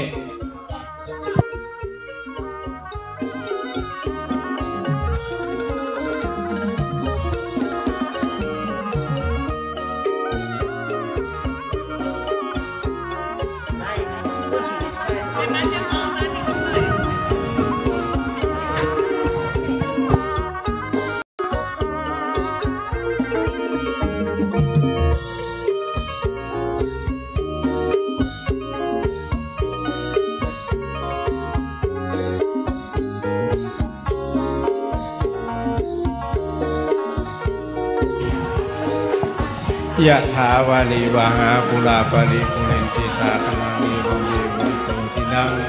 เกตานังอุปกัปปติชิตังปฏิตังตุมังคิปเมวสมิชันตุสัพเพปุเรนตุสังกปาจันโทปนัสโสยะถามณีโยติโสยะถา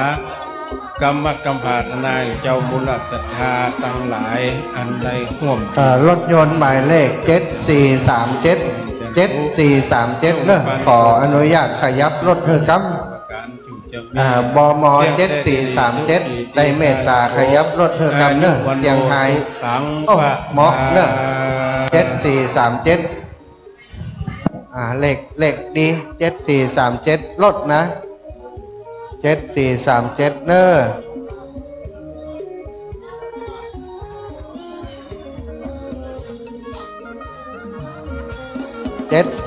เขาอาจารย์ครับถวายความเคารพครับ7437ย้ายรถเธอกำเนอะรถกับพี่น้องจากห้วยงูในจะออก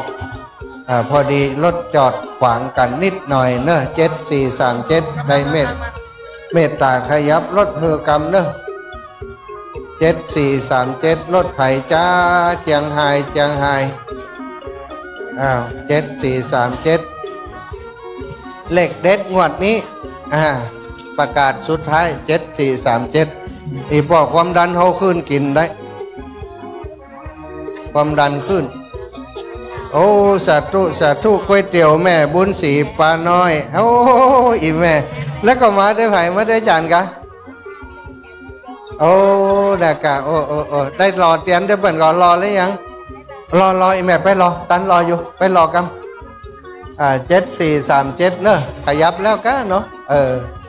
พี่น้องห้วยงูในบัดได้ความดันขึ้นสาธุเนอะ7437ออกแล้วเนาะขยับแล้วก็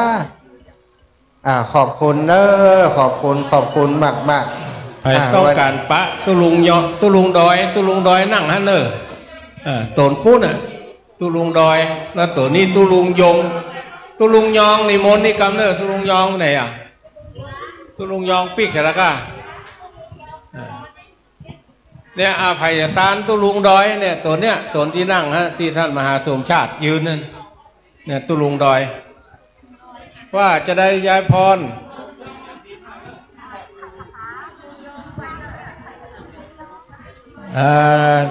เรียบร้อยละฝากเมี่ยงคือตุลุงยองได้ฮับแล้วก็อมแก้มแป๊ดไปแล้วพวกละยายพร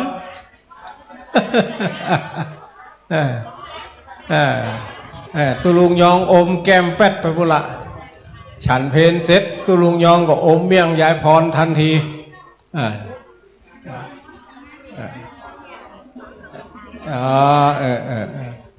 เดี๋ยวนิมนต์ตุลุงดอยทำให้ครับตุลุงดอยหลวงปู่ขอนิมนต์ทำให้กับเนื้อศรัทธาใครปะศรัทธาต้องการปะ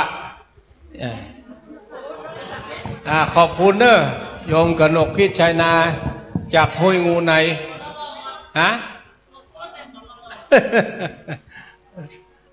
เจอเนอศรัทธาท่านทั้งหลายเนาะใครจะปะตุลุงยงตุลุงยองตุลุงดอยมินิมดหลายๆตุลุงยงกำลังมาตะกี้นี่ห้องตุลุงบอกใครเหยขอบคุณเด้อพี่น้องห้วยงูในออกมาแต่ตีสี่ละกระเดียววันพุกวันฮือปะกันอนุโมทนาขอบคุณนักตุลุงนิมนต์นะครับ สถาปะป้องต้องการปะตุลุง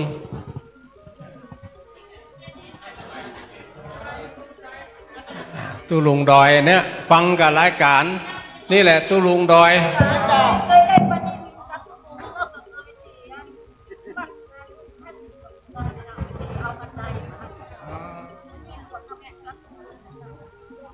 เจ้าได้ปฏิทินปี66ล่ะปี67มาได้ครับตรงนี้นี่นะครับก็ปี68แล้วปี68นี่ก็มาได้อย่ามาโต๊ะข่าวบ้านปะป่องหมดครับเอวังโอโตสัมปติสามิปะตะมะมุตตะอุปาสกะอุปาติกาบ้านปะป่องอำเภอดอยสะเก็ดแต่ปัจจันนอกนำมายังจตุปัจจัยร่วมสมทบในกาน้ำกาไฟกาอินเทอร์เน็ตออกสถานีวิทยุขอผู้ชนบุญวันนี้ได้คุณพระอาจารย์ให้ได้มีอายุวันนา